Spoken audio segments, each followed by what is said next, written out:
Chapter 1. The mountains were enveloped in a thick fog, shadows flickering as dusk approached. Even the muddy country road began to blur into obscurity. Beside the path, an ancient, withered tree stood tall. A raven fixated intently on a figure lying by the roadside, poised to leap. It emitted a hoarse caw-caw. Chu Yunhan seemed to be roused by the raven's call, slowly opening his eyes.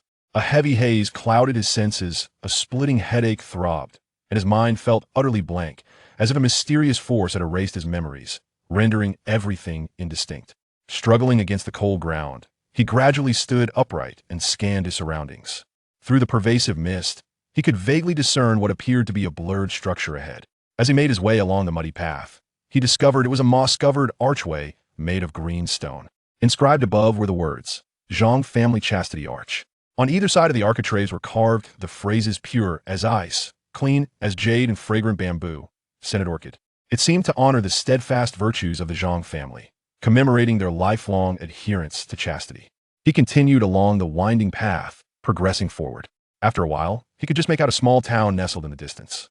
At the town's entrance, an old yellow dog lay on the ground. Seemingly stirred by the noise, it sluggishly lifted its head to glance at Chu Yunhan before returning to its feigned slumber. As he walked along the stone-paved road, he noticed the town was eerily deserted. Not a soul was in sight, and the wooden buildings and courtyards exuded an unsettling silence. Furrowing his brow, Chu Yunhan surveyed the lifeless town, an ominous premonition gnawing at him. He sought to find someone to inquire about his whereabouts, but every house he passed had its doors tightly shut, and knocking yielded no response. Upon reaching the town center, a side door of a grand courtyard creaked open. A young woman clad in coarse linen, her complexion pale as paper, dressed like a maid, softly called out to Chu Yunhan, "Young master, where have you been? Hurry and prepare, otherwise you will miss the auspicious moment." Without allowing him a chance to protest, she grasped his arm and pulled him into the courtyard. Inside, the courtyard was adorned with festive lights and bright red characters of good fortune plastered everywhere. Chu Yunhan felt increasingly dazed. In a state of confusion, he was led by the maid into a lavishly decorated room in the back courtyard. The maid retrieved a set of resplendent crimson wedding attire from a red wooden cabinet and dressed Chu Yunhan. He stood there, dazed, allowing the maid to finish adorning him before leading him into the hall. Under the glow of countless red candles, the hall was filled with dozens of men, women, and children. Yet, it was eerily silent within the grand space. As Chu Yunhan entered, every gaze turned towards him, their expressions vacant and unchanging. At the head of the hall sat two elegantly dressed elderly figures, their faces ashen and adorned with rouge, emanating a faint stench of decay. Their hollow eyes fixated upon him like those of lifeless dolls. At that moment, a woman's voice from a makeshift stage in the southern part of the hall began to sing. Everyone turned their heads stiffly, expressionless, towards the stage. In their deadened eyes, there seemed to be no flicker of emotion. Chu Yunhan, drawn by the voice, turned his gaze to the stage. There stood a woman clad in a golden cloud-patterned gown, her skirt trailing the ground, adorned with delicate layers of fabric. Her hair was elegantly styled, crowned with a hollow orchid pearl hairpin. Her face was enchanting as the moon, her gaze autumnal and luminous, captivating all who beheld her. The woman's voice, a haunting melody that wept with grief, resonated in Chu Yunhan's ears. "I stumbled into the Rouge Tower, a tale yet untold. A song for a lifetime, a glance into the abyss. Only to find the snow and moon as fleeting as the wind, my voice silenced when I wished to speak. My heart yearns, yet the actor is indifferent. Alas, a heart once devoted, now scattered like bones on the road to the underworld, draining 2 tales of blood, seeking a heart of 3 inches."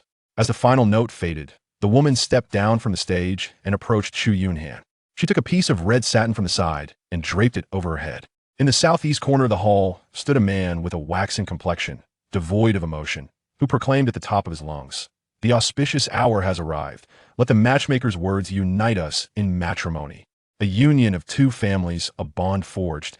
May this good fate endure, forever entwined, a pact of red leaves, inscribed in the annals of love. For eternity, may our hearts remain united." A chilling, bone-white hand grasped Chu Yunhan's arm tightly, sending a shiver coursing through him. In that instant, his previously foggy mind cleared. Yet, he was horrified to realize he was as motionless as a puppet, unable to move a muscle. Bowed to heaven and earth. Uncontrollably, he bent at the waist alongside the woman beside him. Bow to the ancestral hall.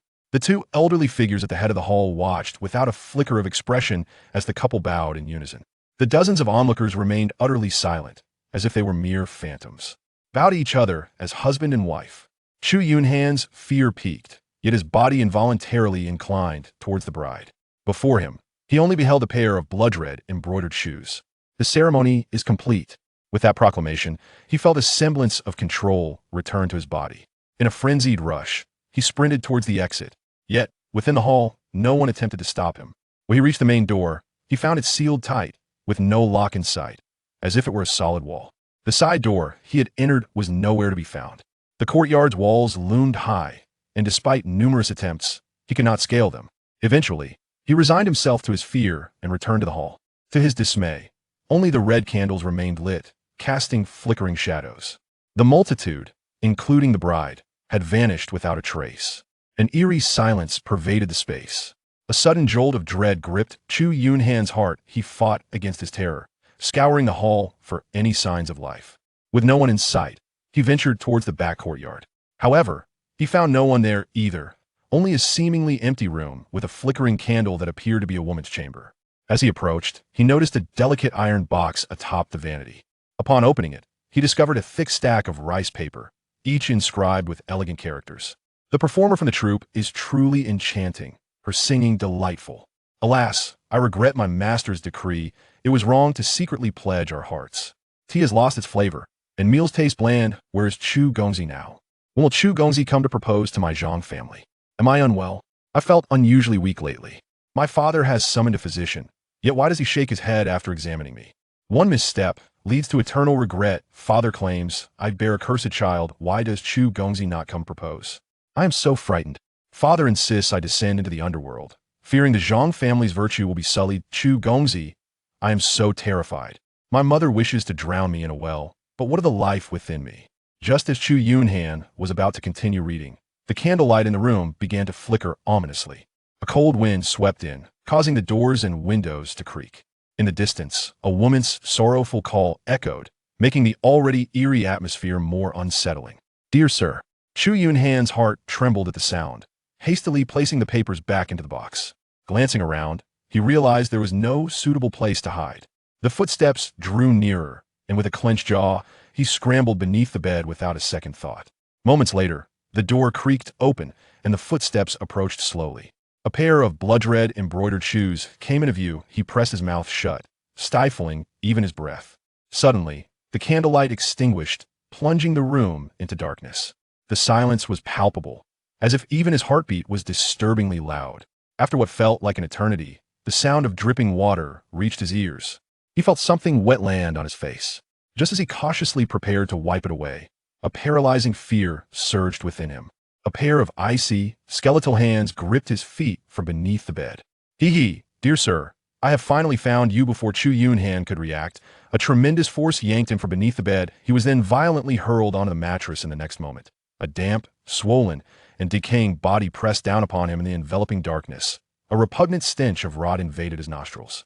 With a sickening sound, a sharp pain surged through Chu Yunhan's chest. A skeletal hand clawed its way into his torso. It felt as though his heart was being grasped tightly by some unseen entity, before being yanked abruptly. Instantly, he was rendered powerless, his body convulsing uncontrollably amidst the excruciating pain. His consciousness began to fade into obscurity. In the pitch-black room, the sounds of a beast tearing into its prey echoed ominously. For the convenience of readers, a detailed progression route of the 15 ranks within the 6 major cultivation systems of the Tower of Ruins and the City of End will be provided at the end of Chapter 1. Readers may glance at it or skip it entirely. It will gradually unfold in the narrative. Endless Armament System. Rank 1. Gunsmith. Rank 2. Gunfighter. Rank 3. Mech Engineer. Rank 4. Mechanical Manipulator. Rank 5. Mechanical Butcher. Rank 6. King of Mechs. Rank 7. Planet Destroyer. Rank 8. Star Devourer. Rank 9. Commander of Arms. Rank 10. Star Spirit. Rank 11. Emperor of the Galaxy. Rank 12. Sovereign of Time. Rank 13. Domain Lord. Rank 14. Realm Emperor. Rank 15. Cosmic Ruler. Life Evolution System. Rank 1. Gene Awakening. Rank 2. Gene Evolution. Rank 3. Gene Recombination. Rank 4. Gene transformation, rank 5. Life evolution, rank 6. Gene ancestry, rank 7. Life ascension, rank 8. Ancient dominator, rank 9. Elder god, rank 10. Outer god, rank 11. Chaos pillar deity, rank 12. Space devourer, rank 13. Void controller, rank 14. Dimension destroyer, rank 15. Supreme creator. Elemental control system, rank 1. Mage apprentice, rank 2. Junior mage, rank 3. Intermediate mage, rank 4. Advanced mage, rank 5. Grand mage, rank 6. Legendary mage, rank 7. Forbidden spell mage, rank 8. Archmage, rank 9. Holy archmage, rank 10. King of arcane arts, rank 11. Supreme mage, rank 12. Arcane sovereign, rank 13. Origin mage, rank 14. Time-space annihilator, rank 15. Lord of elements. Ascension to divinity system, rank 1. Apostle, rank 2. Spirit being, rank 3. Divine power, rank 4. Faith, rank 5. Ignition of divine fire realm, rank 6. Condensation of divine persona, divine body realm, rank 7. Lesser deity, rank 8. Intermediate deity, rank 9. Greater deity, rank 10. True deity, rank 11. Celestial deity, rank 12. God king, rank 13. Ancestor deity, rank 14. World master, rank 15. Eternal source deity. Path of immortals and demon system, rank 1. Blood refinement bodybuilding, rank 2. Essence refinement chi transformation, rank 3. Chi transformation into spirit, rank 4. Spirit refinement into void, rank 5. Void integration, rank 6. Infant transformation, rank 7. Cavernous void, rank 8. Law manifestation, rank 9. Cataclysm, rank 10. Transformation into immortal, rank 11. Tao sovereign, rank 12. Immortal king, rank 13. Primordial infinity, rank 14. Sacred path of heaven, rank 15. Infinite Tao lord. Great Tao of mysterious heaven system, rank 1. Bone forging, rank 2. Blood transformation, rank 3. 5 extremes Tao canon, rank 4. Dragon spine triad, rank 5. Primordial spirit secret realm, rank 6. Ascension to heaven and inquiry of the Tao, heavenly realm, rank 7. Sky pillar realm, rank 8. Imperial heaven realm, rank 9. Vast heaven realm, rank 10. Sacred heaven realm, rank 11. Celestial annihilation realm, rank 12. Ancestral king realm, rank 13. Profound Tao realm, rank 14. Immortal realm, rank 15. Supreme realm. Ha! Chu Yunhan abruptly opened his eyes, gasping for air as he sat up on the bed. Instinctively, he pressed his hand against his chest, as if the torment of having his heart ripped out had yet to dissipate. Damn it! Another dreadful nightmare. How many days has it been? Why must I endure a horrific death in my dreams every single night? In a fit of rage, he hurled the cup beside his bed to the ground. For over half a month, he had inexplicably been plagued by nightmares each time. He met a gruesome end in various ways. Once, he found himself in an endless forest, torn apart by a gigantic black bear, witnessing an agony as it devoured him, piece by piece. On another occasion, under the relentless blaze of the sun, with nowhere to hide, the scorching heat drained every ounce of moisture from his body, leaving him a desiccated husk. He had also experienced the ruins of a city, reminiscent of a post-apocalyptic battlefield, where he was mercilessly crushed into a pulp by patrolling giant robots. In a vast desert, he was overwhelmed by countless black ants crawling over him, gnawing him to the bone amid indescribable agony. Yet another time, amidst the frigid cold of a snow-laden world, he was frozen into a statue of ice, shattering into pieces. Each death in these nightmares was accompanied by an agonizing depth of suffering, as though he were enduring extreme cruelty in the darkest depths of hell. This relentless torment had driven Chu Yunhan's spirit to the brink of utter desolation and weakness. The most troubling aspect was that no matter what he did to rouse himself, he would inevitably succumb to a deep slumber in the dead of night. In recent days, he has scoured every medical establishment in Yeoman Town, yet not a single physician has been able to alleviate his plight. Even the consumption of various stimulating substances has proven futile. When the appointed hour arrives, he invariably succumbs to a deep slumber, only to be confronted by the specter of death in his dreams. He has pondered for an extended period, attempting to discern the root of this phenomenon. Is it merely a series of nightmares, or is it the capriciousness of supernatural forces? Last night marked the 16th occurrence, and as anticipated, it culminated in yet another tragic demise. Furthermore, Chu Yunhan has observed that with each death within the dreamscape, his physical form in the waking world seems to deteriorate. His mental state wanes progressively. Initially, after dying in the dream, he felt lethargic, yet not to the extent he experiences now. With the increasing frequency of these deaths, his psyche becomes increasingly feeble. He harbors a profound premonition that should this continue, he may very well face genuine mortality in reality. Alas, he has yet to uncover any solution to this dilemma. He has attempted to evade the nightmares by hiding as soon as he enters them, only to meet his end in various manners. On the 13th day, he discovered that it seemed possible to bring objects from reality into the realm of dreams. Whenever he succumbed to slumber, any object his hands touched would manifest within the nightmare. He began to resist. Once, he carried a cleaver into the dream world, only to realize that the dangers he confronted in the nightmare invariably exceeded his capabilities. Regrettably, he is not a martial arts master, and in the face of the threats within the nightmare, he lacks the capacity to fight back. Chu Yunhan endured the throbbing pain in his head as he rose from his bed and donned his clothes. Today, he had an exceedingly significant task to undertake. 3 days prior, he had entrusted someone with a substantial sum of money to procure a large barrel of kerosene for him. He was prepared to make one final desperate attempt. Otherwise, given the current trajectory of events, he would likely confront the specter of death itself. Just then, a knock echoed from outside the room. "Brother Han, are you there?" called out a younger associate from beyond the door. Chu Yunhan approached and opened it. A group of robust young men stood waiting outside. Upon seeing Chu Yunhan, they chorused, "Greetings, Brother Han." These individuals were all his loyal subordinates. Renowned as a formidable figure in Yong'an Town, Chu Yunhan's reputation for bravery and ferocity was well known. Ever since the tragic loss of his parents at the border during his childhood, he had been raised by his elder sister, Chu Yunshi, who was 5 years his senior, to shield himself from the oppression and exploitation of others. Chu Yunhan had grasped a crucial truth from an early age: only those who fearlessly embrace death instill fear in others, and thus, no one would dare to bully them. Consequently, he fought with unparalleled ferocity, throwing himself into each confrontation without regard for his own safety.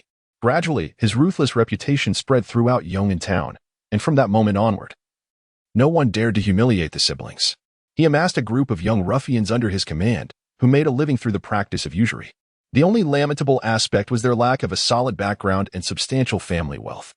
Chu Yunhan did not have the opportunity to enter the martial arts academy and learn the martial arts techniques of the Great Xia Empire.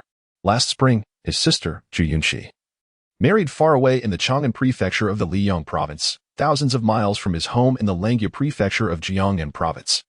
When Chu Yunshi initially wished to take him along, he vehemently opposed the idea.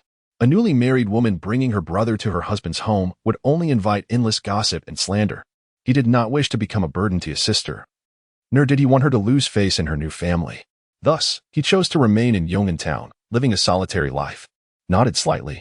Once everyone had entered the room, he turned to the leading man in black, asking, "Sang Biao, has the payment from boss you been collected?" The man named Sang Biao immediately exhibited a fierce glare and replied indignantly, "Boss Yu has gone into hiding. My brothers have searched for him for 2 days without success. Brother Han, this Yu owes a total of 20,000 gold coins, including interest. His home lacks any valuables, the house is rented, and the only ones left are his wife and daughter. I must say, both his wife and daughter are quite beautiful. His wife still possesses a captivating charm, and his daughter is so youthful she seems to exude freshness. Perhaps we should consider selling his wife and daughter to a strip club to settle the debt?" Chu Yunhan furrowed his brow and, with a swift motion, delivered a resounding slap to Sang Biao's face. "Have you lost your senses? Boss Yu borrowed the money in his personal capacity. It was neither his wife nor his daughter who signed. What concern is it of theirs? If we apprehend them, will the Enforcement Bureau spare us? Gather more brothers and continue the search. Let us ascertain whether Mr. Yu is at a friend's residence. Once located, we shall break one of his legs first. Let us see if he dares to hide any longer." Sang Biao lowered his head, gingerly touching the swelling on his face, and promptly replied, "Brother Han, my apologies. We shall commence the search immediately." Chu Yunhan nodded and advised, "Be cautious. Once you locate it, bring it back immediately. Do not allow the law enforcement to create difficulties for us. The laws of the Great Xia dynasty are not to be trifled with. Offending them means no one will be able to save us." After everyone departed, Chu Yunhan rubbed his forehead and retrieved 30,000 gold yuan from his hidden savings in the cabinet. He then locked the iron door and turned to leave the dilapidated house.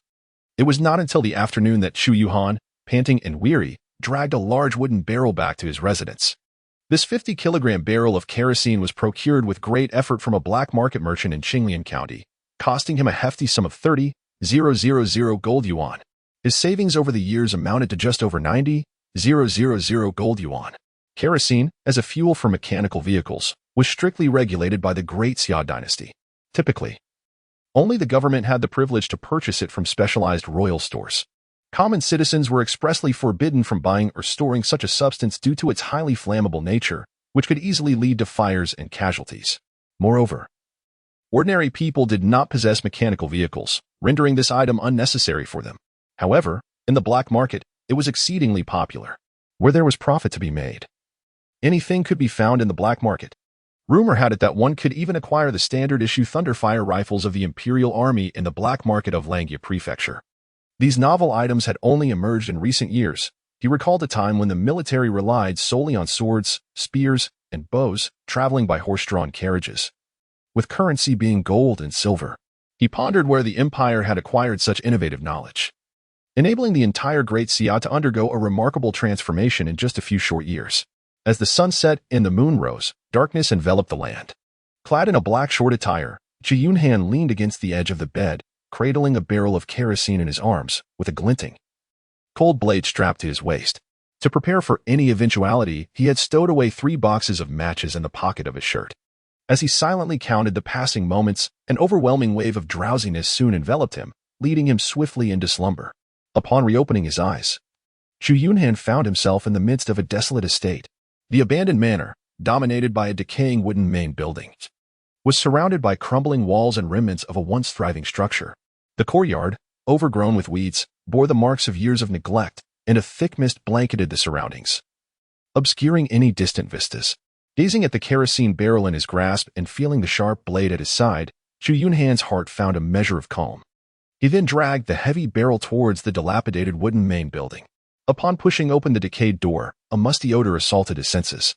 Light filtered through the shattered gaps of the door and windows, illuminating the interior where faint echoes of past opulence lingered. However, all the exquisite furnishings had long succumbed to fading and mold, rendered unrecognizable in their dilapidation. Within the 3-story wooden structure, cobwebs adorned every corner, casting an eerie shadow over the scene. In the vast hall, a damaged statue stood as a remnant of a bygone era, its original form now unidentifiable. Chu Yunhan surveyed his surroundings, meticulously inspecting each room without uncovering any significant findings. Consequently, he dismantled several rotting cabinets, transporting all the timber into the grand hall. He then pried open the wooden stopper of a barrel of kerosene, saturating the entire 3-story wooden structure with the flammable liquid, leaving only the open space in the hall. An overpowering scent of kerosene permeated throughout the building. Chu Yunhan's gaze was icy as he fixated on the damaged statue within the hall, his eyes brimming with vigilance. Without a moment's hesitation, he poured the last remnants of oil from the wooden bucket over the idol. Once he completed this task, Chu Yunhan found himself breathless and fatigued. He leaned against the collapsed wooden table in the hall, one hand grasping a knife while the other firmly held a box of matches. His eyes unwaveringly locked onto the statue. As time gradually slipped away, the sky too began to dim. Chu Yunhan did not relax his vigilance. Instead, his expression grew increasingly grave. A glimmer of ruthlessness flashed in his eyes, and the hand gripping the knife instinctively tightened. As night gradually enveloped the land, chilling winds swept through the crevices of the wooden building. Chu Yunhan couldn't help but shiver. Within the wooden loft, the once pungent odor of oil gradually dissipated under the caress of the cold wind. As the light in the wooden structure threatened to plunge into complete darkness, he placed the firewood he had long prepared onto the ground, igniting a small blaze. Feeling the warmth emanating from the flames, the tension that had gripped him began to ease.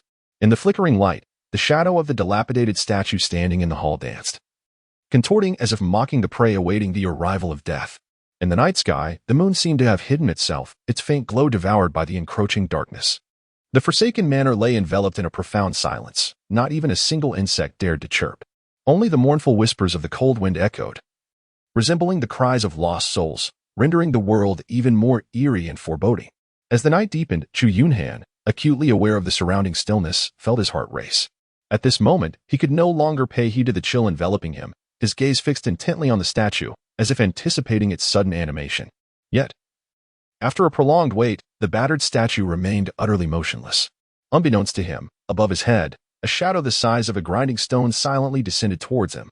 Just as Chu Yunhan was about to relax, he suddenly noticed, illuminated by the fire's glow, a dark form emerging above his own shadow on the ground.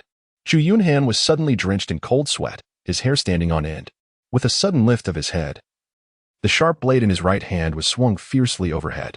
Illuminated by the flickering flames, a colossal spider, adorned with numerous eyes, was revealed, baring its razor-sharp fangs as it lunged towards his crown.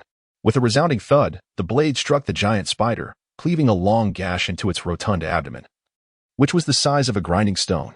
An eruption of viscous fluid gushed from the wound, drenching Chu Yunhan in its foul spray. The massive spider was violently sent flying by the force of the blow, landing amidst the debris not far away.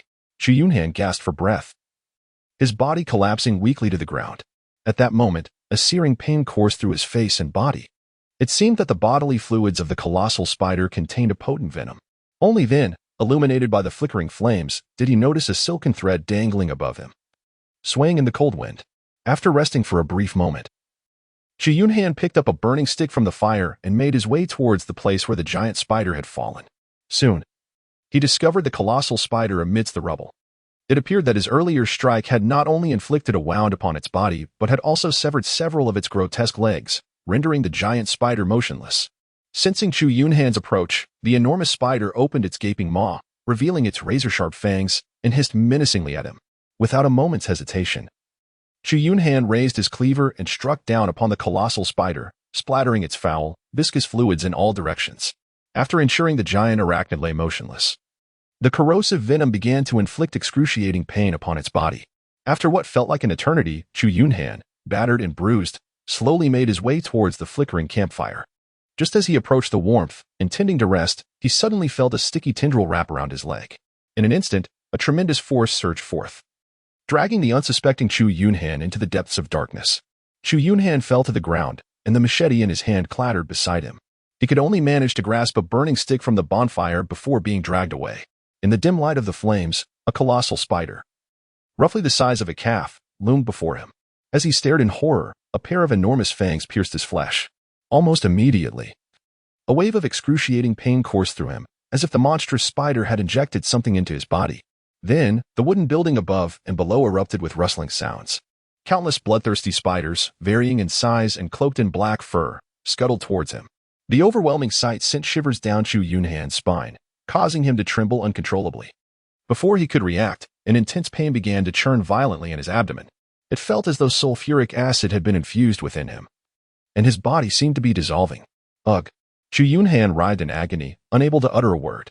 Gouts of blood erupted from his mouth, splattering onto the ground. He watched helplessly as the menacing spiders crawled closer with alarming speed. Strangely, as death approached, a sense of fear dissipated from his heart. Fixating on the terrifying giant spider before him, a fierce determination flared in his expression. Summoning the last remnants of his strength, he hurled the burning stick away. Boom! A violent explosion of flames erupted instantly. In that moment, the entire wooden structure was engulfed in a blaze, transforming it into a towering inferno that illuminated the surroundings of the estate. Hiss! The building echoed with the horrific shrieks of countless spiders. All were enveloped in the raging fire, and the air became thick with the acrid stench of charred flesh. As darkness closed in on his consciousness, Chu Yunhan gazed at the shrieking giant spider, which slowly succumbed to the flames, a hint of relief gracing his face. As the voracious fire consumed all the spiders along with Chu Yunhan, innumerable invisible green glimmers ascended from the charred bodies of the spiders, swirling into the mangled form of Chu Yunhan. When the last giant spider breathed its last, an even larger green glow surged forth. This ethereal light seemed to awaken an indescribable, imperceptible terror within him, radiating a brilliant divine luminescence, a presence of annihilation, capable of extinguishing life and silencing the cycle of rebirth, began to manifest, and in an instant, the entire world was engulfed in nothingness. The universe, a boundless expanse filled with diverse matter, originated from a singular, dimensionless point, a singularity of infinite density. All matter and energy within the universe coalesced into this singularity, collapsing into an infinitely small, immensely hot, and infinitely dense point. At some unknown moment, the singularity erupted. An immeasurable pressure was unleashed, heralding the onset of the Big Bang. This unprecedented explosion scattered all matter from within the singularity, leading to an infinite expansion of the cosmos. As this expansion continued, the initial regions of space began to decelerate. Once the decay of all matter within these regions ceased, a bubble formed, giving birth to a distinct universe. Within this newly formed cosmic space, all matter and energy achieved a peculiar equilibrium, sustaining the stability of this universe. Yet, the exponential expansion from the singularity persisted. As time passed, the expansion rate of the second region began to slow as well. When decay finally ceased within this region, a second universe emerged, and thus, the eternal expansion continued. This birthplace singularity became the mother universe, spawning countless distinct universes. The blue star, where Chu Yunhan resided, existed within one of these myriad universes. Within this vast multiverse, there lay an immense void spanning hundreds of millions of light years, referred to by all higher-dimensional intelligent beings as the cosmic forbidden zone. At its core stood an extraordinarily colossal tower-like structure. As Chu Yunhan's last vestiges of life slipped away in his dreams, his physical form in the real world vanished, as if it had never existed. Upon regaining consciousness, he felt as though he were enveloped in the womb, warm and comfortable, as if immersed in the very essence of life. However, upon opening his eyes, he was met with an endless stream of light and shadow passing before him. Soon, an indescribable, immeasurable tower materialized in his sight. Time became a blur, and when Chu Yunhan finally emerged from his stupor, he found himself in an expansive white space. Just as confusion settled in, a voice resonated within his mind. In this white space, a colossal luminous screen appeared. The preparatory executor has passed the initial screening of the Tower of Return. Race, humanity talent, spirit slayer talent status, awakened talent description, annihilate intelligent life forms. Absorb soul power for self-enhancement. Talent level, talent evaluation, cut off causality, untouched by calamities, ultimate transcendence. Title, none rank, 0 techniques, 0 items, 0 realm, 0 source power, 0 space, 1 cubic meter. Identity transformation complete. Congratulations on successfully passing the initial screening and becoming a hunter of the Tower of Return. Begin system selection. Different systems present varied challenges and potential achievements. Hunters, please choose wisely. Endless armament. Activate the light of wisdom, ascend the tree of technology, and forge all into weapons. Life evolution. Unlock the genetic lock of the physical body, evolving towards higher dimensions. Elemental mastery. Command the infinite elemental forces of the universe and unveil the secrets of the arcane. Path to divinity. Ignite the divine fire. Consolidate divine essence and descend through belief. Celestial and demonic pathways. Forge the foundation of immortals and demons. Cultivate the power of the primordial spirit and seek enlightenment. Grand Tao the celestial. Transcend life, master the laws, and reflect upon the heavens. Chu Yunhan was left in a state of shock, staring blankly as the sudden voice echoed in his mind. After a considerable pause, he gradually regained his composure. Where is this place? Talent? I actually possess talent? After regaining his composure, Chu Yunhan began to meticulously examine the so-called system selection. There were a total of 6 options, each of which appeared remarkably appealing to him. From the voices echoing in his mind and the text displayed on the luminous screen, it was evident that this choice was of utmost significance. It required the utmost caution and deliberation. However, after studying it for a considerable time, he found himself utterly perplexed.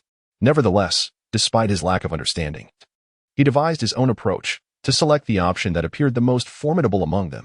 Chu Yunhan raised his voice and proclaimed, I choose the Great Tao of Xiantian. The hunter has selected the system, Great Tao of Xiantian. Instantly, a brilliant beam of white light illuminated Chu Yunhan from the depths of space. The process of aptitude conversion commenced. The conversion was successful, and the initial data for the Tower of Return had been issued. The hunter was instructed to examine it carefully. As the colossal light screen displayed shifting text, Chu Yunhan observed with utmost seriousness. The balance point of this multiverse teetered on the brink of collapse. Should the equilibrium be disrupted, all existence within the multiverse would be obliterated.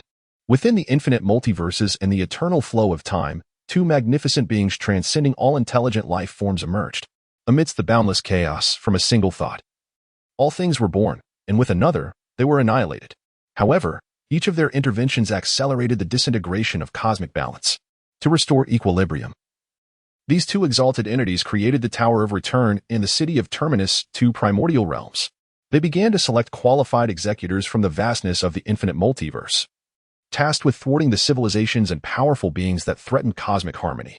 Those chosen by the Tower of Return for execution were known as hunters. They were randomly selected from among the intelligent life forms possessing certain creative traits within the multitude of observed multiversal civilizations, existing solely to fulfill a variety of tasks. Executors must either continuously grow stronger in isolation or ensure the survival of their civilization, allowing it to thrive and endure. This necessity arises from the inherent genes of destruction and devastation present in nearly every cosmic civilization. Should an executor refuse to fulfill the tasks or requests of the Tower of Return in the city of Terminus, they would face obliteration. If all executors within their civilization were to perish, a fate of eradication awaited them.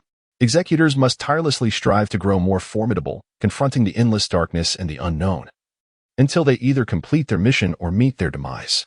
After perusing the information, Chu Yunhan remained silent for a considerable time, pondering the veracity of the messages conveyed by the Tower of Return.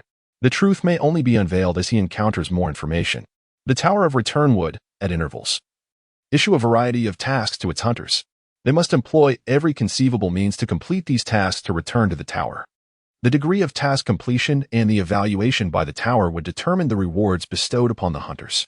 These rewards were diverse, encompassing the universal currency of the Tower of Return and the city of Terminus, the source power, alongside countless techniques, items, knowledge, and other possessions from various systems. A hunter might ascend from the status of a mere mortal to that of a deity, yet there loomed the greater possibility of perishing in the world of a task. New hunters began at the lowest tier of the Tower of Return, able to ascend to the next level upon increasing their rank. Each tier's hunters were entirely independent, unable to traverse freely to other levels. After achieving a rank increase, hunters could not refuse to ascend to the next tier. As ranks elevated, the difficulty of tasks issued by the Tower of Return also intensified, presenting greater peril to the hunters. Typically, hunters from different tiers would not receive the same task, nor would they exist within the same task realm. The tasks issued by the Tower of Return were mandatory. Refusal to accept a task would result in the hunter facing annihilation. In this primordial realm, there were no right or wrong, no laws or regulations. Everything hinged upon the strength of the hunters themselves. Due to the immense rewards for task completion and the severe penalties for failure within the task realms, unless regulations were imposed by the Tower of Return, all hunters would resort to any means necessary to accomplish their missions. The only entity hunters could trust was themselves. The countless fallen hunters bore testament to this truth. Each time a hunter ventured into a task realm and completed their mission, they would instantly return to the Tower of Return, regardless of the extent of their injuries sustained during the task, as long as they did not perish. The tower would fully heal the wounded hunters. Each hunter possessed a personal chamber within the Tower of Return.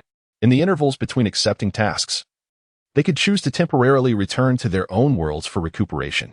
When the Tower of Return issued a task, hunters were required to return to prepare for their next mission. Although no one understood the mechanics of this teleportation, the power they wielded could always be brought back to their respective worlds. The relationship between the Tower of Return and the city of Terminus was one of both competition and cooperation. However, no details regarding the city of Terminus were provided in the documentation. In the eyes of the two magnificent beings who created the primordial realms, all hunters were but insignificant ants. Upon absorbing all this information, the initial excitement and exhilaration within Chu Yunhan had dissipated entirely. Being chosen by the Tower of Return as a hunter signified that he would forever be an executor bound to its will. He would endure endless cycles, confront countless life and death crises until his ultimate demise. The yearning for survival, the pursuit of power, the continuity of his civilization, and the safety of his loved ones weighed heavily upon the shoulders of every executor. It is easy to imagine that, in their quest for survival and strength, these hunters would metamorphose into the most merciless of reapers, ruthlessly harvesting all who obstructed the fulfillment of their tasks. Chu Yunhan had never imagined that behind the nightmares he had endured lay such a staggering secret. As an ordinary individual, he was thrust into an unimaginable realm, facing an endless cycle of life and death, and enduring innumerable tribulations. Most importantly, he could not perceive any endpoint. He could only confront this seemingly infinite despair and abyss alone, destined to languish in ceaseless nightmares until his ultimate demise. After a prolonged silence, it appeared that Chu Yunhan grasped something profound. His hands clenched into tight fists, and his gaze radiated determination. He understood that, regardless of the circumstances, once he entered the Tower of Return, this reality had become inescapable. He could neither alter nor escape it. The only course left to him was to exert every ounce of his strength to fulfill the task set forth by the tower. As long as he continued to accomplish these tasks, he would attain unimaginable power, eventually gaining complete mastery over his own destiny. Perhaps he felt powerless to change his current situation, but who could predict the future? When he ascended to a certain height, he might indeed be able to alter everything. If not, it would merely signify that he was not yet formidable enough. Should he grow strong enough to confront the creator of the Tower of Return, all challenges would cease to be obstacles. With this realization, Chu Yunhan fell into contemplative silence, diligently familiarizing himself with the various rules of the tower, engraving them deeply in his mind. Talent. Annihilate living beings, absorb the power of souls for personal enhancement. Sever causality, remain untainted by calamity, and ascend to the utmost heights. Chu Yunhan was unaware whether this talent was unique to him or shared by others. Although he understood the essence of talent, he had yet to discern how to enhance the soul power. He could not perceive the existence of this talent within himself. However, from the description of the Tower of Ruins, it appeared that this talent could potentially be exceedingly powerful. It was his sole reliance for survival within the Tower of Ruins, offering a glimmer of hope for his escape from this infernal abyss. Time passed, and within the white space, the immense luminous screen began to shift its inscriptions. The trial of the great Dao Xian system is about to commence. Hunters, please prepare yourselves. The trial ground serves as a world for hunters to obtain the initial power of the great Dao Xian system. Upon entering the trial world, hunters must complete the tasks issued by the Tower of Ruins. The degree of completion of these tasks will directly influence the rewards hunters receive thereafter. The tasks possess a unique quality, with rewards being double those of other assignments. Specific task details will be released once the hunters enter the trial world. The countdown to the task begins. 5, 4, 3, 2, 1. As a flash of white light flickered, Chu Yunhan vanished from the white space in an instant. In the far west of Xianyang continent lies a boundless, vast desert, devoid of life, where not a blade of grass grows, nor a drop of rain falls, a realm known to all as the Death Desert. At the heart of this expansive wasteland, a sky darkening, boundless black cloud enveloped the land. Within this ominous cloud, fierce winds rent the void, and bolts of lightning that could obliterate all things flashed intermittently, exuding an aura of infinite danger and terror. This black cloud was deemed an absolute forbidden zone by all inhabitants of Xianyang continent, referred to as the Black Abyss. There existed a minuscule gap within, and not far from this opening stood an extraordinarily grandiose city, rising majestically and blocking all passageways from the endless Black Abyss to the Death Desert. In the eastern expanse of the Death Desert, life began to sprout, with forests and lakes flourishing in abundance. Cities of varying sizes and towering mountains lent vitality to the entire Xianyang continent. Approximately 500 miles from the edge of the Death Desert, a modest yet significant city was nestled. Above its gates were inscribed the three characters, Zhenwu City. Within Zhenwu City, countless armored guards moved about, their dark banners fluttering in the wind atop the city walls. Upon opening his eyes, Chu Yunhan found himself within a vast military encampment. His attire had transformed into a coarse linen garment. Suddenly, a message flashed in his mind. Trial system mission activated. Survive the 3 invasions of the alien army at the Xianyang Imperial Pass. The performance of the trial participant will directly influence the final rewards. Proficiency in all languages has been acquired. Just as Chu Yunhan pondered the implications of the mission, a middle-aged man beside him spoke up. Young brother, do you think the officer summoned us for a reason? Are we about to commence our training? Chu Yunhan cast a glance at the middle-aged man, shook his head, and then followed the throng of commoners toward the distant training ground. In less than a quarter of an hour, the vast expanse of the training area had become densely populated with over 1,000 men. A commanding officer, clad in black armor and wielding a long blade, strode with a formidable presence onto the wooden platform in the center of the training ground. An aura of danger surrounded him, and his fierce, piercing eyes surveyed the crowd with a chilling detachment. Then, his authoritative voice resonated in the ears of all present. Remember this. From the moment you set foot in Zhenwu City, your lives no longer belong to you.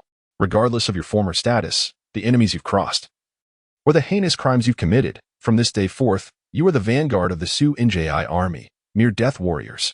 Here, your lives are worth no more than that of a dog. If you wish to survive, you must stake your lives in battle. Cherish this time now. For once the call to arms is sounded, you shall never have another opportunity like this. From today onward, all shall retire at the 2nd watch and rise at the 5th. Except for mealtimes, you are to train with utmost fervor. Anyone daring to slack off will face severe punishment according to military law. Now, line up to receive your weapons and techniques from the quartermaster. Assemble here in 1 hour. Having delivered his orders, the officer paid no heed to the reactions of the crowd and departed without further ado. Chu Yunhan lowered his head, silently following the crowd toward the quartermaster in the distance. Identification tags. Chu Yunhan removed the wooden plaque hanging around his neck and handed it to the soldier before him. The soldier cast a fleeting glance at the plaque and circled Chu Yunhan's name on the open ledger on the table. Immediately afterward, another soldier presented him with a burlap pouch. Upon receiving the burlap sack, Chu Yunhan felt a heaviness in his hand, and then he proceeded towards his tent, carrying the sack. Inside the tent, within the open package, lay a set of cloth armor, a long blade, and a slender tome. The tome bore the inscription Body Refinement Technique in bold characters. As he opened the book, illustrations of individuals striking various postures of cultivation sprang vividly to life on the pages. Beneath each illustration, several lines of text were inscribed. Chu Yunhan meticulously perused the tome, committing its contents resolutely to memory.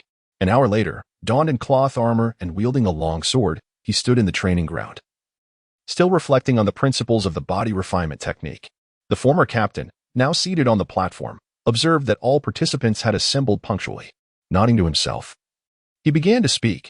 The body refinement technique is the foundation of martial cultivation, a culmination of the efforts of countless sages, and the finest foundational practice of our great Yin dynasty. To become a true warrior, one must thoroughly comprehend the body refinement technique. Many among you may be illiterate, so today I shall instruct you in this art. True warriors are categorized into 5 stages of body refinement: skin training, strength enhancement, bone forging, marrow fusion, and blood transformation. Only upon reaching the skin training stage does one truly step into the realm of martial arts. Each stage represents a completely new echelon. Upon entering the skin training stage, the skin becomes as tough as leather. With a single strike, one can break a sapling the thickness of a wrist. Upon achieving mastery in skin training, one's vitality surges, allowing for a breakthrough to strength enhancement. Once one transcends into strength enhancement, the body's muscles become taut, and vitality fills every fiber. The physical strength increases dramatically, enabling one to effortlessly lift several hundred pounds. Upon reaching the bone forging stage, the bones become as hard as iron. A single punch can effortlessly slay a wild bull, and with full force, one can shatter a large stone. As for the marrow fusion and blood transformation stages, they are realms currently beyond your reach. Now, I shall personally demonstrate the techniques of body refinement for you. Chu Yunhan's gaze was fixed intently on the commanding officer demonstrating on the stage, meticulously comparing his movements with the illustrations from the body refinement technique. As the officer's explanations resonated in his ears, Chu Yunhan's comprehension of the technique rapidly deepened. After half an hour, the officer had performed the body refinement technique 3 times and chose not to continue. After advising everyone to commence their practice, he departed without further ado. Chu Yunhan began to practice the movements demonstrated by the school officer, repeating them time and again. He soon became completely absorbed in the exercise. After executing the full set of movements, he was drenched in sweat, his entire body aching. With no other recourse, he sat cross-legged to allow his body to gradually recuperate and alleviate his fatigue. After several rounds of practice, Chu Yunhan found himself exhausted and sprawled on the ground. Even after resting for a quarter of an hour, his body remained weak and languid, and he could barely manage to rise to his feet. Chu Yunhan comprehended that his body had reached its limits. To persist any longer would not only yield no beneficial results but could also inflict harm upon his physique. Meanwhile, the other recruits surrounding him had already collapsed to the ground, utterly drained of energy. At that moment, a distant sound of a gong resonated through the air. Upon hearing the gong, countless exhausted recruits, who had been seated on the ground, were instantaneously invigorated, springing to their feet and dashing towards the vast expanse of enormous wooden sheds in the distance. Chu Yunhan was momentarily taken aback, but soon regained composure and joined the others in a fervent sprint. Within the vast wooden shed, he accepted 2 hefty gray-black steamed buns, each weighing half a pound, along with a bowl brimming with thick wild vegetable soup handed to him by the cook. Sitting on the earthen ground outside the shed, he began to devour the food heartily. To his surprise, the once unappetizing buns and soup, infused with an unknown blend of herbs, were unexpectedly delightful. Vertical slash, horizontal cut, chop down. The black-armored lieutenant wielded a long whip, pacing back and forth, surveying the recruits who were drenched in sweat on the training grounds. Occasionally, he would spot a recruit whose movements were awkward, and without hesitation, he would strike with his whip, leaving a long crimson mark upon their skin. Chu Yunhan was drenched in sweat, gritting his teeth as he wielded a heavy long knife, weighing over 10 pounds, and struck forcefully at the void.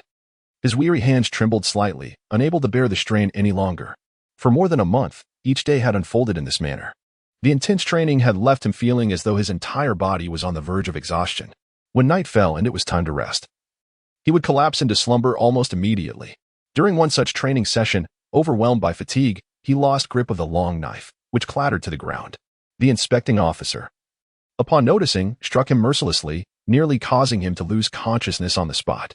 To this day, a gruesome scar remains etched across his back. However, this relentless and grueling training has propelled his physical conditioning to remarkable heights. His skin has become considerably roughened, and his muscles have become more pronounced, subtly revealing a three-dimensional contour. Just the day before, he had sensed a sudden surge of vitality within him, with his strength gradually increasing. Yet, in the past 2 days, he had not managed to break through to the next level, as if he were still lacking that final push. The officer's indifferent voice resonated. Remember, in this world, only your own strength guarantees your survival. Strive now, it is far better than facing death on the battlefield later. Continue to swing your blades for another half an hour, until you are utterly exhausted. Chu Yunhan struggled to open his eyes, which were already blurred by sweat, and raised his long blade, fiercely striking downwards towards the front. 1 strike, 2 strikes, 3 strikes, until he could scarcely feel the presence of his own hands. The indifferent gaze of the black-armored captain swept over from a short distance away. Chu Yunhan gritted his teeth, pushing his body beyond its limits. With every ounce of strength he could muster, he swung his long blade down fiercely. At that moment, he felt a refreshing current surging from every part of his body. The exhaustion and soreness in his muscles were suddenly alleviated. This invigorating flow danced through his limbs and within him, gradually converging in his heart. After being nourished by this energy, his heart's rhythm grew stronger. The rough texture of his skin began to harden and fortify. Sensing this transformation, Chu Yunhan closed his eyes, standing still in a trance. The black-armored lieutenant seemed to notice his change, a faint smile curling at the corner of his mouth as he turned away. Moments later, Chu Yunhan opened his eyes, exhaling a deep breath. Clenching his fists, an overwhelming surge of power gathered within. As if he could shatter any obstacle before him with a single blow, he realized that he had finally ascended to the realm of skin refinement. As he reveled in this newfound strength, a greenish glow inexplicably materialized in his mind, emanating a sense of profound desire that captivated him. Chu Yunhan suppressed his curiosity and desire, silently wielding his blade with renewed vigor. Unlike the exhaustion he had previously felt after breaking through, the longsword in his hand seemed to become weightless. After dozens of successive strikes, he felt no signs of fatigue, as if boundless strength coursed through his entire being. As the night deepened, the sound of soldiers patrolling outside the tent occasionally reached his ears. Inside, Chu Yunhan reclined in a corner, beginning to explore the green orb of light within his mind. Soon, he discovered that he could seemingly control the movement of the green orb. However, at the moment he directed the orb, it transformed into countless strands of green light, rushing toward various parts of his body before vanishing entirely. A prompt from the Tower of Guishu appeared in his mind. Talent, extermination, spirit talent status, awaken talent description, annihilate sentient beings and absorb their soul power for self-enhancement. Soul power, 684. Title, none. Rank, 0. Cultivation method, body refinement technique. Items, 0. Realm, beginner and skin refinement, upgradable, source power, 0. Space, 1 cubic meter. Chu Yunhan was momentarily taken aback, but soon grasped the situation. It dawned upon him that the radiant green light was indeed the essence of the soul power absorbed by his unique talent, the slaying spirit. However, from whence did this soul power originate? Since entering the trial world, he had seemingly not slain any living beings. In the real world, he had also refrained from taking the life of any sentient creature. Could it be that the colossal spiders he had incinerated in his previous nightmare were the source? After a brief moment of contemplation, Chu Yunhan chose not to delve deeper and instead turned his attention to the prompts of the Return to Ruins Tower. Upon noticing the indication that his realm was eligible for enhancement, an exhilarating surge of excitement coursed through him. As he attempted to channel his soul power into his realm, he observed a reduction of 100 in his soul power, leaving him with a total of 584. Furthermore, his entry-level skin refinement had advanced to a minor achievement in skin refinement. At this juncture, Chu Yunhan felt his body temperature soaring dramatically, akin to a shrimp being boiled. With his skin tightening all over, a violent sensation of soreness surged throughout his entire being. Chu Yunhan gritted his teeth, daring not to make a sound for fear of awakening the newly enlisted soldiers slumbering around him. After a considerable time, his body began to gradually return to its normal temperature. At this moment, his skin also started to take on a bronze hue, and the strength he had amassed surged dramatically. Sensing the immense power coursing through his being, a slight smile graced Chu Yunhan's lips. An uncontrollable excitement welled up within him. Without further hesitation, he continued to channel his soul's energy into his realm. In that fleeting moment of ascendance, the reaction of his body was far more intense than before. A profound sense of weakness surged within him. Chu Yunhan's muscles began to tense involuntarily, and the once abundant vitality within him was swiftly drained away in an instant. His complexion turned an ashen pallor, as if all the blood had receded from his body. An overwhelming sense of hunger caused his body to convulse uncontrollably. Chu Yunhan felt a wave of dizziness wash over him, and after merely a few seconds, he succumbed to unconsciousness. Upon reopening his eyes, he discovered himself nestled within a vast tent, reclining upon a wooden bed. Awake at last? A familiar voice broke the silence. Upon closer inspection, he recognized it to be the black-armored lieutenant. You have suffered a severe depletion of your vital energy. Fortunately, it was detected early. Otherwise, your foundation would have been irreparably damaged. Have I not instructed you that cultivation must be approached methodically? I never anticipated that my vanguard camp would harbor someone with such remarkable potential. In such a brief span, you have managed to break through consecutively, achieving mastery in the skin refinement stage. With that, he lifted a large bowl of potent, pungent black herbal concoction from the nearby table and assisted Chu Yunhan in consuming it. This is a tonic prescribed by the military physician to replenish your energy and blood. It cost me an entire half-month's worth of military salary. The physician stated that you will require at least a fortnight of rest. During this time, focus on your recovery. And remember, you owe me for this. With those words, the lieutenant grasped a leather whip from the table and exited the tent. At this moment, Chu Yunhan felt an overwhelming weakness enveloping his body, rendering him utterly devoid of strength. As he reflected upon his current state, a bitter smile escaped his lips. He had once believed he could continue to ascend, persevering until every ounce of his soul's power was exhausted. Little did he anticipate that the relentless elevation of his realm would precipitate such dire consequences. Indeed, he had been overly ambitious. Charging forward without fully comprehending the complexities of ascension had proven reckless. Fortunately, he was discovered in time. Otherwise, damage to his foundation would have rendered the completion of his trial a formidable challenge. To his astonishment, the seemingly heartless lieutenant had chosen to rescue him. This unexpected turn of events greatly exceeded his expectations. After consuming the bowl of medicinal soup, his once frigid body began to gradually warm, and a flicker of strength started to awaken within him. However, an insatiable hunger persisted, as if he could devour an entire ox. With great effort, he rose to his feet and beheld, not far away on the table, an array of large pancakes and a pot of rich, fragrant soup adorned with slices of meat. Chu Yunhan could not help but swallow hard. This was the first time he had encountered the scent of meat since arriving in this world. A quarter of an hour later, he wiped the remnants from the corners of his mouth, exhaling a long sigh of satisfaction and letting out a hearty burp. He had consumed an entire basin of meat soup and devoured 7 or 8 pancakes. He felt as though he had been revitalized, enveloped in a profound sense of contentment. Only then did he calm his mind to examine the prompt information from the Tower of Returning Ruins. Talent: Slaying Spirit Soul Power, 384 title, none rank, 0 cultivation method, body refinement technique items, 0 realm, mastery of skin refinement original power, 0 space, 1 cubic meter previously.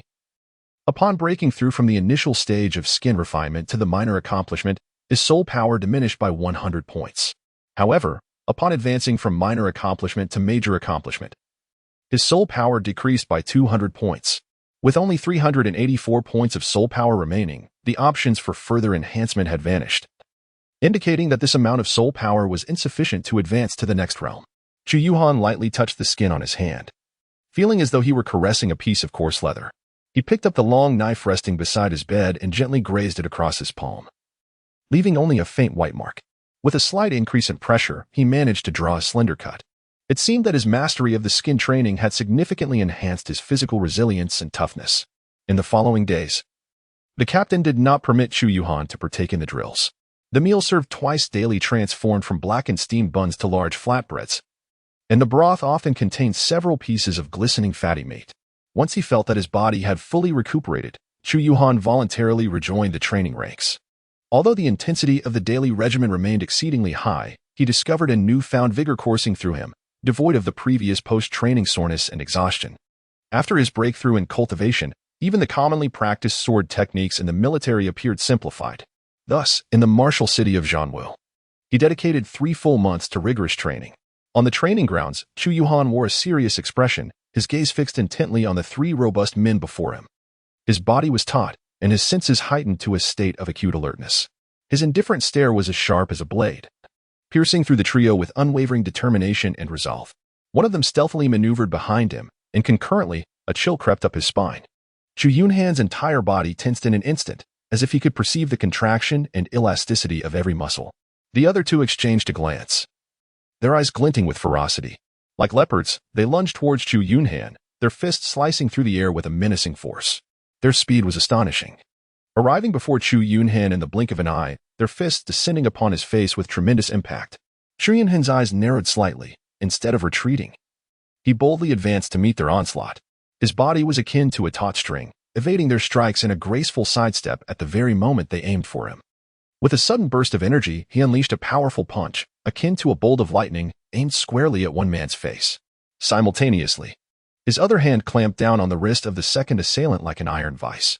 The man's pupils constricted in an instant as he raised his hands to shield his face, successfully blocking Chu Yunhan's formidable blow. The force of the impact sent him staggering back 3 steps. Meanwhile, the other assailant found his right wrist ensnared, forcing him to retaliate with a punch using his left hand. With a resounding thud, the man's left fist met Chu Yunhan's, resulting in a brutal gash that erupted with blood. Chu Yunhan merely flicked his hand, then collided with the third assailant who charged from behind. The air crackled with the sound of their fists, footsteps intertwined, each clash resonating with a powerful tremor.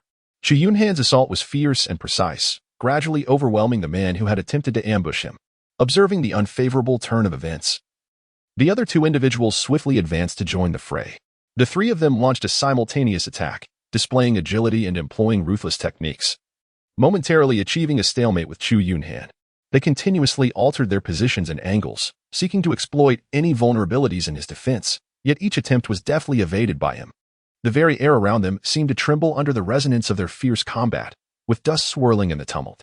A crowd of new recruits surrounded the scene, anxiously watching the intense struggle unfold. Each strike and evasion tugged at their heartstrings, eliciting a collective sense of dread for those embroiled in the conflict. Among them, one combatant appeared to be affected by a previous injury to his left hand, causing his movements to falter ever so slightly. With a piercing gaze, Chu Yunhan seized the opportunity and delivered a powerful punch directly to his opponent's chest.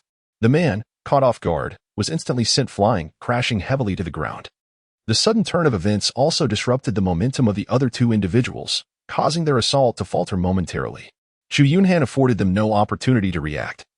Launching himself at one of them like a ferocious tiger, his gaze filled with menace, he delivered a powerful blow to the man's abdomen. The unfortunate fellow let out a pained scream, sent flying through the air, and collapsed, unable to rise again. The remaining individual, witnessing the grim fate of his companions, was so intimidated by Chu Yunhan's ferocity that he took a step back in fright, just as he contemplated seizing the moment to strike down his opponent. The man unexpectedly conceded defeat. Chu Yunhan was momentarily taken aback, then promptly clasped his hands in a gesture of respect towards the other party. Instantly, the surrounding recruits erupted into enthusiastic applause and cheers. In this practical combat demonstration, Chu Yunhan had earned their admiration through sheer skill. Meanwhile, a cold-eyed sergeant approached with a menacing demeanor, suddenly lashing out with his whip, striking the one who had surrendered with a heavy blow. A piercing scream echoed as the unfortunate soul writhed in agony on the ground. The sergeant's face was etched with fury as he scanned the area with a frigid gaze, his voice dripping with iciness. "Remember this. You are all the elite of the Vanguard Battalion. You may be defeated, you may die, but you must never surrender. Should this happen again, do not blame me for enforcing military law with the ultimate consequence." The surrounding recruits fell into a profound silence, nodding in compliance. Chu Yunhan fell into silence. Since entering this world, his identity had been that of a death warrior in the Vanguard camp. The Vanguard camp refers to the troops that charge at the forefront when 2 armies engage in battle. The death warriors of the Vanguard camp are those who lead the charge. In every war, these warriors face near certain death, with only a handful managing to survive the aftermath. It appears that this trial mission is far more perilous than previously imagined. In the depths of the Death Desert, the abyssal passage loomed ahead, revealing a dense cluster of black dots that stretched infinitely, seemingly without end. On the towering walls of the Xianyang Imperial Pass, a patrolling armored soldier caught sight of this alarming scene. Instantly, he felt a surge of anxiety and sprinted towards the alert platform atop the city tower, striking a heavy wooden mallet against a massive bronze bell. The resonant and profound sound of the bell echoed throughout the Imperial Pass. Moments later, the entire Xianyang Imperial Pass awakened like a slumbering giant, erupting into a flurry of activity. Countless hurried footsteps surged towards the walls. In the distance, several beacon towers soon emitted thick plumes of smoke that soared into the sky. Within the walls of Zhenwu City, Chu Yunhan was practicing his swordsmanship when a sudden flurry of urgent drumbeats resonated through the air. Chu Yunhan's gaze narrowed as he lifted his head, witnessing countless soldiers surging forth from the tents, hastening towards the training grounds. The commanding officer of the vanguard camp, Chu Yunhan, strode forth and bellowed at the recruits engaged in their training. Urgent military matter, assemble immediately. As the new soldiers of the vanguard camp gathered in unison, the vast parade ground became densely populated with countless troops. Before long, a deafening voice emanated from the distant command platform. Resonating throughout the entire field, all officers of the guard and above hastened to the central command tent for a conference. Dozens of figures swiftly emerged from the parade ground. Racing towards the central command tent, Chu Yunhan silently tightened his grip on the long sword in his hand, awaiting the command from his superiors alongside the others. Within the span of 2 incense sticks, a formidable figure clad in black armor approached from the distance. Several lieutenants stationed at the vanguard camp promptly advanced to meet him, their expressions tinged with anxiety as they inquired, "My lord, what has transpired?" The commanding officer's countenance was grave as he replied, "Smoke signals from the Imperial Pass indicate that the barbarian tribes are besieging our gates." "What?" The lieutenants were taken aback, their faces paling with alarm. Had not the foreign invaders been repelled just half a year ago?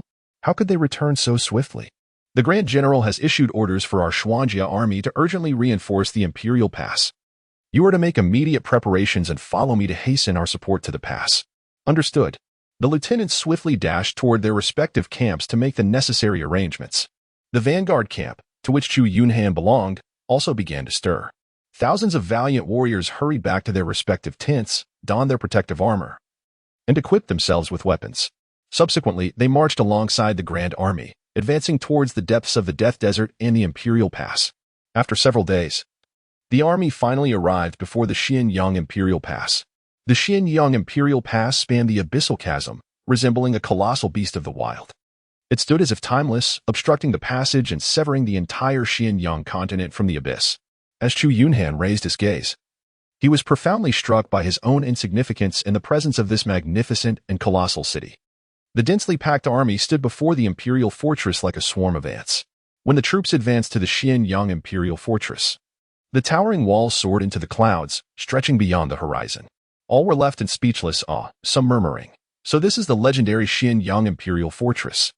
It is truly immense." The vanguard camp officer explained, the Xianyang Imperial Fortress was constructed with the combined strength of the entire Xianyang continent. Its walls built from massive stones weighing thousands of pounds.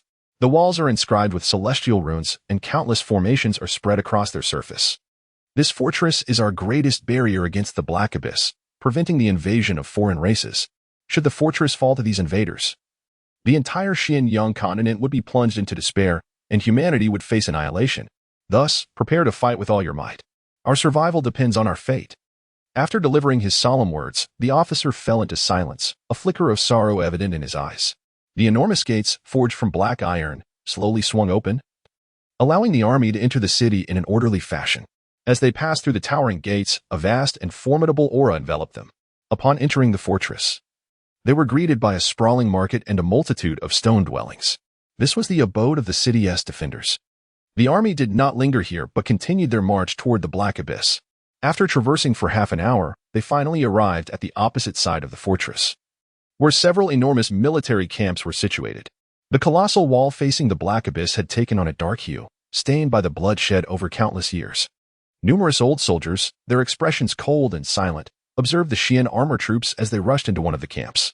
Many of these veterans were missing limbs, their faces and bodies marred by countless ghastly scars, as if they were recounting the horrors of the foreign races to the newcomers. As Chu Yunhan walked past these veterans, he could sense an overwhelming aura of danger emanating from many of the disabled soldiers. Suddenly, a thunderous roar echoed from afar, causing the very ground to tremble. Moments later, dozens of terrifying beasts, towering 10 meters high, came thundering from the distance. These creatures were covered in fearsome scales, impervious as if forged from black iron. Their terrifying presence left the onlookers frozen in fear, trembling uncontrollably. Even more astonishing was the sight of riders atop these monstrous beasts, clad in pitch-black armor engraved with runes. The riders wielded massive spears measuring several meters in length, their expressions cold and devoid of mercy. Hundreds of thousands of Xian armor troops hastily cleared a path for these fearsome beasts, which swiftly passed by and charged into another military camp. Chu Yunhan stood in stunned silence, gazing at the terrifying behemoths before him, utterly engulfed in confusion. What manner of world was this? How could such dreadful creatures exist? Could human strength ever hope to contend with such horror? In their presence, Chu Yunhan felt like an insignificant ant, vulnerable to being crushed underfoot at any moment. Even more astonishing was the revelation that these fearsome giants were merely mounts for others. Just how formidable must those riders be to tame such monstrous beasts? Beside him, the officer, having regained his composure, wore an expression of envy. As if sensing the group's bewilderment, he spoke with reverence. They are the blood-slaughter knights. And those colossal mounts are the blood-slaughter beasts, capable of annihilating an entire city. Each blood-slaughter knight is a grand practitioner who has reached the dragon-rich secret realm, beings beyond our imagination. During every incursion of foreign races, they serve as a crucial line of defense. Without their presence, the Xinjiang Imperial Pass would have witnessed untold casualties in its struggle for survival. They are the heroes of our people, the embodiment of countless guardians' dreams. Were it not for their station here at the Imperial Pass, any one of them would hold immense prestige across the Xinjiang continent. A shadow of profound sorrow flickered in the officer's eyes as he sighed, regrettably. When I first arrived at the Xinjiang Imperial Pass, there were as many as 300 blood-slaughter knights. Now, only a scant few dozen remain. All have perished in the wars against foreign races, among them 53 grand practitioners of our great Yin dynasty lie buried here. With the arrival of tens of thousands of Xian armor troops to reinforce the Xinjiang Imperial Pass, the vanguard camp, where Chu Yunhan was stationed, was settled in the southeastern corner of the encampment. The leading commander and several officers, after ensuring the vanguard's accommodation, vanished from sight. The death warriors of the vanguard exchanged glances, resigned to remaining in their respective tents. The atmosphere of the entire vanguard camp felt oppressively heavy, as if a storm was imminent. Chu Yunhan quietly sat in the corner, meticulously polishing his sharp long knife. Although these individuals were visiting the Xinjiang Imperial Pass for the first time, everything they beheld served as an undeniable testament to the impending peril and brutality that awaited them. To say that survival was a matter of life and death would not be an exaggeration. The entire Xinjiang Imperial Pass was a convergence of several dynasties from across the continent, housing millions of elite troops. Among them were countless top-tier masters and formidable cultivators. Such terrifying strength was solely dedicated to repelling the alien races. Apart from the captain, none in the vanguard had ever laid eyes on these foreign beings or comprehended their true might. The captain had also refrained from discussing the alien races with them. Chu Yunhan could not help but ponder the sheer might of the blood-fiend knight he had previously encountered. Considering the strength of this formidable foe, the entire vanguard camp, comprising over 1,000 warriors, would undoubtedly be decimated in less than the time it takes to brew a cup of tea. He was perplexed as to what purpose could be served by sending these relatively weak new recruits to the Xinjiang Imperial Pass. Was it merely to employ a strategy of attrition, sacrificing their lives to stall the enemy's elite, thereby creating opportunities for the more powerful cultivators? As time passed, the sky gradually dimmed. From the towering city walls above, a cacophony of noises could be heard intermittently. After the night deepened, Chu Yunhan lay on the communal bunk within the military tent, striving to quell the turmoil in his heart and compel himself to sleep. The following day, as the first light of dawn broke, the sergeant summoned all members of the vanguard camp. Once everyone was properly attired and had partaken in breakfast, they followed the sergeant towards the massive siege ladder leading to the city wall. After walking for a quarter of an hour, they finally ascended the towering wall, which soared to a height of 100 meters. The wall was nearly 20 meters thick and was now brimming with soldiers. Every 10 meters, a massive ballista was stationed, its iron bolts extending several meters in length. The ballistae were adorned with a variety of runes, and even the bolts bore intricate engravings that emanated an aura of dread. At every parapet, stacks of wooden barrels were positioned, the contents of which remained a mystery. The sergeant led the group along the wall for quite some time before coming to a halt. He gestured towards a stretch of several hundred meters of the wall and declared, "This segment is designated as the defensive zone for our vanguard camp warriors. Remember it well. Even in death, we must not allow the foreign invaders to breach our defenses. Fear not, for our elite will intercept their experts. Your sole task is to eliminate the incoming foreign rabble. If you manage to survive this invasion, not only will your previous transgressions be pardoned, but you will also be rewarded with substantial riches and promotions. This is your golden opportunity to rise above the ranks and achieve wealth." I myself was promoted to sergeant of the great Yin dynasty after achieving great merit during a past invasion. No sooner had the sergeant finished speaking than a resounding horn echoed from the distant walls. The sergeant's expression shifted dramatically. He immediately shouted to the assembled troops, "Prepare yourselves. The invaders may be launching an assault." With that, he drew a long blade, fixating his gaze intently on the ground below the wall. At that moment, Chu Yunhan and the others felt a sudden jolt in their hearts, their expressions tightening as they gazed anxiously towards the Imperial Pass. However, all they could faintly discern were a multitude of dark specks on the ground beneath the Imperial Pass, surging towards it like a relentless tide. Soon, these tide-like dark points reached the base of the city walls and began to spread upwards along the magnificent fortifications. Chu Yunhan wiped the cold sweat from his forehead, gripping the long blade tightly, bracing himself for the emergence of an unknown foe. In less than the time it takes to brew a cup of tea, the enigmatic alien race finally came into clear view before the crowd. Towering at 2 meters, their black forms gleamed as if forged from steel, exuding an air of indomitable resilience. Beneath their bodies, 6 razor-sharp legs protruded, as keen as swords, firmly embedded in the city walls, resembling a series of daggers poised to strike swiftly towards the onlookers. On either side of their chest were massive pincers, akin to the signs of death itself, capable of shredding any obstacle that dared to impede their path. Their heads, reminiscent of hellish demons, boasted 4 pairs of menacing red eyes, while their horrifying mandibles were lined with a multitude of sharp fangs. The valiant soldiers of the vanguard camp watched in terror as these monstrous entities approached with alarming speed, their bodies trembling in fear, rendered motionless by dread. Their eyes were wide with horror and panic as they beheld the advancing creatures. With a fierce roar, the lieutenant swung his blade downward, cleaving the first alien beast that charged forth, the force of its fall colliding with several other monsters below. It was only at this moment that the others regained their composure, steeling themselves against their inner trepidation, and raised their weapons to confront the impending battle. Chu Yunhan gritted his teeth tightly, wielding his blade with formidable force against the monstrous creature charging towards him. A resonant clang echoed as the creature's massive pincers swept through the air, colliding violently with the edge of his sword. In that moment, he felt as though he had struck solid steel, the impact reverberating painfully through his hands, compelling him to stagger backward. Yet, the monstrous entity remained unfazed, swiftly ascending towards the battlements of the city wall. Realizing the imminent danger as the creature prepared to unleash havoc upon the walls, a chill coursed through Chu Yunhan's heart. Without a moment's hesitation, he surged forward, brandishing his sword. The creature raised its side-like pincers to deliver a crushing blow, while its razor-sharp limbs aimed directly at Chu Yunhan's body. His pupils constricted in an instant. He rolled forward, narrowly evading the massive pincers and the lethal limbs.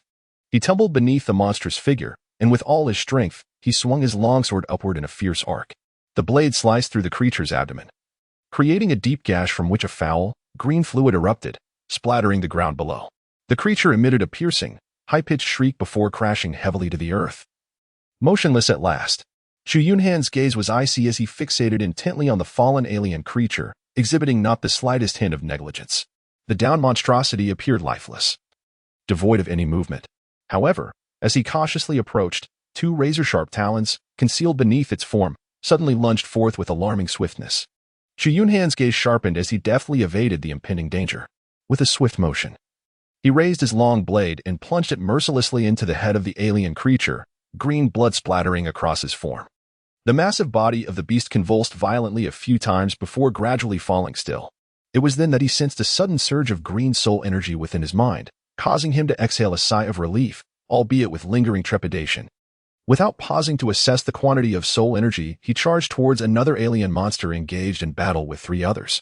The setting sun cast a crimson hue over the battlefield, where the walls of Xianyang Imperial City were strewn with severed limbs and dismembered bodies, the vivid red blood mingling grotesquely with the viscous green fluid.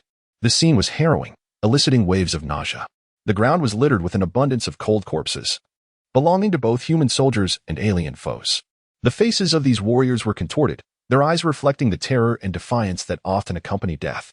In terms of numbers, the casualties among the human ranks far exceeded those of the alien forces. On the T-shaped 5th segment of the city wall, fewer than half of the 1,000 valiant soldiers from the vanguard camp remained alive. Comrades who had trained together for months in Jinwu City, who had shared meals and laughter in the early hours, were now tragically absent. The echoes of their joyous voices seemed to linger in the air. Yet they had been transformed into a grim tableau of dismembered remains, their once familiar faces now lost to the chaos. The brutality of this war surpassed the imagination of all who witnessed it. On this battlefield, life had become exceedingly fragile, and the harrowing scenes inflicted profound pain upon the heart. The terror of the alien adversaries left all surviving members of the vanguard camp haunted by an overwhelming sense of dread. Chu Yunhan quietly leaned against the corner of the city wall, bandaging his numerous wounds with strips torn from the corpses on the ground. Several times, he had narrowly escaped death, with over 10 cuts on his body, each a testament to his close encounters with the Grim Reaper. Had it not been for his innate talent, which allowed him to break through to the realm of perfected skin training, significantly enhancing his stamina, speed, and strength, he might well have perished here. He had never anticipated that the alien race would be so terrifying, akin to demons emerging from the depths of hell.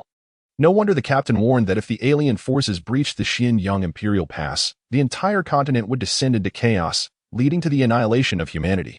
Given the bloodthirsty and ruthless nature of the aliens, it seemed likely that no creature could survive in their presence. What shocked Chu Yunhan most was the captain's revelation that the alien forces they were desperately resisting were merely cannon fodder among the invading army. The truly formidable aliens had yet to unleash their full assault. This invasion was merely a probing attack. And even such a trial run had inflicted severe casualties on the entire vanguard camp. He could scarcely imagine how they would cope when all the alien powerhouses joined the fray. The Tower of Guishu had absurdly arranged the trial task in such a perilous world. It was important to note that when he entered the trial world, he was merely an ordinary person. Without his innate talent, he would have likely become just another dismembered corpse on the ground. It was even possible that retaining a complete body would be a challenge. According to the mission hints, he needed to survive until the third alien invasion to complete the task. How could such a nearly impossible task be achievable for a novice? The Tower of Guishu, having meticulously selected hunters from countless observed multiversal civilizations, would not intentionally send them to their deaths. Doing so would render the training of hunters utterly meaningless. Even in the art of nurturing, one must leave a glimmer of hope, right? Was it because he failed to comprehend the optimal way to complete the task? Or was it due to his choice of the ultimate path of the Xiantian system that the Tower of Guishu thrust an ordinary individual like him into such a treacherous trial world? The only glimmer of hope lay in his relentless pursuit of strength. Amidst the overwhelming tide of chaos, he had to strive to survive. With this thought, Chu Yunhan began to examine his soul power within his mind. Talent, slaughter spirit talent status, awaken talent description, annihilate intelligent life forms.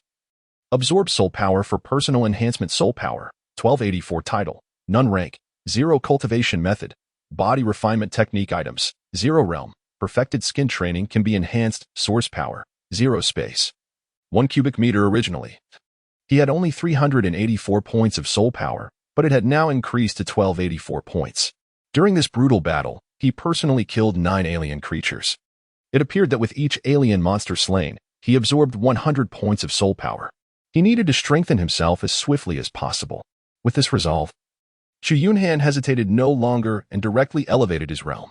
As 400 points of soul power infused into his body, a searing pain akin to his muscles being torn apart surged through him. Even Chu Yunhan, who had long been accustomed to various forms of extreme pain, found himself curling up in agony, convulsing uncontrollably. After what felt like an eternity, the excruciating pain gradually subsided. He clenched his fists, feeling a surge of explosive power coursing through him, as if he could shatter all his enemies with a single blow. It was an exhilarating sensation of boundless strength. Even his originally coarse, dark skin began to take on a fairer hue. Realizing the terrifying power within him, he understood just how vast the disparity between realms truly was. If he were to face his pre-breakthrough self now, he could easily overpower him in less than 10 moves. However, despite the breakthrough, an overwhelming sense of hunger surged within him. He silently retrieved his rations from a nearby gatehouse and returned to his designated area, devouring his food ravenously. After finishing his rations, the hunger within him gradually subsided. Upon checking the information in his mind, his soul power had decreased from 1284 points to 884 points. His realm had also progressed from perfected skin training to the initiation of body strengthening. Although he had enough remaining soul power to further elevate his realm, he dared not repeat his previous mistake.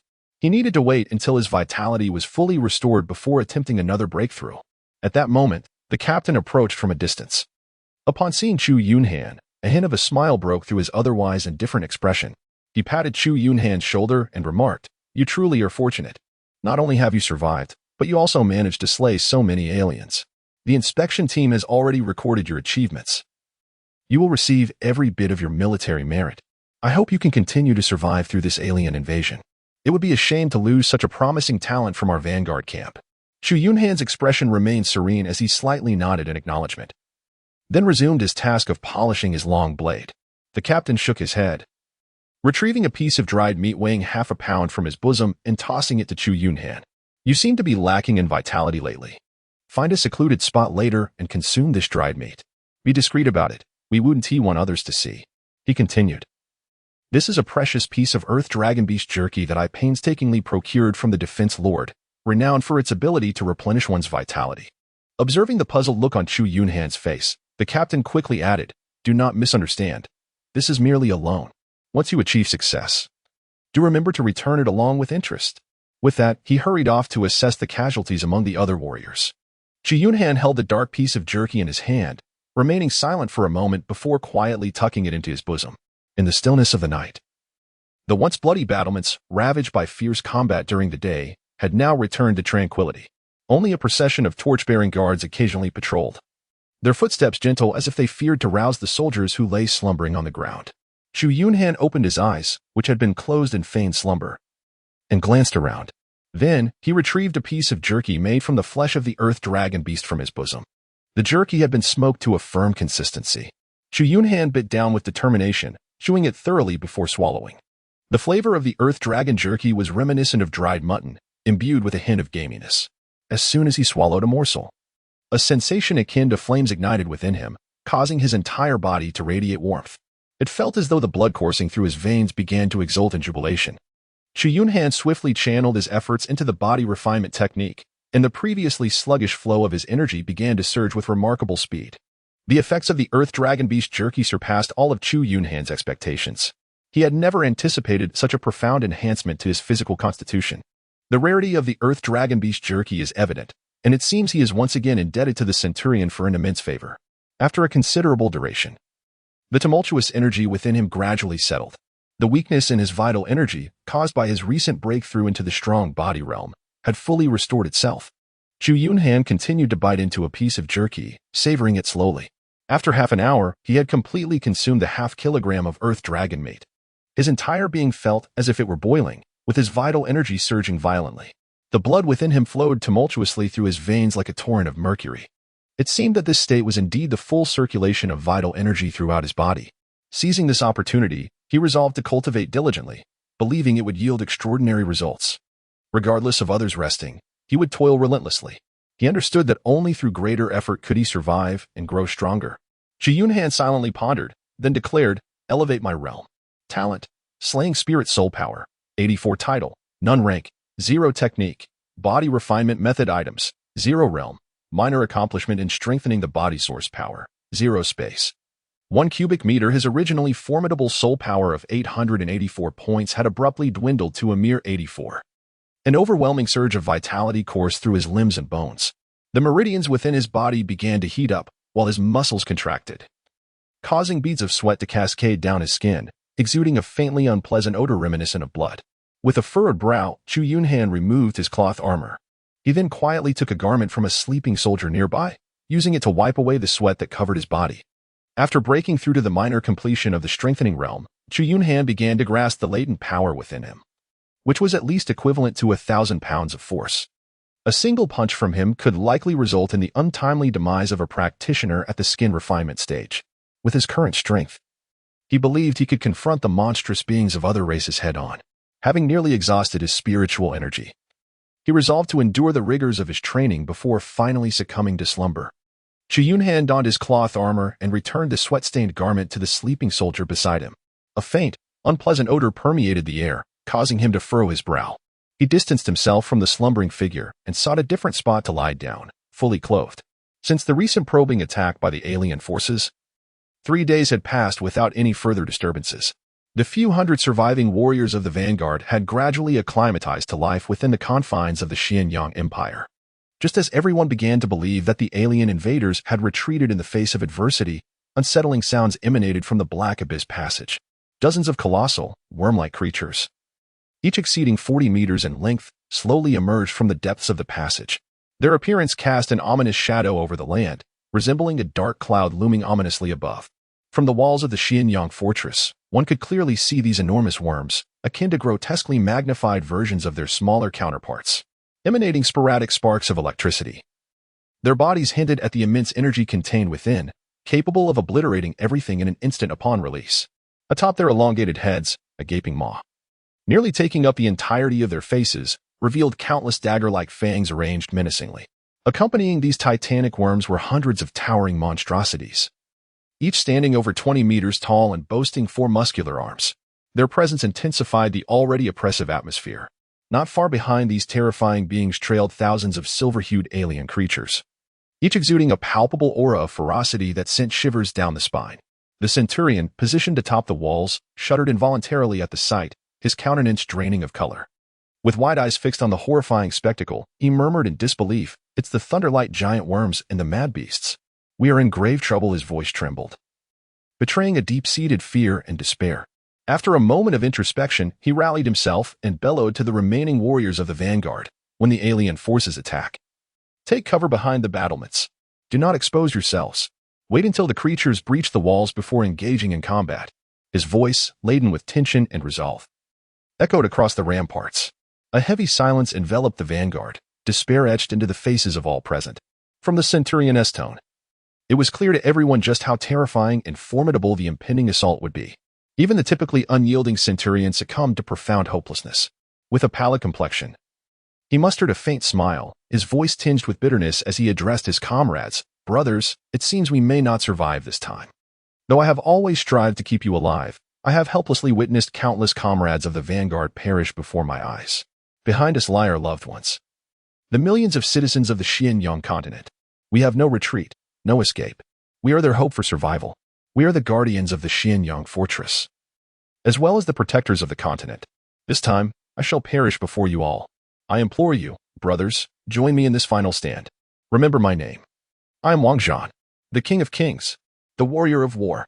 With a resolute gleam in his eyes, Centurion Wang Zhan stood firm, his sword poised. In the distance, the war drums began to beat, heralding the onset of battle. Chu Yunhan stood transfixed, gazing at the commanding officer. In that fleeting moment, the figure of the officer seemed to swell into an imposing giant before his eyes. "We are willing to follow you to our deaths," roared the hundreds of valiant warriors from the vanguard camp, their eyes ablaze with fervor. Though they were acutely aware that this battle might be their final stand, they did not falter, nor did they cower. Their hearts were imbued with unwavering resolve and fearlessness. At that instant, for the countless beings of the Xinjiang continent, they transcended their anonymity as mere soldiers of the vanguard camp. They emerged as the guardians of the Xinjiang imperial pass, symbols of hope, and unequivocal heroes of the realm. In the distance, before the abyssal passage, a multitude of grotesque and fearsome alien creatures gathered, casting a dark pall over the land, as if it were submerged in a sea of blackness.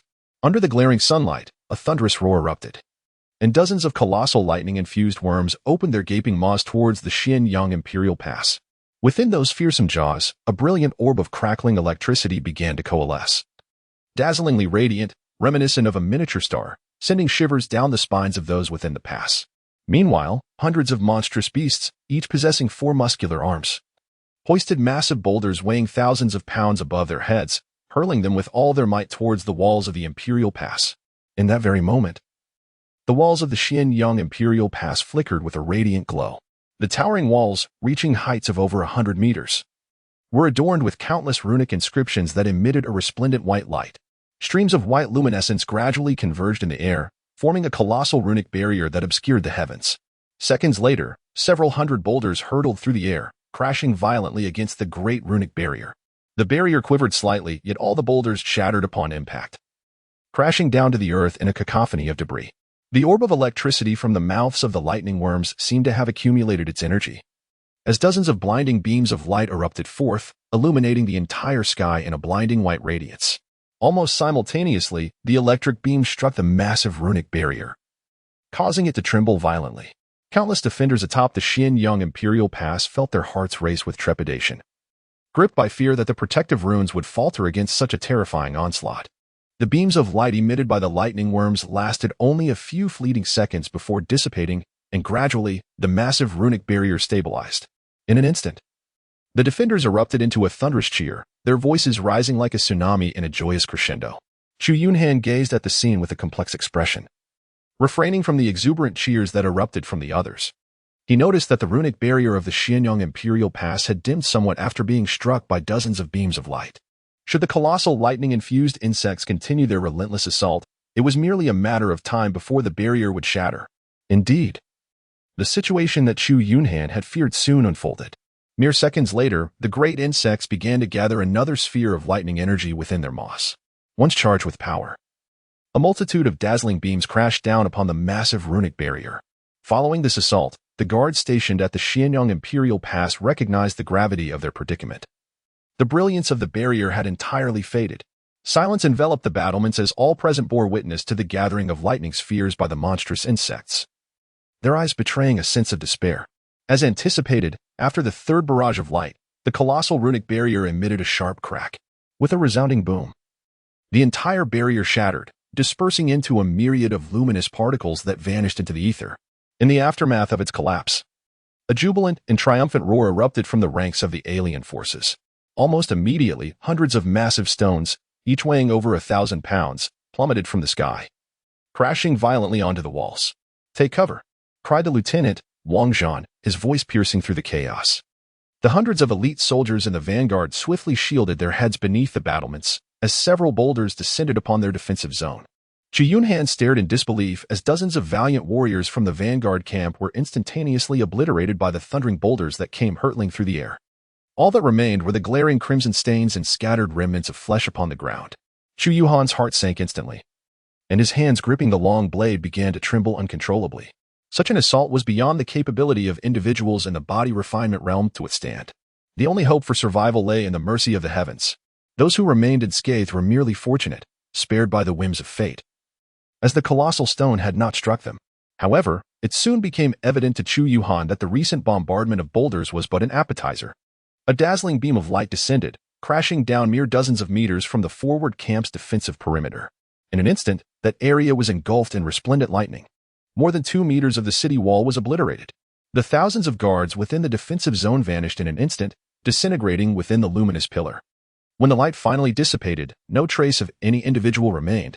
Only a gaping chasm over 2 meters deep marred the ground. Chu Yunhan gazed in astonishment at the extraordinarily brutal scene before him, a profound sense of crisis welling up within his heart.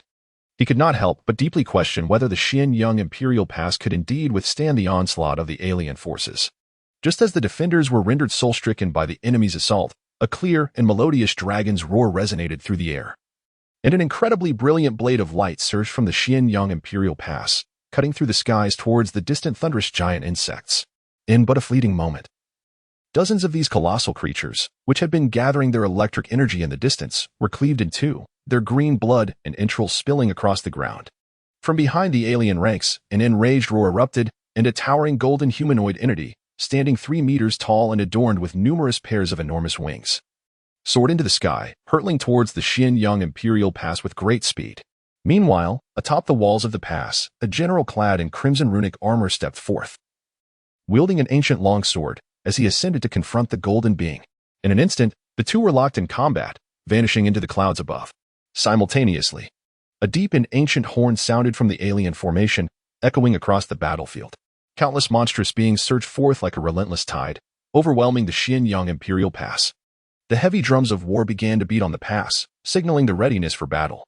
"Prepare for combat," rang out as massive crossbow bolts were unleashed from the walls, raining down upon the alien horde below, occasionally erupting in bursts of green blood amidst the chaos.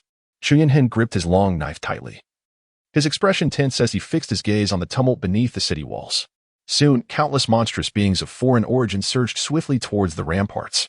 At that moment, the guards atop the walls raised open wooden barrels, pouring their contents over the edges, as the liquid cascaded down the walls. The once firmly embedded sharp talons of the creatures became treacherously slick. A multitude of these foreign monsters lost their grip and plummeted from the battlements, crashing to the earth and bursting forth green splashes of blood. Yet, this did not suffice to halt the relentless ascent of all the creatures upon the walls. Dozens of black monstrosities charged vehemently towards the defenses of the vanguard camp. With a chilling gaze, Chu Yunhan advanced with his blade drawn, striking fiercely at the monstrous creature that had scaled the city wall. The sound of impact reverberated as the creature was cleaved down from the battlements. Almost simultaneously, 2 other monstrous beings approached, their massive, razor-sharp pincers aimed menacingly at Chu Yunhan. At that moment, several long blades swept in alongside him, deflecting the oncoming pincers of the alien beasts. Chu Yunhan seized this rare opportunity, delivering a sweeping strike that severed the claw of one of the alien monsters at its root. With a deft motion, he then slashed at another creature, inflicting a deep gash upon its body. Without the time to express gratitude to the nearby death warriors who came to his aid, he narrowly evaded a sharp strike aimed at him. He retaliated by cleaving the head of the first alien monster, the blade slicing through its cranium with brutal efficiency. Meanwhile, the other alien creature was beset by several death warriors, and Chu Yunhan seized the moment to roll beneath its abdomen. He plunged his blade into its flesh and, with a vigorous thrust, eviscerated the beast. No sooner had he caught his breath than he and his comrades charged towards the remaining alien monsters. After a fierce and bloody confrontation, dozens of the encroaching creatures were systematically dispatched by the death warriors of the vanguard camp. Yet, the toll was heavy. Over 100 of the death warriors fell in the fray, succumbing to the alien monsters' lethal strikes. Captain Wang Zhan, drenched in the green blood of the aliens, approached with his long blade in hand. Together with the others, they strained to lift the lifeless bodies of the fallen aliens, casting them over the city walls.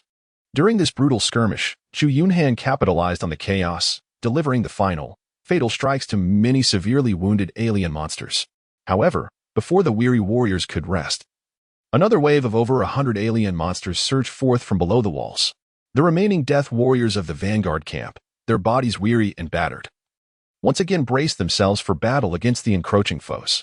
After half an hour of relentless combat, the onslaught of alien monsters had been entirely vanquished by the vanguard camp. The area beneath the defensive walls showed no further signs of the alien menace. Chu Yunhan, utterly exhausted, collapsed onto the ground, his body marred by a dozen fresh wounds, blood saturating his form. Beside him, Lieutenant Wang Zhan sat in silence, diligently tending to his injuries. At that moment, apart from the more than 10 severely wounded soldiers teetering on the brink of death, only a scant few dozen remained alive in the vanguard battalion. The gravely injured warriors, writhing in agony upon the earth, desperately implored the lieutenant for release from their suffering. In Wang Zhan's eyes, a profound sorrow was evident, tears streaming down his face as he bid farewell to these valiant souls. Subsequently, the surviving few, including Chu Yunhan, under Lieutenant Wang Zhan's guidance, rendered a military salute to the fallen comrades. Lieutenant Wang Zhan proclaimed with a powerful voice, "Brothers, you shall depart first. We shall follow shortly." Chu Yunhan silently gazed upon the unfolding scene, remaining unspoken. Yet, fortune seldom arrives unaccompanied, and calamity does not come alone. A piercing shriek echoed from afar. Soon after, a colossal silver-white figure surged towards Chu Yunhan and his companions from the opposite defensive zone. The crowd hurriedly rose, gripping their weapons tightly, their anxiety palpable as they fixed their eyes on the approaching silhouette. In an instant, a 3-meter-tall creature materialized before them, its silver-white form radiating a bloodthirsty and perilous aura. With razor-sharp claws glistening like blades, elongated and lethal limbs, and a sharply pointed tail nearly 3 meters long swaying ominously, it was a sight to behold. Its blood-red eyes, reminiscent of a malevolent spirit, exuded an air of extreme ferocity, cunning, and coldness. Upon witnessing this silver-armored monstrosity, the captain could not help but exclaim, "Silver-armored blade demon. Everyone, be cautious. You cannot breach its defensive armor. It possesses remarkable speed and immense strength, with its only vulnerabilities residing in its joints and skull." As the creature beheld the group, it emitted an excited shriek. In that moment, Chu Yunhan caught a glimpse of a white figure darting past. The 2 death warriors standing at the forefront had barely raised their long blades when their bodies erupted with copious amounts of blood, swiftly severed in two. In an instant, Chu Yunhan's heart plummeted to the depths of despair. The speed of the assault left no room for reaction. The young captain, Wang Zhan, was on the verge of madness, letting out a mournful cry. In a flash, like a wraith, he darted towards the silver-armored blade demon. A piercing clang resonated as the captain's long blade clashed with the demon's razor-sharp claws, sparks flying in every direction. Almost immediately, the demon's dual knife-like legs lunged towards the captain's body with terrifying speed. His pupils constricted as he swiftly twisted to evade the strike, rolling to escape the tail that surged beneath him. However, the silver-armored blade demon far surpassed the captain in both strength and speed. Each of its attacks sliced through the air like a blade, leaving the captain in peril and swiftly gaining the upper hand. At that moment, Chu Yunhan and the other death warriors, undeterred by fear, rallied with their blades to surround the demon. Should the captain fall, none of them would survive. Yet, against the onslaught, the silver-armored blade demon appeared unfazed, navigating through the flurry of blades with remarkable ease. As the battle wore on, the demon seemed to grow increasingly impatient, weathering the attacks while darting left and right, its sharp claws and legs creating fleeting shadows. Before long, the vanguard of death warriors began to fall one after another. Yet, The remaining fighters, having forgotten life and death, surged forward recklessly. One warrior, impaled through the chest by the demon's claws, realized his fate was sealed. A glimmer of resolve flashed in his eyes as he gripped the demon's claw tightly, refusing to let go until his last breath. The silver-armored blade demon attempted to shake him off, but the warrior clung on stubbornly. Seeing this, the other severely wounded warriors understood their own doom was inevitable and steeled themselves. They leaped forward without regard for their lives, grasping the demon's legs with all their might. Suddenly, the demon found itself burdened by 7 or 8 warriors clinging to it. Its speed diminished. Seizing the opportunity afforded by the sacrifices of his comrades, the captain struck fiercely, severing the demon's left legs at the joints. The demon emitted a pained shriek and began to spin rapidly in place. The warriors clinging to it were instantly sliced into pieces by the flailing claws, their bodies flung away. Chu Yunhan, charging headlong, felt a chill grip his heart as he raised his long blade to defend himself. He was struck by the demon's claw and sent crashing to the ground, his weapon shattering into 2. Soon, the silver-armored blade demon lost its balance and ceased spinning, its remaining legs struggling to regain stability. A glint of determination flashed in Captain Wang Zhan's eyes as he, ignoring the gaping wounds on his chest, lunged forward and delivered a decisive blow to the demon's claw. With a sickening sound, the demon's sharp tail pierced through the captain's chest, the tip protruding from his back. Meanwhile, the last few remaining death warriors clung desperately to the demon's other claw. One of them, summoning every ounce of strength, managed to sever the remaining claw at the joint. The demon's remaining legs shot out, piercing through the warriors, impaling them upon its blades. Then, with its weight becoming overwhelmingly heavy, the demon collapsed to the ground, no longer supported by its legs. Captain Wang Zhan turned his gaze to Chu Yunhan, who lay fallen in the distance.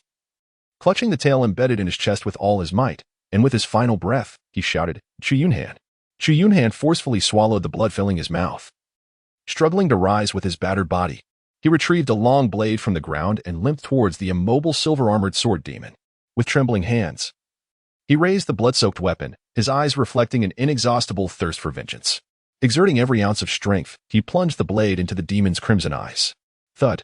The blade pierced through, and the silver-armored sword demon ceased its convulsions. The corner of Lieutenant Wang Zhan's mouth lifted slightly, and in his gradually dimming eyes, a flicker of relief and contentment emerged. Then, his head tilted, and his hands, which had clutched the tail, fell limply, swaying gently in the air. Chu Yunhan suppressed his sorrow, paying his respects to the fallen comrades and the captain, Wang Zhan, with a military salute. Were it not for their valor, he would have long succumbed to the blades of the alien beasts. A chill wind swept through, echoing in his mind the captain's furious roar. "Remember, my name is Wang Zhan, the king of overlords, the warlord." The scene at Xianyang Fortress was one of unparalleled brutality. The city walls were littered with severed limbs and shattered corpses, darkened bloodstains saturating the ramparts. The entire fortress resembled the depths of hell. The armored troops rushing to Xianyang Fortress suffered heavy casualties, with scarcely one surviving in 100.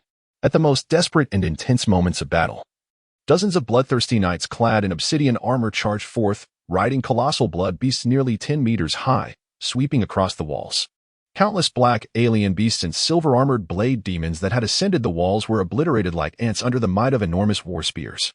Those guards who had teetered on the brink of despair found hope and salvation through the arrival of the bloodthirsty knights. In the boundless sky above, numerous sharp beams of sword light flickered like stars, bursting forth from the clouds and piercing them with countless voids. Each beam radiated brilliant light, exuding an aura of infinite majesty and lethal intent. A golden humanoid being, standing 3 meters tall with several pairs of massive wings, dove down from the clouds. His wings were tattered and his robust frame was marred by numerous wounds, yet he charged recklessly towards the alien ranks, a cascade of golden blood spilling in his wake. Simultaneously, a thunderous roar erupted from the alien camp. Subsequently, the multitude of alien beasts that had been climbing the walls, engaged in fierce combat, began a hasty retreat. A general clad in blood-red rune armor soon appeared, emanating boundless radiance. The ancient longsword in his hand shimmered with a golden light, enveloped in an overwhelming pressure. "Behold the might of the general!" echoed the cries of countless onlookers at Xianyang Fortress, their blood-stained faces alight with exhilaration and joy.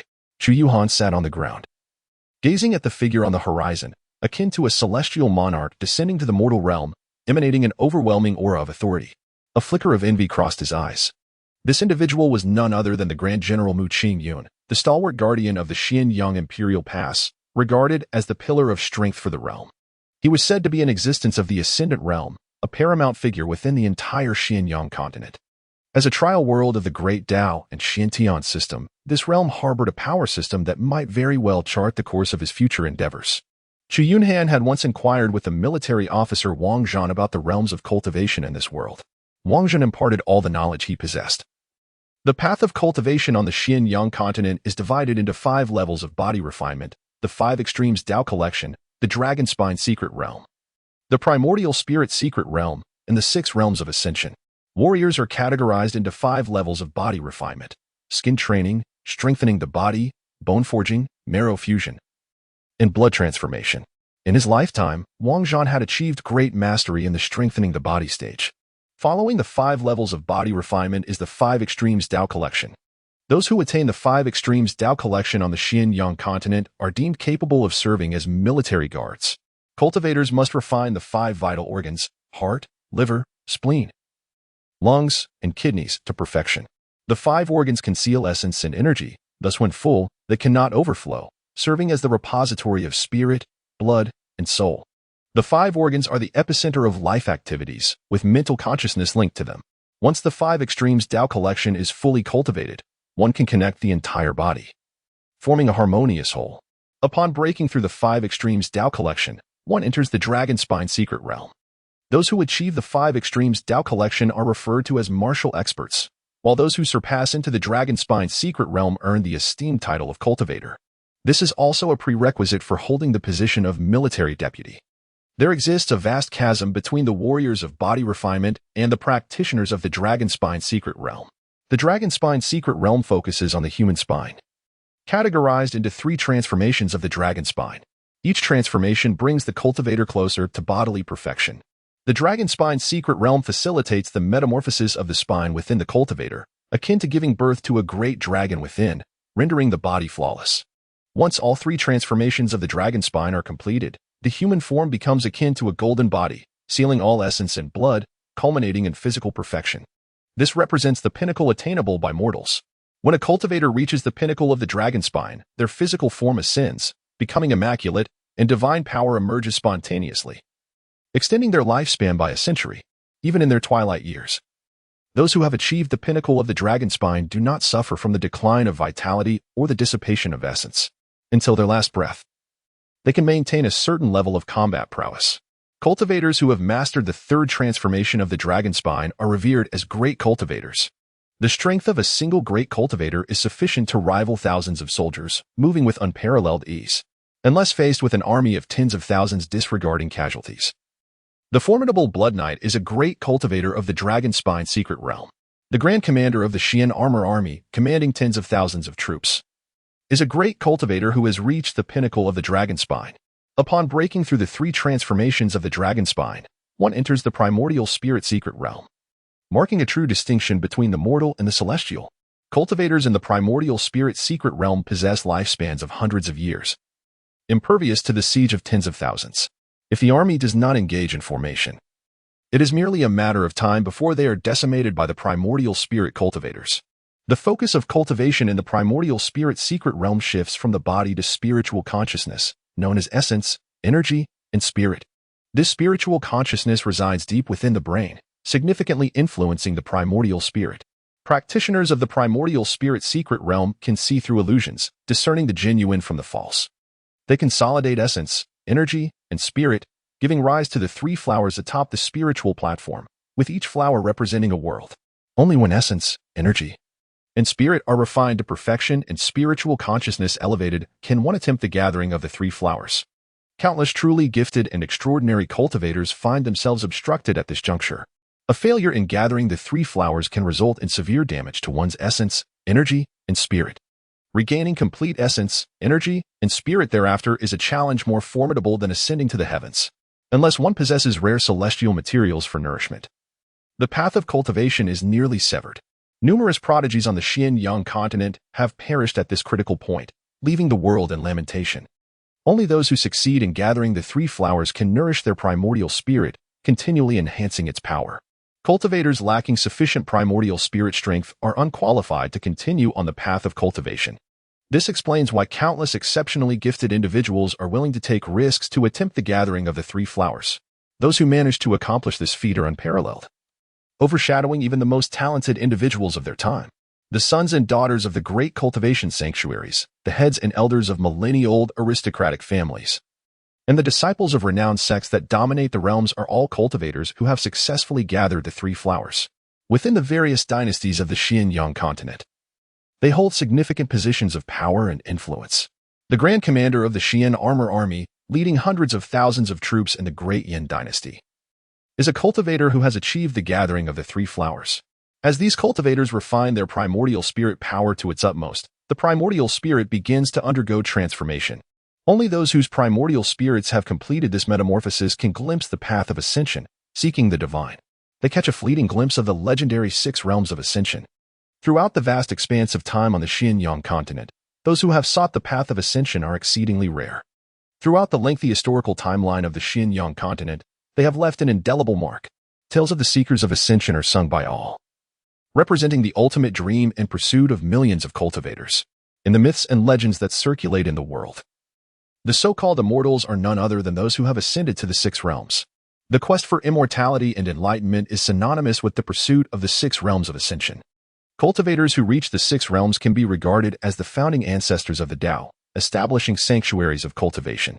Alas, as figures of legend, those who have attained the 6 realms are elusive and intangible. Ordinary cultivators may live their entire lives without ever encountering one. Hence, the details regarding the 6 realms of ascension remain largely unknown to the masses. Wang Zhan merely learned of the first realm of the 6 realms of ascension, known as the celestial realm, from the lips of the military commander. One can inquire of the divine, and strength can pierce the heavens. As for the methodology of cultivating to the celestial realm, he possessed no knowledge whatsoever. Chu Yunhan could only relent. The 6th realm of the celestial ascent remained an elusive dream for him. The casualties from the second siege by the foreign tribes far exceeded those of the first. In the vanguard camp, apart from Chu Yunhan, over 1,000 valiant soldiers, including the officer Wang Zhan, perished in this battle. Even the supervisory battalion suffered near total annihilation. When the garrison officer of the Xuanjia army's vanguard arrived to assess the losses, he was rendered speechless by the harrowing scene before him. His heart ached even more upon encountering Wang Zhan's lifeless body. Alas, I never imagined you would meet your end atop the Xinjiang Imperial Pass.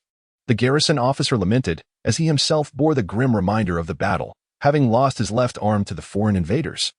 Out of the 5,000 soldiers in the vanguard camp, fewer than 600 survived, and all 5 officers met their demise in this tragic conflict. Chu Yunhan, accompanied by the surviving soldiers, was led down from the city walls by the commanding officer for recuperation. In this fierce battle, he had valiantly slain 31 alien monstrosities. Through the selfless efforts of his comrades, the terrifying silver-armored blade demon ultimately met its demise at his hands. The soul power absorbed by his innate ability, Soul Sever, coalesced within his mind into a resplendent orb of green light. The single silver-armored blade demon contributed a staggering 2,000 units of soul power to his reservoir. As he returned to the military camp for rest, the scenes along the route were harrowing. The ground was littered with severed limbs and shattered bodies, as countless soldiers quietly gathered the remains of their fallen comrades. Some guards had perished in such gruesome manners that not a single intact limb remained. Blood and flesh splattered across the walls and ground, necessitating the grim task of scraping them together by hand.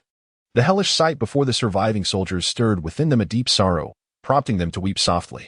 With a heavy heart, the commanding officer displayed a profound sadness in his eyes, letting out a sigh without reproaching the soldiers, those who had managed to survive this infernal battlefield, escaping death by a mere thread, were beyond his reproach.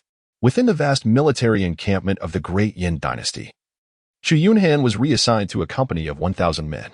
His military achievements, including the slaying of 31 black alien creatures and 1 silver-armored blade demon, were duly reported by the commanding officer. 3 days later, owing to his remarkable accomplishments, Chu Yunhan was elevated by 3 ranks, surpassing the position of squad leader, and was appointed as a lieutenant, tasked with leading the newly formed company of 1,000.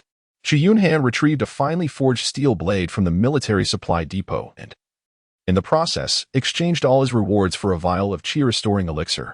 This elixir, a precious concoction utilized by warriors cultivating their physiques, is exceedingly difficult for ordinary martial artists to procure due to the rare and valuable herbs required for its creation. Typically, it is distributed as part of the salaries for officers of the rank of captain and above within the military. A junior officer receives one chi restoring elixir each month, accompanied by 10 taels of silver. To acquire more, one must engage in combat on the battlefield, earning military merits in exchange for additional rewards. In contrast, civilian martial artists are relegated to consuming various nourishing ingredients to enhance their energy and blood, which greatly pales in comparison to the efficacy and speed of cultivation afforded by the elixir. This time, Chu Yunhan's military merits enabled him to obtain a remarkable 10 chi restoring elixirs, perhaps due to his status as the sole survivor among the 1,000 elite soldiers of the vanguard camp, or perhaps out of admiration. The garrison commander discreetly handed him an oiled paper package. In solitude, Chu Yunhan opened the package to discover the dried meat of the earth dragon, stealthily gifted to him by the captain Wang Zhan. Weighing nearly a pound, he marveled at its heft. In the stillness of the night, Chu Yunhan shed his military uniform and began to examine his soul power within his mind. Talent: Soulslayer Soul Power. 5184 Title: None Rank. 0 Technique. Body Refinement Method Items: 0 Realm.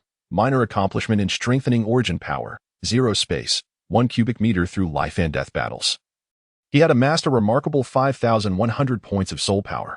Without hesitation, Chu Yunhan uncorked the porcelain vial and ingested a chi-replenishing elixir. Once the elixir entered his abdomen, it gradually dissolved into a warm current, swiftly nourishing the vital energy and blood throughout his body.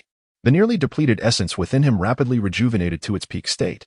Meanwhile, the wounds across his body began to itch, gradually forming scabs. Chu Yunhan directly elevated his strength from the minor completion to the ultimate perfection of the strengthening realm, resulting in an instantaneous reduction of 1,200 points from his soul power. Noticing the rapid depletion of his vital energy within, he swiftly consumed a chi-boosting pill. With the replenishment from the pill, he managed to stabilize himself. After sensing the formidable power contained within the perfected strengthening realm, a fierce determination surged within Chu Yunhan. It was not enough. Such strength was still far from adequate. Consequently, he poured out 3 more chi-boosting pills from the porcelain vial and swallowed them in one swift motion. He then raised his realm once again. Boom. Chu Yunhan felt as though a volcano had erupted within him, his entire being surging with vitality.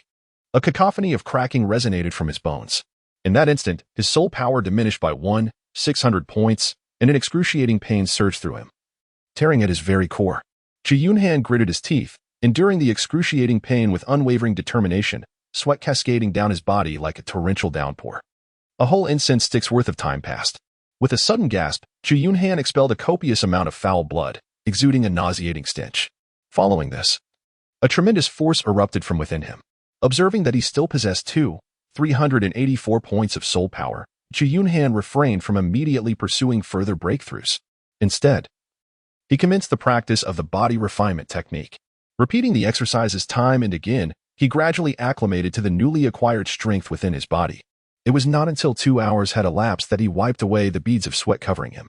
After a brief moment of recuperation, he consumed all 5 remaining chi recovery pills from the porcelain vial. A torrent of scorching energy, akin to molten lava, surged throughout his being. He began to emanate a misty, white vapor, his body glowing a fiery crimson, as the tumultuous flow of vital energy within him threatened to overflow. Without hesitation, Chu Yunhan immediately chose to break through. A staggering 2,000 points of soul power surged throughout his entire being, causing every bone in his body to radiate a faint, pure glow. He had reached the minor perfection of the bone refinement stage. His sharply defined physique resembled a sculpture, brimming with explosive strength. As he gently clasped his hands, his body resonated with a thunderous roar, while the blood coursing through him surged like a mighty river, producing a cascading sound. Chu Yunhan felt the profound transformation within himself, his gaze turning icy. If he were to encounter the silver-armored blade demon once more, he was confident he could vanquish it swiftly. He would never again succumb to the despair and helplessness he had previously experienced. There would be no need to rely on the sacrifice of countless comrades' lives to achieve a mere stroke of fortune in slaying one. The following day, over 1,000 soldiers of the newly formed Vanguard Death Squad were diligently training in the barracks, sweat pouring down in earnest. Chu Yunhan stood at the forefront of the formation, his torso bare, wielding a finely forged steel blade, as he led all the soldiers in practicing their swordsmanship. The simple acts of chopping, slashing, cutting, and cleaving resonated with a fierce whistle. A chilling glimmer flashed through the air, and a sharp beam of light from the blade pierced the eyes of all present. Over 1,000 elite soldiers gazed at this newly appointed lieutenant, their eyes reflecting a sense of admiration. In the military, strength reigns supreme. Only the powerful are deserving of their respect. Chu Yunhan's astonishing feat of slaying dozens of alien monsters in the silver-armored blade demon has already resonated throughout their ranks. Hence, no one dared to show even a hint of dissatisfaction towards the newly appointed commander. In the fortified residence of the Xianyang Imperial Pass, dozens of armored generals gathered in unison. The various deputy generals, chief commanders, and grand marshals of the major dynasties looked upon the middle-aged man at the head of the table with utmost reverence. He was none other than Chu Yunhan, the valiant general who had illuminated the battlefield with a single stroke of his sword. Intelligence reports revealed that 3 royal figures from the alien race had come to besiege the fort. One had already sustained injuries and was gravely weakened. The other 2 remained shrouded in secrecy, plotting who knows what. How do you perceive this incursion by the aliens? The assembly exchanged glances, and one grand marshal rose to speak. General, the alien incursion does not seem to unleash their full might. In previous years, their assaults were nothing short of all-out offensives. Though this time appears formidable, the attackers consist merely of lower-tier clans. Moreover, it has been less than a year since their last invasion. I sense there is something amiss with this incursion. They must be scheming something sinister. We cannot afford to be complacent. Chu Yunhan's expression turned grave as he nodded in agreement. Every time the aliens fail to breach our defenses, they require at least 5 years to recuperate before they can muster the strength for another invasion. Yet this time, it has been merely a year. I fear something has transpired on the other side of the black abyss. Moreover, I harbor an unsettling premonition. It is likely that the aliens come not just with 3 royal figures. At his words, the atmosphere in the hall grew taut with tension. The alien kings are beings of transcendent power. If even General Mu feels unease, could it be that royal figures from the alien race are involved in this invasion? Chu Yunhan furrowed his brow and shook his head. While the alien royalty possesses overwhelming strength, I could still contend with 1 or 2 of them. However, this time, it seems the matter is far more complex than mere royalty. What? The assembly gasped in horror, bewildered. Not just royalty? Could it be that the aliens are preparing to strike with their entire race? Impossible. The alien clans are numerous, and the royal factions are perpetually embroiled in conflict. Some of the larger clans harbor deep-seated grudges, making it implausible for them to unite. Otherwise, the Xianyang Imperial Pass would have long since fallen. After a prolonged silence, Chu Yunhan finally spoke. Regardless of the alien schemes, I sought assistance from the capital 10 days ago. The Xianyang Imperial Pass must not falter, otherwise the world shall know no peace. Yesterday, I received a response from the capital. The Grand Marshal of the nation has personally set off to aid us at the Xianyang Imperial Pass. He is expected to arrive within 10 days. Upon hearing that the Grand Marshal was personally coming from the capital, relief washed over everyone present. The once anxious expressions transformed into relief. What? He is coming? Excellent. With the Grand Marshal's protection, the Xianyang Imperial Pass is secure beyond doubt. Haha. With him here, no matter how many royal or alien figures come, they are merely walking to their doom. Indeed, this time, the aliens will surely suffer significant losses. As Chu Yunhan contemplated the imminent arrival of the Grand Marshal, his unease dissipated considerably. No matter the alien schemes, with the Grand Marshal present, their might will be sufficient to quell all threats. He then turned to inquire of a scholar to his right. Has the casualty report been compiled? At Chu Yunhan's inquiry, the previously light atmosphere turned somber. The scholar produced a tome, opening it with a grim countenance. General, the heaviest losses were suffered by the Xuanjia army from the Dian dynasty, who came to our aid. Of the 450,000 Xuanjia troops, only 130,000 survived after 2 battles. Following them, the Philian army, tasked with defense from the Wei Kingdom, has sustained casualties exceeding 200,000. In total, we have lost nearly 800,000 troops. Upon hearing such devastating numbers, sorrow washed over the faces of all present. Since the emergence of the Black Abyss 3,000 years ago, countless warriors have perished in the face of alien invasions. The entire Xianyang continent has paid an exceedingly grievous toll. Over 3 millennia, to fend off the alien onslaught, numerous dynasties have vanished into the annals of history. Countless renowned sects and noble families have sent their disciples forth, sacrificing their lives to protect this land, safeguarding millions from the alien slaughter. Once, the leadership of the Xianyang continent contemplated negotiations with the aliens, even willing to pay a steep price. Yet, alas, the Xianyang continent could not provide what the aliens desired. The aliens craved the blood and flesh of the continent's myriad souls. For them, the Xianyang continent was merely a newly discovered pasture. With its billions of inhabitants akin to livestock, it was a divine offering of sustenance bestowed upon them. With this clear understanding of the aliens, All inhabitants of the Xinjiang continent grasped one undeniable truth. This is a war of races. It can only end with the complete annihilation of one side. I am the dividing line, in the boundless depths of the desolate death desert, within the immeasurable black abyss, under the ominous flashes of lightning that obliterate all. 6 alien lords, shimmering with golden light and exuding boundless pressure, encircled a weathered stone tablet exceeding 3 meters in height, bowing in reverence. Not far away, a colossal crimson rune array emanated a chillingly sinister aura. Unbeknownst to anyone, the blood of the fallen human soldiers and the alien outpouring was seeping slowly into the earth below. Under the influence of the massive crimson rune array, it gradually coalesced, forming an immense sea of blood beneath the surface. Above this blood sea loomed the shattered stone tablet. As the ritual progressed, the 6 alien lords slashed their arms, allowing their golden essence to drip onto the tablet. Soon, the flow of essence intensified until the 6 lords, their auras waning and on the verge of collapse, finally ceased. In the next moment, 3 figures resembling humans emerged from the void. Their white forms emitted no aura, appearing as ordinary humans. Yet, all the aliens, including the 6 lords, knelt upon sighting them. All hail our emperor. 2 humanoid beings of a pale hue extracted a blood-stained crystal dagger and made an incision upon their wrists, causing torrents of golden blood to cascade down. The void itself seemed unable to bear the weight of this sanguine outpouring, quivering violently as though the very essence of this blood might collapse the realm. At that moment, a colossal blood-red rune array began to scintillate with a crimson luminescence. Below the surface, the sea of blood roiled with fervor, rapidly contracting until, in the blink of an eye, it coalesced into a blood-red crystal the size of an egg. This sanguine gem shot forth, soaring directly atop a stone tablet, where it was gradually absorbed by the golden blood adorning the monument. The 6 alien sovereigns and 2 regal figures bowed in unison, their voices reverberating through the heavens. Countless beings as offerings, millions of holy clans as guides. We beseech the heavens, bestow upon us divine grace. Once the ordinary, fragmented stone tablet had absorbed all the blood, it began to radiate a resplendent glow, shimmering with celestial brilliance. Under the illumination of this light, the terrifying abyss ceased its tumult. The cataclysmic lightning and the tearing winds vanished, as if cowed by this divine radiance. The dazzling light gradually coalesced within the void, ethereal and elusive. After a prolonged moment, the brilliance dissipated into the cosmos. In its place, a blood-red spear of infernal flames materialized, seemingly capable of annihilating the heavens and earth. The entire void trembled upon the spear's emergence.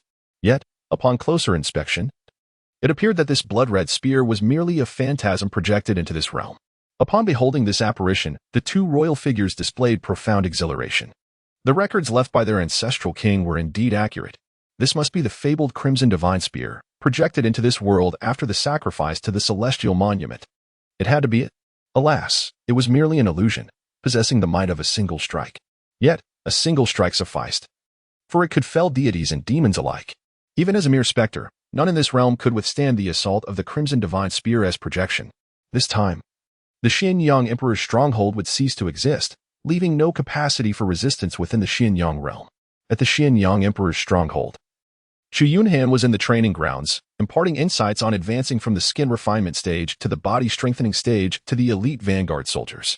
Suddenly, a resounding dragon's roar echoed across the skies. From the distant firmament, a black dragon, spanning 100 meters, burst forth from the clouds. Behind the serpentine creature trailed a resplendent golden war chariot. Countless citizens within the city gazed upwards, their expressions frozen in astonishment. Was that the legendary dragon? Am I imagining things? The dragon seems to be pulling a chariot. Who could this be? Even the emperors of the great dynasties could not muster such grandeur. With a graceful flick of its tail, the black dragon soared above the Xinjiang Emperor's stronghold. General Mu Qingzun, leading a cadre of esteemed commanders from various dynasties, ascended from the garrison to greet the arrival. We salute the Grand Marshal. Mu Qingzun took the lead, and all present bowed deeply, their eyes reflecting profound reverence. A white-haired elder clad in simple garments emerged slowly from the golden war chariot, standing majestically in the void. He shone with a radiant brilliance, gazing down upon the world with an air of divinity, commanding the attention of all beings. The aged figure exuded an aura that pressed upon the very fabric of the heavens and earth, a presence of immeasurable might. This venerable individual was none other than the Grand Marshal, who commanded millions of troops across the 6 great dynasties and 12 sacred sects of the Xinjiang continent. He was the unparalleled figure of his age, reigning supreme over the realm for millennia. The elder smiled gently as he approached the garrison, gliding effortlessly, each step akin to blooming lotus flowers. The crowd hastily followed suit, entering the stronghold. As this godlike presence arrived, a multitude within the emperor's stronghold began to murmur in excitement. Chu Yunhan gazed in astonishment at the scene before him. He had once believed that the formidable General Mu Qingyun, the guardian of Xianyang Imperial Pass, was the strongest individual in this realm. To his surprise, he discovered the existence of such a terrifying figure. The ominous aura emanating from the 100-meter-long black dragon was enough to instill fear. To think it was merely the chariot steed of the Grand Marshal. How far could the Dao Xiantian system reach, and to what heights could it ascend? Contemplating this, he felt a surge of relief. Perhaps his choice was not misguided. Although the trials he faced were perilous, almost a matter of life and death, they truly exemplified the strength of this system. The evaluation of the Dao Xiantian system by the Tower of Guishu was mastering the laws, illuminating the heavens. Perhaps, when he could reach the pinnacle of this system, he would finally escape the hellish confines of the Tower of Guishu. However, he wondered if he could survive the third invasion of the alien race. This thought darkened Chu Yunhan's heart. The previous two assaults had already inflicted grievous losses upon the defenders of Xianyang Imperial Pass. He had merely survived by a stroke of luck. It was evident to even the most naive that the third invasion would be cataclysmic, an all-out assault. Perhaps those elite experts within Xianyang Imperial Pass might endure. But how many lowly soldiers like him could possibly evade disaster and survive? Moreover, he felt an intense sense of foreboding. Although the unrivaled Grand Marshal had come to the aid of the Imperial Pass, could the alien race truly be unprepared? After battling against the Xianyang continent for millennia, how could they possibly underestimate its foremost champion, given that the alien race had chosen to invade again within less than a year? It was clear they had devised a strategy to counter the Grand Marshal. Furthermore, considering the increasing difficulty of trials within the Dao Xiantian system, each alien invasion would become more devastating. With the invincible strongest warrior now at Xianyang Imperial Pass and no comparable adversaries from the alien race, the Tower of Guishu could not permit him to complete this trial task effortlessly. It must be noted that the task assigned by the Tower of Guishu was survive until the Xianyang Imperial Pass withstands 3 invasions of the alien army. The crux of the matter lay in those 2 words, survive. Although Chu Yunhan had only recently become a hunter for the Tower of Guishu, his understanding of it assured him that it would not be without purpose. The impending third invasion of the alien race would likely be earth-shattering. If things continued in this manner, he feared that death would be the only outcome awaiting him.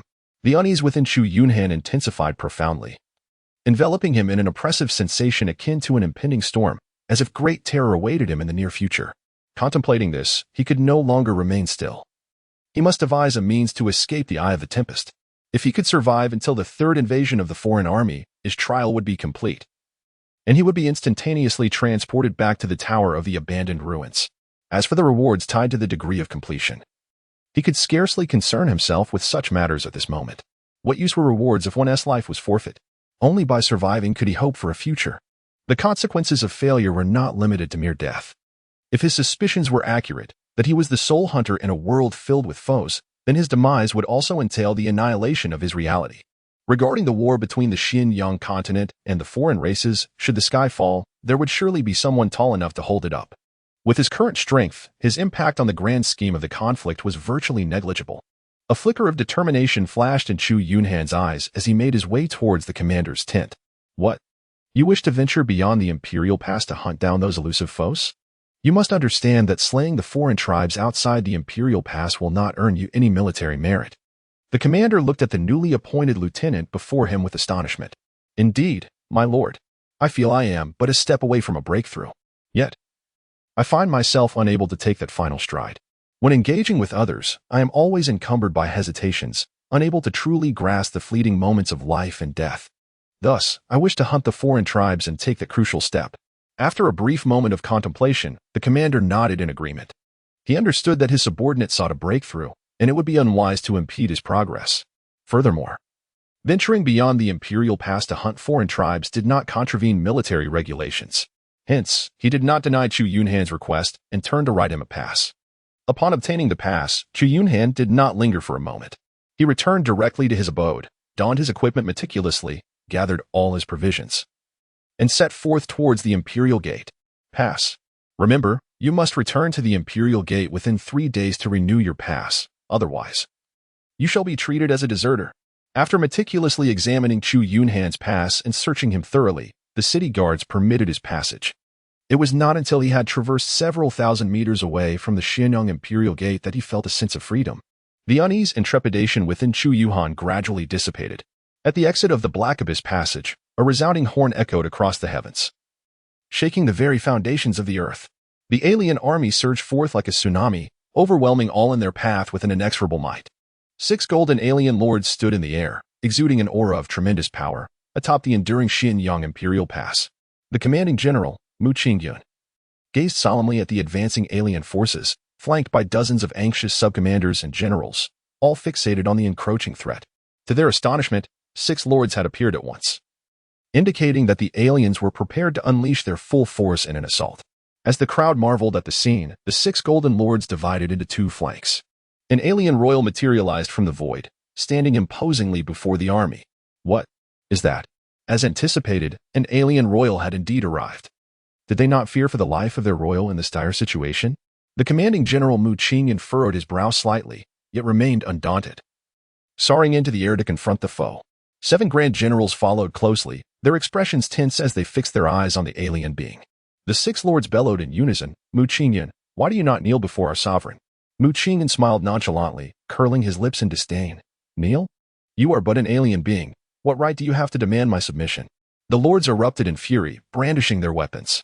The royals' indifferent gaze locked onto Mu Qingyun, a faint scoff escaping his lips. I had hoped to spare your life, to have you serve as a vanguard for my sacred kin, but alas, you do not know how to cherish such an opportunity.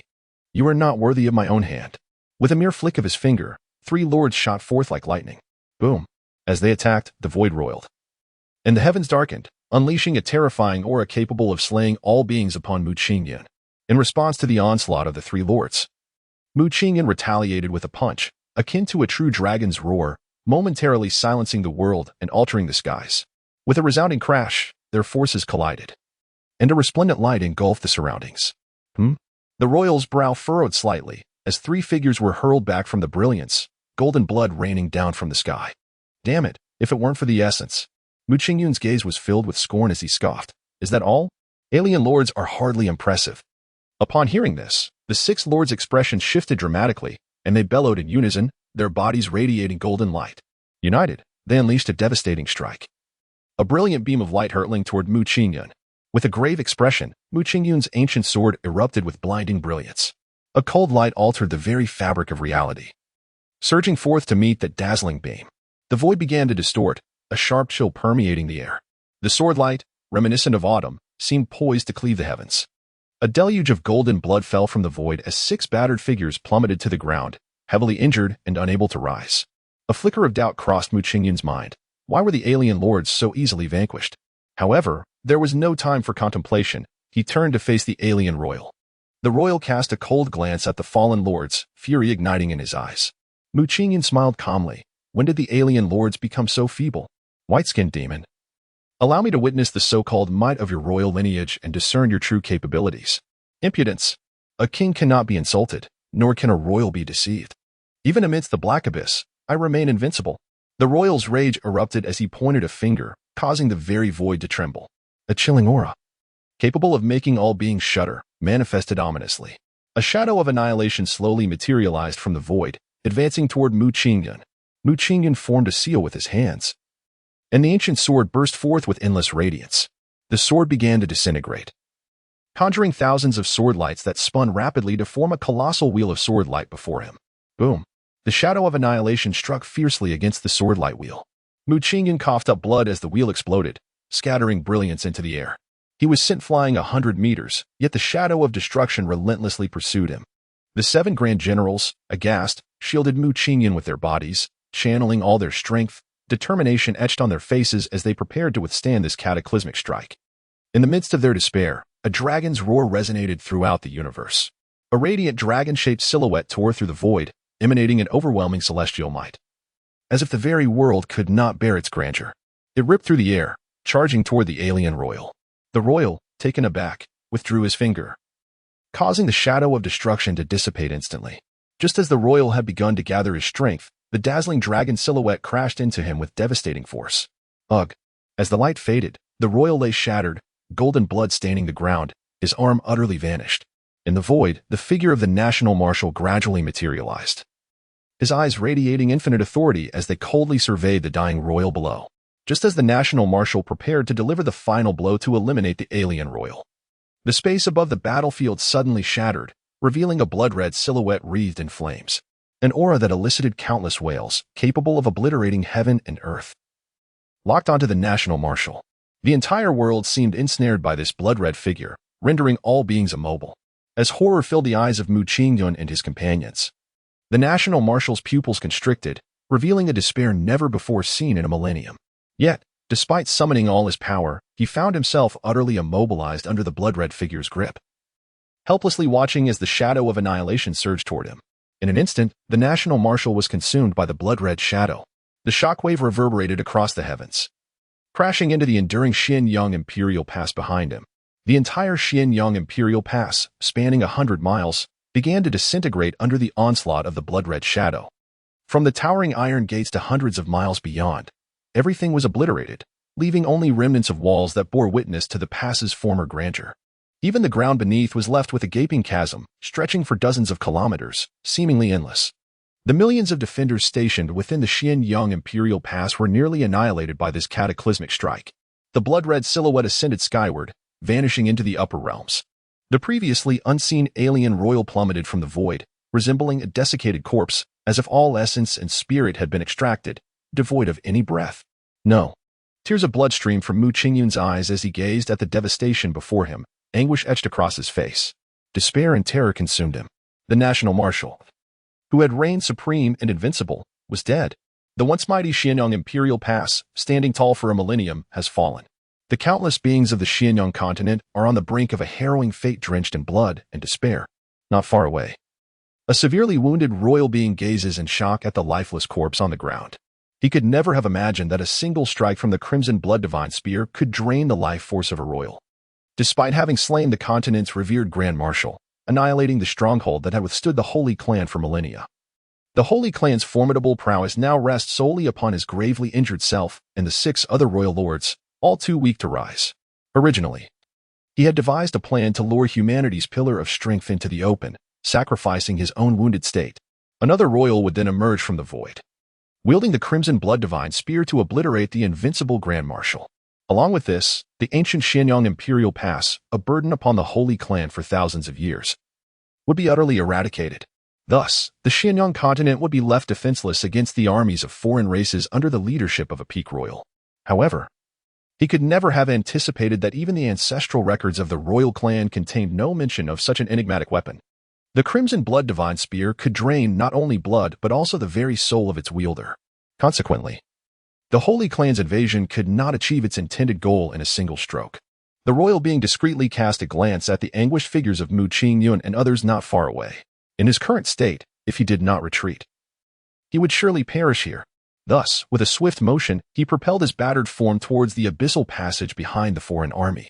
As for the 6 fallen lords lying on the ground, he could no longer afford to concern himself with them. His actions instantly roused Mu Qingyun and the others. With a furious roar, Mu Qingyun soared into the air, his figure darting swiftly after the retreating royal being. The other generals, faces grim with resolve, turned their gazes toward the fallen foreign lords. Sensing the pursuit of Mu Qingyun behind him, the royal being let out a sharp cry, prompting the foreign forces in the distance to rush to his aid. Mu Qingyun, filled with rage, unleashed a devastating punch, reducing dozens of foreign adversaries before him to mere remnants. Just as the royal being was about to slip into the abyssal passage, the encroaching foreign army grew denser. A veritable tide. A glimmer of determination flickered in Mu Qingyun's eyes. His aura surged dramatically, his vital essence igniting within him. A colossal silhouette of a sword materialized behind him, glimmering with an ethereal light. Then, a blade of brilliance sliced through the air toward the front, echoing like a phoenix soaring through the heavens. All foreign entities caught within the radiant sword light melted away as if they were snow under the scorching sun. In the distance, the royal being, initially relieved, suddenly halted, turning to behold the overwhelming sword light racing toward him like a bolt of lightning. Despair etched itself upon his features. His form began to dissolve within the luminous glow. Mu Qingyun, utterly drained, his once lustrous hair now as white as snow, resembled a decrepit elder on the brink of death, his body marred with wrinkles. He collapsed to the ground, gazing at the vanishing royal being and the encroaching remnants of the foreign army. A flicker of resignation and regret shone in Mu Qingyun's eyes. Tears welled up as he murmured softly, riding forth with sword in hand to conquer the world, joyfully welcoming the dance of the green plum. Alas, our fates entwined now fade, and I shall no longer ponder the remainder of my days. How I lament that I cannot share with you the warmth and chill from our cups, intoxicated by the spring breeze and crimson wax. Slowly, Mu Qingyun closed his eyes, awaiting the end of his existence. General. In the distance, several high-ranking generals surged toward him, horrified at the sight of Mu Qingyun, whose hair flowed like snow under the glint of foreign blades. The remnants of the Xianyang imperial pass lay several miles away. Chu Yunhan's pupils constricted, and cold sweat poured down his brow. Upon witnessing the cataclysmic crimson light obliterate the grand and magnificent Xianyang imperial pass, which stood resolutely between heaven and earth, he finally comprehended the source of the faint unease that had plagued him. Within the Xianyang imperial pass resided nearly 10 million soldiers. Yet, beneath this overwhelming celestial might, everything seemed to dissipate like mere bubbles, vanishing into the ether in an instant. At this moment, life appeared so insignificantly fragile. Had he not been gripped by an instinctive dread, compelling him to leave the city, he would have joined the countless heroic souls that had already been scattered across the cosmos. Chu Yunhan silently gazed upon the multitude of departed souls amidst the remnants of the imperial fortress. Regrettably, his power was feeble, akin to that of an insignificant insect, rendering him powerless to alter the course of events. He could not even discern the source of his inner turmoil, let alone express it to others. To do so would risk undermining the morale of the troops. Furthermore, no one would heed the words of a person so lacking in strength. Only when his prowess could transcend all and subdue everything would he possess the right and capability to reshape this wretched fate. He remained shackled by the chains of predestined doom. Such tragic scenes and profound regrets would continue to unfold before him countless times. Chu Yunhan slowly rose, his eyes filled with an unwavering determination. Someday, I shall seize control of my own destiny. After a considerable time, Chu Yunhan grasped his long sword and hurried towards the ruins of the Imperial Pass. Moments later, the beacon tower atop the remnants of Xianyang Imperial Pass blazed fiercely, sending a plume of smoke spiraling into the heavens. It conveyed a message beyond the death desert. Upon witnessing this signal, hundreds of alien monstrosities lurking amidst the nearby wreckage swiftly converged. Atop the beacon tower, Chu Yunhan wielded his sword with both hands, his gaze radiating a chilling and lethal intensity. As he beheld the ferocious, bloodthirsty creatures, the blade gleamed, its cold light slicing through the air. In the flickering brilliance of his sword, several of the monstrous beings were cleaved in two, collapsing slowly to the ground. Unfazed, the horde of alien creatures surged forward relentlessly, intent on encircling him. Chu Yunhan, akin to an Azura emerging from the depths of the abyss, cleaved through the blood-soaked sea, annihilating all in his path. The surroundings of the beacon tower were drenched in verdant blood and the dismembered limbs of foreign creatures. The monstrous beings seemed endless, an inexhaustible tide that engulfed Chu Yunhan's form. The setting sun bled crimson, and solitary smoke lingered in desolation. Chu Yunhan gasped for breath, collapsing onto the ground. He had vanquished hundreds of encircling alien creatures, yet his once mighty steel blade lay in tatters. In the chaos of battle, his left arm had been severed by the claw of a monstrous foe. His back bore numerous deep gashes, a sight both harrowing and poignant. The severity of his abdominal wounds blurred his vision, casting a veil over his surroundings. The silent battlefield seemed to echo the intensity and peril of this fierce confrontation. Just as Chu Yunhan's breath began to wane and his spirit faltered, a voice resonated within his mind. The trial of the great Dao Xiantian system is drawing to a close. The hunters are about to return to the ruins tower. None of the items from this trial world may be taken back. Countdown to return begins. 3, 2, 1. In an instant, an imperceptible ripple coursed through the air. Severely injured and on the brink of death, Chu Yunhan vanished from existence as if he had never been there at all. All that remained on the ground was a battered steel blade, a paper-wrapped bundle, and a set of military armor. Chu Yunhan felt a sudden darkness envelop him, and in the next instant, he found himself within the ethereal white space of the Return to Ruins Tower. A radiant beam of pure white light illuminated his battered form. An endless stream of mysterious energy surged into his being. In mere seconds, his previously grievous injuries were miraculously restored. Not only did his severed left arm regenerate entirely, but even his severely depleted spirit was revitalized to its zenith. Just as Chu Yunhan was grappling with his astonishment, a voice resonated in his mind. A colossal light screen gradually materialized in the void.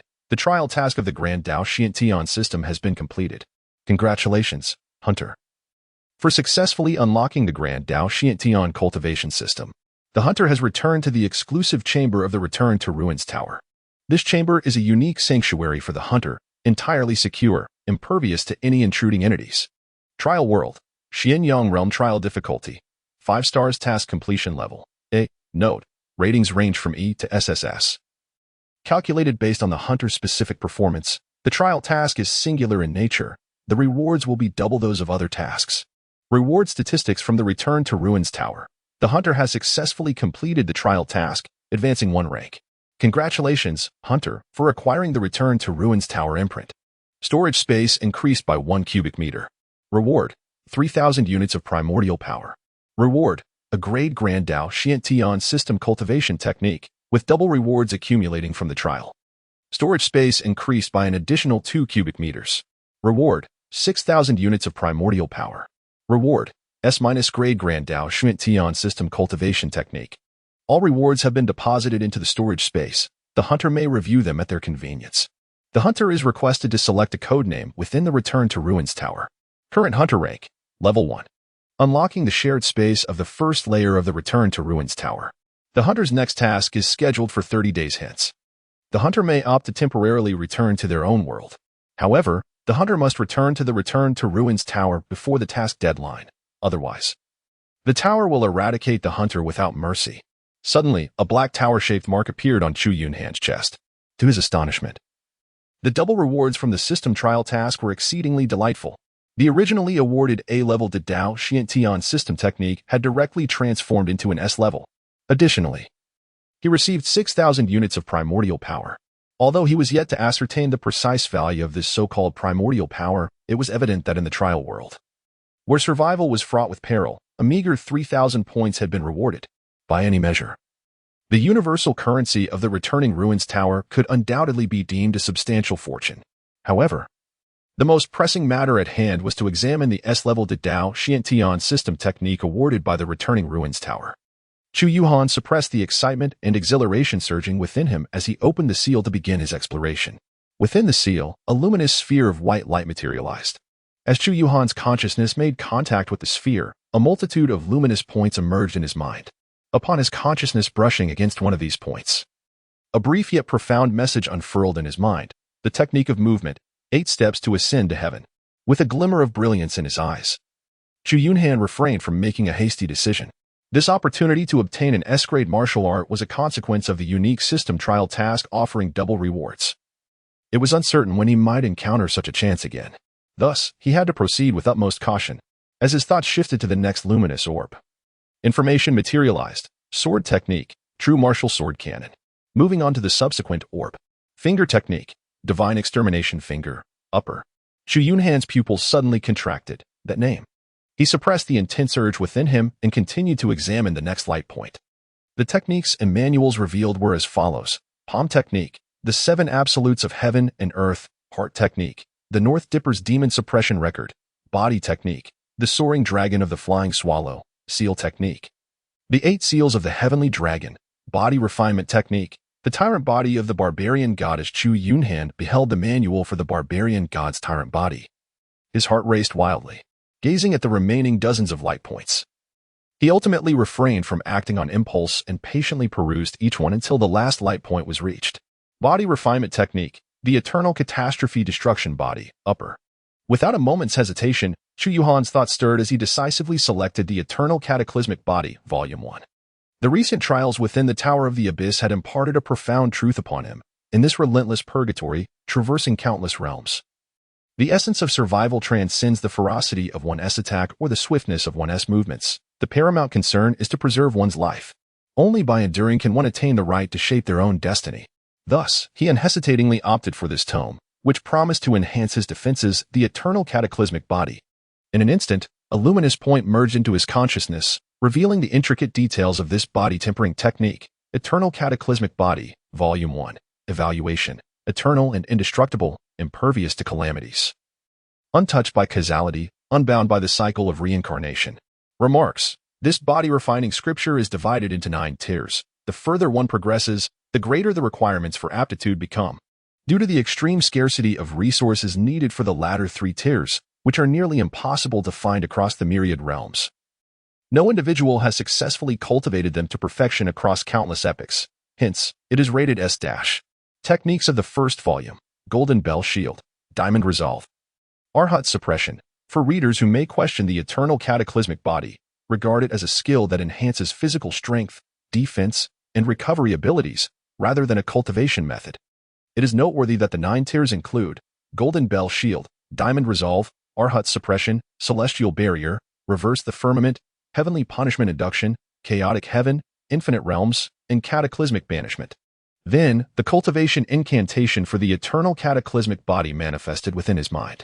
Chu Yunhan swiftly commenced the operation of his cultivation mantra, immersing himself in rigorous training. After the passage of an hour, he halted, his countenance betraying a hint of distress. Was the requirement for the eternal cataclysmic body excessively demanding in terms of aptitude? Or was it simply that his own cultivation talent was lamentably lacking? After an hour of practice, he had yet to perceive even a whisper of energy. Contemplating this, a flicker of regret stirred within him. However, Chu Yunhan soon regained his composure. He possessed the innate talent of spirit severance. As long as he could grasp the fundamentals, he could directly augment his power with his soul energy. What need had he for superior cultivation aptitude? Thus, he began to probe the depths of his soul energy within his mind. Talent: Spirit Severance Soul Energy. 15, 184 Title. None Rank. 1 Cultivation Techniques. Body Refinement Technique. Eternal Cataclysmic Body. Upper Body Refinement. Jinzhongzhou, not yet initiated. Items: 0 Realm. Minor Accomplishment in Bone Forging Enhanceable. Original Power. 6. 000 Space. 3 cubic meters. In the final battle at the ruins of the Xianyang Emperor's Pass, he valiantly vanquished 148 alien monstrosities. His talent in Spirit Severance absorbed 800 points of soul energy, adding to the 384 points he had remaining, culminating in an impressive total of 184 points of soul energy. The only lamentable aspect was that he could not bring back the nearly 1-pound piece of Earth Dragon jerky to the ruins tower. Nevertheless, such an abundance of soul energy was ample to significantly enhance his strength. The paramount objective now was to cultivate the first layer of the eternal cataclysmic body to the threshold of initiation. Otherwise, no matter how much soul energy he possessed, he would be utterly incapable of advancing the eternal cataclysmic body. Regarding the alias he would adopt within the ruins tower, Chu Yunhan deliberated and chose not to use his birth name. Instead, he whimsically designated himself as Heavenly Punishment. He needed to fulfill the tasks issued by the ruins tower and would undoubtedly traverse countless worlds. Should he encounter individuals capable of cursing him merely through his name, it would spell disaster. Moreover, he was not the sole occupant of the ruins tower. Countless hunters selected from myriad multiversal civilizations by the ruins tower surely existed. Each hunter chosen by the ruins tower was compelled to employ every conceivable means to survive within this ceaseless cycle of quests, including himself. The only path to survival lay in relentlessly enhancing their strength to a level sufficient to dominate the task-laden worlds. The path of the Great Tao is fraught with challenges, arduous and lengthy. Any who dare obstruct him shall face his unrelenting wrath. In this realm, no hunter was worthy of his trust. To be betrayed or sold out would exact a price he could not afford to pay. Chu Yunhan swiftly discovered that within the wide expanse, a luminous portal had inexplicably materialized. According to the information from the Tower of Returning Ruins, the realm beyond the portal was presumably the first layer of the so-called shared space. Upon stepping through the portal, Chu Yunhan found himself in an immense circular plaza. The cacophony of sounds enveloped him, akin to being amidst a vast marketplace. A multitude of buildings, each with distinct shapes, adorned the periphery of the plaza. Some were constructed from colossal stones, others forged from an unknown metal, while some resembled gigantic tree-like flora, and yet others appeared as edifices formed from biological tissues. Above the plaza loomed a vast celestial dome, casting its shadow over the entire area. Countless bizarre creatures filled Chu Yunhan's vision. Some resembled upright beasts, while others shimmered with an otherworldly glow. There were beings entirely composed of mechanical metal, humanoids with pointed ears and tails, and even entities with tentacles. Amidst the bustling crowd, Chu Yunhan beheld many humans clad in eccentric attire. From his rough estimation, the plaza teemed with no less than 100,000 beings. What astonished him even further was that, perhaps due to the influence of the Tower of Returning Ruins, he could comprehend all the sounds and speech emitted by these beings, grasping their intended meanings. Not far ahead, a creature resembling a beastman, clad in armor, unfurled a massive hide upon the ground, displaying an array of assorted items, fervently advertising its wares. Fire Attribute Enchanted Greatsword, rating 38, only 200 points of primal power. Mithril Armor, rating 65, Possesses anti-magic properties. Serious buyers may negotiate. Mechanical rifle, rating 27. Fierce firepower, 150 points of primal power, includes 200 rounds of ammunition. Basic life restoration potion, rating 20, 300 points of primal power, no haggling. Curiosity piqued. Chu Yunhan approached and began to examine the wares. The orc vendor, noticing his interest, promptly launched into an enthusiastic sales pitch. Moments later, however, Chu Yunhan shook his head and departed, realizing that there was nothing he required in this place. He continued to meander around the square, initially to familiarize himself with the prices of various items and to comprehend the value of the primal energy. Secondly, he sought to discover if there were any items of necessity. Lastly, observing the creatures present and the goods they offered would allow him to infer the types of quests likely to be available in the first level of the Tower of Returning Ruins. After spending over an hour exploring, he gained a clearer understanding of the shared space of the first level. This so-called shared space functioned as a trading and communication venue provided by the tower for hunters. It was a realm of absolute safety, where no individual could attack another by any means. Each item was assigned a rating by the tower, indicating its value through its score. Most of the stalls in the center of the square offered relatively low-grade items, with quality goods being a rare find. The truly high-rated items were predominantly sold in the buildings lining the square's perimeter. The only exception was an auction house established by the tower, where all high-rated items could be traded. Unlike the simple ratings given at stalls or shops, the auction house provided detailed descriptions of the items' uses. Though the service fee of 10 deterred 95 of potential buyers, as primal energy was hard-earned in the quest worlds, and no one wished to squander it. The peculiar array of buildings housed various shops, selling equipment, quest world intelligence, food, and even offering special services. The thought of the bizarre races that inhabited these establishments sent a shiver down his spine. Moreover, the value of primal energy proved to be significantly higher than he had previously anticipated. In a food shop run by humans, he indulged in an exquisite dish he had never tasted before, expending 1 point of primal energy. After his meal, he resumed his leisurely exploration of the shops. Before long, he stumbled upon an equipment store that captured his interest. The Qifeng sword, rated at 85, required 600 points of primal energy. The Xian iron broadsword was rated at 92, needing 720 points. The ice-type staff boasted a score of 114, costing 900 points, while the alloy armor was rated at 125, requiring 1150 points. The anti-armor heavy sniper rifle had a score of 138, with a cost of 1400 points, and the rift blade was rated at 198, requiring 2000 points. It was the rift blade that caught Chu Yunhan's eye. After months of diligent practice on the Xinjiang continent, he found himself without a suitable weapon. Given its score of 198, the rift blade was undeniably among the higher-rated weapons in the first level. After much haggling with the shopkeeper, he ultimately purchased the blade for 1680 points of primal energy.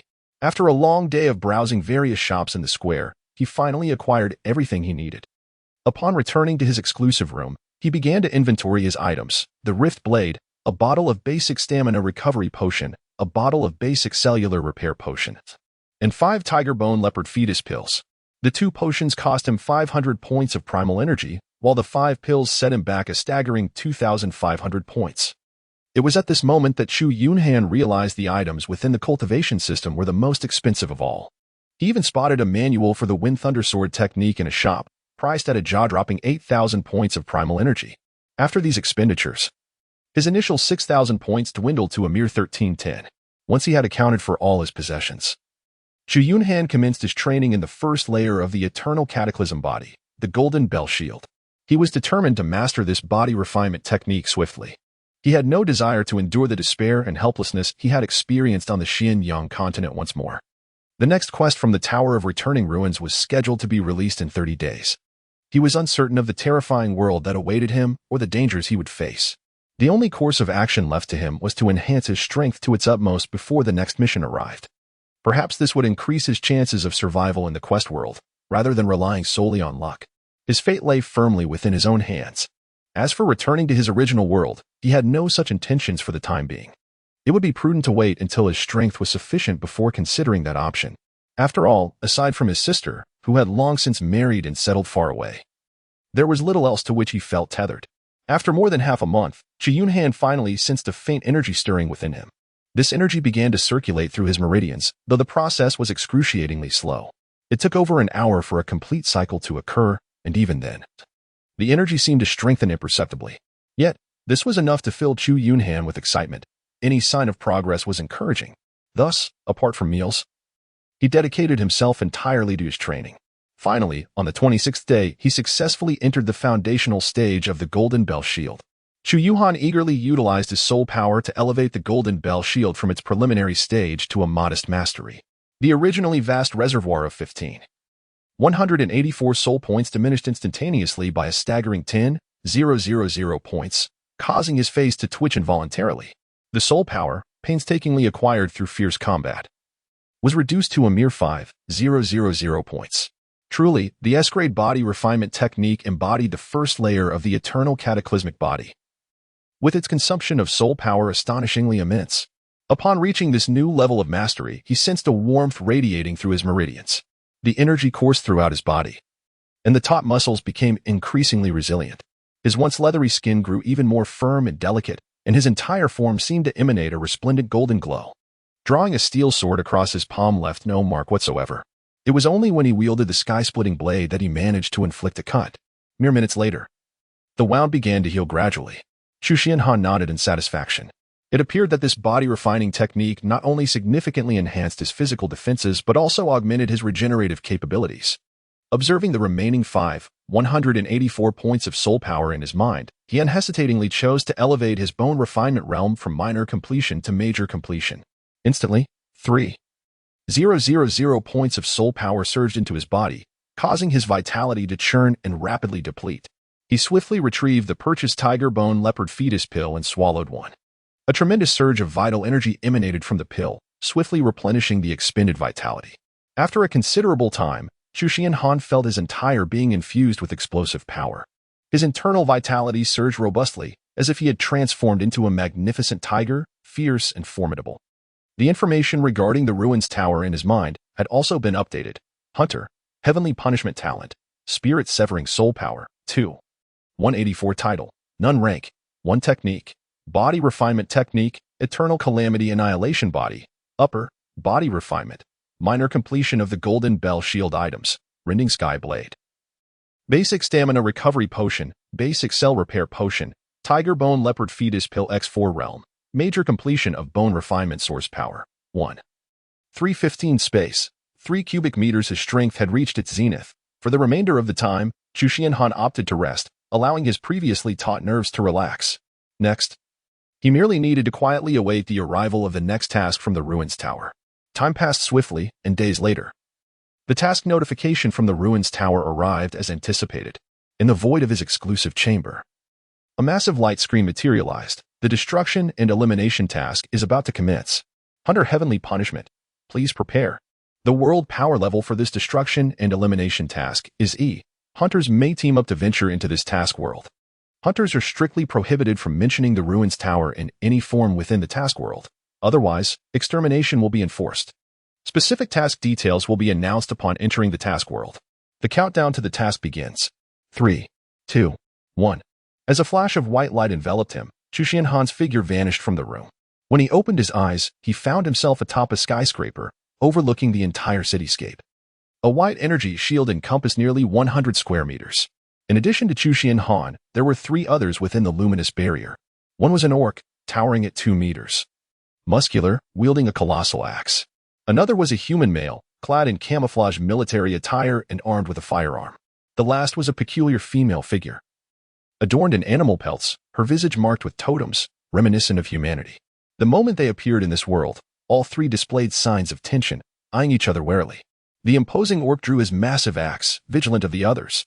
The woman hastily performed a series of gestures, murmuring incantations, summoning a massive black wolf, its gaze fierce, standing guard before her. Upon noticing Chu Yunhan, the human male's expression brightened. "Hey, brother," he began, intending to greet Chu Yunhan. But he quickly discerned the cold indifference radiating from him, which conveyed an aura of unapproachability. The man offered an awkward smile and retreated a few steps with his weapon, signaling that he posed no threat. At that moment, the information of the ruins tower emerged in his mind. Task: Biohazard Rampage. Task difficulty: 2 stars. On the planet Carolindon, an unknown virus suddenly erupted, infecting the entire planet within a year. Billions of Carolandans suffered devastating casualties under the virus's onslaught. Countless Carolandans succumbed to rapid bodily decay after infection, while the remaining victims mutated into mindless, bloodthirsty, and savage zombies. Apart from a scarce few who escaped, the entire Carolandan civilization faced annihilation. As time progressed, the mutated beings grew increasingly powerful and bloodthirsty, and various life forms on Carolandan began to mutate as well. The remaining survivors of the wise civilization faced extinction. Task details have been released. First, identify the source of the Carolandan virus outbreak. Second, eliminate the virus's source to preserve the flame of civilization on Carolandan. Task failure penalty. The difficulty level of the next task world will increase by 1. Note: as time elapses, the mutated entities will become even more formidable. Hunters are urged to complete the task promptly. Chu Yunhan furrowed his brow slightly, reflecting on the hints provided by the Tower of Return.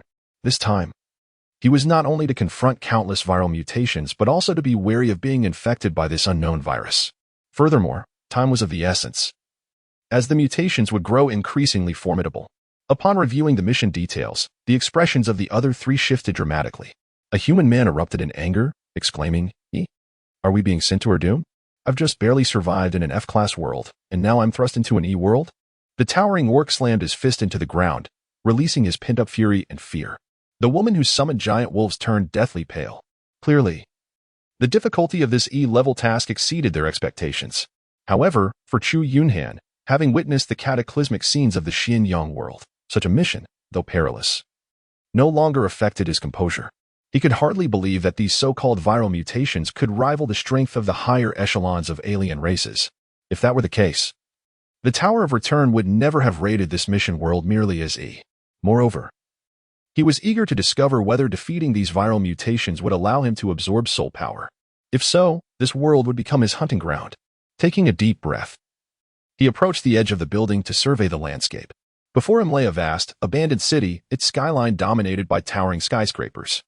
The entire metropolis exuded an eerie silence, devoid of even the chirping of insects or the fluttering of birds, enveloped in a deathly stillness.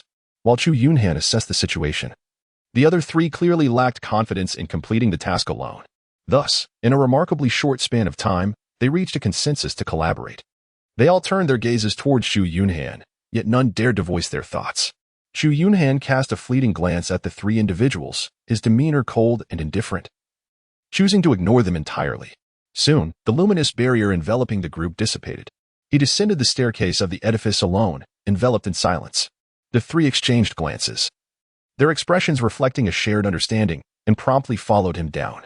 Upon reaching the desolate street, the trio trailed cautiously behind Chu Yunhan.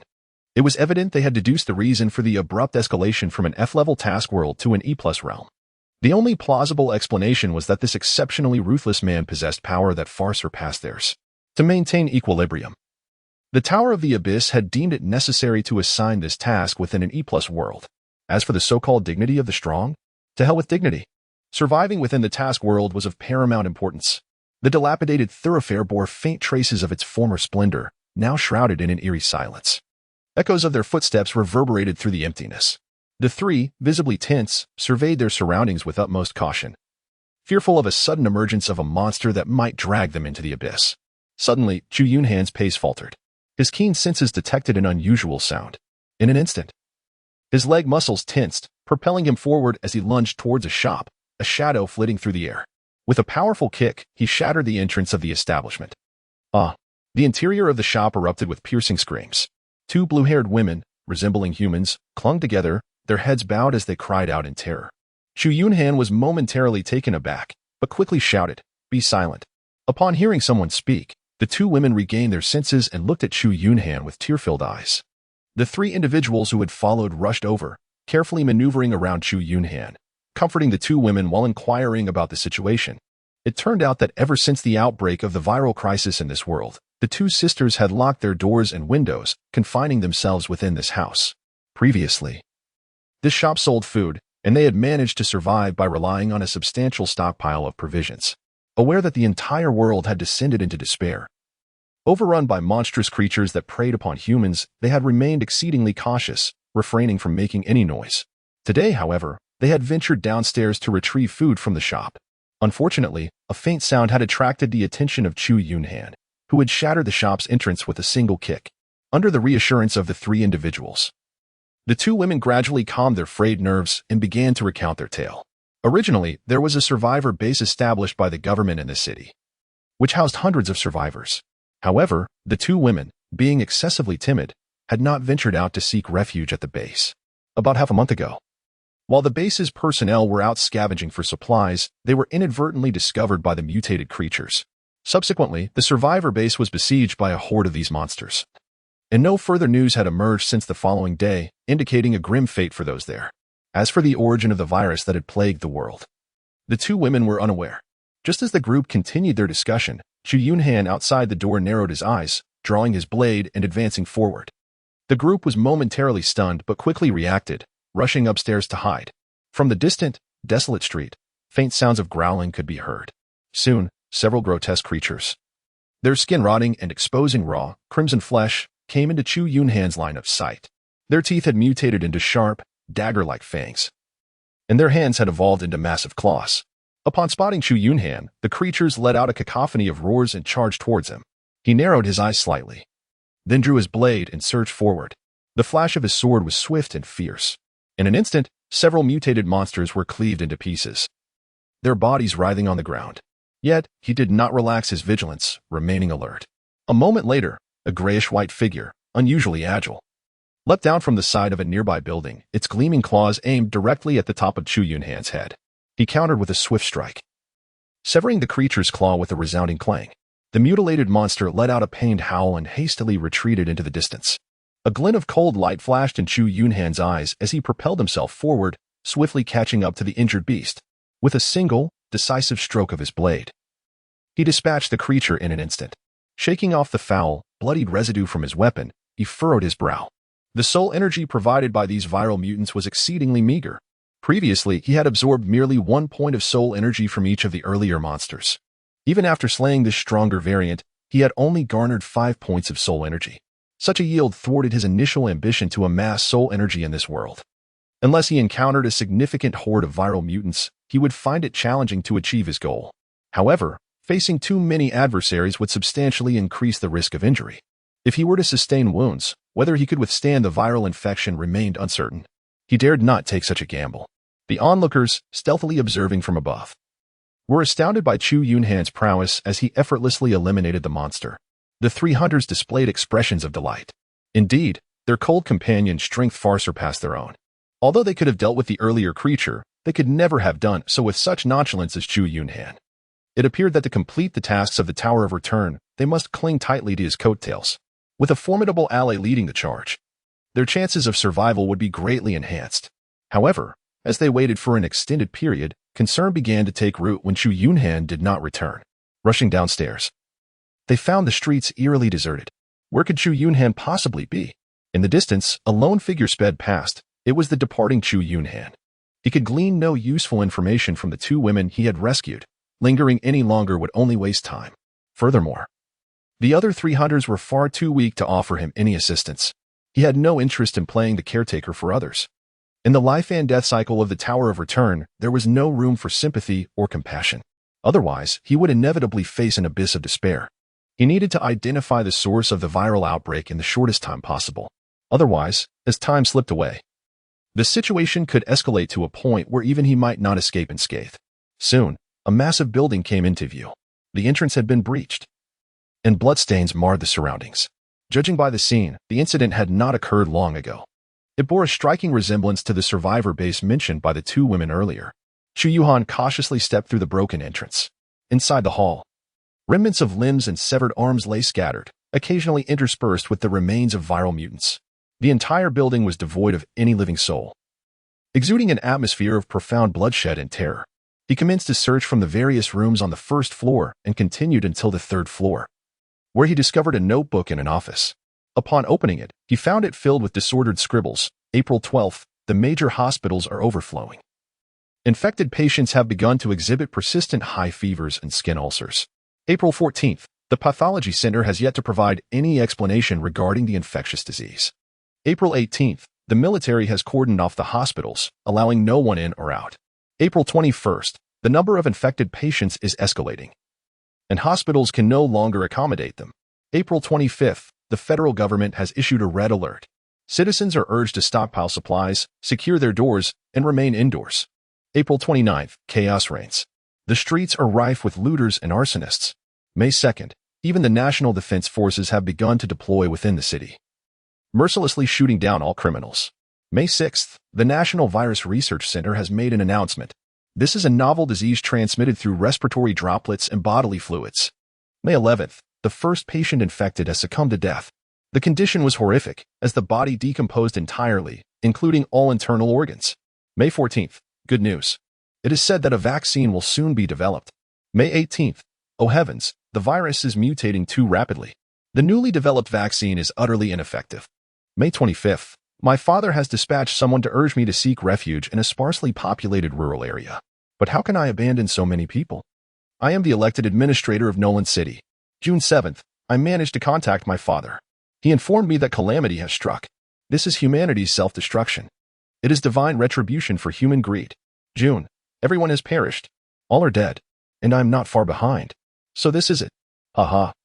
The infected have transformed into zombies. The avaricious federal council and those merchants deserving of damnation, is this the outcome you desired? Why did you dare to open this infernal Pandora's box? It has spiraled out of control, has it not? Nolan City is finished. The federal government is doomed. Humanity is doomed. Now the world is filled with devils emerging from hell. What use are your amassed fortunes now? Spend them in hell. June 22nd. Humanity has opened the gates of hell with its own hands. Let destruction reign. This is our just punishment. Chu Yunhan's expression darkened as he closed the notebook. It turns out this viral mutation is referred to as a zombie. What does it mean for humanity to self-destruct? And what is this infernal Pandora's box that has been unearthed? Is the author of these notes mentally disturbed? Could they not clarify matters before the impending collapse? Now he finds himself embroiled in a riddle. This kind of situation is precisely what he detests the most. Wouldn't it be simpler to charge through without complications? After meticulously searching every nook and cranny, he found no further revelations. Chu Yunhan was beset by a tumult of emotions, his countenance emanating an icy chill. Before he could exit the building, the anguished roars reverberated throughout the entire block. Hundreds of zombies materialized within his line of sight. Among them a towering mutant zombie exceeding 3 meters in height.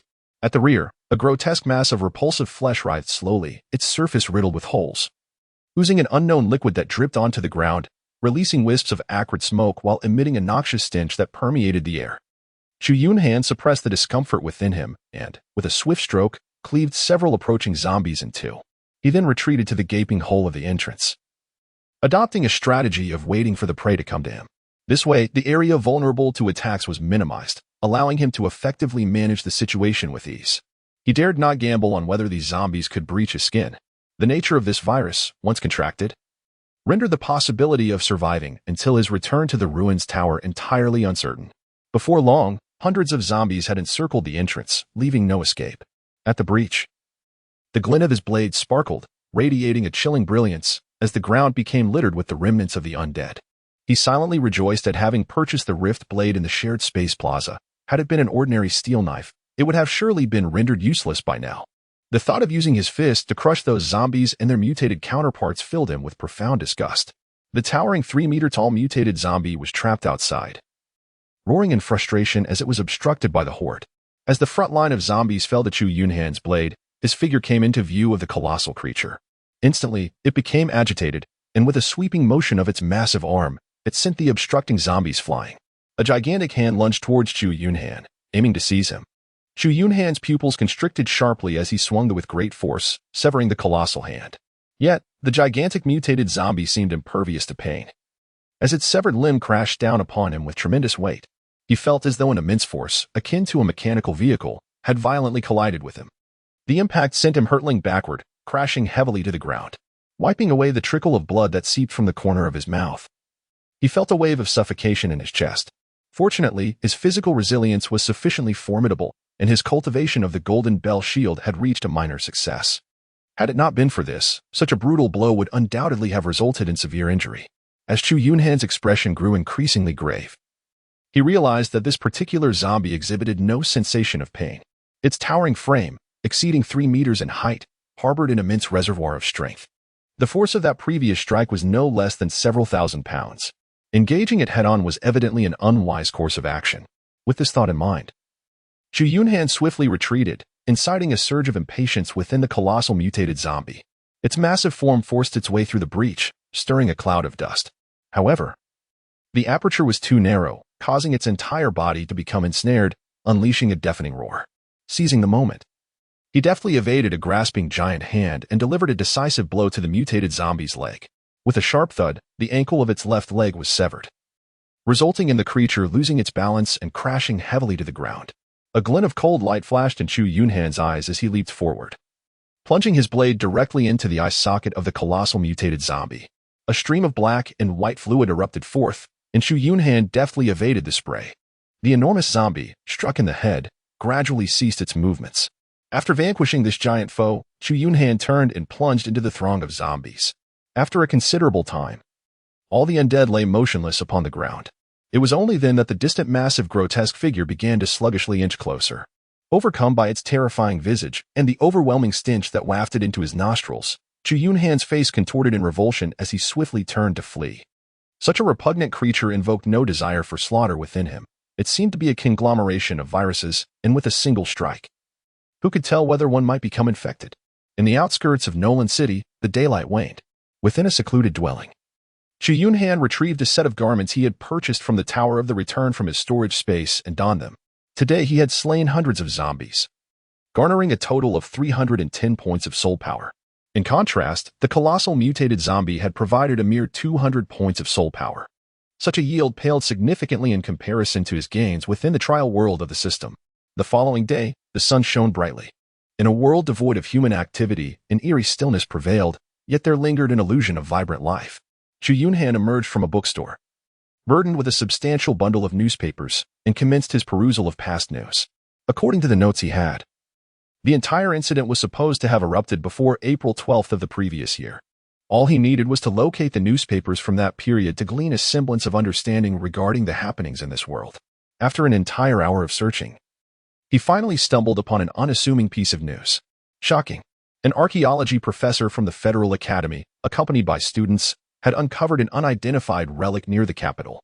Based on the reactions of the surrounding populace, it seemed they had unearthed something of great significance, as the area surrounding the relic was completely cordoned off by the military. The public speculated whether they had stumbled upon the remains of an important dynasty from history. We eagerly await the Federal Academy's response to this matter. Reflecting on the note that questioned, why open this hellish Pandora's box? He could almost ascertain that this incident was one of the pivotal factors involved. Contemplating this, he unfolded the map he had found, seeking the location of the capital. Estimating the distance, he concluded that the capital was approximately 800 kilometers from Nolan City. Even at his speed, assuming no unforeseen circumstances, it would take him over 10 days to reach it. As for the myriad of vehicles on the streets, Chu Yunhan was utterly bewildered. These vehicles were markedly different from the cumbersome machines of his own world. They were far more exquisite and compact. Even if he were to encounter a heavy mechanical vehicle, he would have no idea how to operate such a contraption. After collecting an ample supply of canned goods, he set forth along the route delineated on the map, directing himself towards the capital. At the city exit of Nolan, a vast river sprawled across the landscape. The bridge spanning the river was already congested with various vehicles. Approaching the riverbank, he set down his bundle and cupped his hands to wash his face with the cool water. However, in but a moment, beneath the previously tranquil surface of the river, a colossal shadow surged toward him with remarkable speed. A massive white streak disrupted the calm of the water, sending countless droplets soaring into the air. Chu Yunhan sensed the disturbance, gripping his knife tightly as he retreated several steps, his gaze fixed intently on the white line hurtling toward him. Suddenly, with a resounding splash, an enormous shadow leapt from the river's surface, lunging fiercely in his direction. Chu Yunhan fixed his gaze upon the colossal shadow soaring through the air. It was a massive black fish, its scales glimmering with an eerie sheen under the sunlight. Each scale, the size of a bowl, was adorned with bizarre patterns. Countless scales overlapped in layers, forming an immensely thick armor of fish scales. The fish's head was crowned with numerous protrusions, and its pair of blood-red eyes brimmed with a thirst for blood and ferocity. Its gaping maw was filled with a dense array of razor-sharp teeth. Startled, Chu Yunhan rolled aside just as the colossal fish lunged at him. With a resounding crash, the massive creature bit down where he had stood moments before, its formidable body crashing heavily onto the riverbank. His gaze hardened, and he lunged forward with fervor. The sky-splitting blade sliced through the air, leaving a fleeting shadow in its wake as it struck the fish's scaled armor with tremendous force. A sharp clang resonated, erupting into a spark of light. Yet, this blow merely resulted in a modest wound upon the fish's hide. At that moment, the creature's enormous tail swept across, producing a deafening whoosh. Chu Yunhan retreated swiftly, evading the sweeping strike of the fish's tail. Yet, the colossal creature was unwilling to relinquish its prey. With a powerful thrust of its body, it bore down upon him with an overwhelming force. Chu Yunhan exerted force with his legs, propelling himself backward several meters in an instant. Boom! The colossal fish crashed to the ground, sending clouds of dust swirling into the air. Observing that the food had already retreated from the riverbank, the massive fish writhed its body, preparing to retreat into the water. With fury etched across his face, Chu Yunhan leaped forward, brandishing his blade, and plunged it forcefully into the gill of the fish's left side. A torrent of scalding blood erupted from the gill as he yanked the weapon back. The massive fish quivered violently, pivoting its head to snap at him. He threw himself to the ground, narrowly evading the bite, while simultaneously thrusting it towards the fish's belly. As he felt resistance in his grip, a glimmer of ferocity flickered in his eyes. Power surged within him, and he pressed down with all his might. With a resounding plop, the slice through the fine scales of the fish's abdomen, plunging deep into its insides. "Open up," he commanded, with a thunderous roar. Chu Yunhan gripped the hilt of his blade with unwavering determination, channeling all his strength into one decisive strike. A resounding tear echoed as he carved a gaping wound several meters long beneath the belly of the enormous fish. Streams of blood and entrails gushed forth in a gruesome display. In agony, the massive creature writhed violently, and in a moment of unexpected chaos, it collided with Chu Yunhan, sending him hurtling through the air. Chu Yunhan gasped violently, his eyes wide as he witnessed the colossal fish thrashing and struggling before plummeting into the river. The surface of the water erupted in a massive whirlpool, and the silhouette of the fish vanished beneath the waves. Just as he lamented this loss, a great surge of crimson emerged from the distance on the river. Moments later, he felt a thread of green soul energy materialize within his mind. In the distance, a gigantic shadow slowly surfaced from the water. The soul energy absorbed from the slain fish astonishingly amounted to 500 points, far superior to that acquired from defeating a zombie. After crossing the bridge, he quickened his pace, sensing that the journey ahead might not be entirely smooth. The following day, as Chu Yunhan passed through a village, he suddenly noticed a vast shadow darting across the ground in the sunlight. Upon raising his gaze, he beheld an immensely large bird soaring overhead. This nameless avian creature, cloaked in ebony feathers, possessed a hooked beak that glimmered with a metallic sheen under the sun.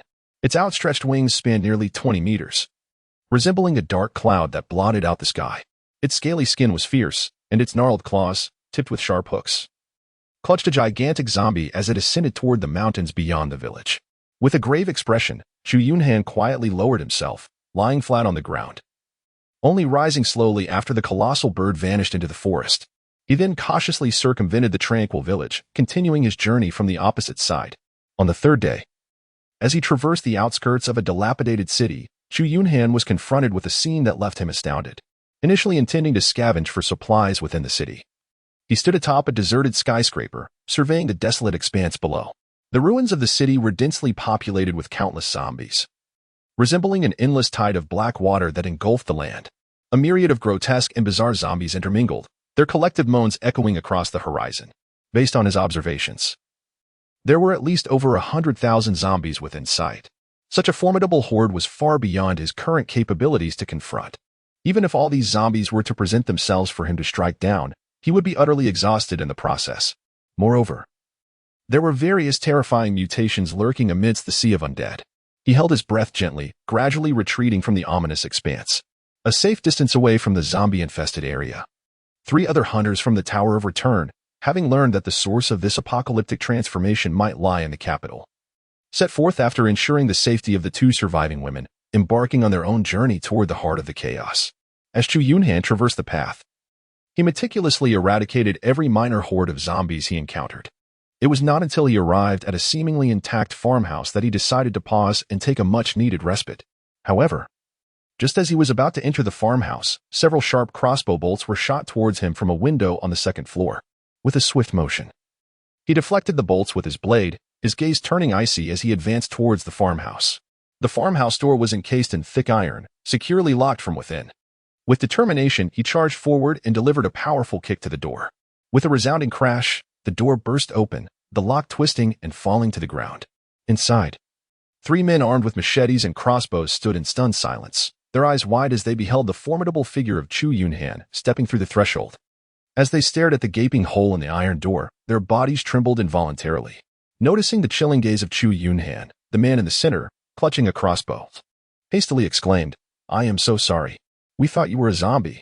With a furrowed brow, Chu Yunhan gradually lowered the knife he held in his hand. Ignoring the several men nearby, he turned and approached a wooden table, where he retrieved 2 cans and began to eat. Observing this, the 3 men exchanged glances. Setting down their weapons, yet maintaining a vigilant watch over Chu Yunhan, the man who had spoken turned and carefully brought a pot of cooked meat from the room.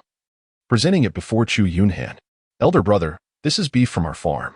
Please have a taste. If it is insufficient, there is more available." Chu Yunhan accepted the iron basin with a quiet expression of gratitude, setting it aside before resuming his hearty consumption of canned food. The 2 other men, observing this, exhaled in relief and quietly retreated to the second floor. The man appeared to lower his guard, settling into a nearby wooden chair with a beaming smile. Engaging Chu Yunhan in conversation, "My friend, from where do you hail?" he inquired. "Nolan City."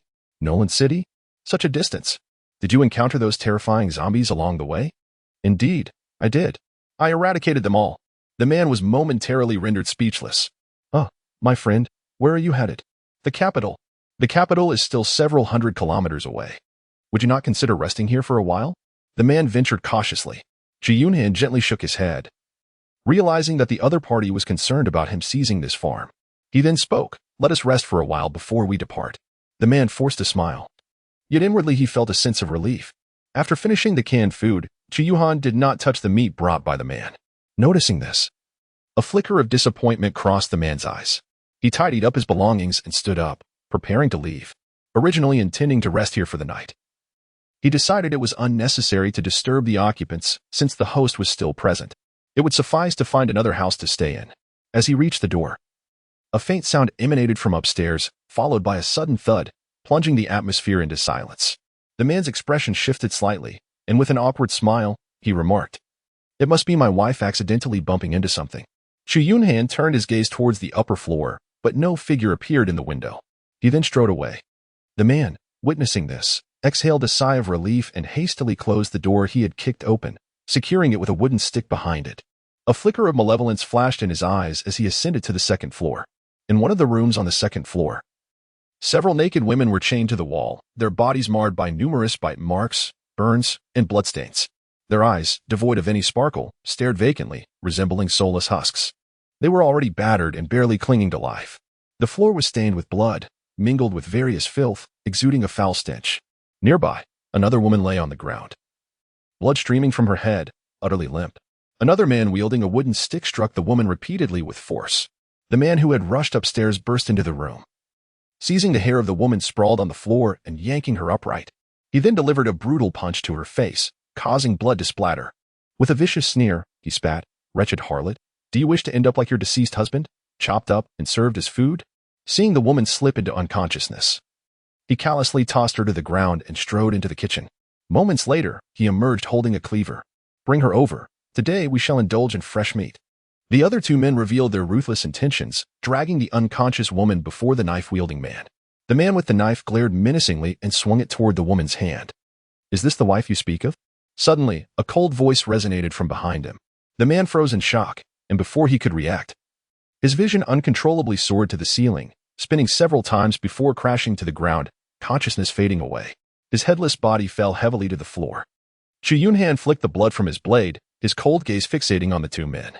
The duo stared vacantly at their decapitated leader, their bodies involuntarily beginning to tremble. On Chu Yunhan's face, a chilling aura of murder pervaded. His figure suddenly flickered, and with a glint of his blade, 2 men were simultaneously struck down. They collapsed to the ground, emitting piercing cries of agony, which soon faded into silence. Chu Yunhan gazed upon a scene akin to the depths of hell. With a swift motion of the rift blade, he severed the iron chains binding several women. The flesh that the man had previously handed him was unmistakably not beef. And in that moment, a murderous intent stirred within him. As twilight descended, the unconscious woman finally roused from her slumber. The instant she awoke, her eyes reflected sheer terror. Turning her head, she realized she was lying in bed, a garment draped over her. Beside her lay her mother and sister, both deeply asleep, struggling to rise. She noticed the absence of the 3 fiends. As she steadied herself against the wall and ventured out of the room, she encountered a stranger with an impassive demeanor, casually consuming a few cans of food. Upon hearing the commotion behind him, Chu Yunhan turned to look, and a hazy memory surfaced in his mind of the scene when the captain had rescued him. You have regained consciousness? Your injuries are severe. Whether you survive now depends on your resilience. The woman stood frozen in place, as if entrapped in a dream. Those three. I killed them. A look of disbelief washed over her face, as she feared she had misheard. Moments later, tears streamed down her cheeks, and she fell to her knees, unleashing a heart-wrenching wail. Chu Yunhan observed this scene in silence, gently shaking his head. The following morning, while inquiring about the situation from the women, he learned of their harrowing experiences. The woman's family had once enjoyed a blissful life, managing the farm together with her husband, accompanied by her mother and sister. However, when the virus outbreak engulfed the world, they gathered all the food from the farm and sought refuge within its confines. Isolated in a remote area devoid of inhabitants, they managed to persevere. It was only 2 months prior that 3 men, driven by hunger, collapsed not far from the farm. The mother, from her vantage point upstairs, compassionately decided to rescue them. Despite her husband's initial reluctance due to dwindling food supplies, he ultimately succumbed to her persuasion. The 3 men expressed their heartfelt gratitude for the family's kindness, vowing to depart after a few days of recuperation. Yet, as time passed, their departure seemed increasingly unlikely. The addition of 3 adult men significantly escalated food consumption, soon leading to a dire shortage. Eventually, the woman's husband confronted the men, demanding either their departure or that they venture out in search of sustenance. The men initially agreed, promising to set out the following day. However, that very night, while the family slumbered, the 3 men revealed their true, malevolent nature. The woman's husband was brutally slain, and she, along with her mother and sister, was shackled with iron chains, subjected to the unspeakable atrocities inflicted by the men. When their food supplies were exhausted, the woman's husband was even treated as a mere resource. From that moment onward, the family descended into a living hell, until Chu Yunhan's arrival, when he effortlessly severed the arrows aimed at them. Witnessed by the woman from the upper floor, as Chu Yunhan prepared to depart, the woman could no longer contain herself and weakly called out to him from the window above. After listening, Chu Yunhan gently shook her head. The existence of boundless kindness in a world teetering on the brink of despair had long since sealed their fate. When order evaporates, humanity in the apocalypse finds itself ensnared in hellish conditions. Those devoid of humanity reveal their dark and cruel sides, bringing endless despair and fear to their virtuous counterparts. The terror they unleash surpasses that of the undead. After rejecting the woman's pleas, he prepared to depart. The mission at the Tower of Return awaited his completion, and the consequences of failure were beyond his capacity to bear. Several hours after Chu Yunhan's departure, an elderly woman from the farmhouse leapt from the rooftop. Blood stained the ground, and her eyes, wide open in death, reflected profound regret. Approximately 300 kilometers from the capital lies a forest park. Once a renowned tourist destination before the apocalypse, countless visitors would flock here each year to revel in its beauty. Now, the once vibrant forest park lay shrouded in eerie silence. There were no zombies in sight, nor any trace of the mutated animals that occasionally appeared elsewhere. In the heart of the forest park stood a towering fruit tree, its massive trunk and verdant leaves forming a grand canopy that shaded a radius of 100 meters. On its branches hung dozens of fruit the size of footballs, exuding a potent and peculiar fragrance that wafted through the air, reaching far and wide. A massive gray bird, with wings spanning several meters, caught a whiff of this enchanting aroma from afar. It let out a piercing cry and soared toward the source of the scent, as if consuming the fragrant fruit would grant it evolution. Soon, the great bird discovered the magnificent tree. It landed on a branch laden with fruit and pecked at one of the offerings. The skin split open, revealing succulent red flesh within, intensifying the intoxicating aroma. Just as the bird prepared to indulge, a root, having stealthily coiled around, struck with lightning speed. With a soft thud, it pierced the bird's body. The root began to writhe, and bulges emerged from its head, transferring into the trunk of the tree. Within mere seconds, the bird's body, drained of blood and flesh, lay shriveled, reduced to mere skin and scattered feathers. The tree soon returned to tranquility, and the fruit's surface swiftly mended itself. The rich fragrance drifted once more into the distance. On his journey to the capital, Chu Yunhan dispatched any zombies or mutated creatures he encountered with ease. Previous encounters had taught him that his current strength was insufficient to roam freely in this apocalyptic landscape. Numerous threats loomed, including the colossal bird, whose mere presence indicated that he was no match for it at this moment. Before reaching the capital, he must continue to enhance his abilities. In a world ravaged by biohazardous chaos, even the mutated beings of the apocalypse were formidable. The unknown sources of viral infection could potentially surpass his imagination. Thus, he slowed his pace, intentionally eliminating various zombies to absorb their soul energy. Although the sheer number of zombies was vast, the only drawback was the meager soul energy gained from their defeat. It wasn't until he reached a city over 300 kilometers from the capital that he accumulated 5,000 points of soul energy, prompting a notification in his mind regarding potential enhancements at the Tower of Return. Finding a secluded spot, he retrieved a tiger bone leopard fetus pill from the storage space of the tower and swallowed it, subsequently elevating his bone forging stage to the entry level of the marrow refining stage. Following this ascension, a radiant white light emanated from every bone within his body. Chu Yunhan suddenly felt an unbearable itch coursing through every bone in his body, a sensation so intense that he wished to excavate his very bones. However, this peculiar itch swiftly dissipated, replaced by an overwhelming heat. It felt as though the marrow within his bones had transformed into molten lava, causing his entire body to flush a deep crimson. The immense vitality unleashed from the tiger bone and leopard fetus elixir was entirely absorbed by his skeletal frame. After a considerable duration, the searing warmth gradually subsided. Chu Yunhan was drenched in sweat as he rose to his feet, his bones cracking with a resounding pop. A look of joy spread across his face as he felt the surge of power coursing through his body. After his breakthrough from the bone forging stage to the marrow fusion stage, not only had his physical strength significantly increased, but the regeneration speed of his vital energy had also surpassed his previous limits. He clenched his fist and struck the adjacent wall with great force, causing it to explode into rubble. Reflecting on his previous encounter with a colossal zombie mutant, he was confident that if he were to face it again, he would undoubtedly overpower it with sheer strength. At this moment, the priority was to seize the time and continue enhancing his abilities. He was racing against the clock. For with each passing moment, the viral infections in this world were evolving at an alarming rate. He needed to elevate his strength to a level sufficient to confront any situation in the shortest possible time. While Chu Yunhan was fervently searching for a horde of zombies to annihilate, he unexpectedly stumbled upon a convoy besieged by the undead. The convoy comprised over 50 individuals, each wielding firearms he had never encountered before, their firepower rivaling that of the standard thunderfire rifles used by the army of the Great Xia dynasty. The roar of their vehicles had likely attracted a horde of thousands of zombies. The team, which was busy scavenging for supplies in a vast marketplace, soon found themselves surrounded by the relentless undead. They barricaded the market's entrance with their vehicles and took refuge atop them, shooting at the zombies below. However, when two exceptionally swift zombie mutants emerged from the horde, their defenses began to crumble. The bullets from their firearms were ineffective against these agile foes.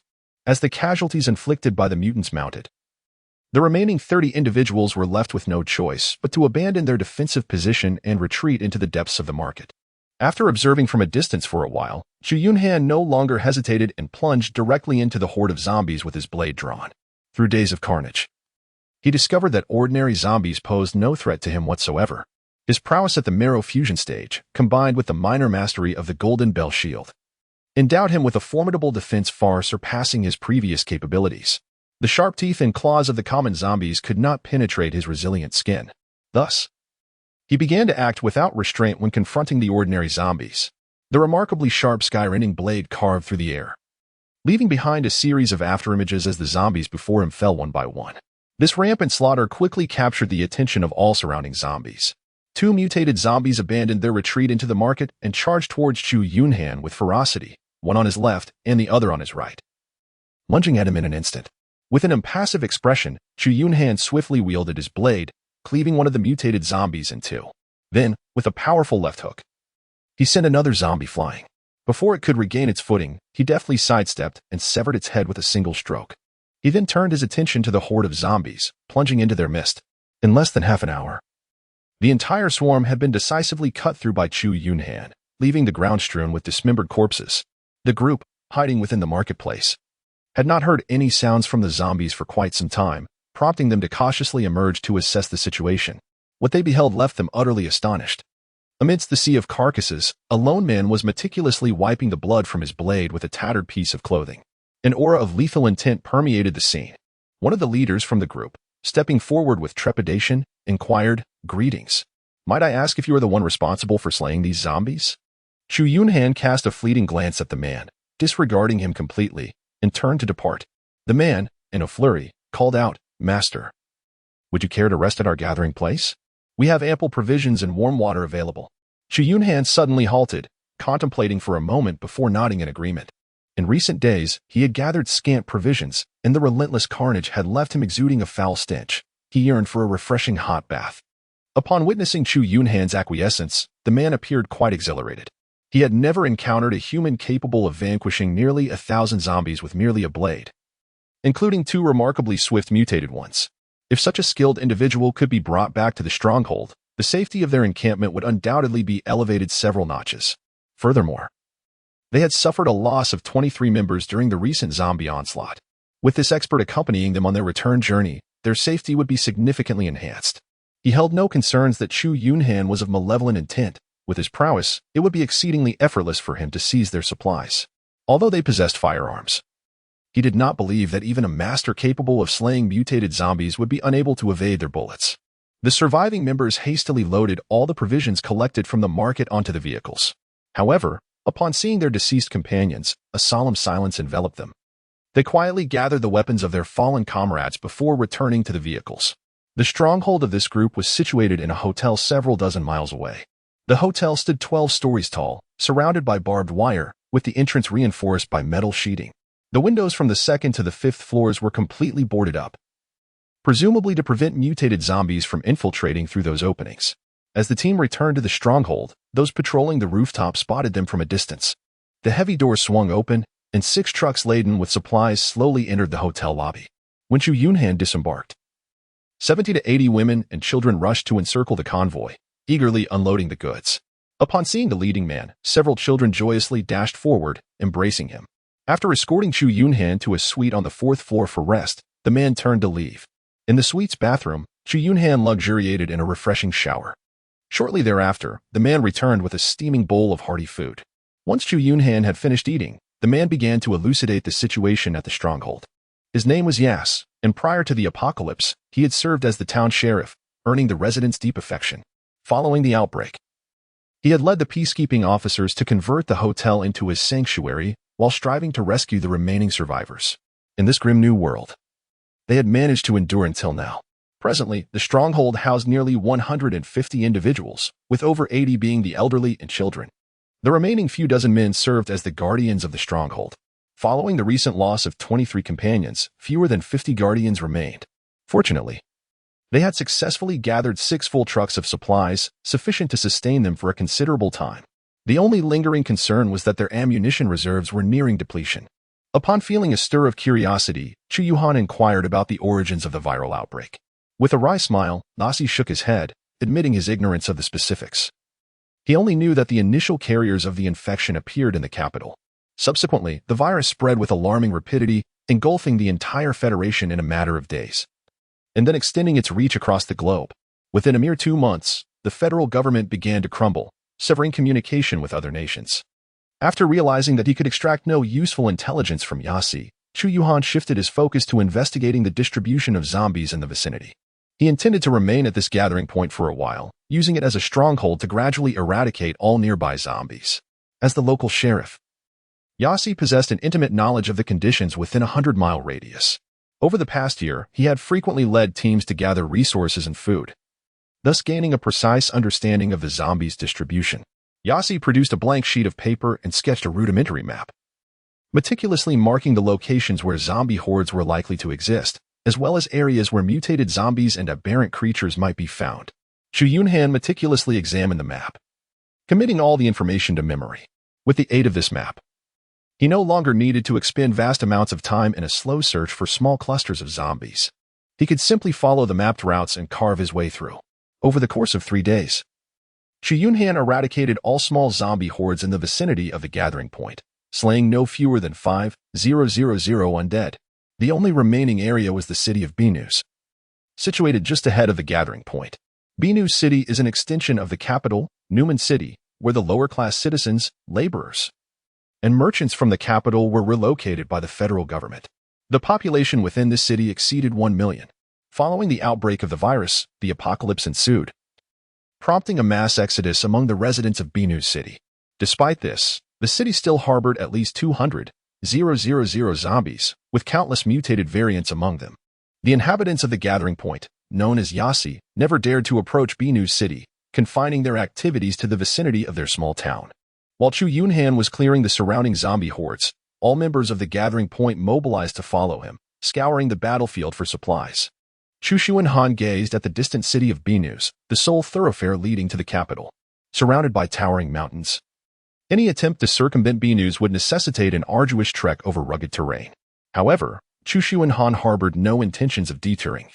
He was determined to enhance his strength before entering the capital. The overwhelming presence of zombies and Binus provided him with the perfect opportunity for growth. As time progressed, he distinctly sensed the escalating power of the various undead. An insistent urgency weighed upon his heart, for the sands of time were slipping away. After ensuring an ample supply of provisions, Chu Yunhan instructed Yasi and the others to return to their gathering point, for the battles ahead were beyond their capacity to engage. In the ensuing hours, Chu Yunhan wielded his blade alone, deftly navigating the outskirts of Binus, harvesting every zombie he encountered. Meanwhile, in another direction on the outskirts of Binus, 3 weary hunters trudged toward the city. Exhausted from prolonged travel and relentless combat, they were on the brink of collapse. A massive black wolf returned from the distance, and a woman clad in animal hides momentarily closed her eyes, her face lighting up with joy. There is a park ahead, seemingly devoid of zombies and mutated creatures. Let us rest there for the night. The orc, bearing a colossal axe, and the soldier in military garb exchanged glances of relief and promptly agreed. The trio traversed the park's broad stone path, ultimately reaching an abandoned cabin where they settled down to recuperate. As dusk fell, the fatigued hunters succumbed to slumber, enveloped by the park's tranquil ambience. At dawn, the soldier in camouflage was the first to awaken, gently pushing open the cabin door. He stepped outside in search of a clean water source. Before long, a peculiar and potent fruity aroma wafted through the air. His eyes brightened as he followed the scent, soon discovering a towering fruit tree standing majestically in the middle of a grassy clearing. The branches bore an array of strange fruits, their fragrance saturating the air. His curiosity piqued, he hurried towards the tree. Yet, when he was within 30 meters of it, he abruptly halted.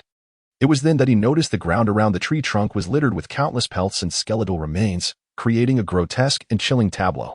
Realizing something was amiss, he became acutely aware of the eerie silence enveloping the park. Even the sounds of insects had vanished. A sense of foreboding gripped him, compelling him to retreat. The risk of venturing for mere fruit was not worth the peril. However, as he stepped back less than 10 meters, a multitude of sharp, barbed roots erupted from the ground, rushing toward him. Terror seized him, and he summoned every ounce of strength to flee. Just as he thought he had distanced himself from danger, more razor-sharp roots burst forth from the earth ahead. Surrounded by an overwhelming onslaught, he roared in defiance, drawing 2 pistols from his waist and firing frantically at the encroaching roots. The bullets ricocheted off the roots, producing a cacophony of metallic sounds, yet failed to penetrate their tough exterior. In a moment of despair, dozens of roots surged forth, piercing his body from all directions. Suspended in midair, he swiftly deflated like a punctured balloon. When silence reclaimed the area, only a camouflage-clad skin and a pile of shattered bones remained on the ground. After some time, the slumbering woman and orc within the cabin awoke to find the soldier missing. Despite a thorough search, his whereabouts remained elusive, instilling fear and unease in their hearts. His rifle was still inside the cabin, making his disappearance all the more perplexing. The woman summoned the black wolf, which sniffed the rifle's lingering scent before darting toward the park's center. Exchanging a glance of concern, the two hastily followed the wolf.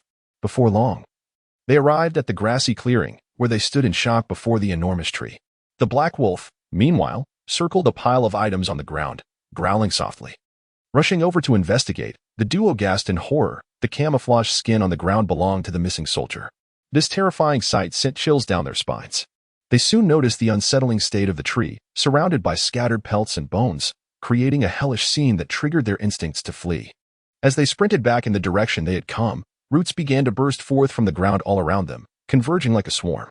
The orc, wielding his axe, roared defiantly and unleashed his innate abilities.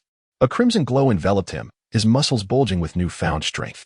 With a mighty swing, he cleaved through several roots, their bark splintering and oozing crimson sap. The roots emitted a shrill cry, almost as if alive. Seizing the opportunity, the pair quickened their pace, dashing away. Yet, the enraged tree retaliated with a thunderous rumble, unleashing hundreds of sharp roots that shot up from the ground, swiftly closing in on them. The woman, sensing the impending danger, swiftly formed a hand gesture, and the black wolf transformed into a flash of red light, merging with her. In an instant, she grew larger and faster, propelling herself forward and breaking through the encirclement of roots. The orc, however, moved too slowly, helplessly watching as she escaped. In a fit of rage, he roared again, gripping his axe tightly as he began to spin rapidly. The axe created a whirlwind of blurring blades, clashing against the roots, sending sparks flying in all directions. The roots surrounded him, forming a massive sphere. Suddenly, several roots shot up from beneath him, piercing him from below. Ah! The orc emitted a thunderous wail of anguish, its movement slowing considerably. Before the orc could react further, several tree roots surged from above, piercing into its head, eyes, and ears. In less than 10 seconds, the orc's formidable form withered away to nothingness. With a clatter, a colossal axe fell from the sky to the ground. The transformed woman, however, remained in peril. Roots erupted from the soil around her, rushing towards her with alarming speed. As dozens of roots burst forth from the ground ahead, a glimmer of despair appeared in her eyes. Summoning her resolve, she swiftly formed intricate gestures with her hands, creating a fleeting shadow. Moments later, a mournful howl of a great wolf resonated from within her. A crimson aura enveloped her, nearly doubling her speed, just allowing her to evade the onslaught of roots. It was only after she had fled nearly 100 meters from the massive tree that the relentless pursuit finally ceased. Trembling violently, she collapsed to the ground, spewing mouthfuls of blood, her vitality waning. Glancing back at the orc's grim fate, a wave of dread washed over her. Upon entering this world, the trio discovered that its power level had reached an astonishing E+ grade, far surpassing the F-grade realms they had previously encountered. Thus, they forged a temporary alliance, enduring countless dangers through mutual aid, managing to reach their current plight. Yet, in this seemingly innocuous locale, they had nearly met their demise. Her feelings were not rooted in guilt or sorrow for the loss of her two companions, but rather in the realization that their absence rendered the quest to complete the Tower of Return insurmountably arduous. In a desperate bid for survival, she had sacrificed her summoned beast, narrowly escaping a dire fate. Devoid of her familiar support, she found herself bereft of her greatest source of strength before returning to the Tower of Return.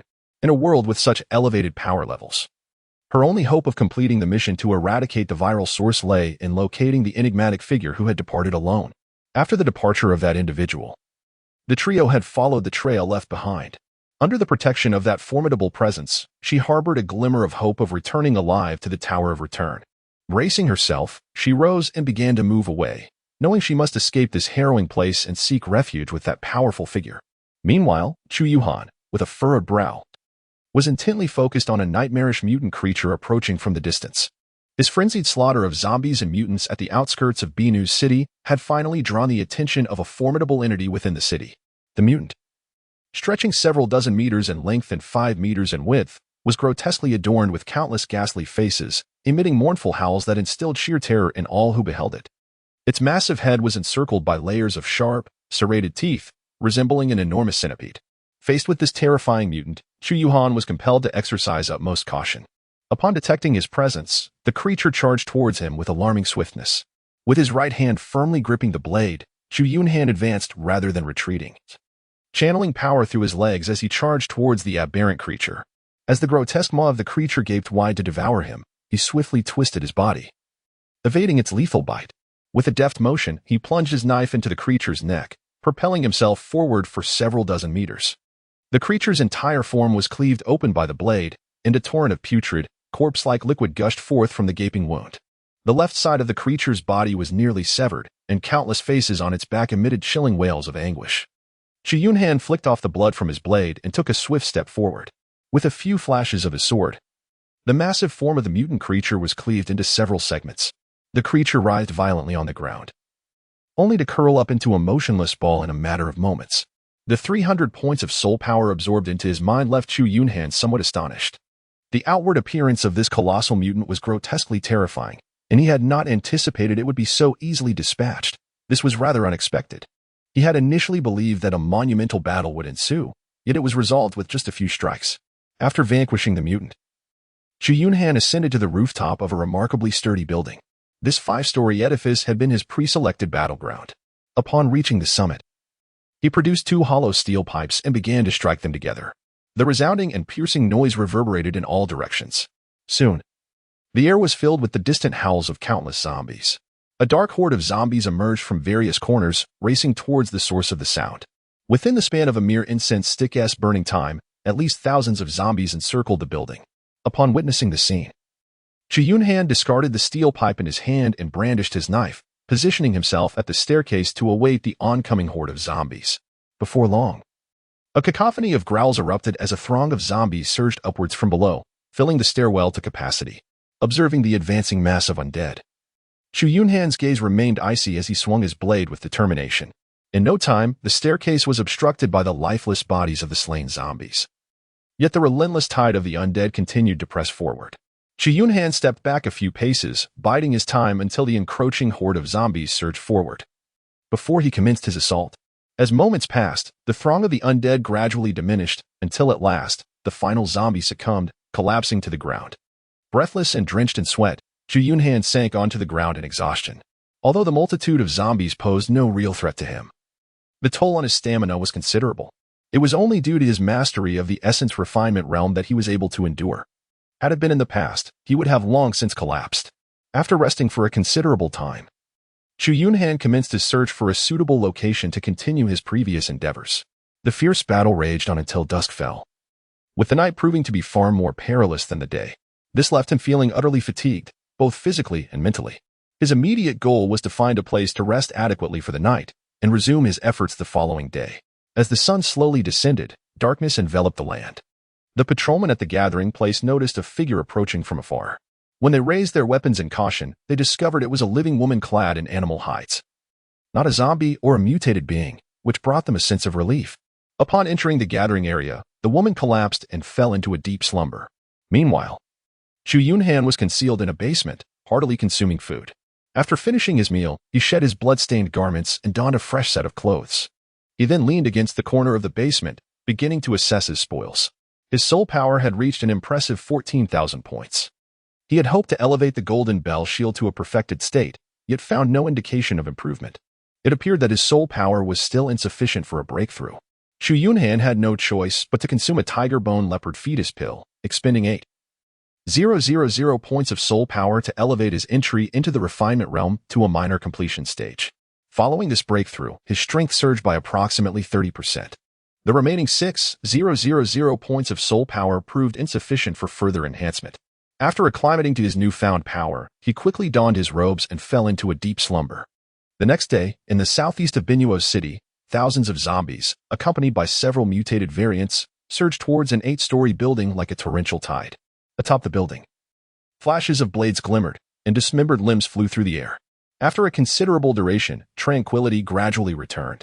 More than an hour later, a similar scene unfolded in another district. This harrowing spectacle persisted for over a week before finally coming to a halt. Outside the gathering place, Chu Yunhan, dragging his exceedingly fatigued body, approached slowly. Upon sighting him from a distance, the patrol team promptly opened the gates, and Yas, accompanied by several dozen men, emerged to welcome his return.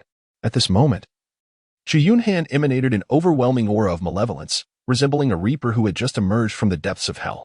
Everyone was rendered speechless by his formidable presence, and the atmosphere grew exceedingly oppressive until Yas broke the eerie silence. "My lord, a woman came earlier. She claimed to know you." Chu Yunhan gazed at Yas in astonishment when a woman emerged from the crowd. She was one of the hunters who had descended into this world alongside Chu Yunhan. Upon seeing him, the woman was instantly overcome with tears. "Great one, my name is Kiali. I have finally found you. They're all gone, and I am left all alone. I beseech you, allow me to accompany you. I am willing to do anything." With a furrowed brow, Chu Yunhan spoke without reservation. "I have no desire to bear a burden. You shall remain here and await my resolution of the virus's origin." Having uttered these words, he disregarded the pitiable Kiali, turning to enter the hotel. Behind him, Kiali, wiping her tears, froze momentarily, her face contorted in frustration, yet powerless to alter her circumstances. Chu Yunhan was unwilling to offer her shelter, and she found herself devoid of any courage to venture to the capital. After losing her spirit beast, her strength had dissipated entirely. At present, the only course of action available to her was to linger in this gathering place, awaiting Chu Yunhan to undertake the task at the Tower of Return alone. However, once the task was completed, her contribution would inevitably be minimal. Upon returning to the Tower of Return, her evaluation would surely be dismally low, and the rewards would consequently diminish significantly. Regrettably, Chu Yunhan disregarded her pitiful state, entirely unmoved by her plight. Over the past week of relentless effort, combined with the previous accumulation of over 6,000 points, Chu Yunhan's amassed spiritual power had reached approximately 50,000. Chu Yunhan unhesitatingly expended 20,000 units of soul power, elevating his body refinement technique, the Golden Bell Shield, from minor mastery to grand mastery. After cultivating this technique, his physical defenses ascended to an entirely new echelon, far surpassing what could be achieved by merely breaking through several minor realms. Had it not been for the presence of the Golden Bell Shield, he would have found it impossible to navigate through the tide of corpses. For the sake of safety, enhancing the body refinement technique was undoubtedly the most prudent choice. Regrettably, the remaining 30,000 units of soul power were insufficient to further advance the technique. Following the completion of the Golden Bell Shield, his overall defensive capabilities were significantly augmented. Even when struck by the sky-cleaving blade on his arm, it could only inflict a slender wound, while an ordinary iron sword would leave not the faintest trace. Chu Yunhan allowed Yas to fire several shots at him, and amidst the astonished gazes of all present, the bullets merely left a few crimson marks upon his body. Had it not been for the continuous fire concentrated on the same spot, even his skin would have remained unpierced. Only a firearm of greater caliber could penetrate his flesh, with the bullets becoming lodged in his muscle, failing to delve any deeper. The remaining spiritual power was wholly devoted by Chu Yunhan to elevate his cultivation level. 30,000 points of spiritual energy propelled his minor attainment in the marrow-melting realm to the threshold of the blood transformation realm. The sole miscalculation of Chu Yunhan lay in the insufficiency of the remaining 2 tiger bone leopard fetus pills, which failed to compensate for the substantial depletion of his vitality resulting from the continuous elevation of his realm. Consequently, as he broke through to the blood transformation stage, the excessive consumption of his internal energy left him in a state of extreme weakness. After consuming the purchased primary stamina restoration potion, he merely managed to regain a modicum of strength, preventing him from succumbing entirely to exhaustion. Following the breakthrough, the blood within him began to boil, becoming increasingly viscous, akin to liquid mercury. He spent a full 3 days recuperating at the gathering point, consuming 7 to 8 pounds of meat with each meal, nearly depleting the stock of canned meat collected by the gathering point. Only then did he manage to recover somewhat. However, he confronted an awkward predicament. Without the infusion of new pills or revitalizing substances, his strength could not be further augmented. As his realm ascended, the toll on his body escalated dramatically. Should he force further advancement, the immense consumption could very well lead his body to collapse. Furthermore, upon returning to the Tower of Return, he would need to continue his quest for pills with potency surpassing that of the tiger bone leopard fetus pills to meet his ever-increasing demands. After an additional 2 days of recovery at the gathering point, Chu Yunhan's physique finally returned to its peak condition. Sensing the immense power coursing through him, he could at last set aside his anxieties. Throughout the recent battles, he had distinctly noted that as time progressed, the zombies exhibited a rapid enhancement in both strength and speed, casting a shadow over his impending journey to the capital to address the source of the virus. Fortunately, with the assistance of his innate talent for spirit slaying, his rate of improvement far exceeded that of the infected entities. Initially, he had assumed that advancement in this world would be exceedingly difficult, as slaying a single zombie would yield only a modicum of soul power. Even the defeat of a formidable mutated entity would scarcely provide 200 or 300 units of soul power. Yet, he had overlooked the sheer abundance of zombies in this realm, so numerous that they seemed inexhaustible. As the quantity accumulated to a certain point, qualitative changes ensued. This significant enhancement in strength solidified his resolve to seize the opportunity to amass a substantial amount of soul power. Otherwise, such an opportunity would be rare in the next world. Once adequately restored, Chu Yunhan approached this venture with greater audacity than before. Armed with a single sword, he charged directly toward the heart of Binu's city. The entire city was roused, with countless zombies emerging in a dense, dark swarm reminiscent of a black tide surging toward him like a tsunami. The cacophony of their roars reverberated throughout the city, a deafening sound that even those in the gathering point could hear distinctly. All the inhabitants cowered within their rooms, trembling in fear at the thunderous howls, fully aware that the orchestrator of this chaos was none other than the man who resembled a war god. In that moment, Chu Yunhan appeared to them as a divine messenger sent to rescue them. In this boundless despair and terror of the apocalypse, he was the harbinger of justice, determined to cleanse the evil and rescue Calorandan from the depths of hell. Yet, at this very moment, in the center of Binu's city, their revered warrior, Chu Yunhan, found himself in a desperate flight. Damn it, he had been overly ambitious. As Chu Yunhan muttered under his breath, he sprinted with fervor, wielding the sky-splitting blade to sever the encroaching undead.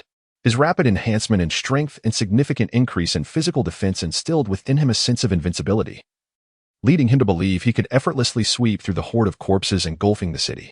However, it was only when he found himself besieged by over 100,000 zombies that he realized he had somewhat overestimated his capabilities. The sheer magnitude of the undead, coupled with the presence of thousands of mutated variants, illustrated the age-old adage of how numerous ants can overwhelm an elephant, even if he were forged of iron. The relentless tide of zombies could crush him into mere scrap metal. With no other option, Chu Yunhan made the decisive choice to flee. After several arduous hours battling through the sea of zombies, he finally managed to escape from the city of Nuasi. Upon discovering an abandoned house, he collapsed onto the floor, gasping for breath. This encounter struck him like a bucket of cold water, extinguishing the arrogance and pride that had surged within him due to his newfound power. It also tempered the fervor he had felt in harvesting soul energy. The zombies' rate of evolution had accelerated significantly, at least 50% more formidable than when he first arrived in this world.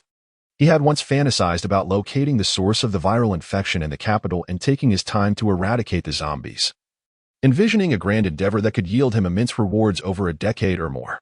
He dreamed of amassing billions of units of soul energy, and upon returning to the Tower of the Abyss, he would sweep through all realms with ease.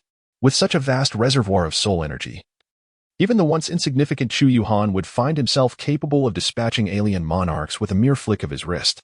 Regrettably, given the zombies' accelerating power, encountering a horde would render even him barely survivable, let alone fulfilling his ambitions of global harvest.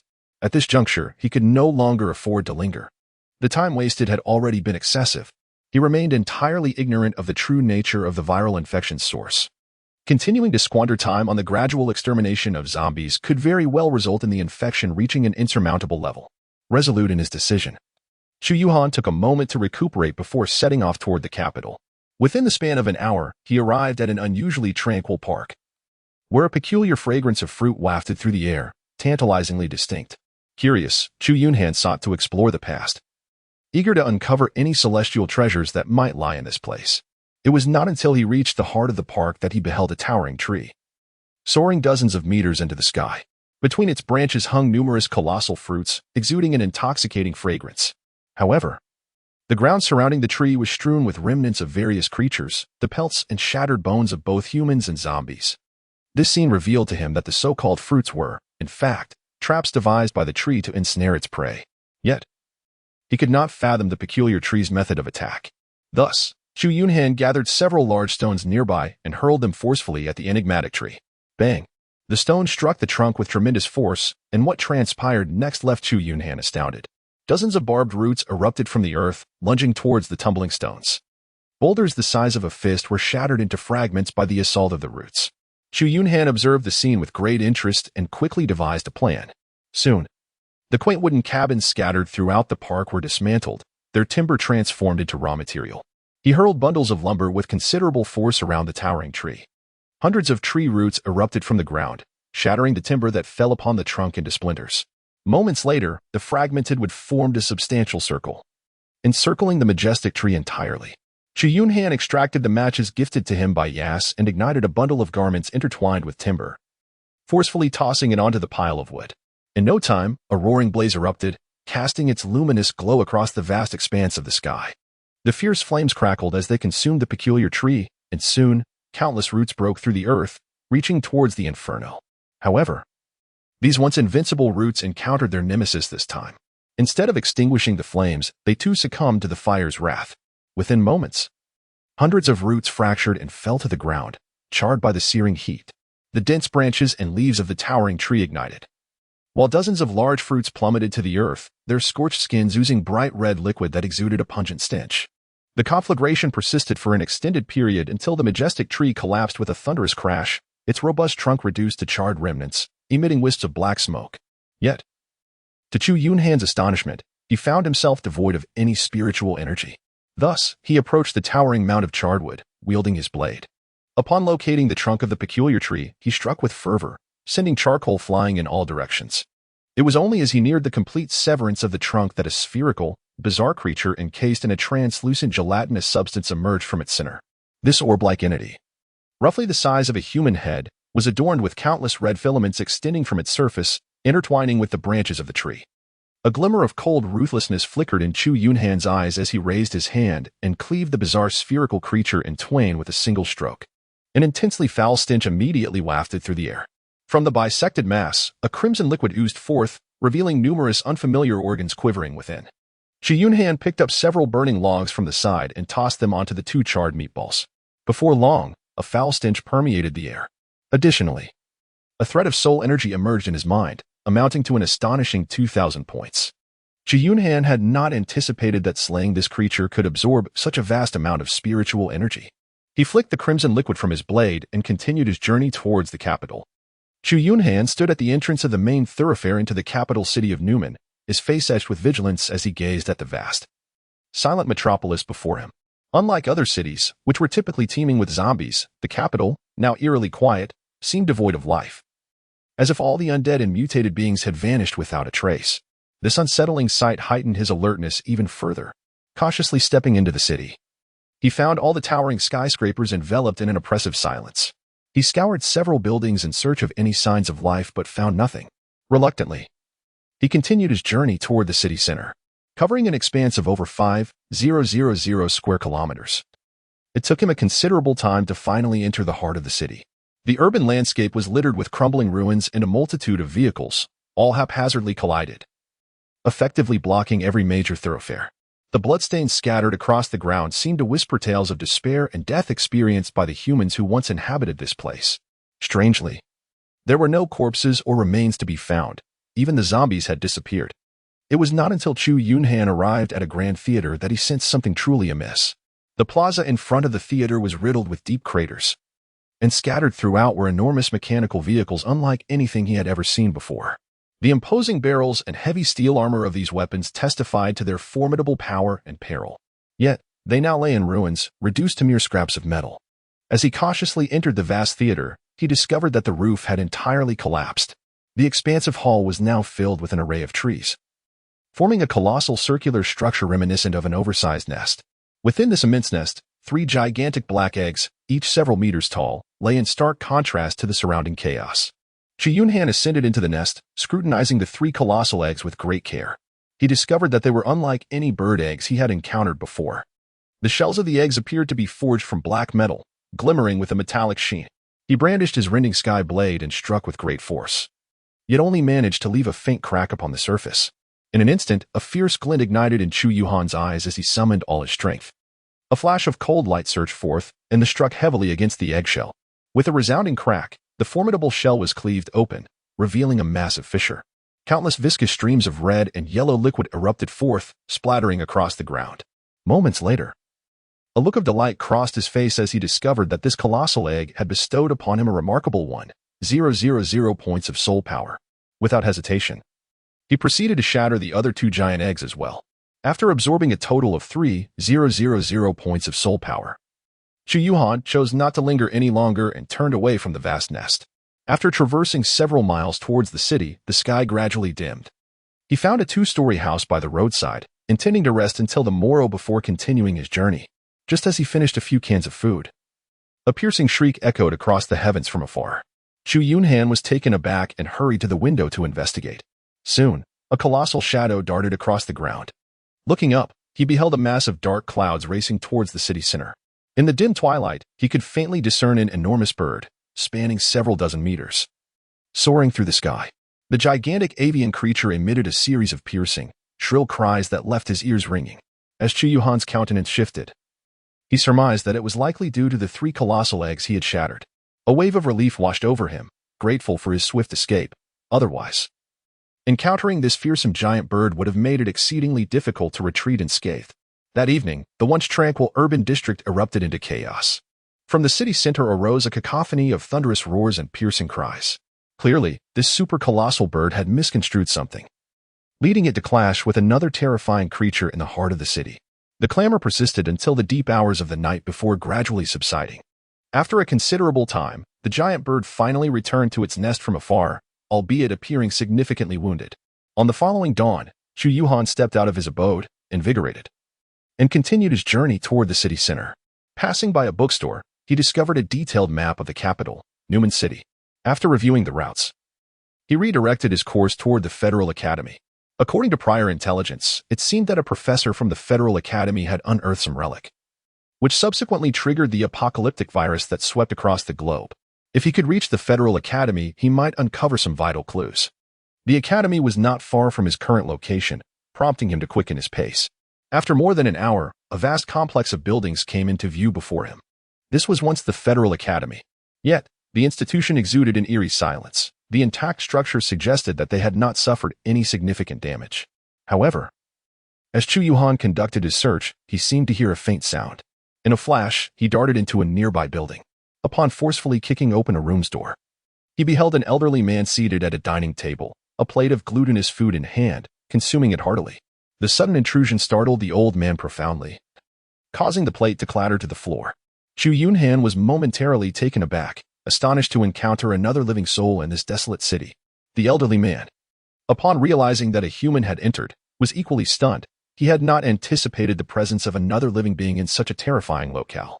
He casually shut the door behind him and took a seat directly across from the old man. "Who are you?" he inquired. The elder, however, responded with a question of his own. "Who are you? How have you survived until now?" With a furrowed brow, Chu Yunhan unsheathed the rift breaker and, with a resounding thud, drove it into the dining table. The old man's expression shifted, and he swallowed hard, promptly responding to Chu Yunhan's inquiry with utmost sincerity. "I am Chris, a professor at the Federal Academy. Are you acquainted with an archaeological professor?" He unearthed a relic prior to the viral outbreak. Upon hearing this, the old man's countenance stiffened, and an odd expression crossed his face. I suppose I am the archaeological professor of whom you speak." Chu Yunhan's eyes sparkled with curiosity as he eagerly inquired, "What exactly did you uncover?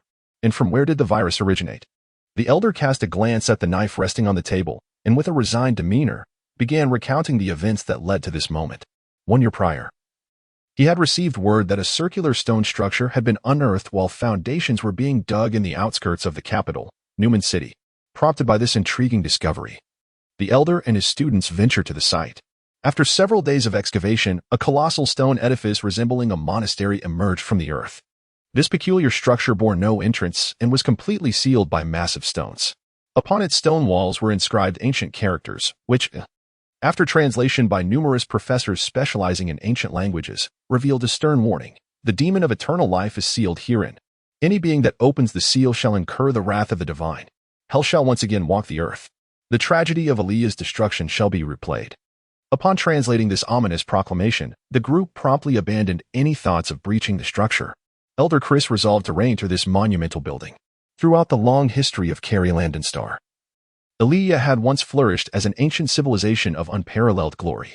Numerous exquisite artifacts and written records unearthed from various locations testified to Aliyah's bygone prosperity. Yet, at some point, Aliyah seemed to vanish as if swallowed by history itself, leaving no record to elucidate the cause of its abrupt disappearance. After sealing the stone edifice once more, Elder Chris reported the curse inscribed on the walls to the federal government, advocating for strict controls to prevent any further excavations in the area. However, to his astonishment, the phrase eternal life captivated the interest of high-ranking officials and members of Congress. Ignoring his vehement protests, the federal government forcibly excavated the colossal structure, deriding him as superstitious for believing in the ancient curse. Upon gaining entry to the stone edifice, they discovered an altar upon which rested a mysterious metallic object. This object resembled a diminutive triangular pyramid, adorned with enigmatic runes. The metallic pyramid was flawlessly constructed, devoid of any seams. The federal government swiftly dispatched military personnel to seal off the site and transport the pyramid to a research facility. The following day, they convened numerous scholars and professors to unravel the secrets of the metallic pyramid, with Elder Chris among them. Yet, no one could decipher the runes inscribed upon its surface. Research yielded no progress, and the federal government soon grew impatient. They resorted to forcibly cutting open the metallic pyramid. At the moment of its unveiling, all present were struck with astonishment. Within lay a massive heart, still pulsating. This revelation plunged everyone into a frenzy of exhilaration. A heart sealed for millennia was still alive. Did the legend of eternal life truly exist? Or was this heart the possession of a deity? The federal government promptly ordered a gagging of this information and initiated studies on the enormous heart. They soon extracted blood and tissue samples, discovering a previously unknown virus.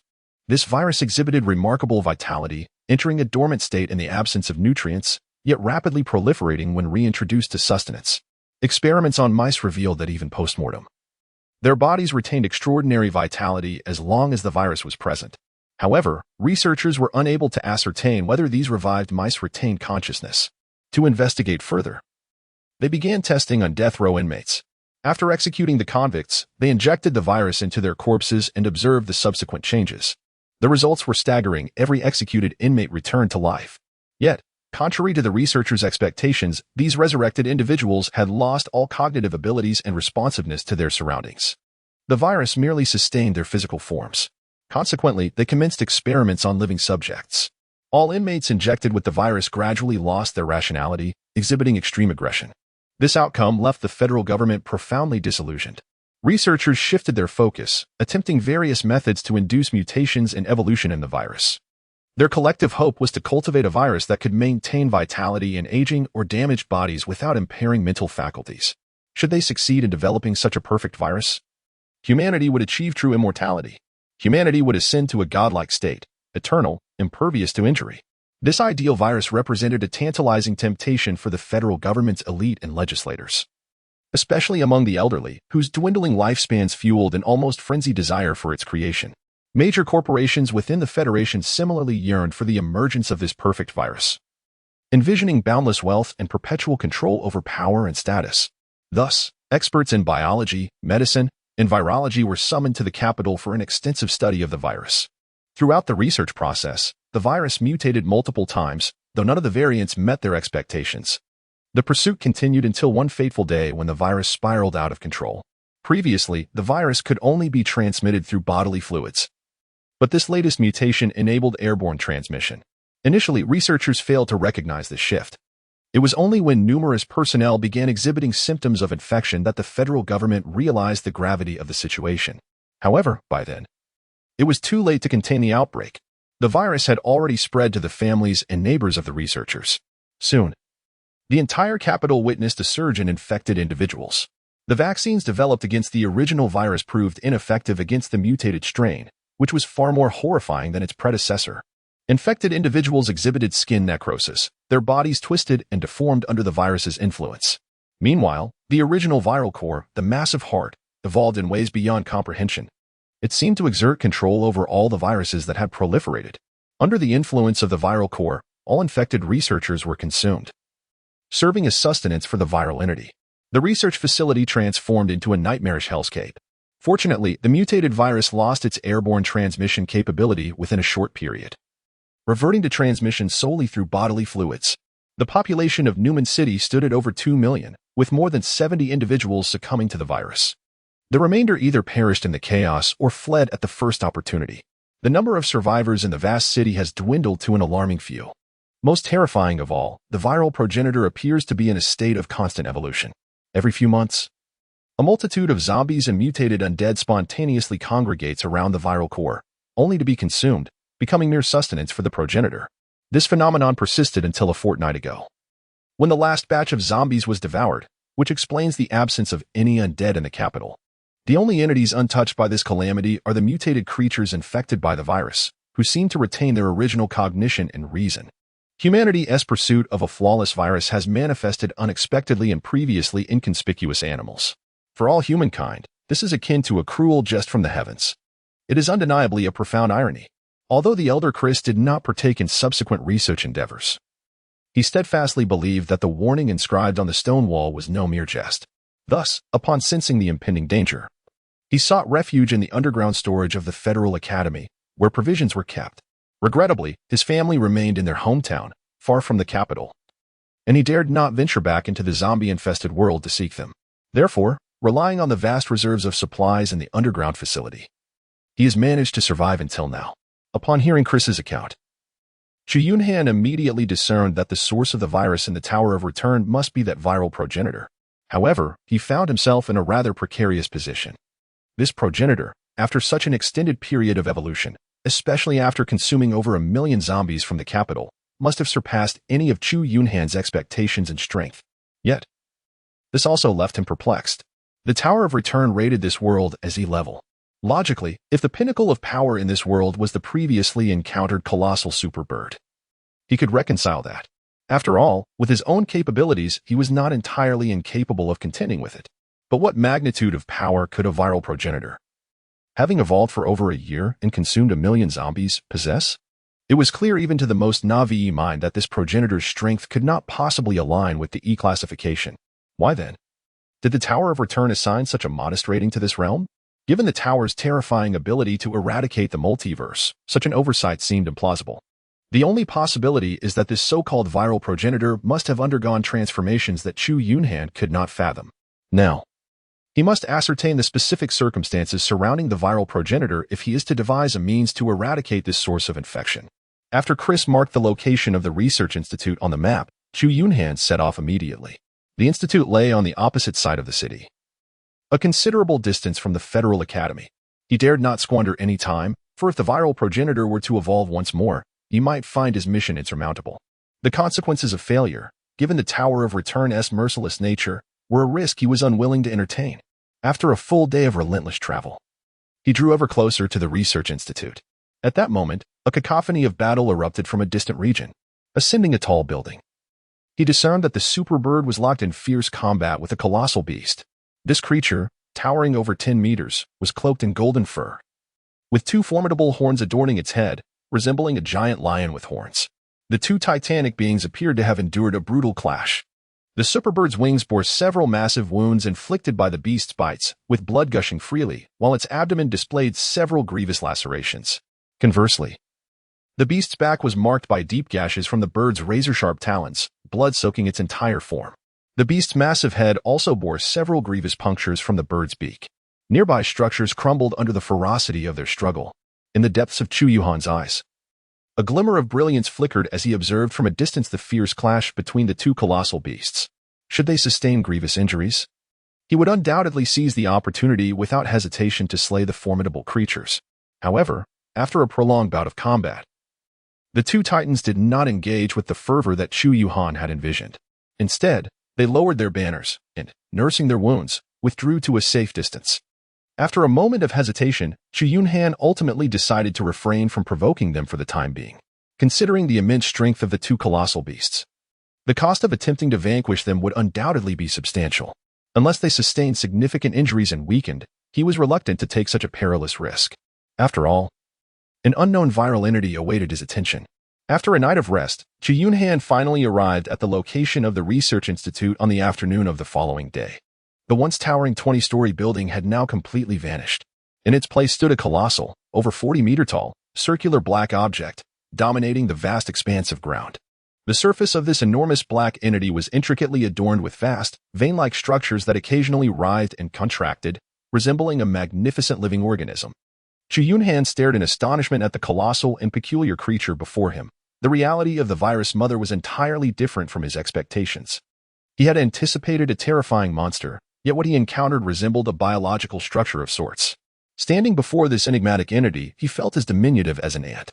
Confronted by the immense virus mother, he found himself utterly at a loss as to where to begin. Chu Yunhan drew the end and attempted to strike the surface of the viral nucleus several times.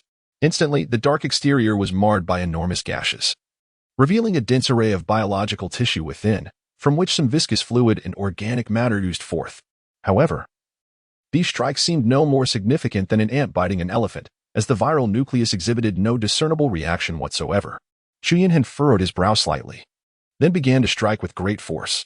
The gleam of the blade flickered continuously, each swing carving a substantial wound into the surface of the viral core. Mucus and shredded biological tissue littered the ground. At last, when he had cleaved a gaping wound several meters in size, the viral core finally reacted. The colossal round organism, towering over 40 meters, began to writhe violently. Red liquid surged rapidly through the massive, vein-like structures on its surface. Suddenly, a circular fissure 10 meters high appeared on the exterior of the viral core.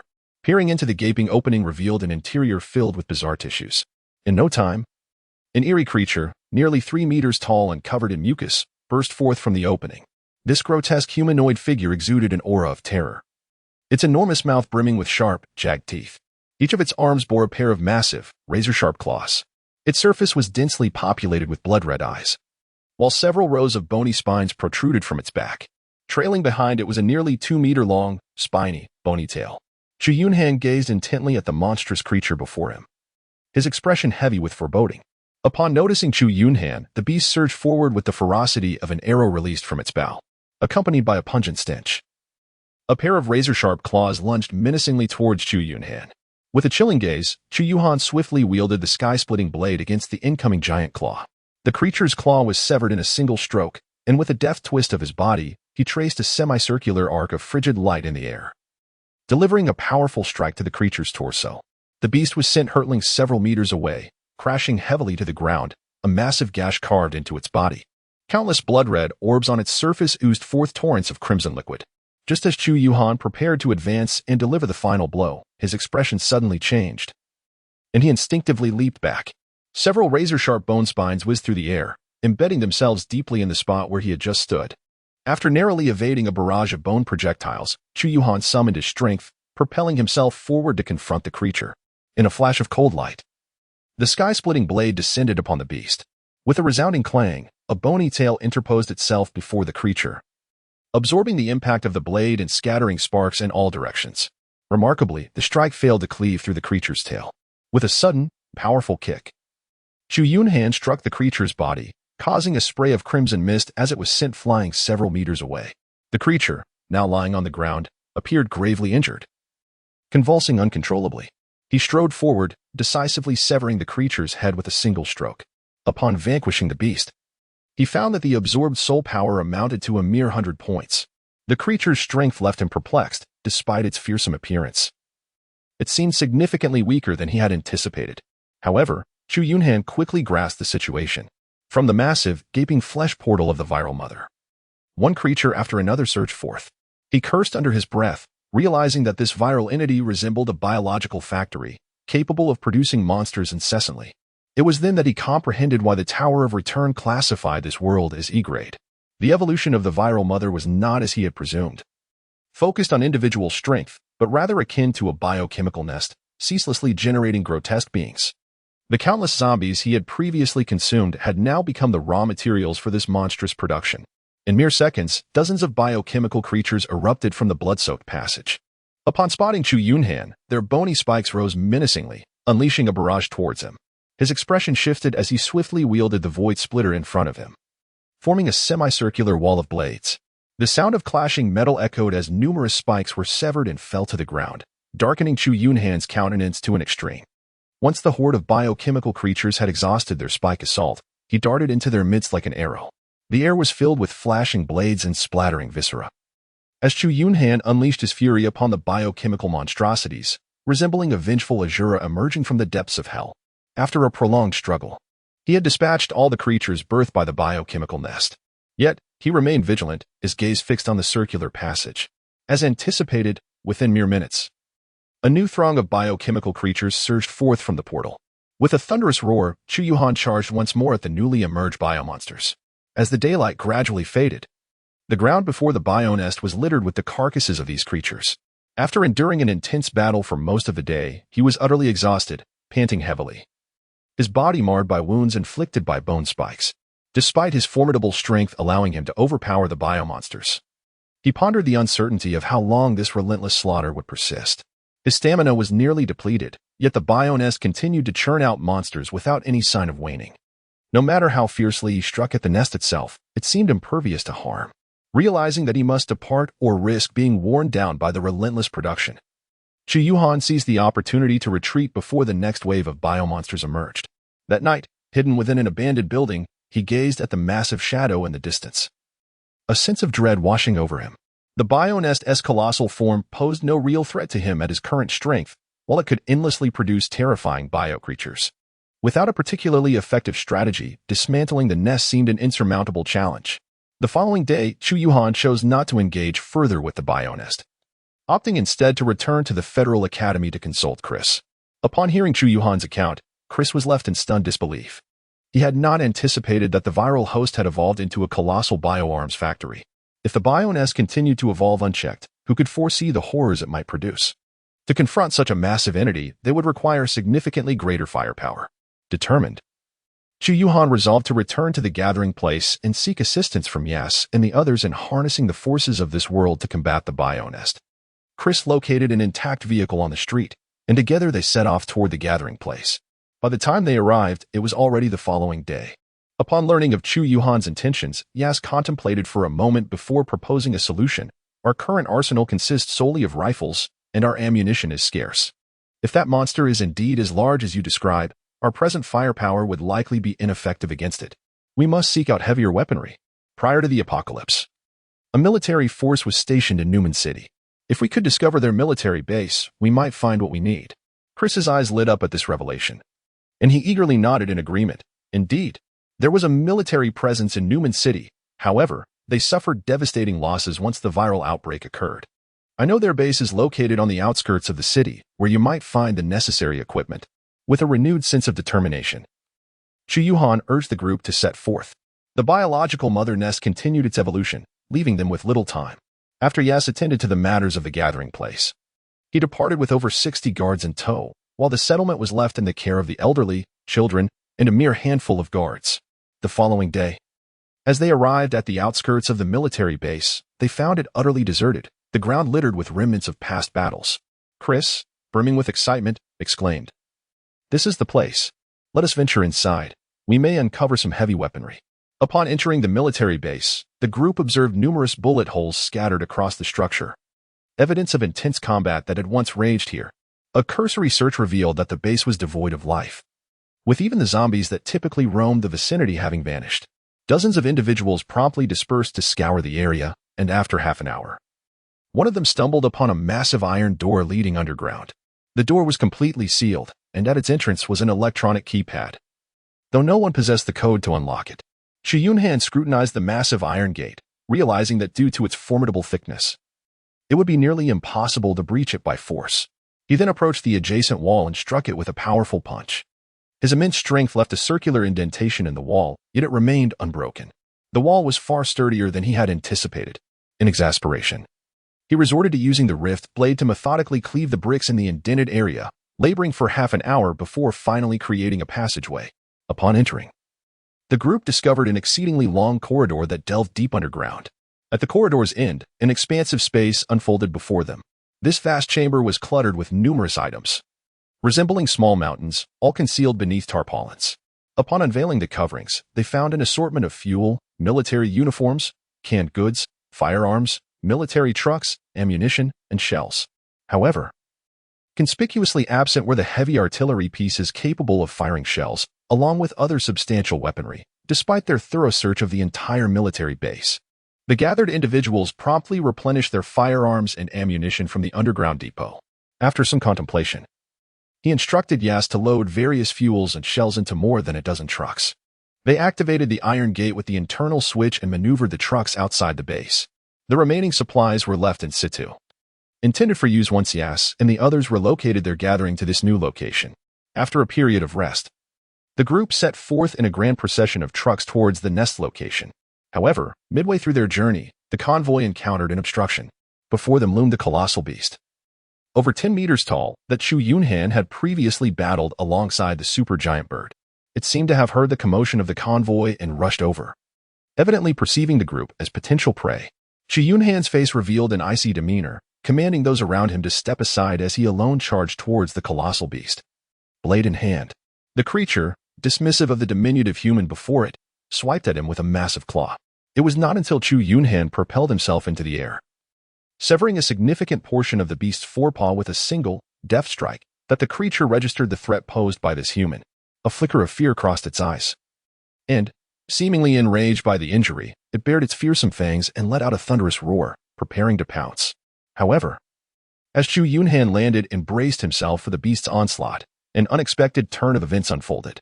The creature, displaying an astonishing level of intelligence, disregarded its wounded paw and promptly turned to flee. Stunned, Chu Yunhan's expression froze as he watched the beast cover a considerable distance in mere moments. Given the sheer size of the creature, its determination to escape rendered him unable to pursue. He could only helplessly observe as the beast's form gradually vanished from sight. The gathered crowd was equally taken aback by Chu Yunhan's formidable prowess. The appearance of such a massive mutated creature elicited feelings of despair among many, as they recalled their previous encounters with mutated beings, when a mere 2-meter-tall mutated dog had claimed the lives of 7 or 8 individuals before it was brought down. In stark contrast, the towering beast they faced, measuring over 10 meters, rendered their rifles utterly ineffective against its tough hide. Yas, too, was profoundly shaken, having known of Chu Yunhan's strength but never anticipating it to be so formidable. The sight of such a terrifying super-mutated creature fleeing in the face of Chu Yunhan felt surreal, as if the events unfolding before him were merely a figment of his imagination. Chu Yunhan snorted coldly, "Count yourself fortunate to have escaped." When the crowd arrived at the location of the biological nest, he discovered that its appearance had undergone a remarkable transformation. The towering structure, once 40 meters high, had now burrowed over 10 meters underground.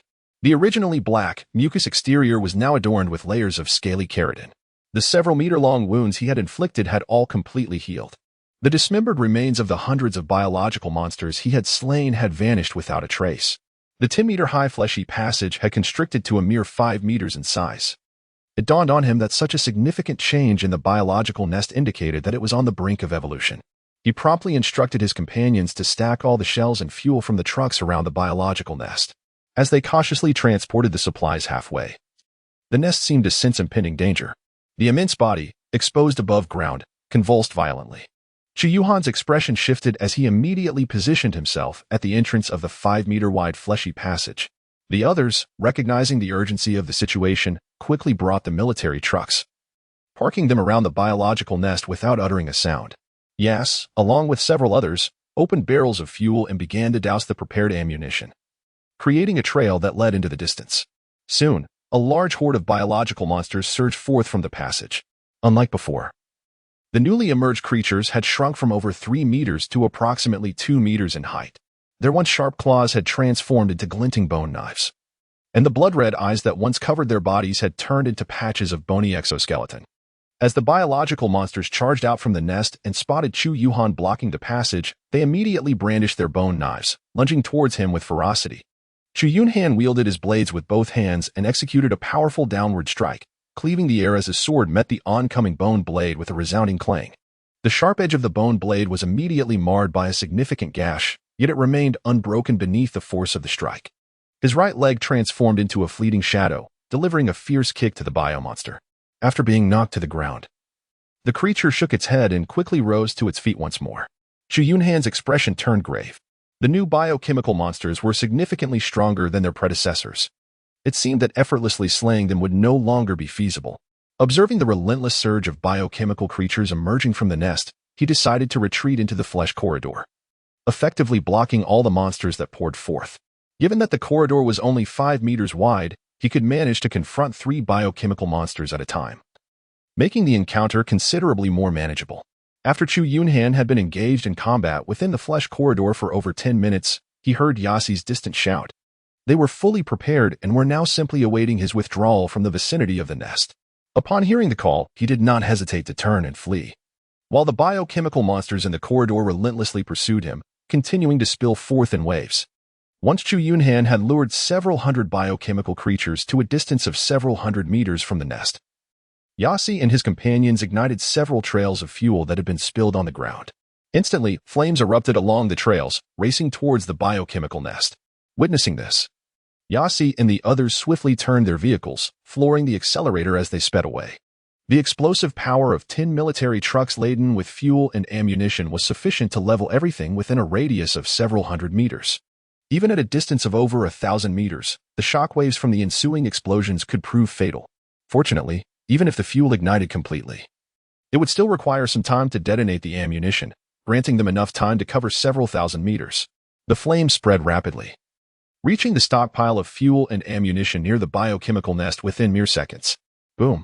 A furious explosion erupted, sending a towering fireball into the sky, engulfing the entire area in a vivid crimson hue. Chu Yunhan felt an overwhelming wave of heat surging from behind, causing him to shudder in fright. Instinctively, he began to sprint with all his might. The biomonsters trailing him appeared to sense the imminent danger to their nest and abruptly turned to rush towards it. The bionest, engulfed in fierce flames, began to violently contract, acutely aware of the threat of annihilation. Its towering form, rising over 30 meters above ground, frantically secreted a viscous slime, while its entire body rapidly shrank. The surface of its body, covered in layers of scaly keratin, darkened to a deep black, glinting with a metallic sheen in the glow of the fire. Alas, the sheer volume of fuel amassed by Yas and his companions was overwhelming. Countless gallons of fuel swiftly enveloped the entire bionest, and the intense flames incinerated its form, releasing a pungent odor of charred flesh. A thick plume of black smoke billowed into the sky. The munitions stacked beside the nest and on the military vehicles began to glow a fiery red under the relentless blaze. Moments later, the overheated shells erupted in a series of explosive detonations. Boom! A colossal mushroom cloud ascended, accompanied by an ear-splitting explosion that reverberated throughout the area. The ground trembled violently from the immense blast. A massive shockwave radiated outward from the side of the nest, leveling everything within several hundred meters in an instant. All the windows and buildings within a several-kilometer radius shattered under the force of the explosion. In that moment, the entire capital city of Newman could witness the soaring flames and hear the earth-shattering blast. The gigantic avian creature and the colossal beast in Newman were startled by the explosion, trembling in fear before hastily fleeing the city. Yas and his companions had managed to escape several thousand meters away before the overwhelming shockwave knocked them off balance, leaving their ears ringing. Meanwhile, despite Chu Yunhan having sprinted over 1,000 meters, he too was toppled by the tremendous shockwave. His clothes were shredded, and his back bore the marks of scorching burns. Fortunately, his physical defenses were sufficiently robust, otherwise, he would have certainly sustained grave injuries. As he regained his composure and looked back, he beheld the once mighty bionest reduced to a cloud of viscera in the aftermath of the cataclysmic explosion. The hundreds of biomonsters that had returned to the nest were likewise reduced to mere ashes. Strangely, the Tower of Ruins did not issue a notification of task completion. After nearly an hour of waiting, the immense waves of fire gradually subsided. Chu Yunhan swiftly returned to the site of the biochemical nest to investigate. At the epicenter of the explosion, a vast expanse of charred flesh and blood spanned several hundred meters. Each step upon it produced a series of squelching sounds. The original location of the biochemical nest had been entirely leveled, leaving behind only a colossal pit with a diameter of 100 meters.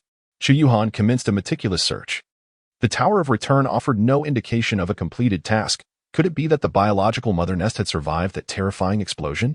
Yet, despite his exhaustive efforts, he uncovered nothing.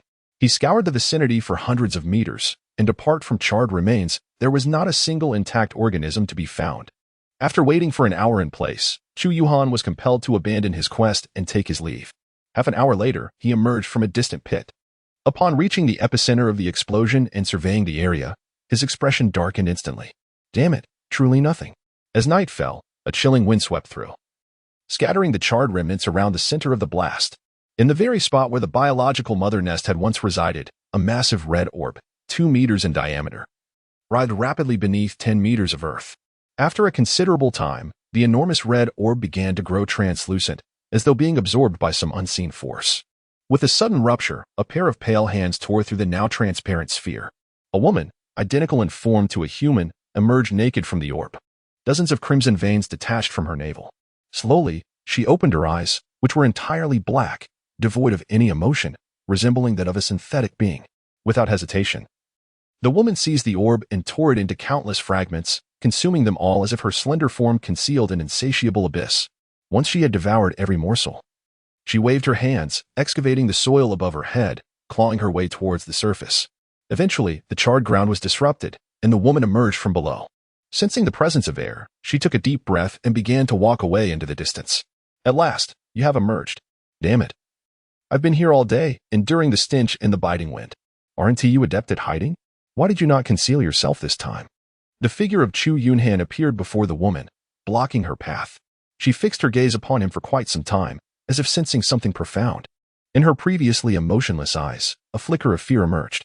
Her delicate and frail body began to tremble in the biting cold wind. Chu Yunhan let out a couple of intrigued clicks, his gaze fixated upon the woman's unclad form, assessing her with keen interest. In that moment, the fear in her eyes began to dissipate slightly, as if she were recalling fragments from a distant past. Her ample bosom involuntarily rose, producing a wave of pristine whiteness. Then, a blinding flash of white light reflected in her dark eyes, causing her to collapse to the ground in an instant. Chu Yunhan flicked the blood off curling his lip as he muttered to himself, to think a biochemical nest towering dozens of meters high could be condensed into such a ghastly form. Immediately, a cold glimmer flashed, and a series of blade lights descended upon the creature until it was reduced to a pile of fragments. After a considerable time, the flesh on the ground began to quiver. Then, a barrel of fuel cascaded from above, drenching the remnants. A single match fell, igniting a fiery explosion that sent flames soaring into the sky. sizzling the mass of flesh until it was entirely charred. At that moment, the voice of the Tower of Ruins echoed in Chu Yunhan's mind. Mission: Biochemical Frenzy. Mission difficulty: E. First, identify the source of the Carnage star virus outbreak. Second, annihilate the virus source to preserve the ember of civilization on Carnage star. Congratulations, Hunter Tianfa, for independently completing all tasks. You are about to return to the Tower of Ruins. Please prepare for your return. Moments later, a ripple flashed, and Chu Yunhan vanished from the spot. A woman gathered in the vicinity revealed a look of astonishment before disappearing from the room. The chamber was left with a barely audible echo. Tianfa? Divine retribution, perhaps. A beam of pure white light illuminated Chu Yunhan's form from the exclusive chamber of the Tower of Ruins. Almost instantaneously, the wounds scattered across his body healed completely. A colossal light screen slowly emerged in the void. Hunter returning to the exclusive chamber of the Tower of Ruins. Mission: Biochemical Frenzy. Mission World: Carnage star. Mission difficulty: 2 stars. E-level. Mission completion degree: A. Note: ratings range from E to SSS, calculated based on the hunter's specific performance. Reward statistics from the Tower of Ruins are being compiled. Rewards: Reika Automatic Rifle 1, A-grade Origin Crystal 1, merits 3 storage space increased by 1 cubic meter. Rewards of 3,500 Origin power have been added. All rewards have been deposited into the storage space. Please check them at your convenience. The hunter's next mission is scheduled for 30 days later. The hunter may choose to temporarily return to their own world. The hunter must return to the Tower of Ruins before the mission time, otherwise the Tower of Ruins will directly erase the hunter. Note: the exchange market of the Tower of Ruins is now open. Please check it at your convenience. As Chu Yunhan gazed at the task settlement information displayed on the luminous screen, a subtle frown creased his brow. This bioweapon frenzy mission had been accomplished solely by his own efforts. However, he was taken aback to find that the final completion rating was merely A-. It appeared that the ultimate defeat of the bioweapon mother nest, which had relied on the catastrophic explosion, had significantly influenced the assessment of his accomplishment. Was the Tower of Oblivion encouraging all hunters to rely solely on their own strength to fulfill their missions? At that moment, the luminous screen in the sky began to shift. The exclusive exchange shop was unveiled. 1. The currency for all items within the shop is exclusively Origin crystals. 2. Items in the shop can only be exchanged using Origin crystals of the corresponding level. 3. All items acquired from the shop are bound to the soul of the exchanger and cannot be shared or traded with other hunters. 4. Once an item is exchanged in the shop, it cannot be returned or replaced. Hunters are advised to proceed with caution. 5. The shop displays only items belonging to the hunter's respective system. 6. The shop is limited to 5 items, which refresh randomly upon each return of the hunter. 7. The item tiers range from F to SSS, with higher tier items having a lower refresh probability. 8. Origin crystals can be split but not combined. At a ratio of 1 to 9, items in the shop may be actively refreshed at the cost of Origin power. The initial refresh fee is 1,000, with each subsequent refresh costing double the previous price. Upon concluding his review of the exchange shop's guidelines, Chu Yunhan carefully examined the items available. As he opened the list of the exchange shop, he was rendered speechless by the first item displayed. 1. Blood-soaked phantom spear, weapon, level, S description, forged from the 9 nether ghost iron sourced from the depths of the Yellow Springs, tempered in the fires of the Inferno, and infused with the essence of spectral blood over a century. The day the spear was completed, infernal flames surged, and its fearsome might shook the world. Exchange price: 1 S-level Origin crystal. Just from the description, it was evident that this was an extraordinary weapon. Regrettably, the exchange price was equally astonishing. Chu Yunhan shook his head in disappointment. Such a formidable weapon was beyond the reach of a novice at the first tier. Even if he managed to acquire it, it would undoubtedly be beyond his capacity to wield. There was a high likelihood that he would harm himself before causing any damage to others. It was truly a pity to squander such extraordinary fortune. 1. Mingwang armor, level, F description. The armor is forged from high-quality steel, weighing a total of 80 pounds. Offering substantial defensive capabilities. Exchange price: 1 F-level Origin crystal. 2. Blood demon pill level, E description. Consumes all of 1's vital essence, transforming it into explosive power, significantly enhancing combat strength for a duration of 100 breaths, after which the user experiences extreme weakness. 3. Soul calming incense level, E description. Calms the spirit and clears the mind, rendering one impervious to ghostly temptations. Burning duration: 15 minutes. Exchange price: 1 E-level Origin crystal. 4. Refined iron sword level. F. Description: a standard longsword for martial artists, forged from refined iron, weighing 12 pounds. Exchange price: 1F. Level origin crystal. Upon reviewing the items in the marketplace, Chu Yunhan shook his head once more. Except for the first item, the Blood Ghost Spear, which was far beyond his means. The remaining 4 items held little value for him.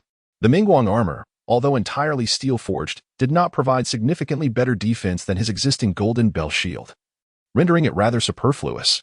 The Blood Demon Pill was merely a one-time use item that would likely leave him incapacitated afterward.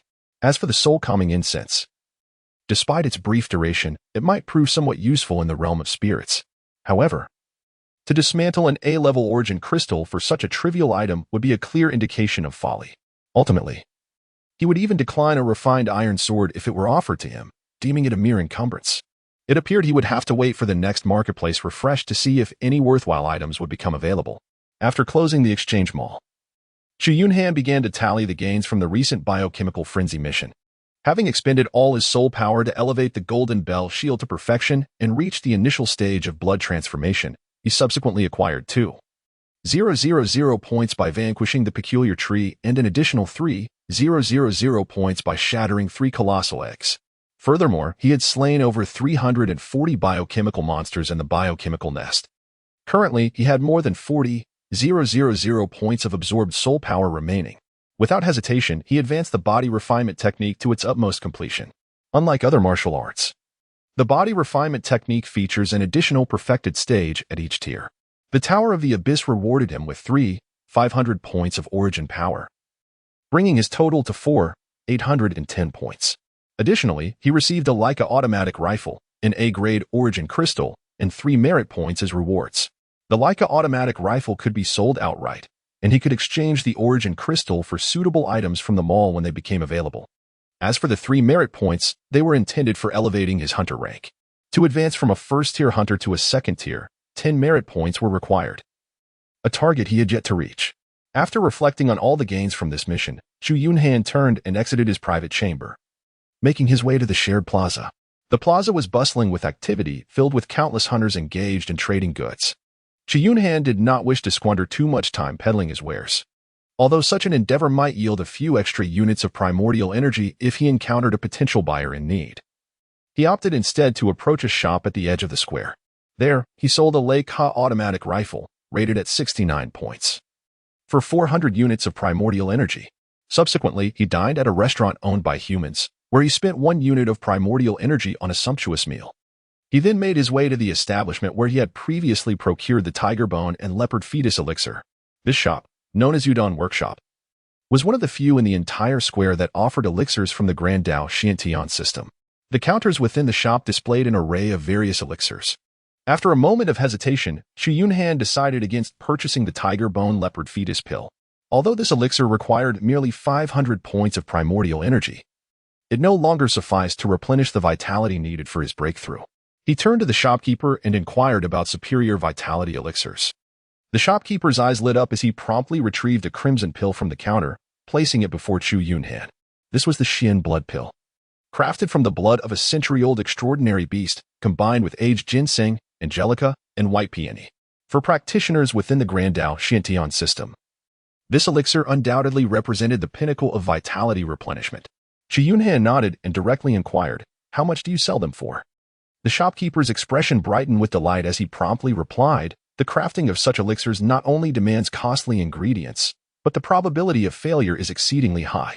I adhere to a philosophy of modest profit through substantial sales. Each one is priced at a mere 4,000 points of primal energy." Upon hearing the boss's quotation, Chu Yunhan turned on his heel and began to leave. The boss was momentarily taken aback and hastily called after him, "Wait.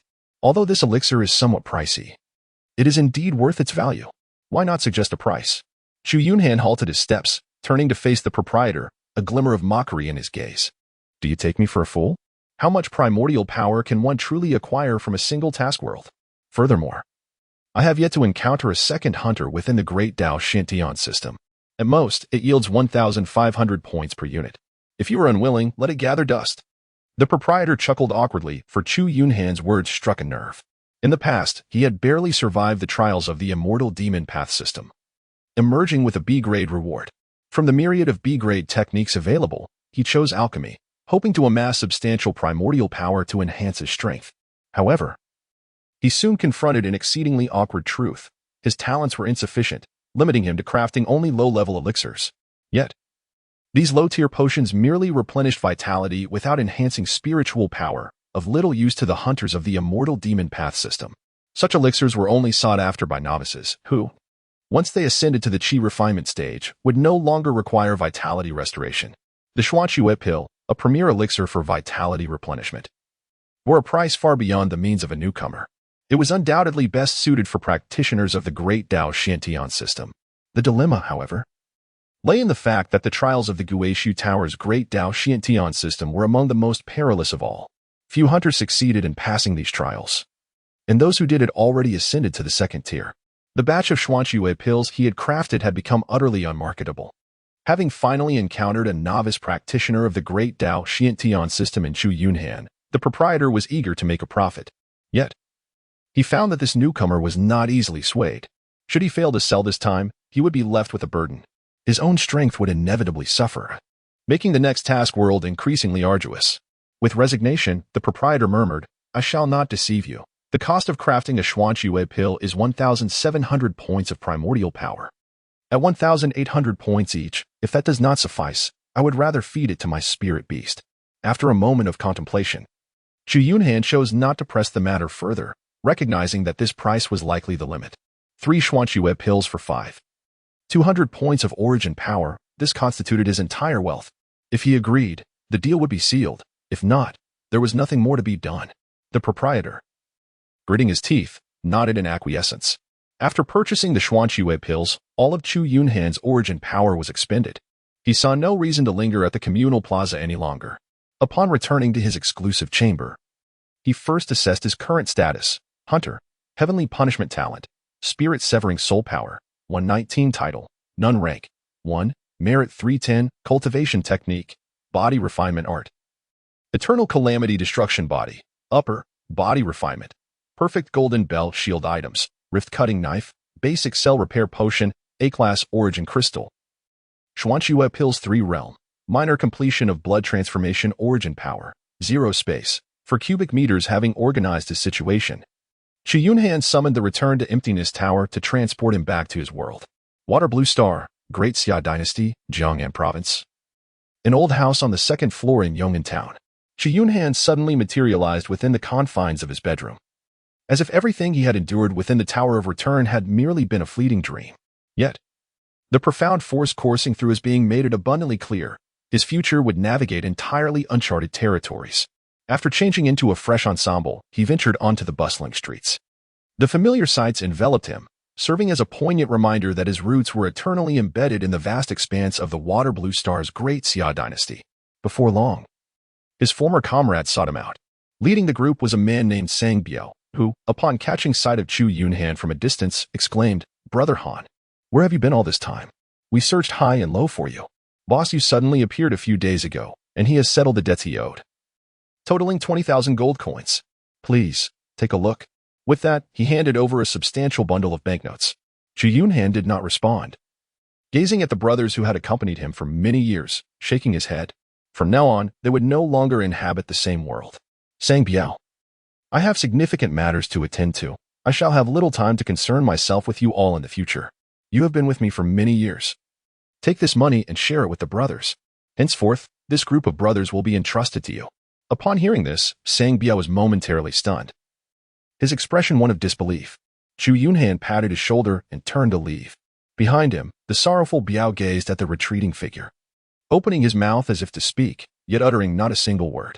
Chu Yunhan had slumbered for a full 2 days at home, during which his previously taut nerves finally experienced a complete release. In this world, he could lower all his defenses and allow himself to truly unwind. However, on the 4th day of his return to the realm of reality, the law enforcement officers came knocking at his door. Within an aged residence in Yong'an Town, several lifeless bodies lay strewn across the living room. On the table, a collection of wine bottles and prepared dishes rested. The entire living space was marred by splattered blood, resembling a veritable slaughterhouse. The corpses on the floor had all their limbs severed and were piled to the side, while their abdomens were grotesquely opened, with entrails scattered across the ground. Chu Yunhan stood outside the cordon established by the Law Enforcement Bureau, his face ashen as he beheld the scene. Brother Han, which formidable deity have you offended? Such profound enmity? The coroner remarked that they had been dismembered while still alive. This was indeed the first time such a grave incident had transpired in Yong'an town. A captain of the Enforcement Bureau, clad in uniform, fixed his cold gaze upon Chu Yunhan and spoke. The locals say you met just 4 days ago, and now such a calamity has befallen you. Do not tell me you are entirely oblivious. This case has even drawn the attention of the county magistrate. This is a burden you cannot bear. It would be prudent to clarify any pertinent events swiftly, so we may offer you protection. You must understand, you could very well be the next victim. With a furrowed brow, Chu Yunhan cast a fleeting glance at the captain of the patrol team before turning and striding out. A flicker of irritation crossed the captain's eyes as he pivoted to issue commands to the other officers. He instructed them to alert all personnel to establish a watch near Chu Yunhan's residence that night, as the assailant would likely seek him out. Furthermore, he ordered an inquiry into anyone they might have offended recently. As night fell, Chu Yunhan reclined on his bed, clutching as if awaiting the arrival of a visitor. Yet, as dawn broke, no disturbances had occurred. Meanwhile, the patrol officers who had kept vigil in the vicinity were utterly drained, stifling yawns in the early light. Realizing that the anticipated assailant had not materialized, the captain reluctantly informed his team to disband, promising to return for another watch that evening. Once the last of the patrol officers had departed, a glint of ferocity flickered in Chu Yunhan's eyes. Moments later, the iron door to his chamber creaked open silently. A middle-aged man, wearing a mask of mockery and malice, stepped inside. Upon catching sight of Chu Yunhan, the man's eyes blazed with murderous intent. Yet he refrained from immediate action. Instead, he leisurely settled onto the sofa beside the bed, gazing at the supine figure of Chu Yunhan. He erupted into maniacal laughter before finally uttering, "Boss Han, do you still remember me?" With a perplexed expression, Chu Yunhan inquired, "Boss you? Surely, you cannot be capable of eliminating Sang Biao and his accomplices?" "Indeed, in the past, I was certainly incapable," he replied. "At that time, I merely borrowed 10,000 gold coins from you. Yet in the span of a few months, I astonishingly managed to double it to 20,000. You lot, the scum, nearly drove me to the brink of despair." Chu Yunhan furrowed his brow. "When you came to me, having lost everything and seeking a loan, I made my terms abundantly clear, repayment within half a month with merely a modest interest, and should you exceed that time, the interest would double. However, these details have become trivial. What piques my curiosity is the basis upon which you eliminated Sang Biao and his associates." Upon hearing this, Boss Yu's forehead pulsed with veins. His eyes ablaze with a deep-seated rage. He spoke with a venomous intensity. "Do you comprehend the trials I have endured? Do you have any notion of what hell truly is? I do, for I have clawed my way out from its depths. Individuals like you will never grasp how I survived the abyss and returned to the realm of the living. The other insects have already been dispatched to hell. Now, it is your turn." With that proclamation, Boss Yu's physique swelled instantaneously, his visage contorting grotesquely. His upper garments tore asunder, and his hands morphed into a pair of sharp, blood-red bone blades. A flicker of astonishment crossed Chu Yunhan's eyes as he fixated intently on the chest of Boss Yu, where a black vortex brand was prominently emblazoned. Sensing Chu Yunhan's gaze lingering on the dark mark, Boss Yu coldly remarked, "This is the emblem of hell, and you are not even worthy of the privilege to descend into it." With that, he prepared to dismember Chu Yunhan alive. "Is this the mark of the City of Twilight?" A single utterance from Chu Yunhan left Boss Yu momentarily stunned. "How did you come to know about the City of Twilight?" Chu Yunhan rose to his feet, exclaiming, "It seems that I am not the only one chosen in this world." He had always believed that he was the sole individual selected by the Tower of the Abyss. To his astonishment, he discovered that another had been chosen by the city of Terminus. In the small town of Yong'an, 2 individuals had concurrently entered the primordial realm. If this were the case, the entire Daxia dynasty likely harbored many who had been selected. It was rare to encounter a fellow compatriot from the primordial realm, which could have allowed for an exchange of information. However, it appeared that such an opportunity was no longer necessary, after all. There would be plenty of chances in the future. As soon as he finished speaking, a fierce flash of blade light sliced through the air. The arms of Boss Yu were severed at the shoulders, blood gushing forth. Subsequently, Chu Yunhan delivered a powerful kick to his body, sending him hurtling backwards. Crashing through the wall behind him, Boss Yu lay on the ground, his bones shattered from the force of the kick. His eyes reflecting a glimmer of terror as he screamed, "How is this possible? Could it be that you are also?" Chu Yunhan paid no heed and slowly advanced with his blade in hand. "Wait, we can." Before the words could fully escape, Boss Yu's head was severed, rolling onto the ground. After clearing the scene, Chu Yunhan sat at the bedside, pondering the implications of this incident on his life. If even the small town of Yong'an had two individuals chosen by the primordial realm, perhaps there were even more. How many more throughout the vast expanse of the Great Xia dynasty had been selected? Yet, no news of these chosen ones had ever surfaced. Was this phenomenon a recent occurrence, or had it long been established? Although his strength was considerable among novices, what if someone entered the primordial realm before him? Possessing even greater power? How would he confront such a challenge? It seemed that even in the mundane world, he must act with discretion. After all, apart from the system trials, he had only navigated one task world. Despite the advantages of his unique talent for spirit extermination, allowing him to cultivate at an unparalleled pace, his time for growth was alarmingly brief, too brief for him to dare take any risks. Furthermore, did the Great Xia dynasty even know of the primordial realm's existence? If they did, what would their attitude be towards these executors from the primordial realm? As one of the mightiest empires of Aquamarine Star, the Great Xia dynasty boasted a population nearing 1 billion and covered an area of millions of square kilometers. The empire was teeming with formidable individuals. He had already read accounts in the newspapers about the empire's powerful figures. The Grand National Sect's leader, Yuxuanji, had once slain nearly 1,000 Wolf Rider mechanical troops from the Northern Man Kingdom with a single sword strike at the border, forcing the Right Noble of the Northern Man Kingdom, Xuanmug, to retreat. The empire's chancellor, Zhan Taiyuxuan, had commanded the heavens with a 9-character mantra during a year of severe drought, causing the skies to darken and torrential rain to pour down. The empire's royal prince and martial king, Huangfu Tianjue, could alter the weather with a mere gesture akin to a terrestrial deity.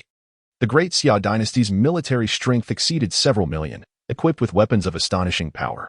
Their standard Thunderfire rifles surpassed even the firearms he had encountered in the biochemical frenzy task world, not to mention the terrifying Thunder God cannons he had heard rumors about.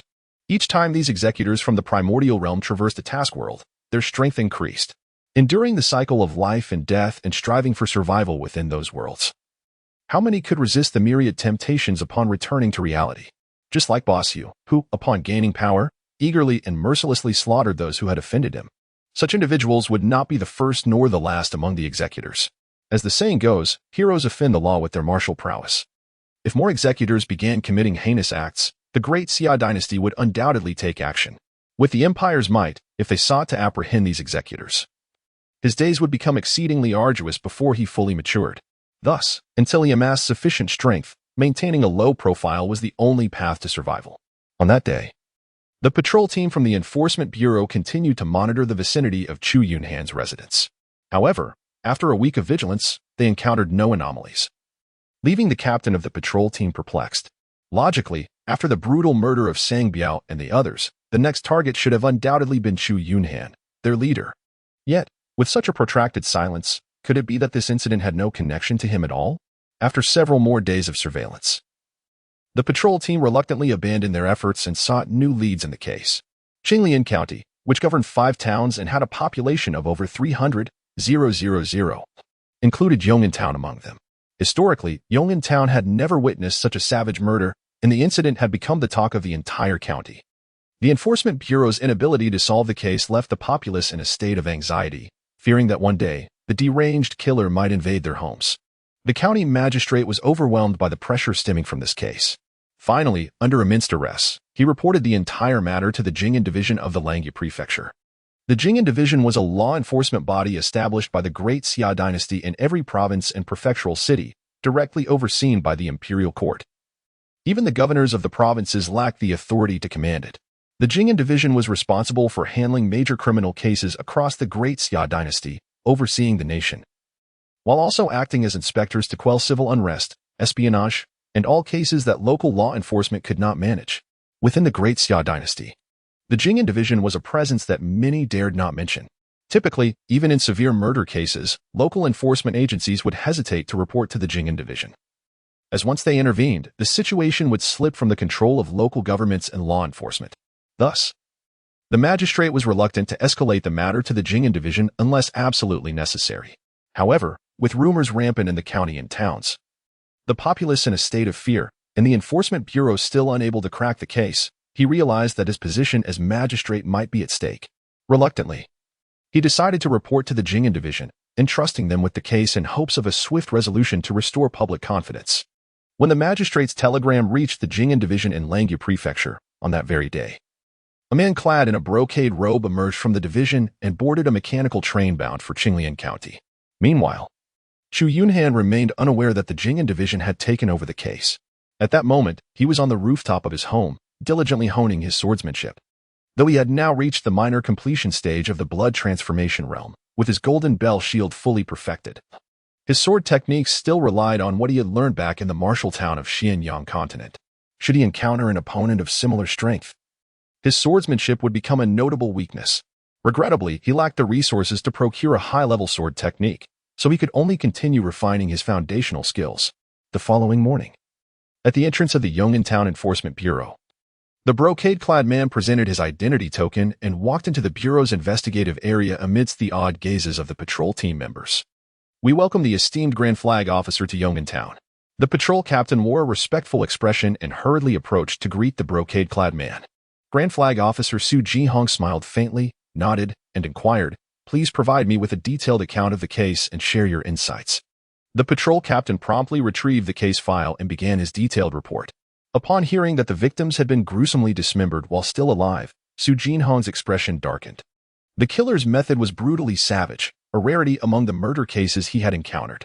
Additionally, the case file indicated that the victims, known for their brawny dispositions, had shown no resistance at the time of their demise. The Enforcement Bureau had identified all individuals who had grievances with the deceased, yet yielded no fruitful deeds. Su Jinhong meticulously examined every detail before turning to the patrol captain. "This boss Yu, a notorious gambler, has been missing for several months. However, just days before the deceased's passing, a sum of 20,000 gold coins was unexpectedly returned. Has there been any investigation into the origin of this money?" The captain of the patrol squad was taken aback by this remark and promptly instructed several officers to conduct an inquiry. Furthermore, all the deceased were subordinates of a certain Chu Yunhan. Why was he the only one unharmed? It also seems he has been missing for several months. Has there been any investigation into his whereabouts during this time? The captain of the patrol quickly relayed the surveillance situation of the past few days to Su Jinhong. Upon hearing this, Su Jinhong pondered for a moment before rising and instructing the captain, "Let us go and meet this Chu Yunhan." When they arrived at Chu Yunhan's residence, he had just concluded his swordsmanship training. The moment Su Jinhong laid eyes on Chu Yunhan, his pupils constricted, and an involuntary tension seized his entire being. A master. Su Jinhong instantly understood why Chu Yunhan was the only one untouched by this incident. It was not that he had not suspected Chu Yunhan as the culprit, however. The deceased were longtime loyal followers of Chu Yunhan, and their relationship had always been amicable. Chu Yunhan had no justifiable reason to so ruthlessly slay his own subordinates. Yet, he possessed a strong intuition that Chu Yunhan must know something. Upon sensing the arrival of the visitors, Chu Yunhan's expression turned cold as he sheathed his sword and turned to face them. "I am Su Jinhong, the chief of the Jing'an division. Would it be convenient for you to converse with me, Brother Chu?" Upon hearing this, a hint of solemnity flashed in Chu Yunhan's eyes. "The Jing'an division? Let us descend and converse." Once they returned to the room, Su Jinhong got straight to the point. "Brother Chu, may I inquire where you have been these past few months?" Chu Yunhan's pupils suddenly constricted, and he fell into a profound silence. Having spent nearly 3 months in the Tower of Guishu, the passage of time in both the task world and the real world had remained identical. He found himself utterly unable to account for the inexplicable disappearance of these past months. He had long since heard of the illustrious reputation of the Jing'an Bureau. Any excuse or rationale he might concoct would be swiftly uncovered. Thus, it would be wiser to remain silent, speaking less to avoid error. It appears that Brother Chu is not at liberty to disclose much. Surely he harbors some suspicions regarding the perpetrator. Might he be willing to share them with me? Boss Yu. Ha ha ha, it seems my suspicions were not unfounded. The Enforcement Bureau has meticulously investigated everyone with whom you have had grievances, yet this Boss Yu has mysteriously vanished. Coincidentally, Boss Yu has also been missing for several months. Brother Chu, do you think this Boss Yu will continue to commit crimes? Chu Yunhan gazed solemnly at the man before him, pondering deeply before gradually shaking his head. He should not continue his criminal activities. Su Jinhong's pupils contracted, and he nodded with a smile. "Then we shall not disturb Brother Chu any further. I trust we shall meet again. Farewell." With that, Su Jinhong turned and departed. The captain of the patrol team and others followed closely behind. After walking a considerable distance, they cautiously inquired, "My lord, Shall we thoroughly investigate this Chu Yunhan circumstances? Chu Yunhan, his expression grave, shook his head. This case ends here. Rest assured, the murderer will not reappear. The patrol captain and his companions were momentarily taken aback. By the time they regained their composure, Chu Yunhan had already vanished into the distance. On the mechanical train returning to the capital, Chu Yunhan retrieved his notebook and inscribed several lines. Suspect in the Yong'an homicide case. Boss Yu, suspected to be the chosen one. Deceased. Slayer. Chu Yunhan. Chu Yunhan. Suspected to be the chosen one. Strength unknown, presumably a master of the fifth realm of martial arts. After a moment's hesitation, he added another note. Can be recruited. Once the members of the Jing'an division departed, Chu Yunhan began to contemplate how to confront this violent enforcement agency of the empire. Through his conversation with the captain Chu Yunhan, he understood that his act of slaying Boss Yu could not be concealed from the Jing'an division. However, this was not a significant issue, as Boss Yu had first killed several people before confronting him. It was merely an act of self-defense. The crux of the matter lay in the fact that Chu Yunhan had taken note of his disappearance over the past few months. This was something he could not explain. He had been directly transported to the Guishu Tower and subsequently faced the trial within the system. Initially, he had intended to enhance his strength within the Guishu Tower, postponing his return to the real world, as there seemed little purpose in doing so. Yet, he had not anticipated the emergence of Boss Yu, which left him with no time in the real world to make reasonable arrangements for the blank period spent completing tasks in the Guishu Tower. Since Chu Yunhan specifically mentioned the matter of his disappearance, it indicated that the Jing'an division must possess some knowledge regarding the primordial land. However, it remained unclear what stance the Jing'an division or the Great Xia dynasty held towards the executors. If they accepted the existence of executors, it would be manageable. Yet, should they oppose it, he would need to devise a strategy in advance. Originally, he had planned to visit his sister, Chu Yunshi, in Chang'an prefecture of the Liang province upon his return to the real world, wishing to see how she fared. But now, that thought must be abandoned. Until he ascertained the Great Xia dynasty's attitude towards executors, visiting his sister would only bring her endless trouble. Ultimately, it all boiled down to his insufficient strength. Otherwise, there would be no such troubles. When the day comes that his power is formidable enough to command the entire world, who would dare to trouble him? For now, he could only proceed step by step. For the first time, Chu Yunhan felt an intense desire to enter the task world of the Tower of Return. Only by experiencing more task worlds could he rapidly enhance his strength. Had he not been chosen by the Tower of Return to become a hunter, he would now be among those mercilessly slaughtered by Boss Yu. The hatred and aversion he once harbored towards the Tower of Return gradually began to dissipate. As the days passed, Chu Yunhan devoted all his time to honing his swordsmanship. Perhaps his aptitude for cultivation was not particularly remarkable, causing his progress and body refinement to be exceedingly slow. Rather than squander time, he believed it more prudent to elevate his combat skills. Soon, it had been 28 days since his return to the real world. After this period of arduous training, his mastery of swordplay became increasingly refined, feeling far more adept than before. When he wielded his blade, it flowed as effortlessly as a gazelle's leap. The next task world was on the horizon, and it was time to return to the Tower of Return. After making adequate preparations, Chu Yunhan purchased a ticket to the capital city and boarded the mechanical train. Upon disembarking, he did not enter the city but instead turned towards the nearby mountains. With a sudden wave of energy, his figure vanished deep into the mountains. Within his designated room in the Tower of Return, Chu Yunhan organized all his belongings and awaited the arrival of the next task world. Time flew by, and with another wave of energy, he disappeared from his room. When Chu Yunhan opened his eyes once more, he found himself in a vast underground chamber. The chamber was constructed from massive stones, fully equipped with all necessary living utensils. He was clad in coarse linen garments, and silver crosses adorned the walls. On a wooden table before him lay a thick, well-worn Bible, clearly having been perused for many years. At that moment, the task prompt from the Tower of Return slowly materialized in Chu Yunhan's mind. Task: The Grief of the Blood Moon. Task difficulty: 2 stars, E grade. The angel Denialus, on the day of Christ's crucifixion, committed an act of rebellion and was cursed with eternal damnation by God.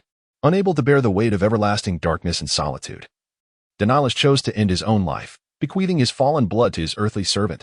Thus, darkness and fear enveloped the land, and the legend of the bloodline spread throughout this world. A great war erupted between humanity and the bloodline, marking the beginning of a prolonged conflict. The werewolves, nurtured by the bloodline, seized the opportunity to betray, escaping the bloodline's grasp, leading to a power imbalance and ultimately, humanity's victory in the war. As the bloodline neared extinction, 13 of the most powerful bloodline vampires formed an elder council. The council established 6 commandments to guide the remaining bloodline away from the human world, ensuring their survival. However, as time passed, the mighty elders fell into slumber. After countless ages, the newly emerged bloodline disregarded the 6 commandments. Meanwhile, lurking in the shadows, the bloodthirsty and ferocious werewolves bared their fangs once more, casting the human world into an atmosphere of death. Task objectives were announced. 1. Identify and eliminate the mastermind behind the indiscriminate slaughter of the populace. 2. Restore the glory of the Holy See. 3. Slay the progenitor of the werewolves. 4. Eliminate the 13 bloodline clan princes. 5. Annihilate the fallen blood. Note: completing any 3 tasks allows for the option to return. Warning: the hunter's identity in this world has been replaced by the Grand Knight of the Tribunal, Heaven's Punishment. Caution: this task world is an open world. Hunters should be wary of the judicators of the City of Finality. Note: due to significant disparity in strength, the judicators of the City of Finality have already entered the task world. Failure to complete the task will result in immediate execution. After reviewing the task information, Chu Yunhan furrowed his brow, realizing that the executor of the City of Doom was known as the Arbiter. He had not anticipated encountering the executor so soon. From the task prompt, it appeared that the relationship between the 2 parties was far from harmonious.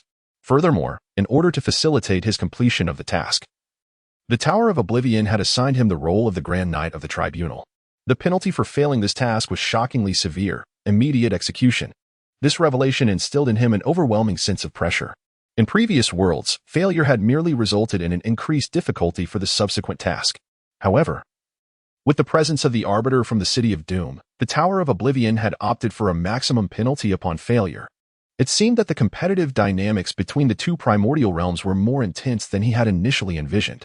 Just then, footsteps echoed from outside the basement door, followed by the iron door swinging open. A priest adorned in resplendent vestments entered the room. Upon seeing Chu Yunhan, he promptly produced a parchment scroll. Unfurling it and reading aloud, by unanimous consent of the episcopate, the proposal of the esteemed Chief Justice of the Tribunal has been approved. The imprisonment of the former Grand Knight of the Tribunal, known as the Divine Punishment, is hereby temporarily lifted. Divine Punishment is to depart immediately for the Holy Sanctuary to meet with His Holiness the Pope. After finishing this announcement, the priest's eyes reflected a mix of reverence and trepidation, and he managed a strained smile. Lord Divine Punishment, His Holiness the Pope sends his regards through me. Moreover, the Chief Justice awaits you at the tribunal. Chu Yunhan nodded silently, following closely behind the priest of the Holy See as they exited the dimly lit basement. The city of Zisnia served as the headquarters of the Church of Light, home to the renowned cathedral that drew attention from around the globe. On the opposite end of the city stood the formidable edifice of the Inquisition, instilling dread in the hearts of countless heretics and malevolent forces alike. Upon reaching the grand entrance of this imposing structure, Chu Yunhan found an elderly man clad in simple attire, his expression devoid of emotion, waiting for his arrival. Behind the old man stood a throng of knights, their gazes sharp and their ornate armor gleaming, standing in disciplined rows. As their eyes met, the old man broke into a smile of relief. "My child, may the Lord bless you," he exclaimed, stepping forward to grasp Chu Yunhan's hand and leading him toward the Inquisition building. The knights, brimming with excitement and fervor, followed closely in a procession. Within a starkly furnished study, the old man regarded the silent Chu Yunhan and lamented, "In the past, too many were lost in your quest to root out heresy. While I comprehend the weight of your burden, one must acknowledge the power of public opinion. These years have brought you suffering, and I hope you do not hold it against me." Chu Yunhan gazed upon the elderly figure before him, understanding that it was likely due to his status that he merely nodded and managed a faint smile. Upon witnessing this acknowledgement, the elder's face also brightened with a smile. He then retrieved a letter from the desk and handed it to Chu Yunhan, beginning to recount a harrowing tale. A year prior, the residents of a small town in Lutras fell victim to a mysterious calamity, with all 328 inhabitants perishing overnight, their lifeblood entirely drained. Less than a month later, villagers from 2 neighboring settlements on the outskirts of Peter City met with the same grim fate, succumbing to the same sanguinary fate. In the span of merely a year, hundreds of similar incidents have transpired across the nation. Even the royal guard dispatched by the crown has suffered the loss of hundreds during their investigations. Just last month, an assault was launched against the church established by the Holy See in Malay City, resulting in the deaths of dozens of clergy members, including a cardinal. After extensive research into ancient texts, the church concluded that these enigmatic assailants were likely the fabled Wicked Blood Clan. The Holy Father dispatched a cohort of knights, led by 3 cardinals, to pursue and investigate this sinister lineage. However, a week ago, it was discovered that they had all returned to the embrace of the Lord. Thus, I propose to the Holy See that your transgressions be pardoned, granting you full responsibility to resolve this matter. This is your knightly armor, now returned to its rightful owner. Go forth, child, to the Holy See, where the Holy Father shall bestow upon you the authority you require. Execute your judgment. And let these malevolent creatures understand that the Church of Light shall not be desecrated. The glory of the Lord shall illuminate the entire world. Chu Yunhan cast a glance at the elder, remaining silent. Once he donned a complete set of silver-white armor, he strode purposefully outside. A multitude of knights gathered at the entrance, promptly following in his wake. In the heart of Zisnia City, a group of several dozen knights, led by a knight clad in silver armor, mounted their steeds and galloped forth from the headquarters of the Church of Light. As dusk approached, they arrived at a small town over 200 kilometers from Zisnia City. David, is this the Rhine town mentioned in the intel? Chu Yunhan spoke with a frigid demeanor, and a knight from the temple behind him promptly replied, Indeed, my lord. According to the intelligence, Rhine town is the location most likely to be targeted. Chu Yunhan gazed at the brightly illuminated town in the distance, a trace of cold ruthlessness flickering in his eyes. He then cracked his whip, leading the charge into the town. As night deepened and silence enveloped the surroundings, the moonlight dimmed beneath the shroud of dark clouds. The once bustling Rhine town now lay in utter stillness, its residents having concluded their evening leisure and succumbed to slumber. In the silent residential area, faint sounds of disturbance suddenly pierced the quiet. Agile shadows swiftly darted across the streets, infiltrating various wooden houses. Yet, the anticipated cries of terror failed to materialize. Soon, these figures emerged from the houses, their faces marked with confusion. The townsfolk, who should have been peacefully asleep, were nowhere to be found. It was not just a few. Every single resident had vanished, as if no one had ever lived here.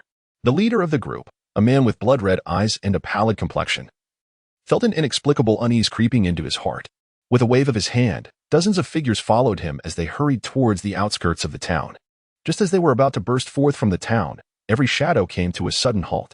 At the entrance of the town stood a man clad in armor, holding a sword and resolutely barring their passage. Under the moonlight, the silver armor glimmered with intermittent brilliance. The blade shimmered with a chilling light, exuding an aura of lethal intent. Surrounding exits were also sealed off by a group of knights. The pale man hesitated for a moment. Then his face twisted into a sneer of contempt and malice. In a swift motion, he lunged towards the armored man, revealing a set of sharp fangs as his mouth slightly parted. His claw-like hands reached for the armored man's throat.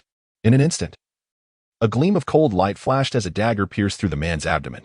Remarkably, he seemed unfazed, as if no injury had been inflicted upon him, and continued his grasp toward his opponent's neck. With a sharp crunch, the claws dug into the skin of the armored man's neck but met resistance like striking steel. The claws broke upon impact, failing to even scratch the surface. The armored man swiftly seized the pale man's throat, lifting him effortlessly into the air. The once formidable figure now appeared as fragile as an infant in the grip of the armored man. Desperate struggles ensued, but they were futile, and terror flickered in the pale man's eyes. Who are you? Chu Yunhan gazed upon the man he held aloft, murmuring to himself, his body remains unscathed by his injuries.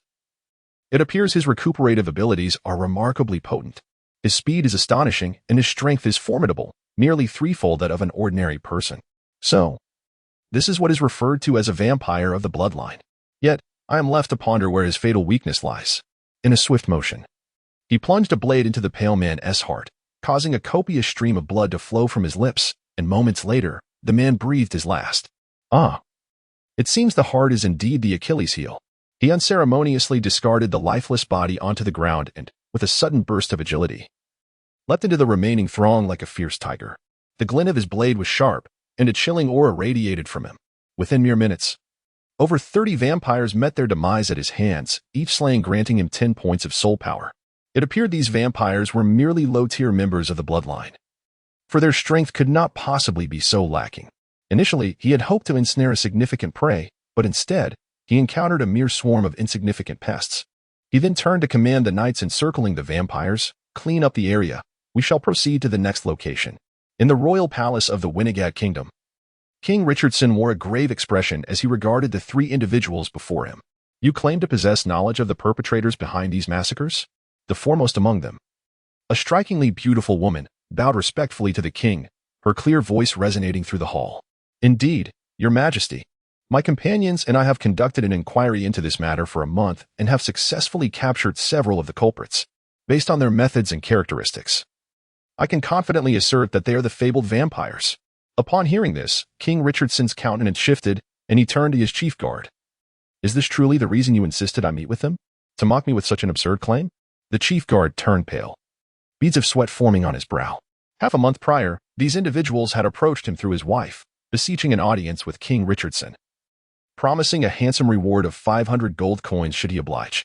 After discreetly investigating their backgrounds, he discovered that the leading woman was the daughter of a local affluent merchant who held the royal family in high esteem. Satisfied that their intentions were not malicious, he acquiesced to their request, thinking they merely sought to glimpse the king's presence. To his dismay, upon meeting the king, they uttered shocking revelations. Your Majesty, I have brought the culprits. I hope you will step outside to witness the truth. The woman seemed to have anticipated the king's skepticism. Thus she had brought the so-called offenders with her.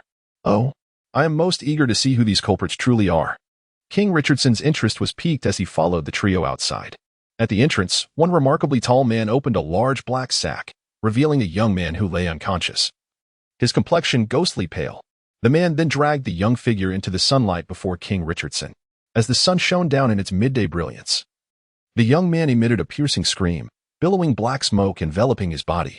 Soon after, he ignited fiercely, rapidly reducing to a pile of ashes. The king stood in stunned silence, finally convinced of the truth behind the trio's claims. The royal library contained records of vampires, which he had previously dismissed as mere fanciful tales. To his astonishment, they were indeed real. The accounts matched perfectly. For vampires turned to ash in sunlight, a revelation that elucidated the fate of the many victims, drained entirely of their blood. King Richardson's perception of the three transformed instantaneously, his demeanor now warm and inviting as he inquired about their desired rewards or requests. After the banquet, the trio exited the palace. The tall man questioned in confusion. Mochichi, did we truly endure a month's endeavor merely to obtain temporary command of the Rose Knights? The woman, Mochichi, responded gravely, Bruce, did you not notice a significant issue regarding the hints from the City of the End? What issue? This task unfolds within an open world, and our team entered together. Yet, we have not received any information regarding the individuals who ventured into this task world from the Tower of the Abyss. Only yesterday did the City of the End announce that the hunters from the Tower of the Abyss had entered the task world, a full month after us. Furthermore, he is alone. This can only imply that this hunter is significantly more powerful than the combined strength of our trio. You are well aware of the relationship between the City of the End and the Tower of the Abyss.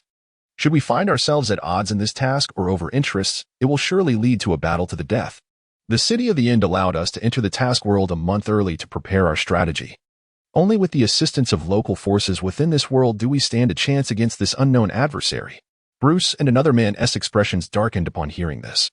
Mochichi quickly reassured them, there is no need for undue concern. We have successfully secured temporary command of the Rose Knights. Whether in completing tasks or confronting the hunters from the Tower of the Abyss, we now possess adequate confidence. I refuse to believe this hunter can be so formidable as to contend with us, bolstered by the Rose Knights. If that were the case, his strength level would not confine him to merely entering an E-level task world. Unless he is an inexperienced newcomer, how could a novice possibly possess such power? Bruce's expression softened slightly as he nodded. True, even together, we may not triumph over the Rose Knights. I cannot believe the hunter from the Tower of the Abyss could be so overwhelmingly powerful. Mochichi smiled gently. Let us proceed to the Rose Knight stronghold. Only by securing their allegiance can we embark on the next phase of our plan. Hisnir Town, the domain of the noble Viscount Neo within the Winnegad Kingdom, had a population of thousands, with residents primarily engaged in cultivating and managing vineyards for their lord. The red wine produced in Hisnir Town was renowned for its rich flavor throughout the kingdom, even receiving accolades from King Richardson himself. However, when Chu Yunhan and his companions arrived at Hisnir Town, they discovered they were too late. The entire populace had been drained of their blood and perished. The temple knights who entered Viscount Neo's castle reported to Chu Yunhan that the Viscount and his family had met the same grim fate. As Chu Yunhan beheld the terror and anguish of the townsfolk succumbing to death, his countenance darkened profoundly, especially upon entering the castle. He was struck by the sight of Viscount Neo's wife and daughter, who had evidently suffered desecration before their demise. Viscount Neo himself was horrifyingly impaled by a wooden stake that pierced through the crown of his head, transfixing his entire body and anchoring him to the ground. The atmosphere around Chu Yunhan and the Temple Knights suddenly turned incredibly oppressive and terrifying, as if their leader resembled a volcano on the brink of eruption, emanating an immense aura of danger. They had tracked the trail of the fleeing vampires, the blood still fresh, indicating that their escape had not been long. It was imperative to capture these fiends. This time, even Satan himself could not save them. Understood. On a narrow path 30 kilometers from Hisnir town, a group of ragged young maidens was bound by ropes, being dragged forward. The entire party, excluding the captured girls, numbered around 150. At the forefront stood a young man clad in a black tailcoat, exuding elegance and striking handsomeness, resembling a nobleman. Beside him, a sycophantic man eagerly remarked, "My Lord Baron, capturing so many maidens will surely delight the Count. Indeed, the taste of virgin blood is the most exquisite. Remember to keep 3. I wish to nurture them well. Rest assured, the finest 3 maidens have been prepared for you." Upon finishing his statement, the man extracted 3 from the struggling crowd and brought them before the Baron. The Baron delicately grasped one maiden's chin, gracefully kissing the back of her hand. "Ah, indeed, virgins are the most delectable. Just the scent makes me somewhat impatient. Ha ha."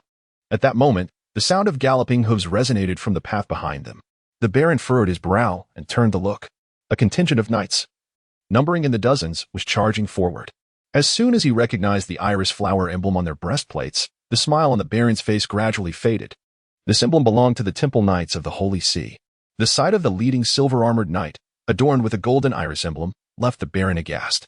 His blood-red pupils constricted in sudden terror as he exclaimed, "The Temple Knight Commander? I thought you were imprisoned by the Holy See. How could this be?" Before the Baron could fully comprehend the situation, Chu Yunhan leaped from his steed, his figure a blur as he plunged into the throng before him. Instantly, blades flashed, cold as frost, and blood splattered in every direction. Countless screams echoed throughout the valley path. The other Temple Knights hastily dismounted, wielding their great swords to engage the enemy. Witnessing the carnage inflicted upon his kin, the Baron felt his very soul leave him. His body moved like a shadow, darting toward the woods in a desperate bid to escape. At that moment, he could not afford to concern himself with the slaughter of his subordinates. The Baron knew all too well the terror that the Temple Knight commander instilled. Years ago, during the Holy See's crusade against heresy, the commander had wrought devastation, claiming the lives of tens of thousands of foes. His merciless slaughter evoked profound dread, even among the armies of the Holy See and the kingdom. Many had accused him of transgressing God's compassion, branding him as a demon from hell. He earned numerous titles: the Reaper's Scythe, the Judge of Hell, the man whom even Satan feared, and so forth. In order to quell the public's ire and fear, the Holy See had been compelled to imprison the commander within the Inquisition. Who could have anticipated that this harbinger of death would be released? Cursed fate, that he should cross paths with such a being. He held no desire to confront him. As the pinnacle of the Holy See's military might, such a terrifying entity was far beyond the reach of a mere bloodsucker baron. Even the esteemed Count would be powerless against him. As he saw the Baron hastily fleeing into the woods, Chu Yunhan exerted force through his legs, propelling himself towards his opponent like a cannonball. In mere moments, he caught up with the Baron. A glimmer of cold light flashed by, and the Baron was sent flying backward, crashing heavily to the ground. Chu Yunhan's expression was icy as he approached slowly, drawing his blade. "I shall grant you but one opportunity. Confess everything truthfully, and I shall grant you a swift end. Otherwise, I shall imprison you, subjecting you to daily torments of varied cruelty. When you verge on collapse, I shall nourish you with blood, only to resume the torture once you recover. This cycle shall persist till my dying breath. Thereafter, I shall bequeath you to another to continue your suffering. I dare say you wouldn't wish to fathom the taste of eternal agony and torment." Upon hearing this, the Baron's eyes flooded with boundless terror and despair. His entire frame trembled uncontrollably as his soul plunged into an abyss of hopelessness. Are these words that should issue from a human's lips? Even Satan himself would seem merciful compared to this devil. Overwhelmed by sheer dread, the Baron divulged the entire scheme of the vampire clans, along with their subsequent plans. Deep within a vast, desolate forest beyond the city of Yinigan stood a majestic castle, Castle Wilhelm. This was the ancestral seat of the Cappadocian clan, one of the 13 noble houses of the Vampire Elder Council and the slumbering sanctuary of Prince Wilhelm. To prolong their existence and adhere to the 6 traditions, the elders and princes of the 13 clans had chosen to enter prolonged dormancy. None dared disturb their repose unless the council or the clans faced existential peril. Such trespassers were met with merciless execution. Since Prince Wilhelm of the Cappadocian lineage descended into slumber 3 centuries ago within the castle's subterranean altar, the clan's other elders gradually followed over the ensuing centuries. Governance of the Cappadocian house thus fell to Count Viana, the 5th-generation direct descendant of Prince Wilhelm. As a scion of the new vampire aristocracy, Count Viana had never endured the ancient wars against humankind. Thus, he scorned the 6 traditions imposed by the Elder Council. He had grown weary of skulking in the sunless gloom of the castle. To him, humans were mere cattle for the vampire's sustenance. That the mighty vampire race should embrace the masquerade as their foremost law, forbidding any revelation of their true nature to humankind, struck him as ludicrous. Violators faced the council's severest penalties. In his eyes, this was a farcical shackle. With humanity's frail constitution, they were destined to serve as the noble vampire's bloodstock. He could not fathom why the council had instituted those 6 absurd edicts, which only bound the vampire's hands and surrendered the world to lowly humans. The elders, though formidable, cowered in the shadows, doomed to obsolescence. Then let them slumber eternally upon their altars. None would rouse them again. The new aristocracy would inherit the vampire's noble will and reclaim the world that rightfully belonged to them. Count Viana ordered the ancestral altars sealed with immense stones, ensuring none could awaken the elders. The Cappadocian clan would remain under his dominion indefinitely. After convening with the new rulers of the 12 other clans, all concurred with Viana's vision. The 13 houses no longer required their antiquated forebears, who would only seize power upon awakening. Better to let them slumber forever. Thus, under Viana's proposal, the 13 clans forged a pact. They would unite to assail the human world, subjugating it once more. All of humanity would become their livestock, to be savored at leisure. Post-conquest, the world would be divided into 13 domains, each ruled eternally by one of the noble houses. With their accord sealed, the 13 clans launched their war upon humanity. The initial strikes were but a prelude. Once human resistance crumbled, the vampires would descend en masse. The Shadowmire, an endless expanse of forest bordering the kingdom of Vinegard, was whispered in scattered tales and bardic songs to be the gathering place of werewolves. Centuries prior, a servant of the fallen angel Dinylus, having consumed tainted blood, fell into a deep slumber. One moonlit night, a wild wolf crept into his dwelling and bit the dormant servant. As the corrupted flesh entered the wolf's maw, the pain jolted the servant awake, startling the beast into flight. Soon, the tainted blood wrought a grotesque metamorphosis within the wolf. Its form swelled manifold, enabling it to stand erect. Its claws sharpened. Its strength surged. The beast began preying upon livestock and humans alike. Unable to endure, humanity mustered a host to hunt it down. After repeated attempts and hundreds of lives lost, they finally slew the creature. Yet the carcass was neither burned nor buried. Instead, a soldier secreted it away. Upon consuming the wolf's flesh, the soldier underwent a hideous transformation.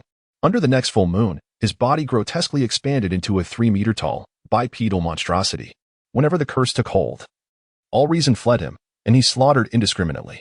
The werewolf craved the fresh flesh of humans and beasts alike. As those bitten by him began mutating in turn, the lycanthrope breed was born. Upon learning the truth, the soldier was engulfed by a profound terror. He feared that, in his transformation, he might lose his sanity and harm his loved ones. He was also apprehensive that, if discovered, he would be hunted down by humanity. Ultimately, he led the other werewolves to seek refuge deep within the forest. There, they subsisted by hunting the various creatures of the woods, refraining from interfering with human society. One day, after a considerable passage of time, the werewolves stumbled upon an imposing castle nestled in the heart of the forest. While investigating this castle, they were discovered by its master, a prince of the vampiric bloodline. Upon realizing the existence of the werewolf species, the vampire prince captured all of them. Since a werewolf, upon transformation, could infect any human it bit, the prince began to keep werewolves as slaves, using them as guards and laborers for his castle. Over a century later, war erupted between the vampires and humanity.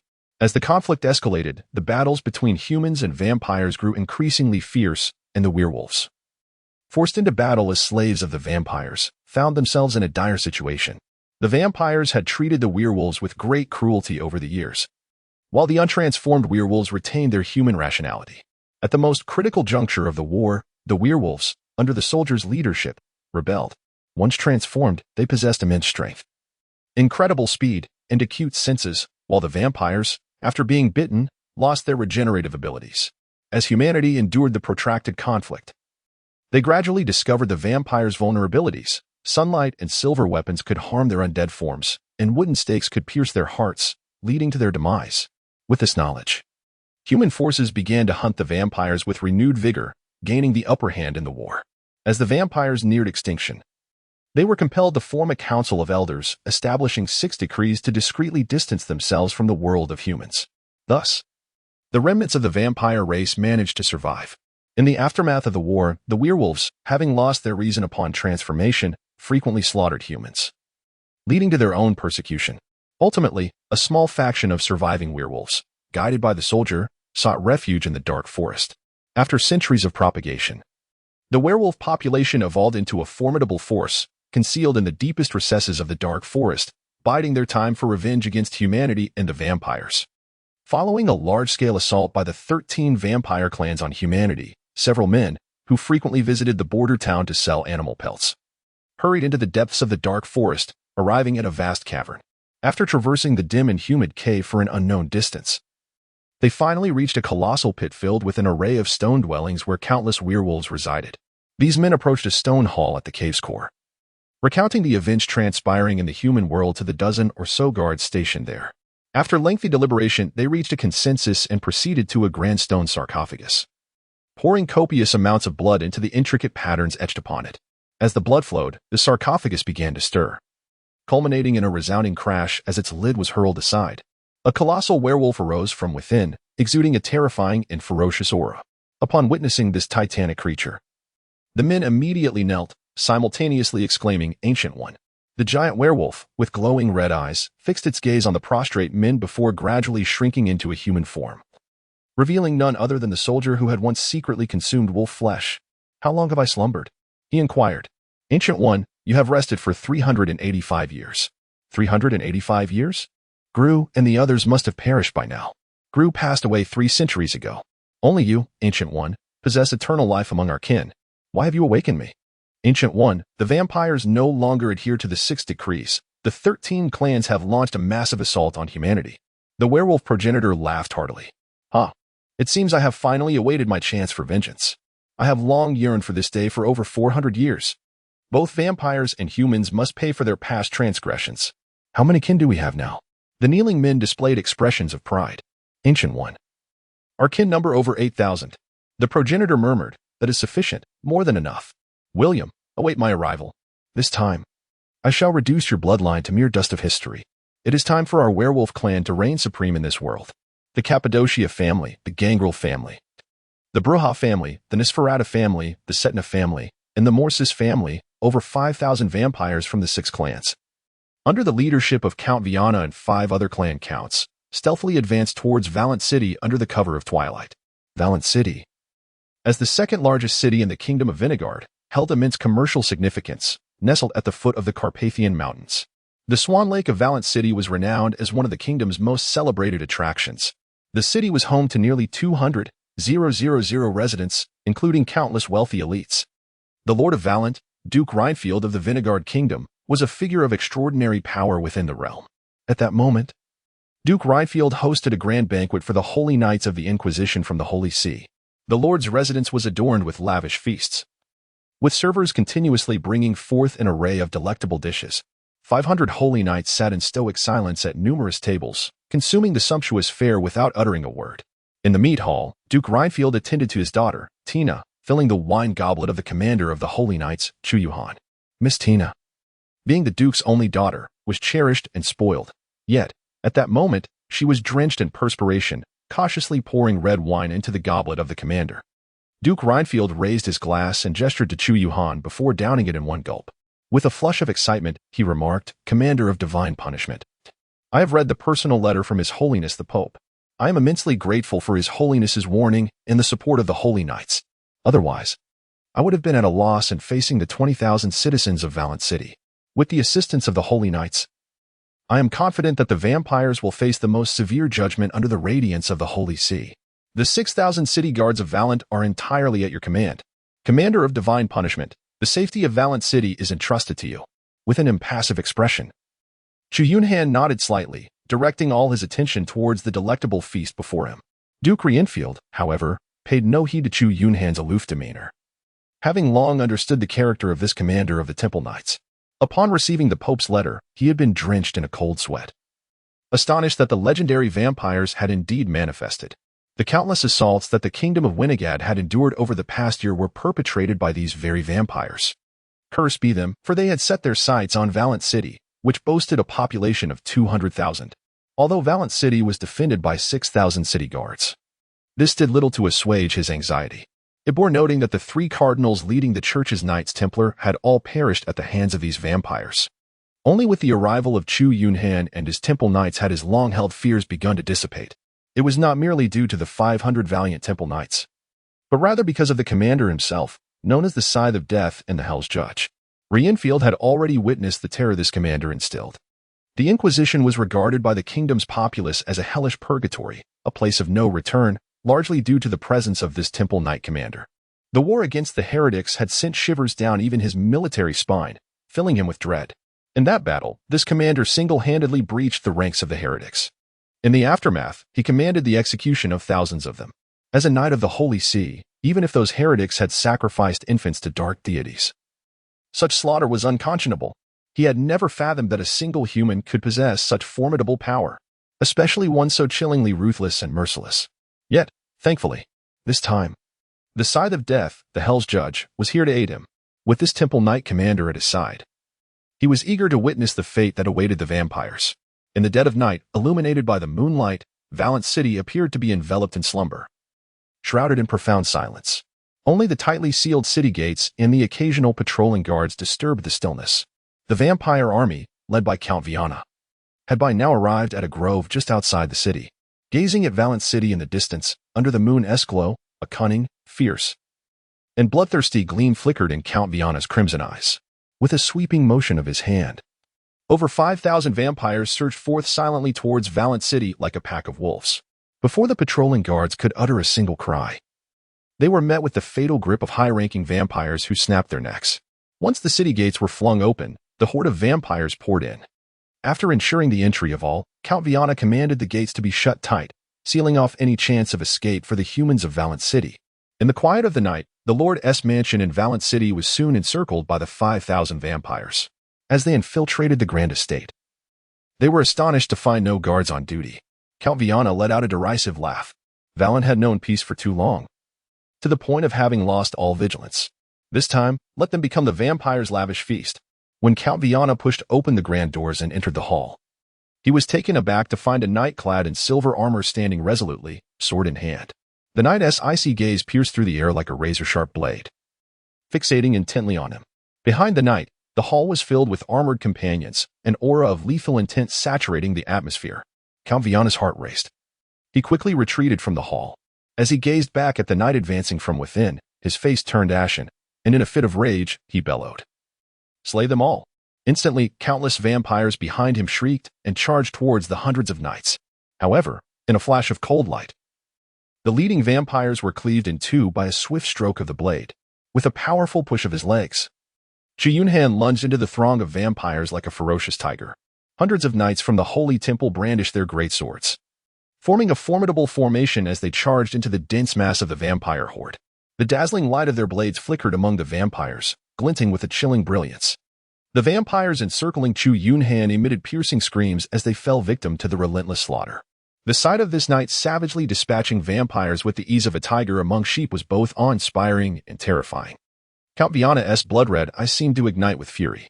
A pair of extraordinarily sharp fangs emerged from his mouth, and his fingernails elongated rapidly, becoming as sharp as blades. With a fierce howl, several counts from the 13 clans followed him into the fray, charging toward the knight. A sharp, grating sound pierced the air as their razor-like fingertips struggled to slice through Chu Yunhan's armor. As a noble of the bloodline, a direct descendant of the vampire prince, Count Viana and his compatriots possessed unparalleled speed. The weight of Chu Yunhan's full armor hindered his agility. Under the assault of 6 counts, his armor was slashed, leaving several gaping wounds. As Chu Yunhan's expression darkened, he was instantly incensed by several dukes. With a swift stroke, he sent the duke attacking from the right flying, and his left fist followed suit, crashing mercilessly into the body of Duke Viana. Caught off guard, Viana was propelled backward, crashing heavily to the ground. After a protracted period, Viana's injuries gradually began to mend, thanks to the formidable recuperative abilities of his vampiric lineage. However, when he turned to glance at the knight, he was horrified to discover that only one of the 5 dukes who had been besieging Chu Yunhan remained. In a mere few minutes, The other 4 dukes had been ruthlessly dispatched by that fearsome knight. Even though the vampire dukes possessed extraordinary regenerative powers, they could not survive the severance of their heads. A profound terror flickered in Viana's eyes as he seized the opportunity while Chu Yunhan pursued the last remaining duke. He swiftly pivoted and fled toward the outskirts of the Lord's manor. After Chu Yunhan reduced the duke to a mere pulp, he turned to find that the severely wounded vampire had vanished without a trace. Rather than seeking out the escaped vampire, he directed his wrath toward the vampire horde.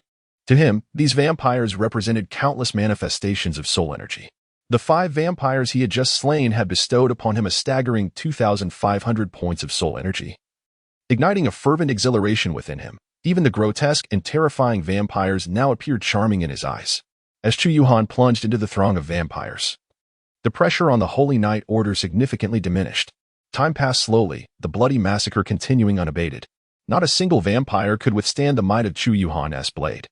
With each vampire that fell to his onslaught, countless others awakened to the terror of death, gazing upon the horrific scene akin to a slaughterhouse. Witnessing their comrades fall victim to relentless carnage, the remaining vampires emitted piercing screams of terror, scattering in all directions. However, upon reaching the gates of Valent City, they discovered that the entrance had been sealed on the orders of Duke Viana. The towering 10-meter walls could only be scaled by high-ranking vampires. Just as they prepared to disregard all else and clear the debris blocking the gate, countless torches ignited atop the walls. 6,000 city guards and the pursuing Holy Knight Order had encircled them completely. The surviving 3,000 vampires were met with despairing expressions. Chu Yunhan halted the involvement of the Holy Knights and the city guards. These over 3,000 vampires possessed an astounding 30,000 points of soul power. With a single sword in hand, he plunged directly into the throngs of vampires. The scene was horrifically brutal, rendering all present speechless with fear. As they beheld the man rampaging through a mountain of corpses and a sea of blood, even the cold-hearted Holy Knights felt a chill of terror within. When Duke Reinhardt, the Lord of Valent City, arrived at the scene, all the vampires had already been ruthlessly slaughtered by Chu Yunhan. Gazing upon the hellish sight, his noble and elegant demeanor vanished in an instant. Truly, he was still that harbinger of death. Years of confinement by the church had altered him not at all. Instead, he had grown more bloodthirsty, cruel, and merciless. After this night, the infamy of the Grand Knight Commander would surely resonate even louder. Chu Yunhan, clad in armor stained with blood, strode purposefully towards his residence, leaving behind a gruesome scene of thousands of slain vampires for the city guards to attend to. By the following dawn, the populace of Valent City was well aware of the events that had transpired the previous night. Amidst their relief, a palpable fear lingered regarding the man who was more ferocious than Satan himself. The normally exuberant citizens began to adopt a more cautious demeanor in the days that followed. It was only when the terrifying Grand Knight of the Temple led the order out of the city that everyone exhaled in relief. Soon, tales of Chu Yunhan's solitary massacre of thousands of vampires in Valent City spread throughout the entire kingdom of Vinegard. The infamous reputation of Chu Yunhan has soared to new heights. Even many children, upon hearing the name of the Grand Knight of the Temple, would immediately cease their weeping in terror. When Chu Yunhan returned to the Inquisition of Sisyphus City, even the presiding judge, known for his ruthless demeanor, could not help but advise him to cultivate his mind and spirit. He suggested that he might benefit from perusing the Bible more frequently, to experience the mercy and compassion of God. The gazes of all the clergy upon him were laced with fear, as if they were beholding the infernal Lord Satan himself. Chu Yunhan merely nodded in silent acquiescence to the persuasion of the presiding judge before turning away. He proceeded to the sanctum of the Holy See to report the schemes of the vampire clans. The Pope remained silent for an extended period before summoning the cardinals scattered across the nation. During the council convened at the Vatican, the Pope informed all the cardinals of the situation. After an entire day of deliberations, he personally journeyed to the royal palace of Winegard to meet with King Richardson. The following day, King Richardson summoned the commanders of the 3 principal legions of the kingdom. He mobilized 50,000 soldiers from the Legion of the Raging Lion, the Legion of the Blazing Dragon, and the Legion of the Holy Shield, together with 2,000 knights from the Royal Rose Order. They divided into 3 grand armies to launch an offensive against the 13 vampire clans from 3 distinct directions.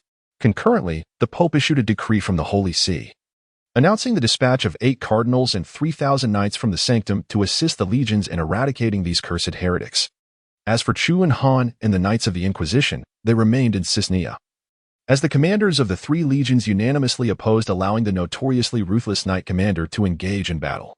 They feared that if this terrifying commander were to lose control, He might not spare even the soldiers of the kingdom's legions.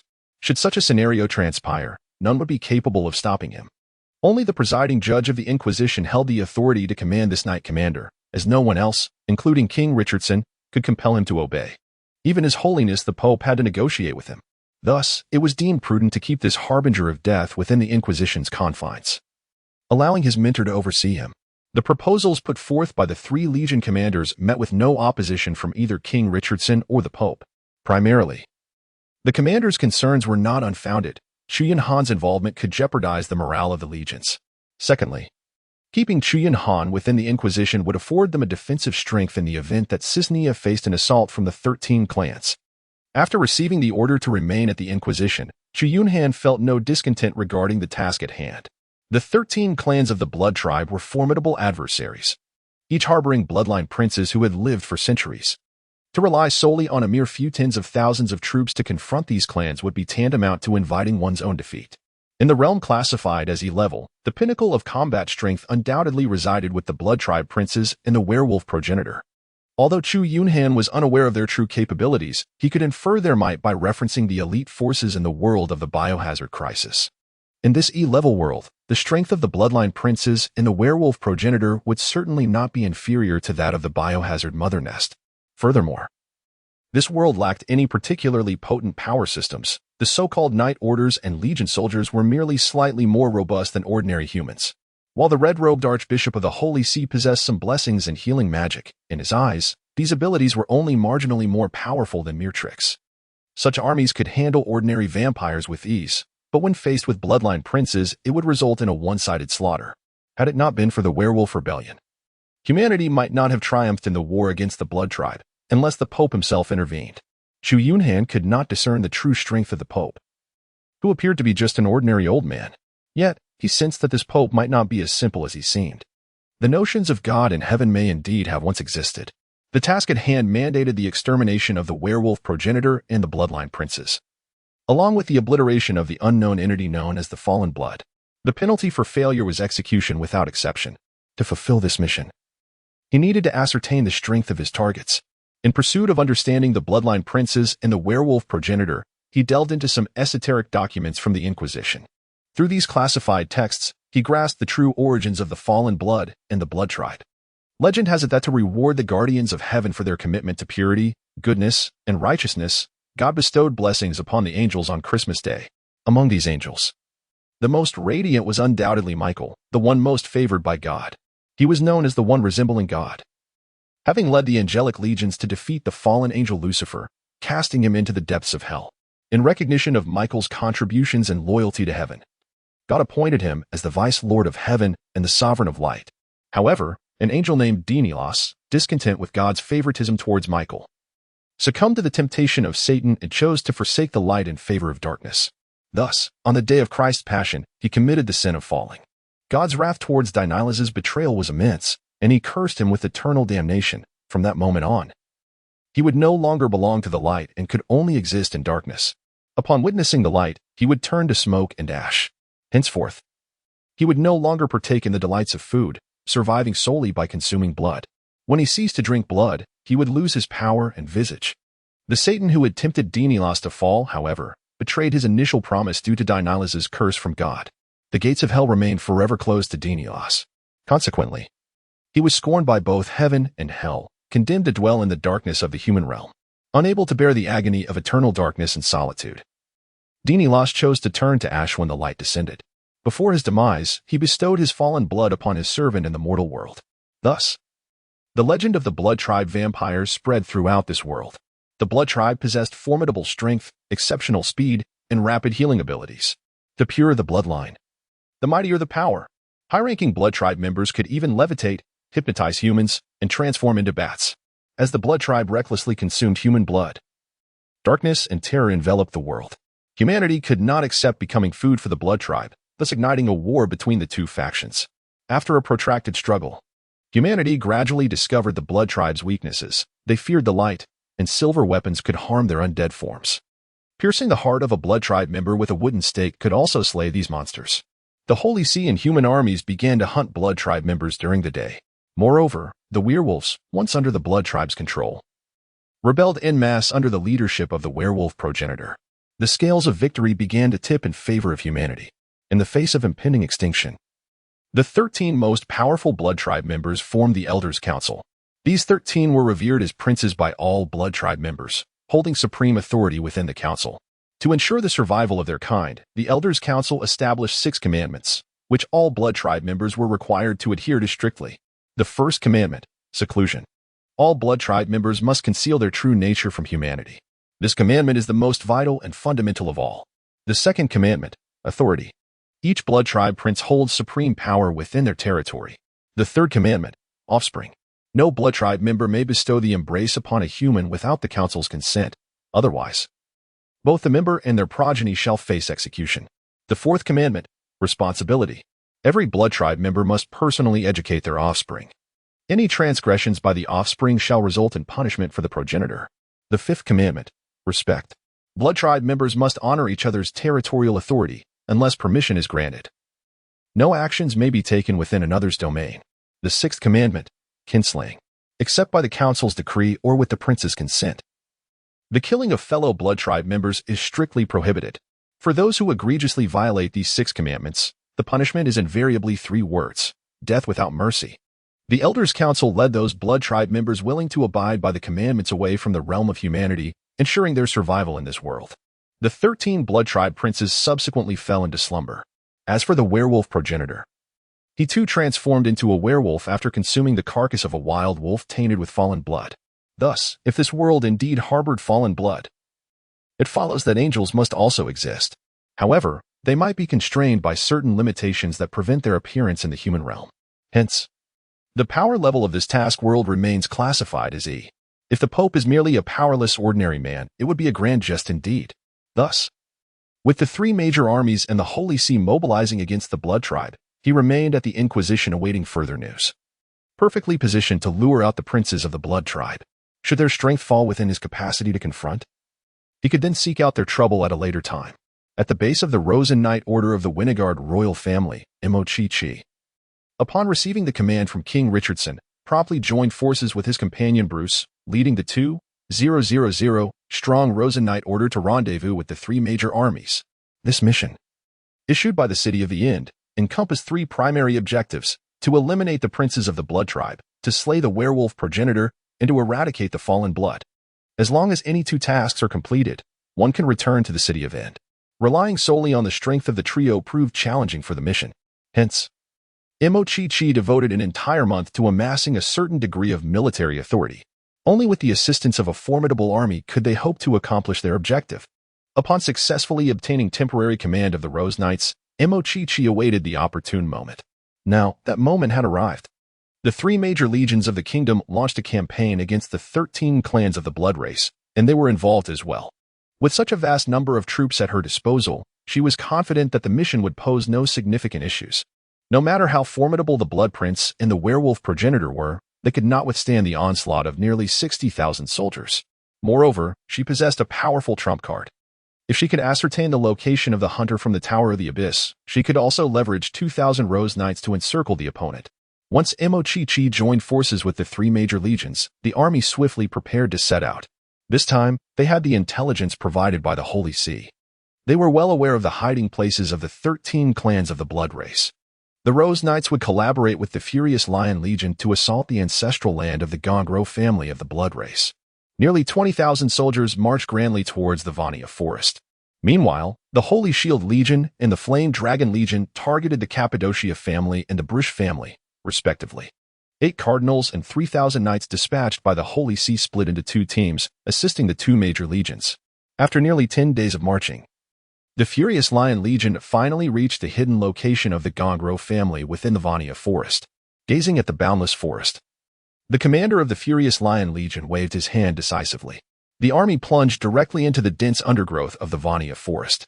Deep within a valley, a magnificent stone castle stood tall. This was the concealed stronghold of the Gongro family, one of the 13 clans of the blood race. Half a month prior, the new leader of the Gongro family, Count Karl, had led over 1,000 blood descendants away from the Vania forest. It was not until a week ago that the blood race left behind in the ancestral land learned of Count Karl's demise. as a direct descendant of Prince Turing and the sixth-generation leader of the family. Count Karl had blatantly violated the 6 decrees set forth by the Council of Elders of the Blood Race. His death sent shockwaves throughout the Gongro family. After all, they had all witnessed Count Karl's actions. Whether they agreed with his ideology or feared his power, they had all chosen to remain silent. They never anticipated that Count Karl would perish in Valent City. Their collective behavior amounted to an open betrayal of the Council of Elders. None could fathom the punishment they would face once Prince Turing awoke to this news. In the midst of their anxiety, a Viscount temporarily assumed control of the family. Their only course of action was to keep the family's prince and elders in slumber upon the ancestral altar. No one dared to awaken them. Otherwise, they would face unprecedented retribution. However, on that fateful day, the watchmen established in the Vania forest relayed a message that plunged them into despair. Tens of thousands of human soldiers had entered the Vania forest with great fanfare. Their course was directed straight towards the ancestral land of the Gongro family. At that moment, only a little over 2,000 blood can remain to defend the Gongro family. In a state of panic, the Viscount led all the blood guards to strategic points throughout the castle. 3 days later, the furious Lion Legion and the Rose Knights finally beheld the ancient colossal castle. The massive structure lay nestled within a valley, its towering trees blocking out the sunlight and casting the entire valley into shadow.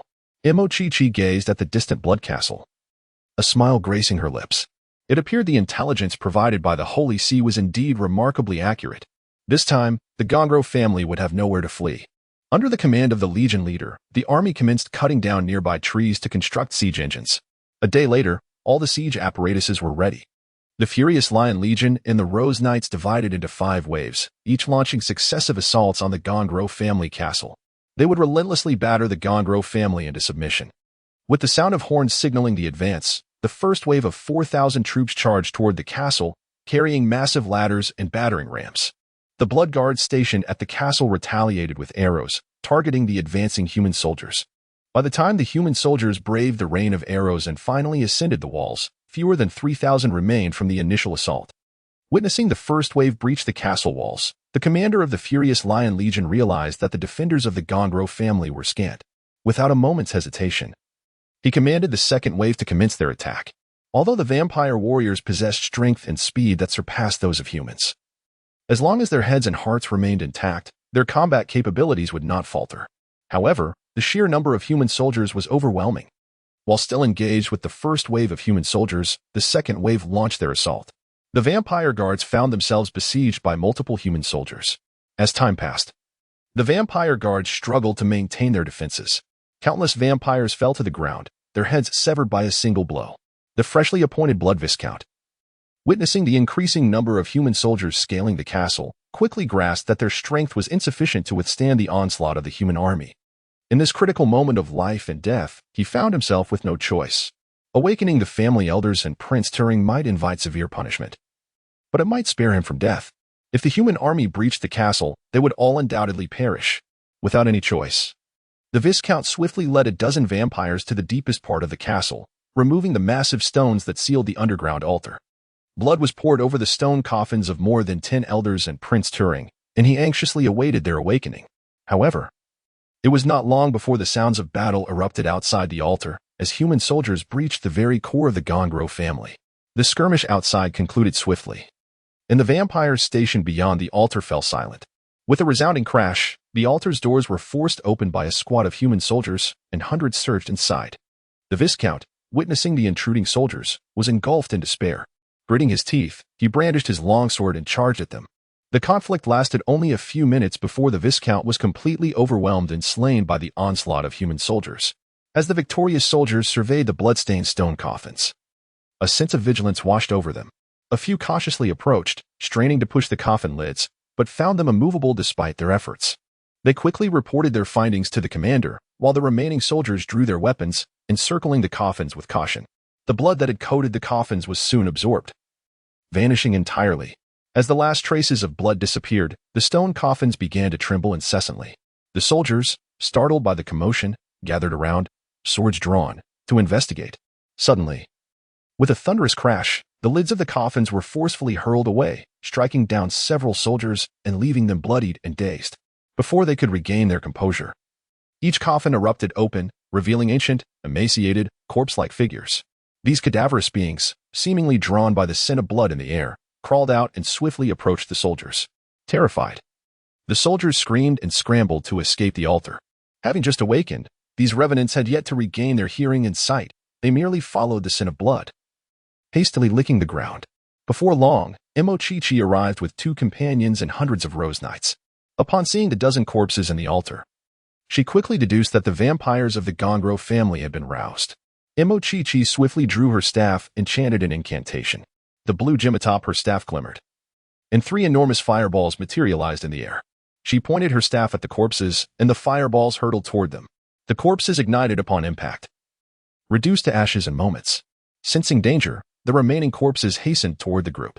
Bruce, standing beside Imochichi, let out a furious roar and began to expand rapidly, transforming into a massive brown bear over 2 meters tall in mere seconds. The bear stood upright, swatting one of the corpses to the ground, guarding Imochichi. Meanwhile, another companion retrieved a large firearm from their storage space. Upon pulling the trigger, a burst of flames erupted from the muzzle, unleashing a torrent of bullets that shredded the corpses. Once Imochichi incinerated the last of the undead, a collective sigh of relief escaped the group. She had not anticipated the ease of vanquishing the vampire elders. Fortunately, these long-sleeping beings had only just awakened and had not yet consumed enough blood to regain their true strength. Otherwise, the battle would have been far more arduous. However, before she could thoroughly inspect the altar, the ground began to tremble violently.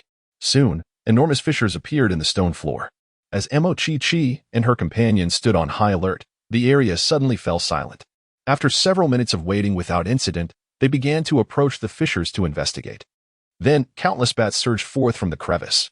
Imochichi reacted swiftly, launching several fireballs at the swarm, but the bats were extraordinarily agile, darting past the trio and heading toward the altar's exit.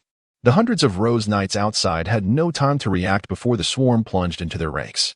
The bats, armed with razor-sharp fangs, tore through the knight's armor as if it were mere paper, draining their blood in an instant. Amidst the chaos, screams erupted, and Imochichi's expression shifted dramatically as she shouted, "Be careful. It's the Turing prince of the Gongro family." Immediately, a parchment scroll made of sheepskin was drawn from within. The scroll exuded a faint yet palpable aura of authority. Sensing imminent danger, the swarm of bats promptly abandoned their blood feast and swiftly fled beyond the castle's confines. Imochichi and her companions, disregarding the injured rose knights, hurriedly pursued. At that moment, the battle within the Ganglo castle had reached its conclusion, with all vampires of the Ganglo lineage slain by the soldiers of the Furious Lion Legion. As the soldiers began to clear the battlefield, a sudden swarm of bats erupted from the castle's depths, rushing into the midst of the soldiers, unleashing a cacophony of anguished cries. In mere minutes, dozens of soldiers were drained of their lifeblood, their once vibrant bodies rendered pale and withered, collapsing lifelessly to the ground. The bats, now satiated, glowed in ominous crimson, coalescing in the dim air. They writhed and fused together, transforming into a man clad in a resplendent crimson robe adorned with intricate patterns. This figure was none other than Prince Turing of the Ganglo family, who had slumbered for centuries, emanating an overwhelming presence and aura. His cold, blood-red eyes betrayed no emotion as they surveyed the thousands of human soldiers surrounding him. In an instant, he darted into their ranks. The armor of the soldiers offered no protection against the lethal claws of Prince Turing. Countless soldiers fell, their vulnerability akin to that of weeds mercilessly reaped under the shadow of death. Prince Turing ruthlessly slaughtered every soldier in his path, while the human soldiers could only futilely swing their great swords, unable to harm him. The death toll among the soldiers mounted alarmingly under Turing's ghostly speed. Apart from those standing in the shafts of sunlight filtering through the towering trees, the remaining soldiers were powerless to resist, soon leaving the ground strewn with corpses. In the distance, the Legion commander witnessed this carnage and, with a roar of fury, charged towards Prince Turing like a ferocious tiger. His massive greatsword cleaved through the air, striking towards Turing. Yet, to the commander's astonishment, Turing did not evade the blow. He allowed the sword to cleave into his shoulder. Before the commander could react, he felt a sharp pain in his chest as a pale hand pierced through him, then yanked back violently. With a cruel smile, Prince Turing consumed the remnants of his heart before the commander's fading gaze, extracting the great sword and discarding it upon the ground. The gaping wound on his shoulder began to writhe, swiftly mending itself. In his despair, the commander drew his last breath. As Imochichi and her companions burst forth from the castle, they beheld the horrific scene of the Furious Lion Legion's soldiers fallen in droves. Fear flickered in Imochichi's eyes. She had never anticipated the overwhelming strength of Prince Turing. The sheer number of human soldiers held no significance against the bloodline prince. His phantom-like speed rendered any attempt to encircle him futile. The expected assault from thousands of soldiers had been utterly ineffective. Observing Turing's continued slaughter, Chi gritted her teeth and retrieved the sheepskin scroll. Reciting the incantation inscribed upon it, her staff radiated a brilliant light amidst the shadows, and a powerful surge of energy began to manifest. Prince Turing, in the midst of his rampage, sensed this potent magical force. Ceasing his slaughter to cast a cold glance at Chi, who stood with the scroll aloft. In an instant, he transformed into a multitude of bats, vanishing into the dark recesses of the distant forest. As Turing retreated in alarm, Chi abruptly halted the incantation, only to suffer a backlash of magic, gushing a torrent of blood from her mouth. Staggering to the commander's corpse, despair surged within her heart. Prince Turing was an entity she could not hope to confront. His power had undoubtedly reached the zenith of this world. The sole threat she possessed was the fortunate acquisition of the magical scroll. Yet, there were 13 such bloodline princes, and an unknown werewolf progenitor. The prospect of facing such formidable adversaries filled her with profound despair. The mission issued by the City of the End demanded the demise of 13 clan princes and the werewolf progenitor. Given the current circumstances, it felt akin to sending her to her own demise. Chi collapsed to the ground, her two companions equally engulfed in despair. Just as she contemplated defying the severe repercussions from the City of the End and abandoning the mission, an unsettling realization struck her. If even Prince Turing was this powerful, the combined might of nearly 20,000 soldiers was utterly ineffective. The Blood Clan boasted 13 princes. How had humanity triumphed over such formidable foes centuries ago? Furthermore, it bewildered her that humanity not only overcame the Blood Clan, but forced them into the primordial forest for centuries, ultimately vanquishing the werewolves as well. The sheer number of human soldiers could not account for such victories, even accounting for the vampire's aversion to sunlight and silver weaponry. The bloodline princes could have decimated human armies under the cover of night. There had to exist some mysterious force within the human realm. This enigmatic power was the key to humanity's victory over the Blood Clan and werewolves. Only then did Chi comprehend the true purpose of the City of the End in allowing her team to enter the mission realm a month in advance. It was not to seize control of the army, but to grant her time to uncover the force that had once led humanity to victory over the Blood Clan and werewolves. She had grievously misinterpreted their intentions, resulting in the present tragic scenario. Realizing this, Chi mustered her strength and began to rally the surviving soldiers. Upon tallying their numbers, she was horrified to discover that over 4,000 soldiers had perished at the hands of Prince Turing. Thousands fled in terror during the bloody massacre led by Prince Turing. When Chi returned to Caecenia with the surviving troops, he received further grim news. The Sacred Shield Legion, which had attacked the Cappadocia family, also fell victim to the massacre orchestrated by the recently awakened Prince William. Out of 23,000 soldiers, only a little over 10,000 managed to escape. The assault on the Bluch family by the Flame Dragon Legion was even more devastating. The elder and prince of the Bluch family had long been roused from slumber. Upon the arrival of the Flame Dragon Legion, night had already fallen, and they initially planned to wait until dawn to strike the ancestral land of the Bluch. However, that very night, they were ambushed by Prince Bluch and an army of vampires led by 11 elders. The entire force of 20,000 was nearly annihilated, with merely a few hundred soldiers managing to flee. The 8 cardinal archbishops of the Holy See and 3,000 paladins suffered near-total casualties. This catastrophic defeat sent shockwaves throughout the kingdom of Venegard. Upon learning of the 3 legions' dismal fate, King Richardson aged overnight. The populace, upon hearing the news, became engulfed in fear, shaken by the overwhelming power of the Blood Clan. No one could have anticipated that vampires, once mere legends, truly existed, and that even the kingdom's mightiest legions were unable to withstand them.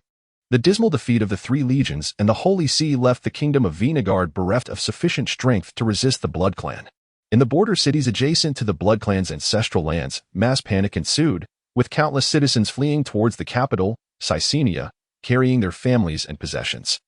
Despair etched itself onto every face, and the kingdom was shrouded in an atmosphere reminiscent of an impending apocalypse. The stationed troops at the borders, under royal command, hurried towards Caecenia, no longer capable of focusing on threats at the borders. Protecting the royal family of Venegard became paramount. Should Caecenia fall to the Blood Clan's assault, the kingdom might very well face obliteration.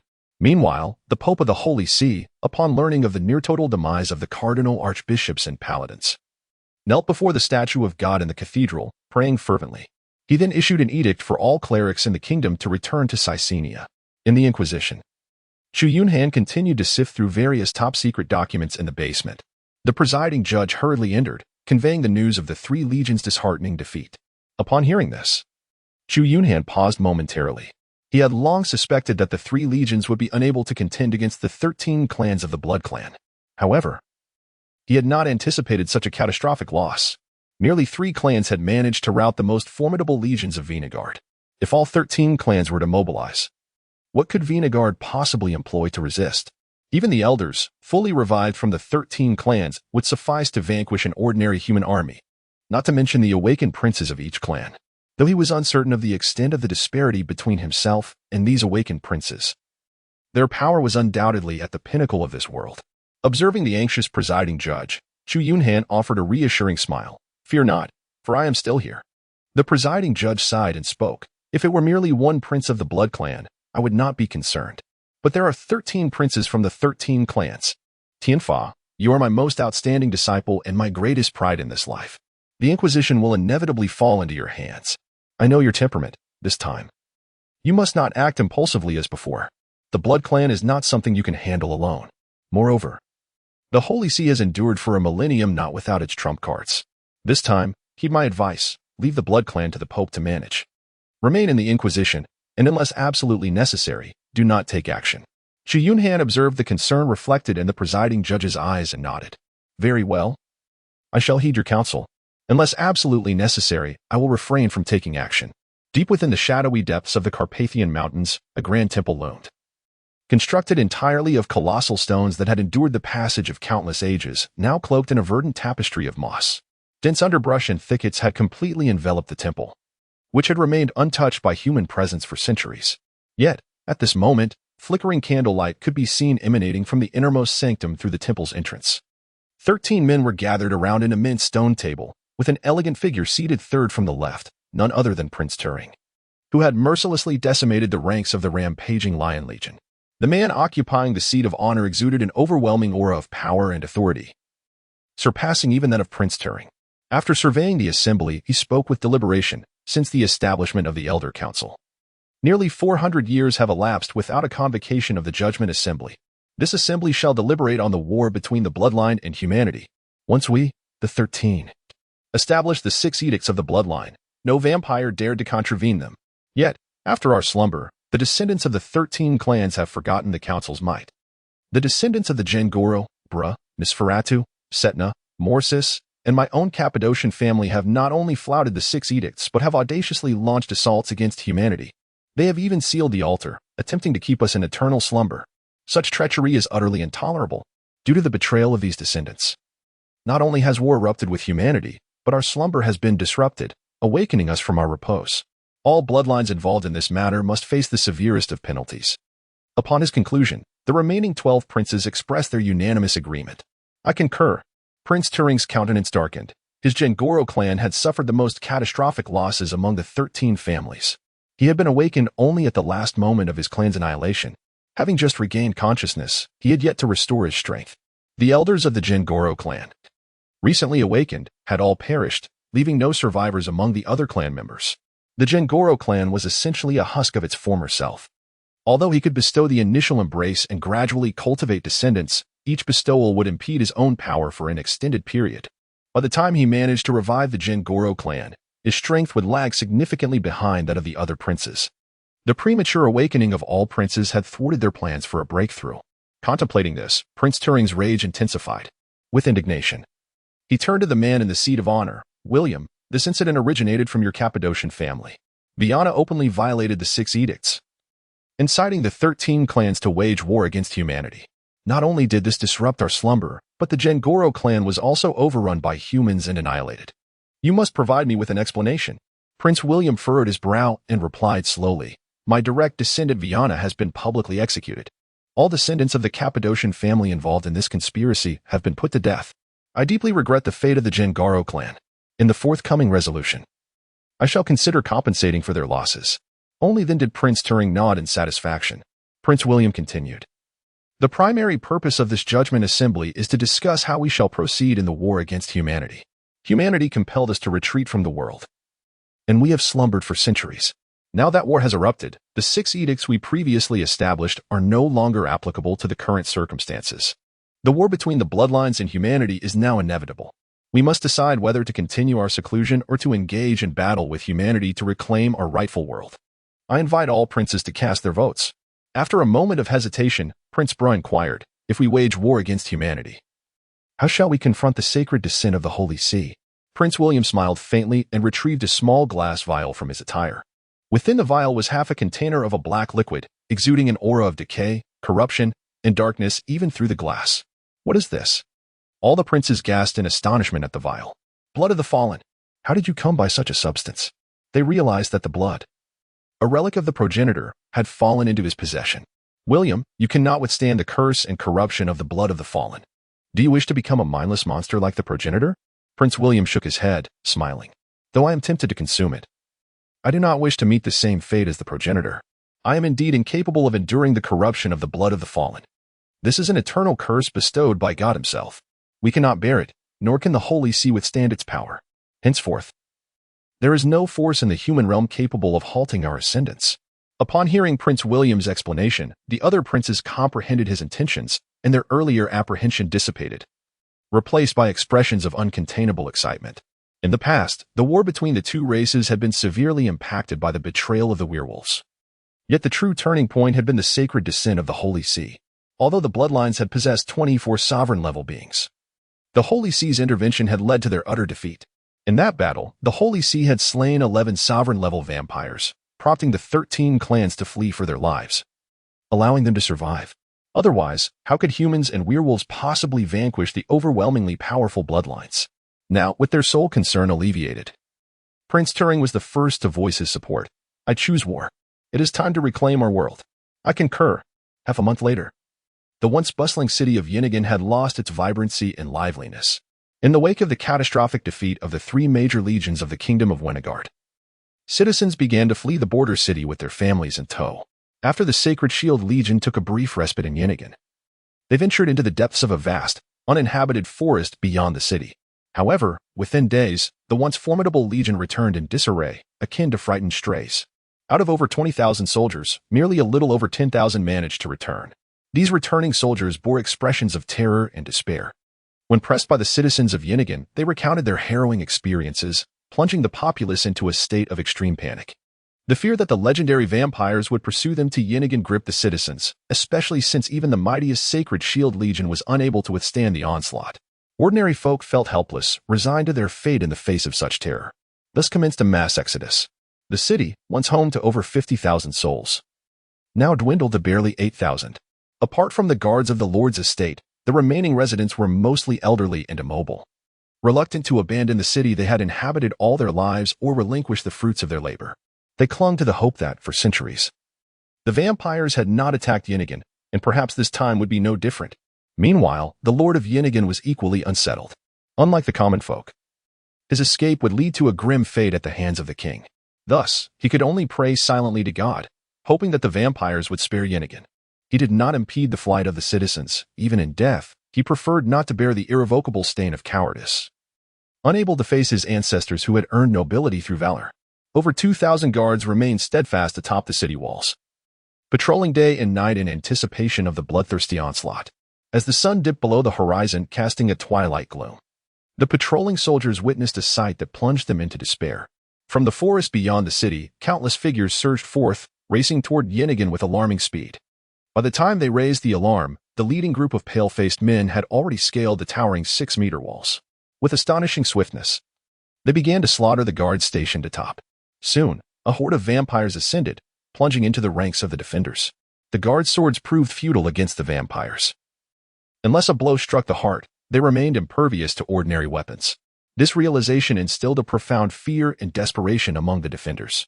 The air filled with piercing screams as the number of vampires swelled, and the guards began to fall in droves. At that critical moment, the Lord of Yinigan, wielding a silver weapon, rushed to join his guards.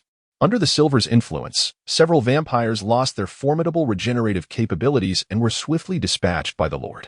Just as he severed the head of one vampire, a shadow darted from afar, appearing before him in an instant. Before he could react, razor-sharp fangs sank into his neck. He felt his lifeblood gushing uncontrollably from his body, and before he could utter a cry, he collapsed into a lifeless husk. This horrific scene instilled paralyzing fear in the guards, who abandoned their posts in a frantic bid for survival. Unfortunately, their speed paled in comparison to that of the vampires, who swiftly caught up and slaughtered them one by one. Yunhan was left defenseless as the vampire horde surged forward, descending upon the screaming populace. No matter how the citizens attempted to hide, the bloodthirsty vampires uncovered them, dragging them into the night. Under the shroud of darkness, Yunhan transformed into a nightmarish hellscape.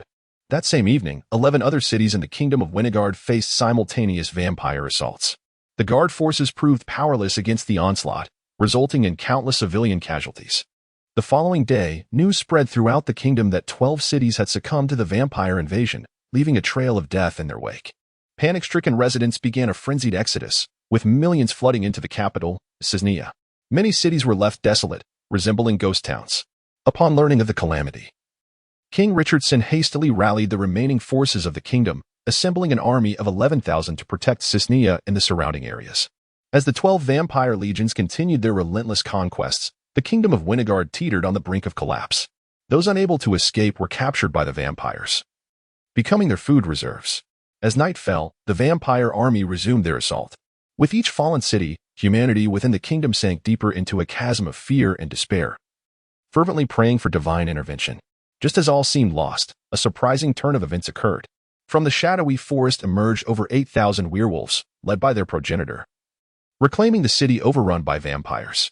The vampires left behind were swiftly exterminated by the werewolf onslaught, towering over 2 meters tall, with immense strength and swiftness. The werewolves proved to be an insurmountable challenge for the ordinary vampires. Their once proud physical prowess and regenerative abilities faltered in the face of the werewolves. Even the elders of the vampire clans found themselves in retreat against the relentless assault of the werewolves. Enraged, a prince from the 13 clans led thousands of vampires into battle against the werewolf horde. However, he found himself utterly outmatched by the werewolf progenitor, whose strength and defense far surpassed his own. The prince could only evade the onslaught, his attacks proving ineffective against the werewolf leader. Ultimately, he was forced to retreat with the remnants of his vampire kin. The sudden emergence of the werewolf army compelled the vampire legions to halt their siege on human cities. To strategize against the werewolf threat, the princes of the 13 clans convened an urgent council. The kingdom of Winigard, once steeped in despair, finally glimpsed a flicker of hope. After conferring with King Richardson, Mochichi obtained the right to peruse royal archives. Amidst countless documents, she unearthed the history of the two clans' ancient war, revealing that the vampires had been defeated by the Church of Light centuries prior. Following that battle, the Church's reputation had even eclipsed that of the royal family. Yet, the means by which the Church triumphed over the vampires remained a closely guarded secret, with all records of that conflict seemingly erased. Determined to uncover the truth, Mochichi hastened to the cathedral to seek an audience with the Pope. Meanwhile, a crowd had gathered outside the Inquisition, predominantly composed of nobles and wealthy merchants, all aflame with righteous indignation. They demanded to meet with the presiding judge, undeterred by the guards' attempts to disperse them. The judge, left with no choice, emerged to ascertain the cause of their fervor. Upon sighting him, the throng surged forward, encircling him, and vehemently questioning, why were the Knight Templars not summoned to protect the kingdom as citizens? Indeed, the vampire has slaughtered so many innocents. Why does the Knights Templar remain indifferent? Precisely. Chief Judge, you must provide us with an explanation today. Isn't the Grand Knight of the Templar exceptionally formidable? Where has he vanished? Could it be that upon seeing the vampires, he has chosen to cower in fear? Chief Judge, speak plainly, how many gold coins would it take to compel the Grand Knight to emerge and repel the vampire horde? That knight, who dares to call himself the Reaper's Scythe, the infernal arbiter, cannot possibly be afraid, can he? The Chief Judge, helpless, could only pacify the agitated crowd, repeatedly assuring them that the Holy See would indeed protect them. Yet the already fearful and restless populace could not heed his reassurances. Led by a few instigators, the crowd surged past the guards, storming into the courthouse. They demanded an account from the Grand Knight as to why he had not intervened against the vampire army. As the throng fervently searched the courthouse, Chu Yunhan, having just exited the basement, became aware of the commotion. He was quickly spotted, and a multitude converged upon him, bombarding him with questions. One affluent individual, having fled from another city to Cisnea, even brandished a bag of gold, hurling it at Chu Yunhan's feet. With eyes ablaze with rage and disdain, he shouted, "Isn't it money you seek? Name your price, and then hasten to vanquish those wretched vampires." No sooner had he spoken than a flash of steel severed the affluent man's head from his body, which rolled into the crowd. The neck, now bereft of its head, gushed forth a torrent of blood, splattering across the throng. In Chu Yunhan's mind, the essence of his soul intensified. The once fervent crowd stood in stunned silence, gazing at the decapitated heads beneath them, wiping the blood that splattered across their faces. They glanced at the cold, unyielding man, then fell into a deathly stillness. Moments later, a piercing scream shattered the silence, and the crowd instantaneously dispersed in panic. It was only then that they remembered the man before them was a far more ruthless fiend than any vampire. The adjudicator, arriving on the scene, surveyed the grim tableau with a resigned sigh. This incident further solidified the rumors of Chu Yunhan being a merciless killer. Chu Yunhan gazed at the presiding judge and inquired, "What is the current state of the battle? Is it truly unnecessary for me to intervene?" The judge rubbed his forehead and sighed. "The situation is dire. The vampire army has already advanced to the vicinity of Cisnea. However, the werewolves have unexpectedly joined the fray. Consequently, the vampire forces have temporarily halted their assault. But it is unlikely to last long. The kingdom's army is utterly incapable of withstanding the vampire onslaught. Our only hope now rests with the Pope." Curious, Chu Yunhan inquired, "Is the Pope more formidable than the Prince of the Bloodline?" "No. The Pope is merely an ordinary elder, incapable even of besting a young man." "Then what can we expect from the Pope?" "Because the Pope wields the power of faith, accumulated by the Holy See over centuries." "The power of faith?" "Indeed. All sincere followers of the light continuously bestow faith upon the Church. Normally, this power is of little use. However, when it reaches a certain magnitude, it becomes akin to a divine artifact of the Church."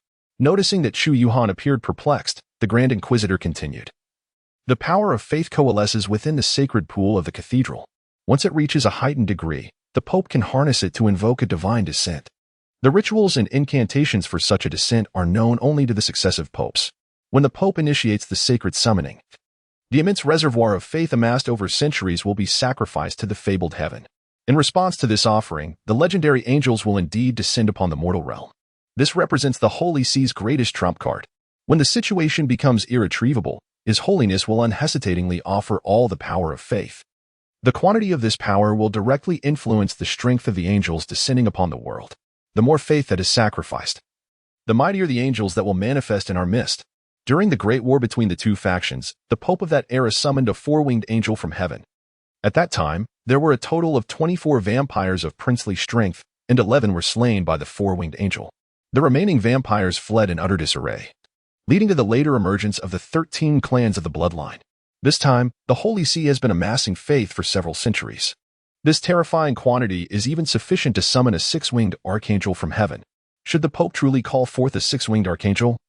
Unless the 72 demon lords of hell make their appearance, the bloodline's strength would be no more than that of mere ants before such a being. And this is precisely why I have advised against your participation in the battle. After a moment of contemplation, Chu Yunhan inquired, "Are angels truly formidable beings?"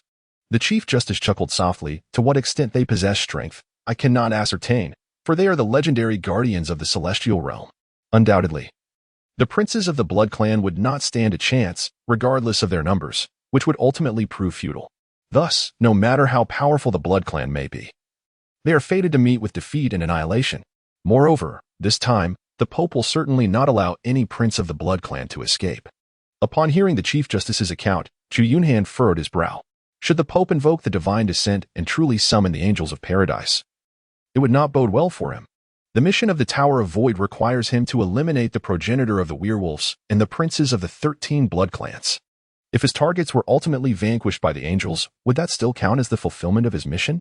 Chu Yunhan dared not to gamble, for the punishment for failure was a forced execution. Thus, he was compelled to eliminate all task targets before the Pope invoked the divine descent. At present, the princes of the 13 clans had awakened from their slumber and gathered together, which spared him the trouble of searching for them individually. Furthermore, the progenitor of the werewolves had also made an appearance. If he could vanquish them, the task would only require one more drop of fallen blood to achieve perfection. Contemplating this, Chu Yunhan could no longer restrain himself and directly addressed the Chief Justice. "I wish to engage with these bloodline princes and ascertain their true strength." The Chief Justice was taken aback, gazing incredulously at the disciple before him. Why venture into danger? Could he not simply await the summons of His Holiness the Pope for the divine descent? With a serious expression, Chu Yunhan declared, "Teacher, I have never been one to cower in fear or hide behind others. It is only through battling true masters that I can grow stronger. Rest assured. I am fully aware of my own capabilities. Even if I face defeat, my life will remain unthreatened." The Chief Justice gazed at him in a daze. And after a prolonged moment, he sighed deeply. He gently wiped the golden iris badge on Chu Yunhan's attire. "Go forth. I believe in you. You are my greatest pride in this life." Chu Yunhan nodded slightly, then turned and strode towards the imposing gates of the Inquisition. The presiding judge gazed silently at the distant tall figure, folding his hands in prayer before the divine statue. This time, Chu Yunhan did not bring along the Knights Templar of the Inquisition. He was to confront the progenitor of the werewolves and the princes of the 13 clans of the vampire bloodline. The warriors of the Knights Templar would provide no assistance. They would merely fall victim to the conflict.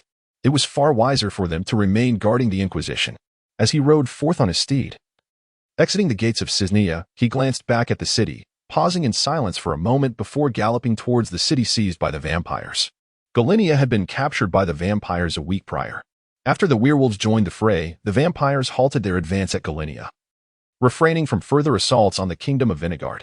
By the time Chu Yunhan arrived at Galicia, all the residents of the city had been imprisoned by the vampires, serving as a reservoir of blood. Upon entering the city, he found it eerily deserted, a scene of utter devastation. As it was daytime, the vampires lay hidden in the shadows of the houses, ensconced in their slumber. Chu Yunhan, with an air of indifference, entered each dwelling, methodically dispatching the concealed vampires within. It was not until several hours later that he arrived before the Lord's Manor, having eradicated over 3,000 vampires throughout the city of Galicia. Pushing open the grand doors of the manor, he beheld a scene of utter chaos within the hall. Without a moment's hesitation, Chu Yunhan stepped into the dimly lit premises. Within moments, the manor echoed with harrowing screams. At least 1,000 vampires surged forth from the second and third floors, faced with this audacious human. Every vampire bared their sharp fangs and unleashed a chorus of furious roars before launching themselves at him. With an impassive expression, Chu Yunhan gazed at the approaching vampires, his right hand delivering a powerful punch. The vampire facing him exploded upon impact. The razor-sharp claws and fangs of the vampire proved utterly ineffective against Chu Yunhan, failing to even pierce his skin. As more vampires encircled him, Chu Yunhan unsheathed the rending sky blade from his waist. With a sweeping motion, several vampires were severed by the blade, collapsing to the ground in a desperate struggle. Amidst the dazzling flashes of the blade, the hall became littered with vampires. After this melee, he had slain over 300 assailants. The remaining vampires, witnessing this terrifying scene, recoiled in fear. At that moment, several elder vampires awakened from their slumber and emerged from their chambers. Upon witnessing the chaos, their blood-red eyes were filled with intense rage. With a fierce shriek, they lunged at Chu Yunhan with a speed surpassing that of ordinary vampires. Their incredibly sharp fingertips aimed directly at his chest. Seeing this human, who had mercilessly slaughtered their kin, the elder vampires perceived him as paralyzed by fear. A cruel and disdainful glint flickered in their eyes. They vowed to torment this arrogant human to death with the most brutal methods imaginable. With a resounding clang, the sharp fingertips of the elder vampires struck Chu Yunhan's body. To their disbelief, their incredibly sharp claws met the resistance of what felt like an impenetrable metal, shattering upon contact. Ignoring the assaults of the vampire elders, Chu Yunhan murmured, "It appears that the complete defense of the Golden Bell is far more formidable than I had initially surmised." He then seized one of the vampire elders and forcefully slammed him to the ground, eliciting a piercing scream from the unfortunate creature. The eyes of several other vampire elders widened in terror as they instinctively retreated. Witnessing their companion's dreadful plight and anguished cries, an overwhelming fear surged within them. This human embodied a fiend from the depths of hell, invoking a level of terror they had not experienced in centuries. They had never imagined that a mere human could possess such formidable power. Before this individual, they felt as weak as infants, despite their status as vampire elders. Their once lethal claws failed to even graze the skin of this human. In that moment, all the vampires regarded him as a demonic entity masquerading in human flesh. Yet, Chu Yunhan did not afford them the luxury of time to ponder their fate. In an instant, he lunged before the vampire elders, and with a flash of his blade, one of them was slain on the spot, unable to utter even a cry. Another elder found himself struck in the waist by a powerful kick, his body soaring through the air before crashing into a distant wall, creating a substantial hole, his form collapsing into a lifeless heap, silent as the grave. The remaining vampires, witnessing their elders dispatched with such ease, hastily retreated into various rooms, as if they could evade the relentless pursuit of this demon.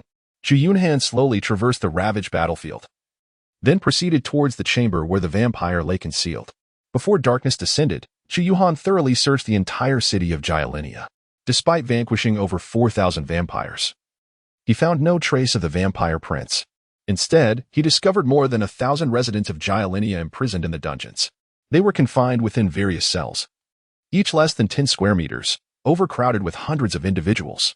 In the suffocating confines of these cells, the inhabitants of Jialinia appeared ashen-faced, having long succumbed to an abyss of despair. The vampires occupying Jialinia would drag dozens from the dungeons daily, siphoning their blood in front of the others. Living in such a hellish existence, the captives had lost all hope of survival. When Chu Yunhan finally unlocked the dungeon doors, they remained unresponsive for a considerable time, their vacant stares and numbed expressions betraying their resignation to being taken by the vampires. It was only after he severed the locks of all the cells that astonishment flickered across their faces. The joy of surviving the ordeal washed over them in an instant. The rescued residents wept uncontrollably, kneeling before Chu Yunhan in profound gratitude for his life-saving intervention. Chu Yunhan silently gazed upon the survivors who had narrowly escaped death, letting out a soft sigh before turning to exit the prison cell. After resting for a night in the city of Jialinia, he mounted his war steed at dawn the following day and continued his journey towards the next city that had fallen under the dominion of vampires.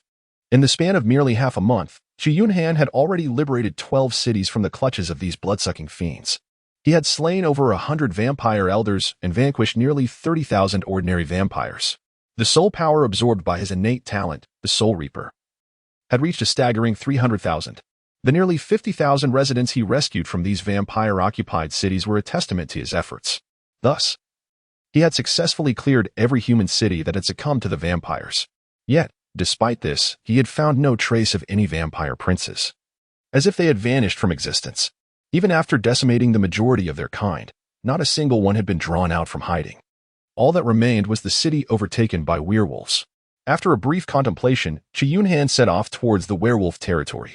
For him, whether it involved slaying the 13 clan princes or the progenitor of the werewolves, it was an inevitable task. Only by completing all the missions issued by the Tower of the Abyss could he expect substantial rewards upon his return. If possible, he yearned to fulfill each of the 5 tasks set forth by the Tower without exception. By exerting himself to achieve perfection in every task, his strength would ascend rapidly. In the vast multiverse, every mission was akin to a reincarnation. Should he merely scrape by, fulfilling the Tower's tasks with the bare minimum, he might encounter insurmountable challenges and formidable foes in the next world. At that point, it would be too late for regrets. In the past, during the siege of the Xianyang Imperial Pass, he had felt like an ant, forced to flee in humiliation while witnessing countless comrades perish before his eyes, powerless to intervene. This profound humiliation was etched sharply into his heart, akin to a piercing dagger. Meanwhile, the ambiguous stance of the great Xia dynasty towards hunters loomed over him like a mountain. Should the dynasty decide to eradicate such unstable elements, his current abilities would be utterly inadequate to resist. Moreover, his sister would inevitably face endless troubles as well. Thus, he must cherish every opportunity that presented itself in the form of missions. It was imperative to devise every possible means to enhance the completion rate of these tasks in order to obtain greater rewards. His innate talent as a soul reaper dictated that he must rise through the crucible of slaughter. The more enemies he vanquished, the greater the soul power he absorbed. Only with sufficient soul power could he continually break through, ensuring his survival within the relentless abyss of the Tower. Having found no trace of the 13 vampire clan princes, he resolved to confront the werewolf progenitor first. Crossing a vast expanse of wilderness, the city occupied by werewolves came into view. Unlike vampires, werewolves did not fear sunlight. Their only vulnerability lay in silver weaponry.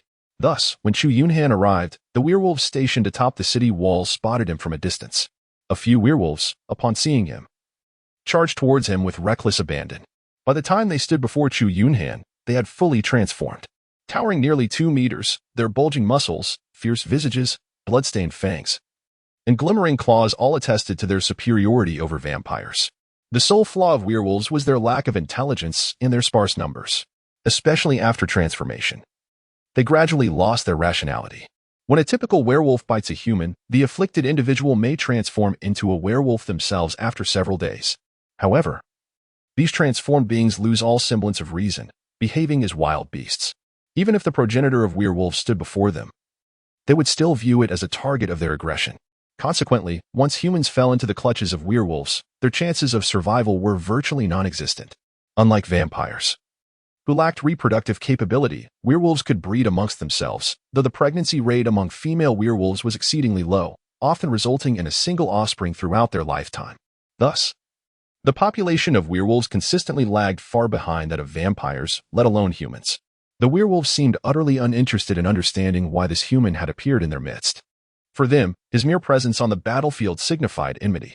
With a roar, their massive, sharp claws hurtled towards him.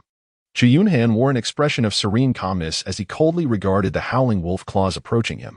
With a single, forceful punch, he unleashed a tempestuous power that instantly sent the oncoming werewolf hurtling away, lifeless upon the ground.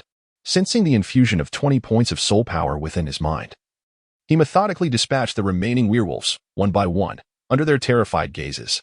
Chu Yunhan shook off the bloodstains from his hands and strode purposefully towards the city. In the distance, the werewolf, witnessing the swift demise of its comrade, let out a mournful howl that echoed through the air. Upon entering the city gates, Chu Yunhan beheld countless werewolves beginning their transformation, their bodies swelling rapidly within an astonishingly brief span of time.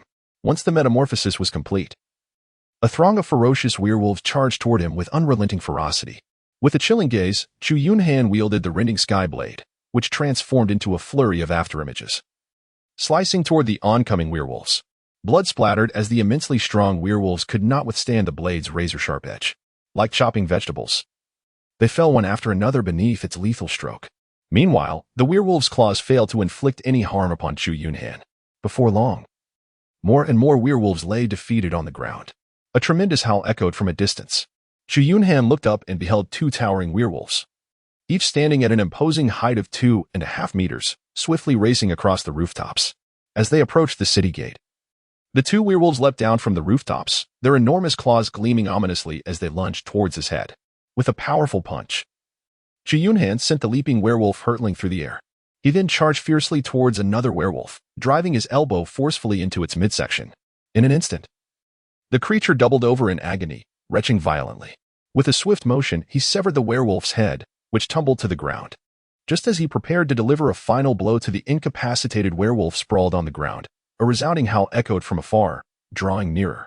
A colossal werewolf, towering over 3 meters, sprinted towards him with astonishing speed. Its dense white fur enveloped a physique of explosive muscle, seemingly brimming with boundless strength. The claws on its massive paws were twice the length of those of an ordinary werewolf. With a cold smile, Chu Yunhan summoned all his strength and charged fiercely towards the colossal werewolf. A thunderous crash reverberated as the two figures were hurled backward. Chu Yunhan wiped the bloodstains from his arm, and a serious expression began to settle on his face. Ever since achieving the perfection of the Golden Bell Shield, this was the first time he had sustained an injury. He immediately comprehended that this colossal werewolf was likely the progenitor of all werewolves. The skin that even the vampire elders and werewolves could not pierce had been marred by several wounds during their initial clash. Since arriving in this world, he had not experienced such an exhilarating battle in a long time. The opponents he had previously encountered were far inferior in strength, easily crushed beneath his might. It was rare to encounter an adversary who matched him in both power and physique, which filled Chu Yunhan with exhilaration. Clenching his fists, he became like a fleeting shadow, darting towards the werewolf progenitor. As the werewolf progenitor rose to its feet, it swiftly swiped a claw towards the advancing Chu Yunhan. With a powerful punch, Chu Yunhan struck fiercely against the colossal claw of the werewolf progenitor, sending it staggering back several meters. The werewolf progenitor's eyes instantly turned a furious crimson. Emitting an enraged roar, it was the first time someone had surpassed it in sheer strength. Even the bloodline princes would merely rely on their speed to evade, never daring to confront it head-on. Suddenly, the werewolf progenitor propelled itself forward with a powerful thrust of its hind legs, its massive form lunging towards the human, a gaping, menacing maw aimed directly at Chu Yunhan. With a piercing gaze, Chu Yunhan swiftly evaded the ferocious werewolf's assault by pivoting sharply. He then delivered a powerful elbow strike to the progenitor of the werewolves. Bang! The werewolf progenitor, however, seemed impervious to pain, rapidly pivoting to fix its blood-red eyes intently upon Chu Yunhan. Its forelimbs gouged deep trenches into the ground, and with a sudden leap, its razor-sharp claws lunged towards Chu Yunhan's heart. With a swift and agile movement, Chu Yunhan evaded the colossal paw of the werewolf progenitor. He propelled himself upward with a powerful push from his feet, and then delivered a formidable punch to the back of the werewolf progenitor's head. The impact resonated with a resounding thud as his fist struck the werewolf's skull. A sharp crack echoed in the air.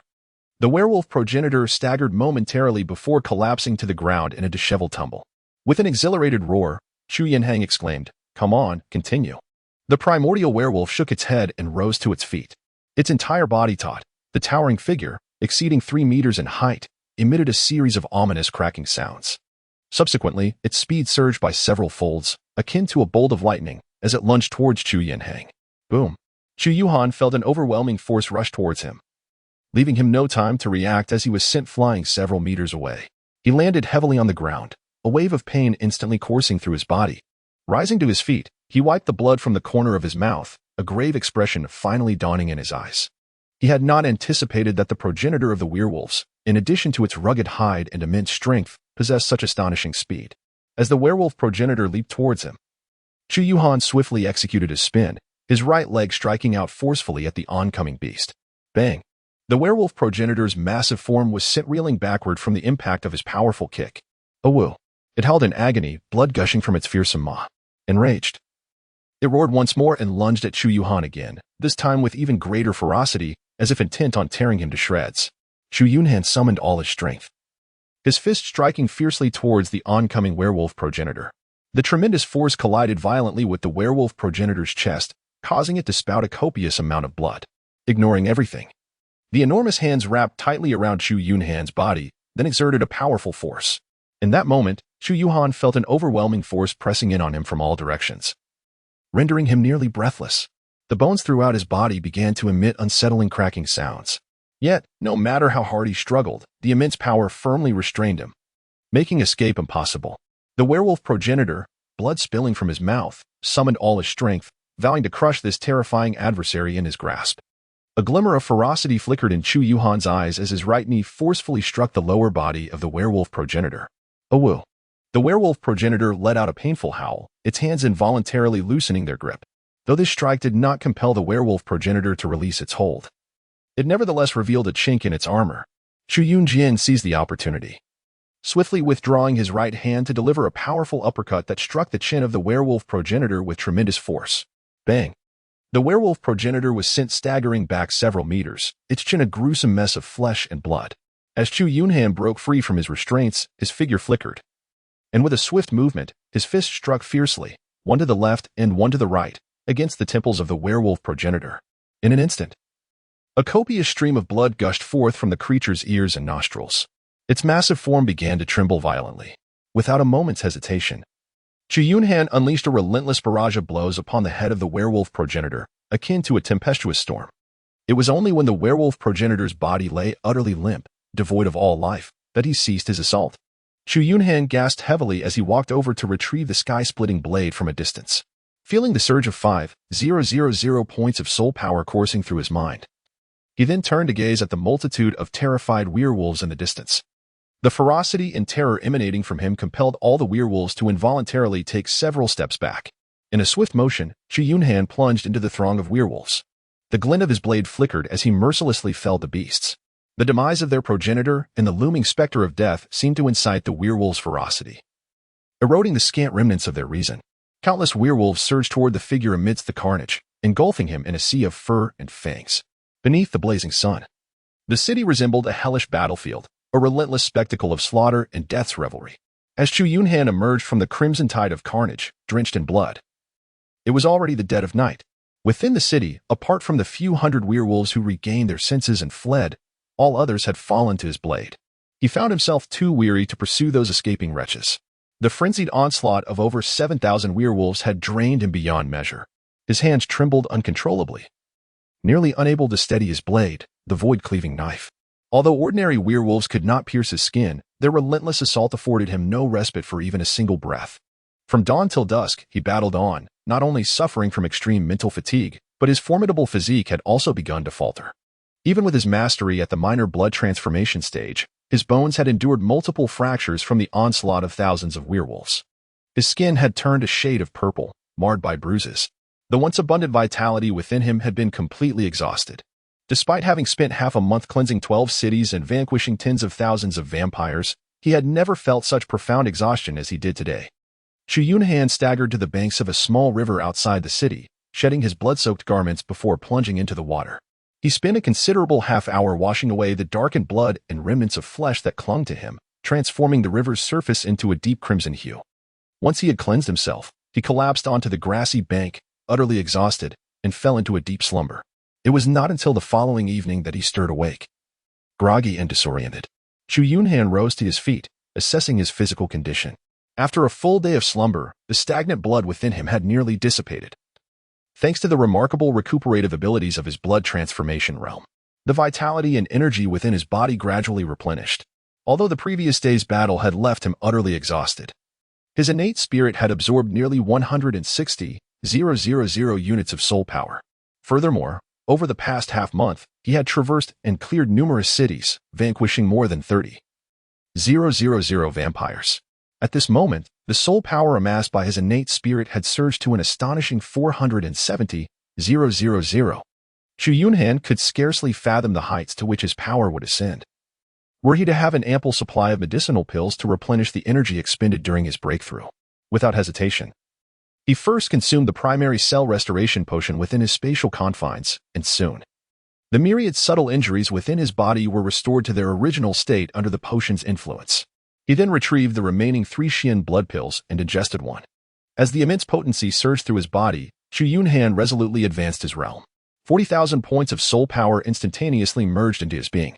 Accompanied by the boiling of his blood, a vaporous force of vitality erupted from within him, soaring toward the heavens. He transitioned directly from the minor success of the blood transformation realm to its grand completion. With this breakthrough, his overall strength surged by nearly half. The body refinement technique finally reached its pinnacle, with the next realm being the 5 extremes Tao repository. Alas, the body refinement technique learned from the Xinjiang continent could only achieve the grand completion of the blood transformation realm. Upon inspecting the information in his mind, his gaze sharpened, and a wave of ecstatic joy washed over his face. Hunter, Divine Punishment Talent, Spirit Execution Soul Power, for 32151 title, None rank, 1, Merit 310, Technique, Body Refinement Technique, can be deduced. Eternal Calamity Body, Upper, Body Refinement, Golden Bell Shield, Perfected, can be enhanced, items, Void Splitting Blade. A-Grade Origin Crystal Realm, Grand Completion of Blood Transformation Origin Power, 0 space, for cubic meters though there was no new information regarding further advancements in realm. The body refinement technique bore the notation that it could be deduced. Chu Yunhan did not deliberate on whether to exchange for martial techniques upon returning to the Tower of Return. Instead, he chose to directly deduce the body refinement technique. As a practitioner within the Taoist Xinjiang system, it was evident that the trials set forth by the Tower of Return in the Xinjiang continent would render the body refinement technique far more beneficial in the initial stages than any other foundational methods. The subsequent martial arts derived from the body refinement technique would undoubtedly be the most suitable for him. Perhaps the Tower of Return harbored superior techniques. Yet only those that genuinely resonate with him could be deemed the best. As countless strands of soul power surged into the depths of his consciousness, he experienced an immediate depletion of a full 100,000 points from his original total of over 430,000. After nearly an hour, the body refinement technique finally transformed into the Yin-Yang 5 Elements Secret Classic. With the conclusion of this martial arts deduction, the opportunity for advancement to the peak of the blood transformation realm finally emerged. Despite his usual composure, Chu Yunhan could not help but feel a surge of excitement at this moment. The 5th level of body refinement hardly qualifies as an introduction to the profound mysteries of the Grand Tao of Xinjiang. At best, it categorizes one as a formidable warrior. Were it not for the completion of the Golden Bell Shield, he might even struggle against the progenitor of werewolves. However, the realm of the 5 extremes Tao, which follows the 5th level of body refinement, presents a different narrative altogether. The secrets of Yin and Yang, along with the 5 elements, derived from the power of the soul, correspond to the 5 internal organs of the human body. The 5 extremes Tao cultivates the body's most vulnerable internal organs, requiring the practitioner to refine the heart, liver, spleen, lungs, and kidneys to perfection. The 5 organs serve as the epicenter of life activities, representing the most crucial aspects of the human form. The essence of the 5 organs is to harbor vital energy without expelling it. Thus, they are filled yet not substantial, safeguarding the spirit, blood, and soul. Upon achieving complete mastery of the 5 extremes Tao, one is considered to have reached the zenith of martial arts. It embodies the true essence of vitality, where the entire being coalesces into a harmonious unity. Only with the perfection of the five extremes Tao can one truly touch the threshold of the grand Tao of Xiantian. As for the dragon spine secret realm that lies beyond, it represents the ultimate limit for mortals, signifying a genuine entry into that great door. With this thought in mind, Chu Yunhan swiftly opted for a breakthrough. A staggering 100,000 points of soul power surged into his liver. Within his body, the liver began to radiate a luminous glow, while the once tumultuous force of vital energy began to deplete rapidly. Chu Yunhan promptly swallowed the remaining 2 Zuanyutans in one gulp. The immense medicinal power released by the Zuanyutans swiftly replenished the rapidly depleting vitality within his body. It was not until half an hour later that the vast energy derived from the pills was entirely exhausted, leaving a significant portion of his vitality consumed. At which point the rapid depletion finally ceased. The radiant glow that had originally emanated from his liver receded entirely, and his skin began to exude a copious amount of thick, black substance. Chu Yunhan let out an astonished exclamation, and with a gasp, expelled a large pool of dark, viscous blood.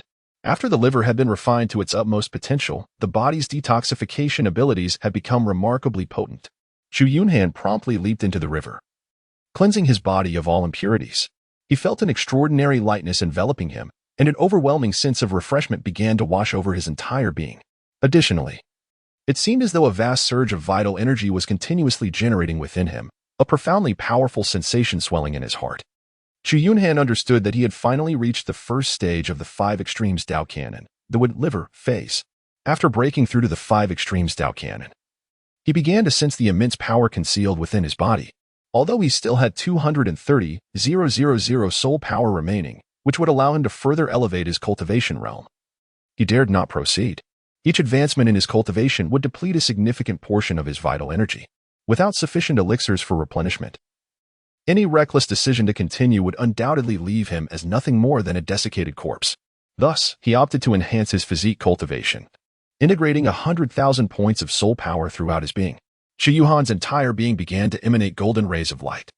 His originally resilient skin gradually transformed into a rich bronze hue. As time passed, the golden luminescence seamlessly blended into his skin and muscles.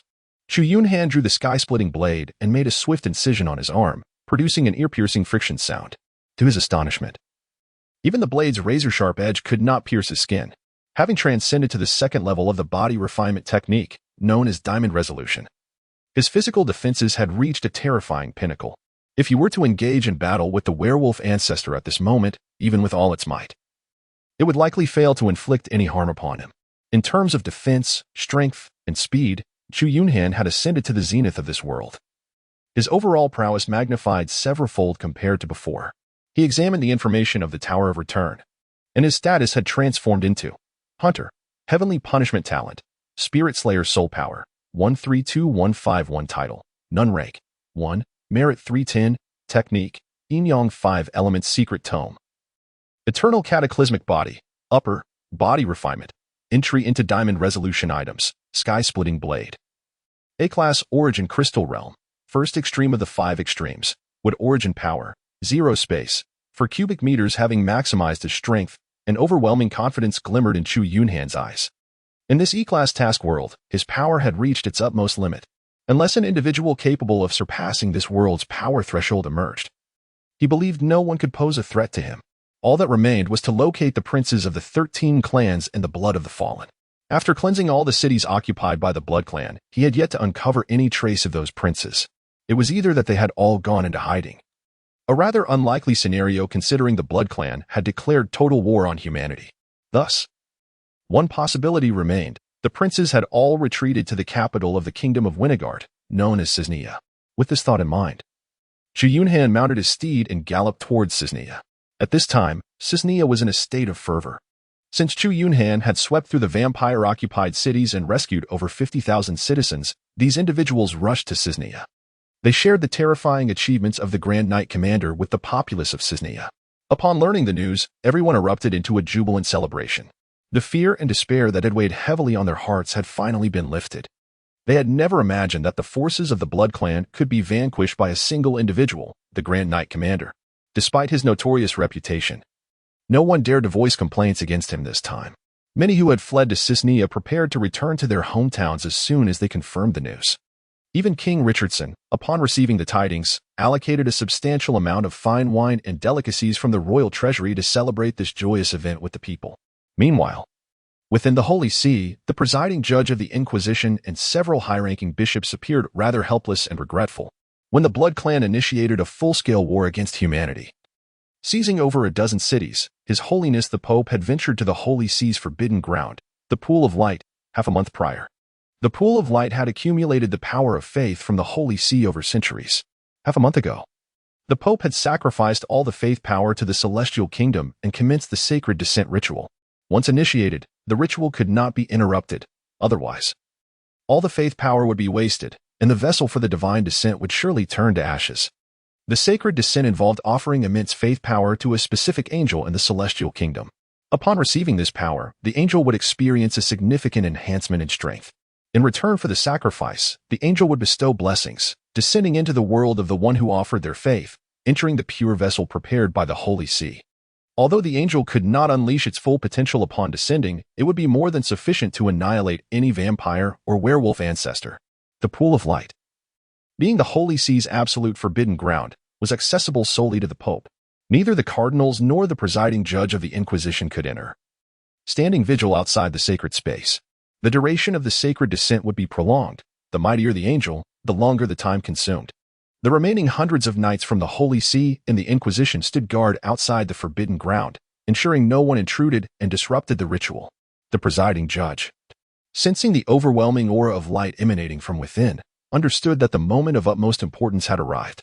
If all went as expected, the angel summoned this time would even surpass the one called forth during the war against the Blood Clan centuries ago. After all, the faith power offered this time was monumental, amassed over hundreds of years by the Holy See. Within the forbidden ground, a woman lay in a pool radiating an expanse of light, exuding an aura of infinite sanctity, her exposed skin luminescent and pristine. The Pope knelt beside her, earnestly reciting the ritual incantations. The pure power of faith from the pool of light continually flowed into the woman's body. As time passed, her aura grew ever more potent, enveloping her entirely in resplendent radiance. Amidst the brilliance, the woman's form began to transform. A pair of radiant wings materialized from her back, gently unfurling, while two additional pairs of luminous wings were in the process of coalescing. Witnessing this spectacle, the Pope could not suppress his excitement and astonishment. Indeed, the accumulated faith power of the Holy See had successfully attracted the favor of a six-winged archangel. The sacred descent ritual neared its conclusion. Only half a day remained before the six-winged archangel would truly descend into this world.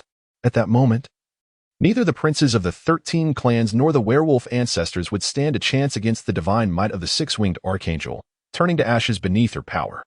This time, the Holy See would utterly eradicate all vampires and werewolves. As the presiding judge lamented the countless powers of faith, a group of individuals cloaked in black, their identities shrouded, swiftly approached the entrance of the Holy See as the sun dipped below the horizon. The knights guarding the entrance immediately intercepted these unwelcome visitors. Just as one knight moved forward to inquire, a soft thud echoed, and his body gradually crumpled to the ground. The other guards, sensing something amiss, prepared to investigate when the mysterious figures darted past them with astonishing speed. Several guards clutched their necks, blood gushing forth, their faces contorted in agony. They opened their mouths to sound the alarm, yet no sound escaped as they slowly collapsed. Upon the intrusion of these enigmatic assailants into the Holy See, which had not faced an attack in centuries, it transformed into a veritable slaughterhouse. Hundreds of knights of the Holy See and the tribunal's knightly order found themselves utterly powerless against the onslaught of these shadowy figures. The spectral swiftness of the attackers rendered all resistance futile. Yet, the overwhelming massacre did not instill fear in these devout believers, even in the face of insurmountable odds. They grasped their swords and charged toward the enemy.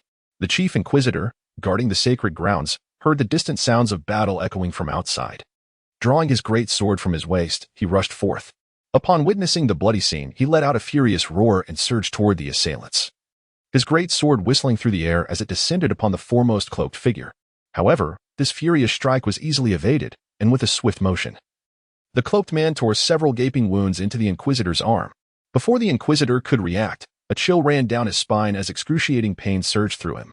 His back was slashed open with two deep gashes, blood streaming forth. Staggering a few steps, the Inquisitor planted his sword into the ground, struggling to remain upright. The cloaked figure appeared slightly taken aback, not anticipating that this human, so grievously wounded, would not fall. With a flash, the cloaked man lunged toward the injured Inquisitor. The Inquisitor laboriously lifted his great sword. It could not defend against the ensuing blow. Pain pierced his chest as a hand plunged directly into it, the heart impaled by sharp fingertips. With his last ounce of strength, the Inquisitor thrust his great sword into the body of the cloaked figure before him. Yet, the figure seemed unfazed, withdrawing his hand from the Inquisitor's chest, discarding the sword onto the ground, and turning to depart. The Inquisitor collapsed heavily to the ground, his vision blurring, revealing the silent, cold figure in fleeting glimpses.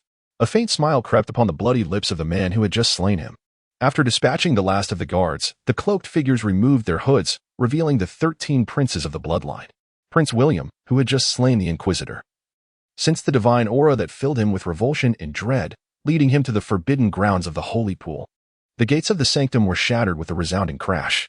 The Pope turned in astonishment as the 13 bloodline princes entered, their gazes fixated on the radiant figure exuding endless light. At that moment, the woman, who was the vessel for the descent of the six-winged archangel, sprouted a second pair of luminous wings, while a third pair began to coalesce. Prince William's expression darkened as he charged toward the woman. The Pope swiftly opened his arms, attempting to block William's path, only to be effortlessly cast aside and rendered unconscious upon impact with the ground. Witnessing the imminent completion of the sacred descent and the emergence of the third pair of wings behind the woman, a flicker of sheer terror crossed William's eyes as he hurriedly retrieved a glass vial containing fallen blood from his robe. Upon uncorking the vial, he poured its contents over the woman. In an instant, the once divine and radiant aura surrounding her transformed into decay, corruption, and darkness. It was as if the being descending was no longer a heavenly six-winged archangel, but a demon from the depths of hell. The woman, her eyes tightly shut, displayed a fleeting expression of anguish as the wings that were on the verge of manifesting dissipated. A terrifying presence began to awaken within her. Sensing the impending emergence of this force, Prince William and the other 12 bloodline princes were struck with fear, their forms hastily retreating beyond the confines of the sanctum. Moments later, the woman who bore the six-winged archangel's descent slowly opened her eyes, revealing an expression of nobility, coldness, and ruthlessness. Upon perceiving the taint of fallen blood upon the holy pool and the vessel she inhabited, an enraged roar escaped her lips. Her 4 wings unfurled violently, now transformed from their original pristine white into a duality of black and white. Purification of light. With a sweeping gesture, an intense radiance descended from the heavens, enveloping her form. The rapidly spreading fallen blood shrank beneath this brilliance, as if engaging in a struggle against it. Yet, the fallen blood exhibited an extraordinary resilience, its corrupt and dark essence seeping forth, resulting in a stalemate with the light. The 13 bloodline princes, having narrowly escaped, collapsed the entire passageway outside the sanctum, sealing the exit. Sensing something, Prince William's initial fear gradually subsided. Do not worry, the fallen blood cannot be resisted by this six-winged archangel, who is yet to complete her divine descent. Upon hearing William's words, the other 12 princes exhaled in relief. The immense radiance that had so terrified them moments ago was a reminder of the dire consequences should the archangel fully descend. Indeed, as they had anticipated, the curse contained within the fallen blood successfully disrupted the sacred descent ritual, forcing the six-winged archangel to watch helplessly as they fled, left to combat the corruption of the fallen blood within the sanctum. However, the sacred descent was time-sensitive, and the incomplete six-winged archangel lacked the strength to purify the fallen blood within the limited time frame. The princes, having escaped the Holy See, seemed to feel that their earlier retreat had been somewhat undignified. Thus, all eyes turned towards the throngs outside, their gazes ignited with a cruel and savage crimson glow. Subsequently, phantasmagoric figures surged into the crowd beneath the encroaching twilight. The following day, as the sun ascended, its golden rays cascaded upon the earth. However, in Cisnea, the customary morning clamor of vendors' calls and bustling footsteps was conspicuously absent. Overnight, Cisnea had transformed into a macabre tableau of carnage. Countless bloodstains and corpses littered the city, a grim testament to the massacre wrought by the 13 vampire princes. The once vibrant inhabitants fell like lambs to the slaughter, mercilessly slain by the bloodthirsty monarchs. It was not until the sun graced the horizon, illuminating the land, that the princes ceased their relentless hunt, retreating into the shadows where sunlight could not reach, biding their time for the next wave of slaughter. The anguish cries and desperate pleas that echoed throughout Cisnea the previous night left the populace in shock. Many, driven by sheer desperation, fled the city. By dawn, the streets of Cisnea lay desolate, devoid of life.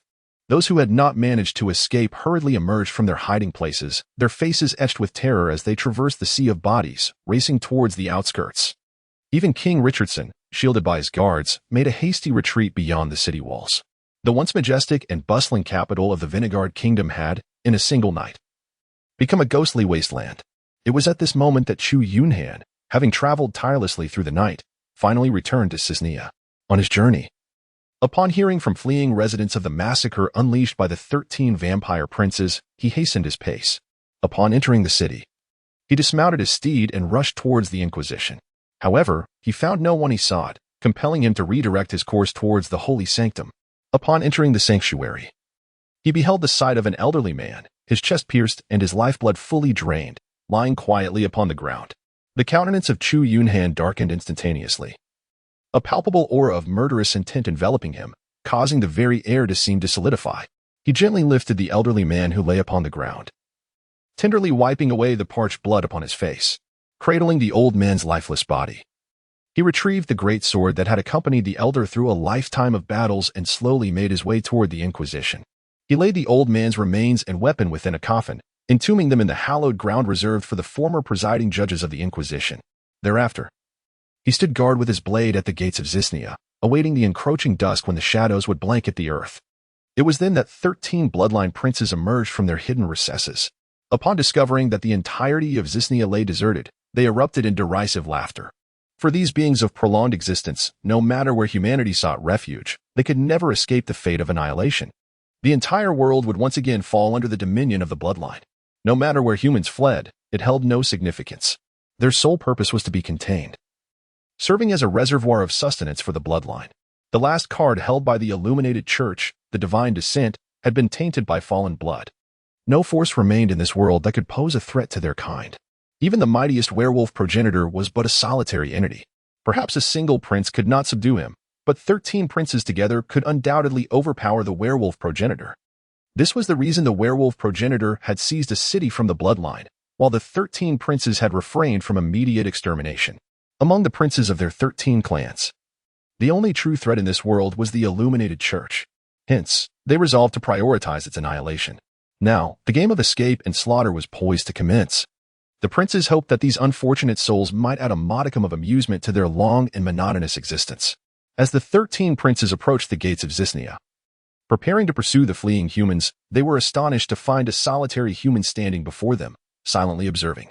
Prince Turing of the Gongro family curled his lips into a sanguine, cruel smile and bellowed, "To think a mere insect would dare to gaze upon us and not flee. As a reward for his audacity, I shall rend him asunder. Do not contest with me." The other princes burst into laughter, jesting, "Lord Turing, do take care not to be bested by this valiant soul. After all, humans revel in tales of champions vanquishing dragons. Indeed, Turing, exercise caution. The story of the brave overcoming the wicked has been recounted within the human realm for centuries." Prince Turing chuckled in response, "Well then, I shall not waste your time. After all, so many ants have scurried away, and we must allocate time to hunt them down." With that, Prince Turing vanished in a blur, charging toward the human at the gate.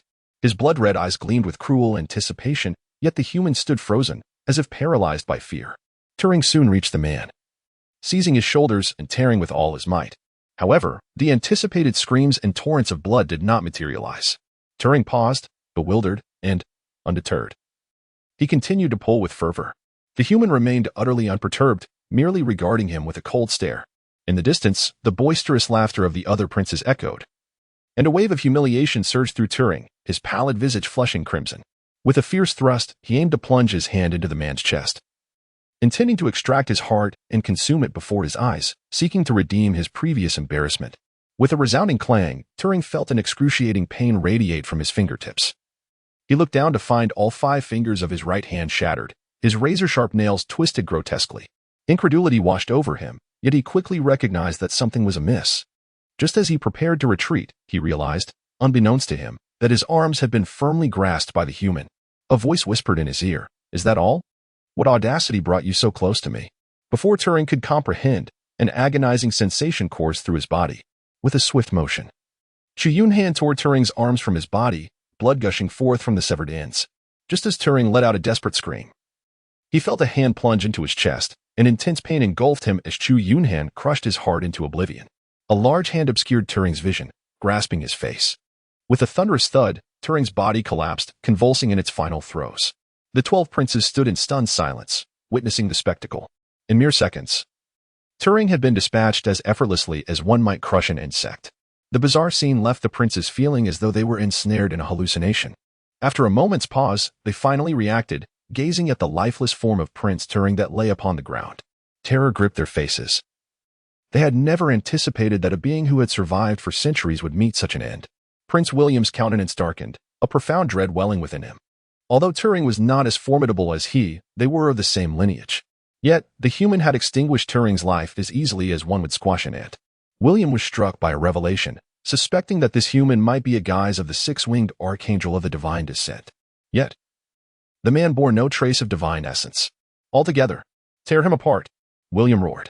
Thus, the 12 bloodline princes surged forth, darting toward Chu Yunhan like phantoms. As they advanced, a flicker of malice and ferocity ignited in Chu Yunhan's eyes. With a surge of power, he propelled himself forward like a bolt of lightning, targeting one of the bloodline princes. His right fist struck with the force of a cannon, creating a massive crater in the prince's chest, sending him crashing to the ground with a feeble groan. Simultaneously, he seized another prince by the arm and, in a display of raw strength, hurled him down with a resounding crash. After dispatching the two princes, Chu Yunhan barreled forward, akin to a train, colliding with yet another bloodline prince. Crack! The bloodline prince was violently hurled several meters away, his bones shattered, and he fell to the ground, howling in agony. Prince Bruh's crimson pupils constricted sharply, and he instinctively retreated from the encircling crowd, seeking to distance himself from this terrifying monster. Yet, Chu Yunhan was relentless in his pursuit. Like a shadow, he swiftly closed the gap, delivering a powerful blow directly to Bruh's head. With a resounding thud, Bruh's body slowly crumpled to the ground, motionless. Prince William, witnessing the swift demise of 4 formidable bloodline princes at the hands of Chu Yunhan, let out a furious roar. Blood surged through his veins. As a trace of corrupted blood deep within his lineage began to coalesce at his fingertips, radiating an intensely blinding crimson light. He then pointed a finger towards Chu Yunhan's body. Just as the fingertip was about to make contact, Chu Yunhan seized William's wrist, halting the blinding crimson light mere inches from his chest, unable to advance further. William's expression changed dramatically as he exerted all his strength, yet his fingertip remained immobile. Observing this, the other attacking princes, undeterred, threw themselves onto Chu Yunhan's form. A glint of ruthless determination flashed in Chu Yunhan's eyes as he exerted force with his right hand. Crack! Prince William's wrist was instantly crushed, the crimson light at his fingertips gradually dimming and ultimately vanishing. Prince William spat out a mouthful of blood, his entire aura instantly dwindling. With a swift motion, Chu Yunhan sent Prince William flying, crashing into the distance. The other bloodline princes, witnessing this spectacle, trembled in fear and began to loosen their grip, seeking to flee. However, Chu Yunhan denied them the opportunity to escape. With a flicker of movement, he delivered a devastating punch to the crown of one bloodline prince, instantly obliterating him. Following this, he struck another bloodline prince in the waist, creating a gaping wound in his body. The prince immediately crumpled, collapsing to the ground in excruciating agony. The remaining bloodline princes, overwhelmed by terror, scattered in all directions, desperate to evade their fate. Chu Yunhan drew the end, with a swift movement. The blade flickered as he severed a pursuing bloodline prince. He then turned with all his might to chase after the remaining 6 bloodline princes who had scattered in flight. Since his breakthrough to the 5 Extremes Dao concealment realm, Chu Yunhan's speed had seen a remarkable enhancement. Even the ethereal speed of the bloodline princes could not keep pace with him. After a fierce battle, he managed to slay 5 of the fleeing bloodline princes. The remaining prince seized the opportunity while Chu Yunhan pursued the others, chanting incantations to transform into a swarm of bats, successfully escaping and vanishing from Chu Yunhan's sight. Upon returning to the city gate where the battle had taken place, he found the bloodline prince, whose chest he had caved in with a single punch, devoid of any signs of life. Meanwhile, another prince, whose bones had been shattered, remarkably crawled over 100 meters, driven by the strength of his formidable regenerative abilities. Chu Yunhan approached and swiftly severed the head of his foe with a single stroke. He then turned his attention to the 2 severely wounded vampire princes, dispatching them one by one with his blade. Among the 13 noble clans of the vampire lineage, the only surviving member, aside from the one who had fled, was Prince William, who sat on the ground, his breath faint and spirit diminished. Chu Yunhan approached Prince William and inquired, Who was responsible for the death of the elderly man wielding a great sword in the holy hall of the Church of Light? Upon hearing this, Prince William was momentarily taken aback, his expression shifting to one of profound regret. Had he known that this formidable being sought vengeance for the life of an unassuming old man he had carelessly slain, he would never have dared to lay a finger on that elderly figure. With a self-deprecating smile, Prince William weakly asked, "Who exactly are you?" "I," came the reply. "I am the disciple of that venerable man, the Grand Knight of the Holy Inquisition." Prince William's face reflected disbelief as he murmured, "How can this be? How could a mere human possess such extraordinary power?" Chu Yunhan's gaze was frigid, and he chose to remain silent. With a swift flash of his blade, Prince William's body crumpled to the ground. After dispatching the severely injured bloodline princes, Chu Yunhan relentlessly pursued the fleeing bloodline prince. He vowed not to spare any of them, whether it pertained to the mission of the Tower of Return or the death of the Chief Justice. Even if it meant chasing them to the ends of the earth, he would ensure their complete annihilation. 80 kilometers outside the city of Cisnea, in a secluded grove, a swarm of crimson bats suddenly darted into a hollow of an oak tree. Startled by these uninvited guests, a squirrel within the hollow squeaked in alarm and promptly fled. These crimson bats were, in fact, the escaping princes of the Morsis family. Observing the squirrel's escape, Prince Morsis refrained from harming it, fearing that even the slightest hint of blood would attract the relentless demon pursuing him. Within moments, the sound of footsteps echoed from beyond the grove. Chu Yunhan gazed at the forest before him, a cold smirk escaping his lips. He had previously observed from a distance the swarm of bats, transformed from the prince, soaring into the depths of the woods. It seemed they sought refuge among the trees, attempting to evade his relentless pursuit. Chu Yunhan slowly ventured into the depths of the forest, his keen gaze meticulously scanning every movement within the verdant realm. Soon, the piercing sound of a squeak echoed through the air. Fixing his eyes upon the source, he discerned a small squirrel perched upon the branch of an oak tree, incessantly chattering towards a distant hole in the trunk. A glimmer of mockery flickered in his eyes as he approached the oak, leaping onto the trunk with agility. With a powerful strike of his right fist, he unleashed a devastating blow towards the hollow. Boom!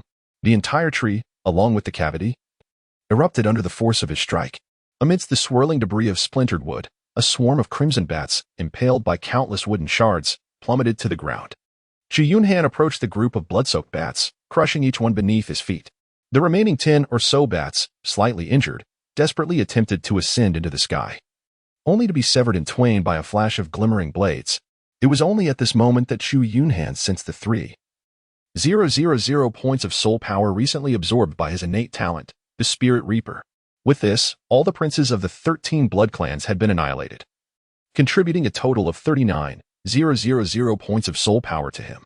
After vanquishing the last blood prince, Chu Yunhan set forth to return to Cijia. He still had one final task to complete, the destruction of the corrupted blood. Since the previous blood prince had mentioned the fallen angel tainted by the corrupted blood, it was highly likely that the source lay within that very angel. Upon arriving at the sanctum of the Holy See, he found 2 men laboriously excavating the forbidden depths of the sanctuary. Previously, this place had been inaccessible even to him, the Grand Knight of the sanctuary. Only the Pope of the Holy See possessed the right to enter. Sensing Chu Yunhan's presence, the 2 men immediately ceased their digging, their eyes fixed on him with wary vigilance. These 2 men were indeed the judicators of the City of the End, companions of Mo Chi Chi. Chu Yunhan gazed at them with an icy detachment and inquired, "The blood of the fallen should be within, correct?" The faces of the 2 men instantly paled, as they had previously concealed themselves during the frenzied slaughter instigated by the bloodline prince. Only later did they receive the information from Mo Chi Chi, revealing that she had been entombed in the forbidden grounds of the church. Given her dire condition, they hastened to devise a plan for her rescue. "Who are you?" demanded the man named Bruce, as he began to transform into a towering brown bear, standing over 2 meters tall. Meanwhile, the other man suddenly brandished a massive firearm, aiming its muzzle directly at Chu Yunhan. A flicker of understanding crossed Chu Yunhan's eyes. It turned out that these 2 individuals were the judicators of the City of Finality.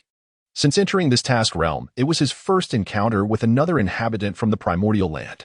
From the task notification of the Tower of Return, he learned that the judicators had entered the task world before him. However, he had heard no prior mention of their existence. It seemed they had been hiding away. Yet, it appeared they were rather feeble.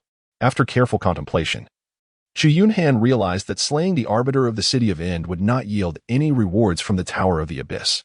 Furthermore, the potential adverse consequences remained uncertain. Thus, he resolved to let the adversary go this time. I am the Grand Knight of the Holy Inquisition. Upon hearing Chu Yunhan's declaration, the expressions of the two men shifted dramatically. What?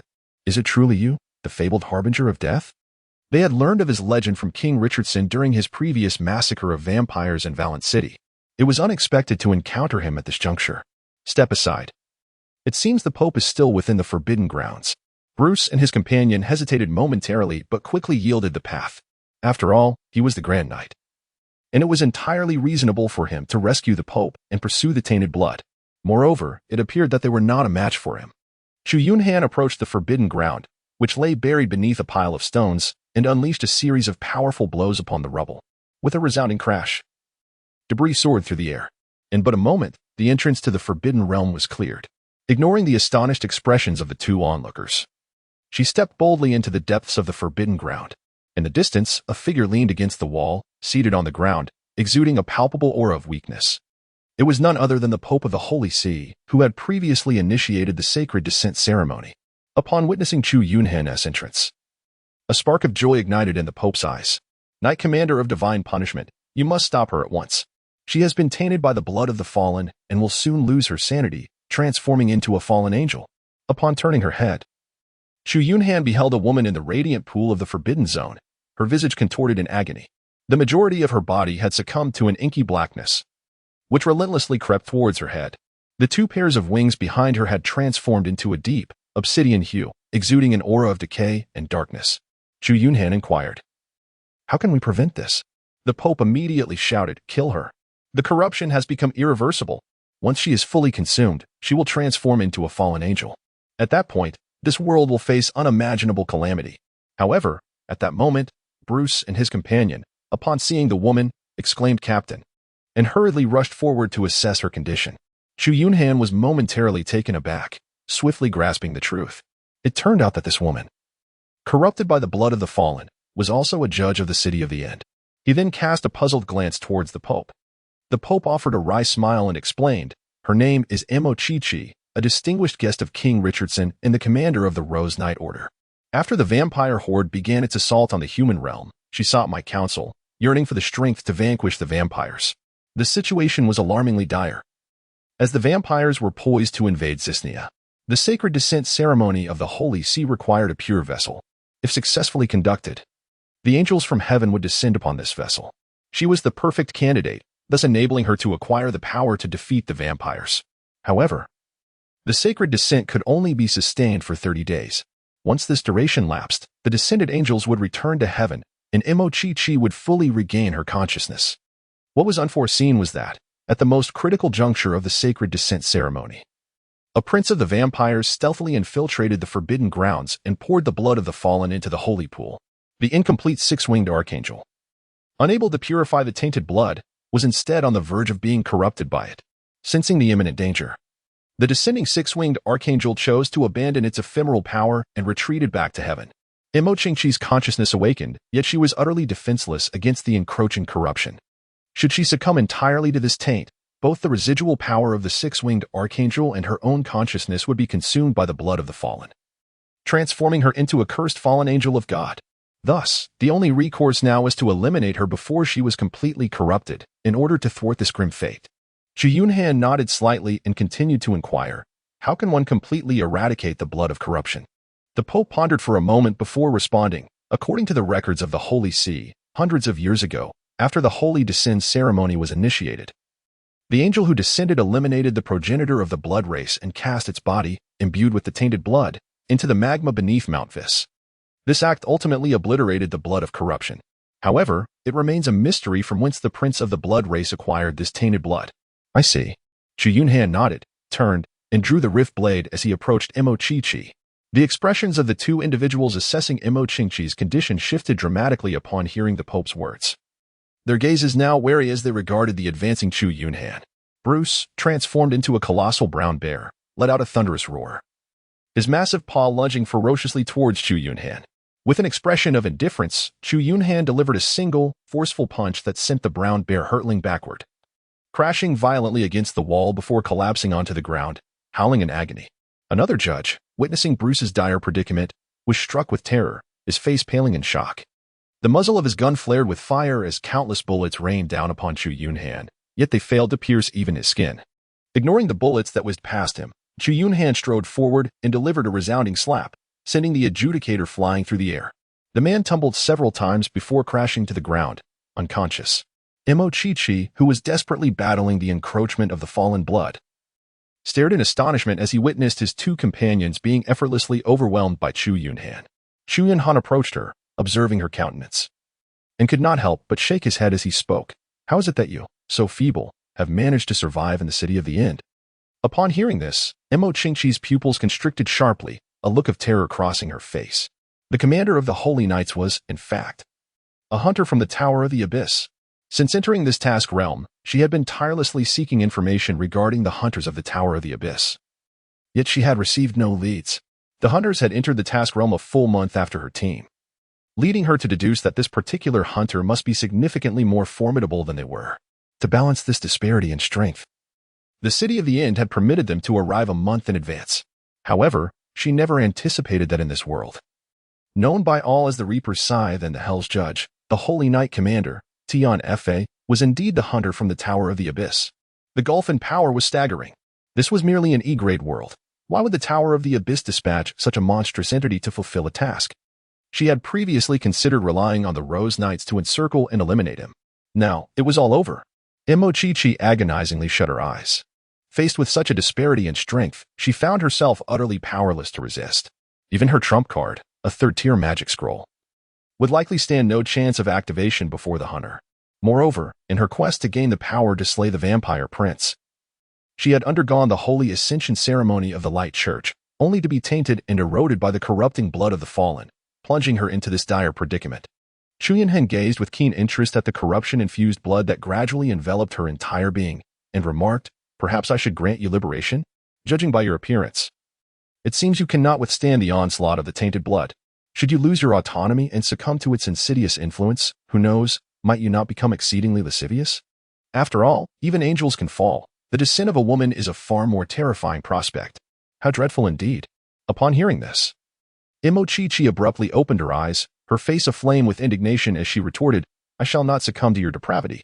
It is you who shall become utterly lascivious." After delivering her scathing rebuke, Chi cast a glance at her fallen companions, her expression resolute. Closing her eyes, it appeared she was engaged in a mental communion of sorts. Just as Chu Yunhan drew the poised to deliver a lethal strike, a sudden radiance emanated from Chi's form. In an instant, she and her two companions vanished from this realm, leaving behind only an ethereal shadowy figure in the luminous pool. This was the remnant of a failed divine descent, the power avatar of the six-winged archangel. Bereft of its vessel, the power avatar gradually dissolved into nothingness in the air. The tainted blood, having lost its target for corruption, reverted to a mass of black liquid, cascading to the ground like mercury, rolling incessantly. Chu Yunhan bent down to pick up the glass vial from the ground, filling it with the blood of the fallen. He then gazed at the place where Chi had vanished, murmuring to himself, "Have I entered the wrong primordial realm? Is the City of Finality truly so benevolent towards the Judicators? The task remains unfulfilled, yet I can forcibly return? Damn it. Why does the Tower of the Abyss resort to outright execution?" Meanwhile, within the vast, chaotic heart of an immense city in the infinite multiverse, Chi materialized in his exclusive chamber, neglecting even his healing, and erupted into a tirade. A month later, the capital of the Winegard Kingdom, Zisnia, gradually regained its former vibrancy. The populace was well aware that the immensely powerful Grand Paladin had slain all the vampire lords and werewolves. Furthermore, over the past month, the Grand Paladin had led the surviving paladins of the Inquisition to purge every hiding place of vampires and werewolves. Henceforth, these creatures would become mere legends. The figure known to all as the Scythe of Death, the Hell Judicator, the Punisher Knight, had additionally acquired a new title among his many, the Reaper of Demons. The prestige of the Church of Light had never been so great. Even the Prince of the Winegard Kingdom was obliged to receive the Pope's baptism and blessing to claim the crown. Atop Mount Vis, Chu Yunhan gazed into the caldera, where magma occasionally erupted, and casually tossed a glass vial into it. Moments later, his figure vanished from this world. In a flash of white light, Chu Yunhan appeared in his designated chamber within the Tower of the Abyss. The healing light lingered on his body for a mere few seconds before dissipating. Simultaneously, the task settlement information from the Tower of the Abyss materialized. Hunter returned to the exclusive chamber of the Tower of the Abyss task. The Grief of the Blood Moon task difficulty, 2 stars. Grade first. Identify and slay the mastermind behind the indiscriminate massacre of the populace. Second, restore the glory of the Church of Light.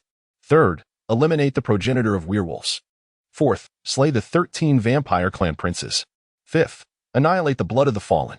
Task completion level, S. Note, ratings range from E to SSS. Calculated based on the hunter's performance. Rewards from the Tower of the Abyss are being tallied. Rewards, Vampire Lord level Bloodline 1, S level Origin Crystal 1, Merit 4. Storage space increased by 1 cubic meter. Origin power increased by 60. All rewards have been deposited into the storage space. The hunter may check them at their convenience. The hunter's next task is scheduled for 30 days hence. The hunter may choose to temporarily return to their own world. The hunter must return to the Tower of the Abyss before the task time expires. Otherwise, the tower will directly obliterate the hunter. Chu Yunhan gazed upon the task settlement information of the Tower of Guishu, his expression illuminating with joy. At long last, he had achieved an S rating for the task Blood Moon's Lament. He had completed all 5 missions issued by the Tower of Guishu single-handedly. Although the rating was merely S-, it was more than sufficient to satiate his satisfaction. The rewards from the Tower of Guishu were exceptionally bountiful, granting him a tier of source crystal and 4 merit points, both of which were essential to him. The bloodline of a vampire prince did not align with his cultivation system, and its upper limit was too low for his aspirations. Nevertheless, even if he could not utilize it, he believed it would fetch a handsome price at the auction house in the communal square. As the majority of hunters on the first level of the Tower of Guishu were relatively weak, each experience in the task world was fraught with peril. Had he been able to wield the vampire prince's bloodline, it would have significantly enhanced his survival capabilities and speed, an aspect of paramount importance within the Tower of Guishu.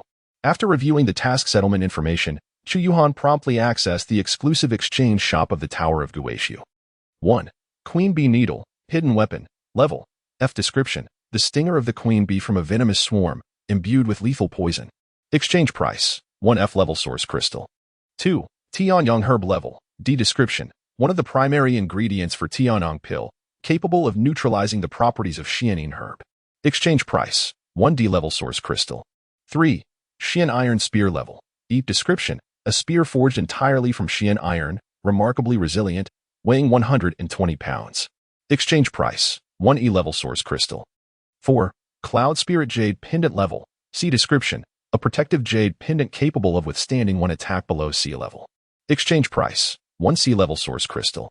5. Tiger Soul Demon Blade, Weapon, Level, B. Description, forged from Gangchen gold with ground fire, sealing the soul of the mysterious tiger within, upon its completion. It emanates a fierce flame, capable of overwhelming the weak-willed. Exchange price, 1 B level source crystal. Upon reaching this point, Chu Yunhan's eyes sparkled with excitement. The Tiger Soul Demon Blade surpassed his current Sky Rift Blade by several tiers. As his strength surged, the Sky Rift Blade had gradually become inadequate for his needs. In future task worlds, should he encounter formidable foes, his weapon would become his sole vulnerability. Initially, he had intended to auction the vampire prince's bloodline at the communal square while seeking a suitable weapon at the auction house. To his astonishment, he discovered the ideal weapon directly in the exchange shop. He disregarded the caveat in the description regarding the weak-willed. Without hesitation, he split his previous A-level source crystal into 2 B-level source crystals and exchanged for the Tiger Soul Demon Blade. The Tiger Soul Demon Blade glimmered in a silvery hue, with a blood-red pattern running down its blade and a fierce tiger carved into its hilt. According to the rating system of the Tower of Guishu, items exceeding D level would no longer receive a score, only a classification.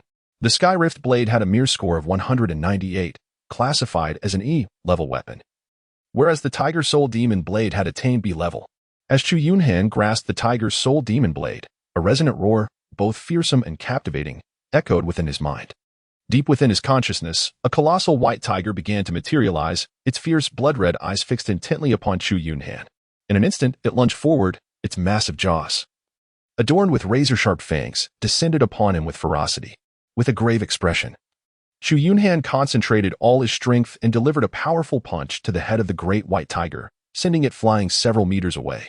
Before the beast could rise again, Chu Yunhan charged forward, unleashing a relentless barrage of punches upon the tiger's head. It was only after he had completely dispersed the formidable figure of the white tiger that he withdrew from his trance. Observing the now tranquil Tiger Soul Demon Blade in his hand, Chu Yunhan let out a cold smirk and casually stored it within the dimensional space of the Guishu Tower. After exchanging for this Tiger Soul Demon Blade, he possessed an additional B grade and an S- grade Origin Crystal. Contemplating this, Chu Yunhan could not resist expending 1,000 points of Origin power to refresh the exchange marketplace, hoping to strike it lucky and obtain the items he desired, preferably of S- grade.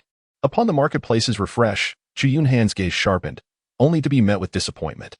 The best item available was merely a D- grade wind-chasing sword technique, resulting in a wasted 1,000 points of Origin power.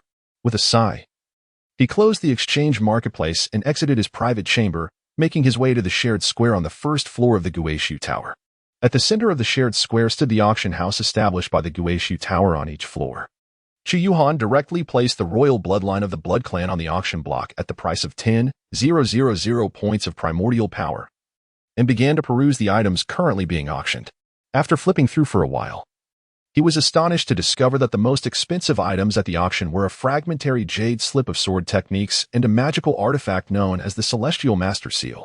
The description provided by the Tower of Return to the Void regarding the jade slip of sword techniques revealed that, after countless ages, much of the information contained within had been lost. Even the name of the sword technique remained unknown, and the jade slip only preserved the first 3 forms of the technique along with some insights into the art of swordplay. All subsequent moves and cultivation methods had been entirely obliterated. Nevertheless, despite its incompleteness, the Tower of Return to the Void rated this fragment an astonishing S grade. Upon perusing the auction house's description, Chu Yunhan's heart leapt with surprise. Despite its considerable deficiencies, the Guishu Tower still conferred an S grade evaluation. It was conceivable that had the contents of this sword technique not been lost, it would undoubtedly rank among the most elite martial arts within the Guishu Tower. This thought ignited a spark of desire within him. Previously, the sword techniques he had practiced on the Xinjiang continent were merely rudimentary strikes such as slashes. He had always relied on brute strength and speed to vanquish his opponents, rendering his swordsmanship lamentably inadequate. The only means to acquire a supreme sword technique was to await its appearance in the exclusive exchange market or purchase it from others. Although this sword technique was severely incomplete, his innate talent, the spirit execution, allowed for the possibility of deduction. If he could successfully master the first form of the technique, he could employ his soul power to reconstruct the subsequently lost forms. It was a perfect alignment with his spirit execution ability. With this realization, Chu Yunhan eagerly examined the price of the incomplete sword technique. However, the exorbitant price of 100,000 points of primal energy doused his enthusiasm like a bucket of cold water. Staring at that sum, he felt an overwhelming urge to drag the seller out and exact vengeance. Having completed an S-grade mission, he had only been rewarded with 6,000 points of primal energy from the Guishu Tower. How dare this individual demand such an astronomical price? Even if S-grade items were indeed worth such a sum, who possessed such wealth? The first layer of the Guishu Tower was primarily inhabited by novice hunters. Even after risking their lives to complete a mission, they barely earned a few thousand points of primal energy. No one dared to hoard primal energy without utilizing it, for the consequence would be stagnation in their strength, significantly increasing the likelihood of demise in the next mission realm. Such a price, even if listed for a century, would surely remain unsold. Realizing this, Chu Yunhan understood that the seller's exorbitant price was likely an attempt to exchange for something of equivalent value. Thus, he promptly contacted the seller, known as Di Ming, as indicated by the auction house's details. Soon, the seller replied, and they arranged to meet at a restaurant operated by humans. Half an hour later, a figure clad in a mask and a black cloak appeared before Chu Yunhan. Chu Yunhan cast a glance at the other party and directly inquired, "What do you wish to exchange for that fragment of the blade technique?" The man known as Di Ming, upon taking his seat, smiled and replied, "A demonic technique of the same level within the celestial and demonic pathways." Chu Yunhan furrowed his brow and shook his head, saying, "Do not claim that I possess it. Even if I did, it would be inconceivable for me to exchange it with you. You must understand that this blade technique is severely flawed, containing only the first 3 forms and some insights into the art. No one would be willing to trade an S-rank technique for it. Let us speak of something more practical. You must have been trying to sell it for quite some time, for no one would purchase anything from the first level of the Abyss Tower." However, Diming shook his head and sighed, "At present, I have nothing of urgent need.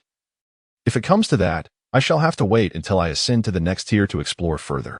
With that, he stood up, preparing to leave. "One S-rank Origin Crystal," came Chu Yunhan's voice from behind, causing Diming to halt in his tracks, turning to fix a piercing gaze upon him. Chu Yunhan gazed coldly at the other party, and after a moment, Deming suddenly erupted into hearty laughter. I have encountered the most formidable individuals on the first level of the Guishu Tower, yet this is the first time I have laid eyes on you. You must have been chosen by the Guishu Tower to become a hunter not long ago, I presume? I never anticipated that you possessed an S-grade source crystal. It appears that a formidable newcomer has arrived at the Guishu Tower. Very well, since you possess such a treasure, there should be no issues. However, you must contemplate carefully. Although, in theory, anyone can cultivate, this particular blade technique is more suited for practitioners of the Great Dao Xiantian system. Once the transaction is completed, there will be no room for regret. Chu Yunhan remained silent and directly initiated a transaction request through the Tower of Return. Once the transaction was completed, he stood up and prepared to leave. As he reached the door, he turned back to cast a lingering gaze at the hunter known as Deming. After Chu Yunhan departed, Deming gazed at the original crystal stone suspended in space and suddenly chuckled. An intriguing newcomer. Following the successful transaction, Chu Yunhan did not hasten back to his chamber to cultivate the swordsmanship technique. Instead, he proceeded to the shared square, where he sold his former sky-splitting blade at a modest price of 1,000 points of primordial energy. He had no time to squander on bargaining at a stall. He continued to the central auction house in the square to seek items or elixirs capable of restoring vitality. After a prolonged search, he discovered that the majority of the elixirs no longer met his needs. Upon reaching the realm of the infinite Tao, the amount of vitality required for each breakthrough had become exceedingly vast.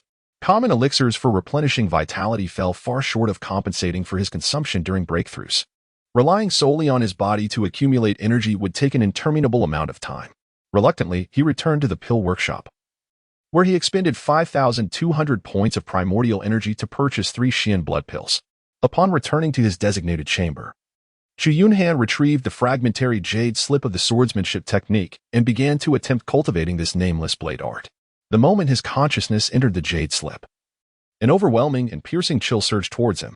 Chu Yunhan found himself amidst a vast and desolate expanse. A shadowy figure, its features obscured, was slowly cleaving the void with a blade not far away. The strike, imbued with an enchanting grace, sliced through the frigid winds that blew towards him, leaving a shimmering white scar in the air. Strangely, the once biting gust of wind dissipated before that figure, and the fluttering edges of its garments returned to stillness. In an instant, the figure vanished from the barren landscape. Chu Yunhan's pupils instantaneously contracted, as he stared in a daze at the dazzling and resplendent scar of the blade slowly dissipating into the air. The ineffable trajectory and the profound essence encapsulated within the scar deeply moved him. In that fleeting moment, he felt as though he had glimpsed an entirely new realm. At this instant, all things in the world seemed to vanish, leaving only the enchanting scar that had been etched by that fleeting figure in his mind. The tiger-soul demon blade suddenly materialized in his grasp, and he then struck forward into the void with a single slash. No, that's not it. Not like this. 1 slash. 2 slashes. Chu Yunhan seemed oblivious to fatigue as he relentlessly slashed into the void, delivering countless strikes. What was amiss? His eyes were bloodshot, filled with confusion and bewilderment. He appeared almost possessed, wildly brandishing his blade into the air. One strike after another, he seemed tireless, unleashing an unending flurry of blows. Yet, no matter how many times he swung, he could not even approximate the mark of that elusive cut. There was not a trace of artistry. Rather, it resembled a mechanical repetition of motion. What was truly awry? And Chu Yuan's eyes flickered a mad brilliance, as he endeavored to replicate that stunning scar left by the blade. His consciousness and spirit seemed to be drawn away by that very mark, incessantly pushed toward the abyss of madness. It was not until a breath of cold wind caressed his visage that he abruptly halted, his frenzied slicing motion coming to a standstill. He closed his eyes, silently attuning himself to the trajectory of the chilling breeze, and gradually, a sense of tranquility enveloped him. After an indeterminate passage of time, with his eyes still shut, Chu Yunhan slowly extended his arm forward, tracing a peculiar arc. The motion was excruciatingly languid, as if he feared disturbing the ethereal wind. In an instant, a white line materialized in the air, only to vanish just as swiftly. Chu Yunhan abruptly opened his eyes, a remarkable radiance erupting within them. An unmistakable joy surged forth, illuminating his expression. He fixed his gaze intently upon the void before him, as if there existed something irresistibly alluring within it. After a prolonged moment, the tiger blade pierced the emptiness with a swift strike, tracing an enchanting white line that seemed to follow an intricate pattern. The biting cold wind appeared to pause for an instant, only to swiftly rush past him thereafter. Chu Yunhan erupted into a fit of wild laughter, as the tiger's blade suddenly radiated a dazzling light, slicing through the void in a peculiar arc. The speed of his strikes accelerated, each stroke more resplendent than the last. After a considerable time, the tiger's blade unleashed a thunderous roar. An immense white tiger apparition coalesced from the blade's tip, leaping towards the distant void along the trace of the blade. The originally biting cold wind dissipated in that fleeting moment, as if the very essence of this vast land had been erased by the blade's mark. It was only then that Chu Yunhan ceased his fervent slashing. His spirit, energy, and vitality plummeted to an extreme low, causing him to collapse onto the ground. Upon regaining consciousness, he found himself sprawled on the floor of his exclusive chamber. Rubbing his pounding head, he glanced at the shimmering screen in the air, only to abruptly realize that 3 days had already passed, truly deserving of its S-rank evaluation. He had not anticipated that merely mastering the first form of the technique would nearly deplete all his energy. Fortunately, he had finally grasped that fleeting opportunity and successfully entered the realm of understanding, although he was still far from the profound essence embodied in the figure within the jade slip. He held a firm belief that one day he would attain such a level. With this thought, Chu Yunhan hastily checked the information in his mind. Hunter, Heavenly Punishment Talent, Spirit Slayer Soul Power, 171, 151 Title, None Rank, 1, Merit 710, Cultivation Method, Yin-Yang 5 Elements Secret Tome, Eternal Calamity Body, Upper. Fragmented Blade Technique, First Form, Wind/Body Refinement, Vajra Entry-Level Items, Tiger's Blade, B-Grade Origin Crystal, Xian Blood Pills 3 Realm, 5 Extremities Dao Zhang. First Extremity, Wood Origin Power, 800 Space, 5 cubic meters. To his astonishment, there was no information regarding any enhancement to his blade technique. Despite possessing over 170,000 soul power, he found himself unable to advance to the second form of the technique. It was noteworthy that even breaking through to the second layer of the Eternal Calamity Body had only required 100,000 soul power. The sole explanation was that he had not met the prerequisites for upgrading his blade technique. Under these circumstances, it appeared that he would need to elevate his mental state to a higher level before he could even attempt to learn the second form of the technique. At that moment, an overwhelming sense of hunger surged within him, prompting Chu Yunhan to temporarily abandon his contemplations and head to the communal square for a hearty meal. After resting in his exclusive room for 2 days, his spirit was fully restored. A wave of energy flashed, and Chu Yunhan's figure vanished from the chamber. In the deep mountains near the city of Langia, a figure suddenly appeared, causing a wild rabbit to flee in terror. Upon returning to the real world, Chu Yunhan emerged from the mountains and gazed at the vast city in the distance. After a moment's hesitation, he proceeded towards the city. As the largest urban center in Jiangnan province, Langia City served as both the economic and administrative hub, boasting a staggering population of over 3 million. On his 10th birthday, Chu Yunhan had only visited the capital city once, accompanied by his elder sister. The splendor and grandeur of the city left an indelible impression on the young Chu Yunhan. Upon entering the capital, he was overwhelmed by the towering skyscrapers, the incessant flow of traffic, and the vibrant chatter of the crowd. As if he had stepped into a different realm, meandering along the bustling streets, he savored the lively atmosphere of the city. At that moment, the tension that had gripped him in the Tower of the Returning Ruins began to dissipate. To him, the real world felt like a sanctuary for his spirit. After enduring relentless battles in the cyclical realms, the opportunity to return to the tangible world and unwind was a rare respite. However, the memory of his investigative mission in Yong'an Town for the Jing'an Division brought a flicker of unease to his heart. If he were merely a solitary wanderer, it would be one thing. Yet, he had his elder sister, his only family in this world, with whom he had shared his life since childhood. His time in the real world was limited to no more than a month. The thought of returning to the Tower of the Returning Ruins only to discover that his sister had encountered peril or trouble was utterly distressing. Even if he returned and vanquished all foes, it would be too late to avert tragedy. He could scarcely fathom the actions he might take should any misfortune befall his sister. If his soulkin, his only tether, were to be harmed, what purpose would this world serve? Thus, it was imperative that he find a powerful force in the real world to protect her, allowing him to return to the Tower of the Returning Ruins without concern. In the Great Xia dynasty, no power surpassed that of the imperial authority. Therefore, he resolved to inquire at the Jing'an Division in the capital regarding their stance toward the executors of the primordial realm. Should the Jing'an Division not pose a threat to the executors, he could boldly seek to join the Law Enforcement Bureau. With his current capabilities, he was confident that no one in Langia Prefecture could detain him. As long as he remained unharmed, the Jing'an Division would not dare to act against his sister. After learning the location of the Jing'an division in the capital, Chu Yunhan proceeded there with determination. The Jing'an division was housed in a 12-story edifice on the eastern side of the capital, with imposing stone statues of Bian flanking the grand entrance. Passers-by hurried their steps upon sighting the Jing'an division, seemingly wary of being ensnared within its grasp. Within the guard booth at the entrance, several armed sentinels vigilantly observed all pedestrians.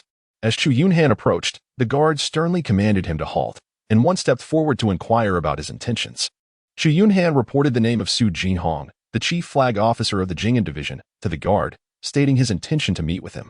A guard swiftly rushed inside the building to convey the message, and within moments, Su Jinhong, adorned in a splendid brocade robe, emerged. Upon seeing Chu Yunhan, Su Jinhong appeared momentarily taken aback, seemingly quite surprised. He then greeted Chu Yunhan with a broad smile and invited him into the building. Inside the third-floor office of the Jing'an division at Langya Mansion, Su Jinhong placed a steaming cup of tea before Chu Yunhan and curiously inquired, "Is there something in particular that brings you to see me today, Brother Chu?" After a moment of contemplation, Chu Yunhan tentatively inquired, "May I ask, esteemed Lord Zongqi, if you have any knowledge regarding the whereabouts of Boss Yu during the months of his disappearance?" A flicker of surprise crossed Su Jinhong's eyes.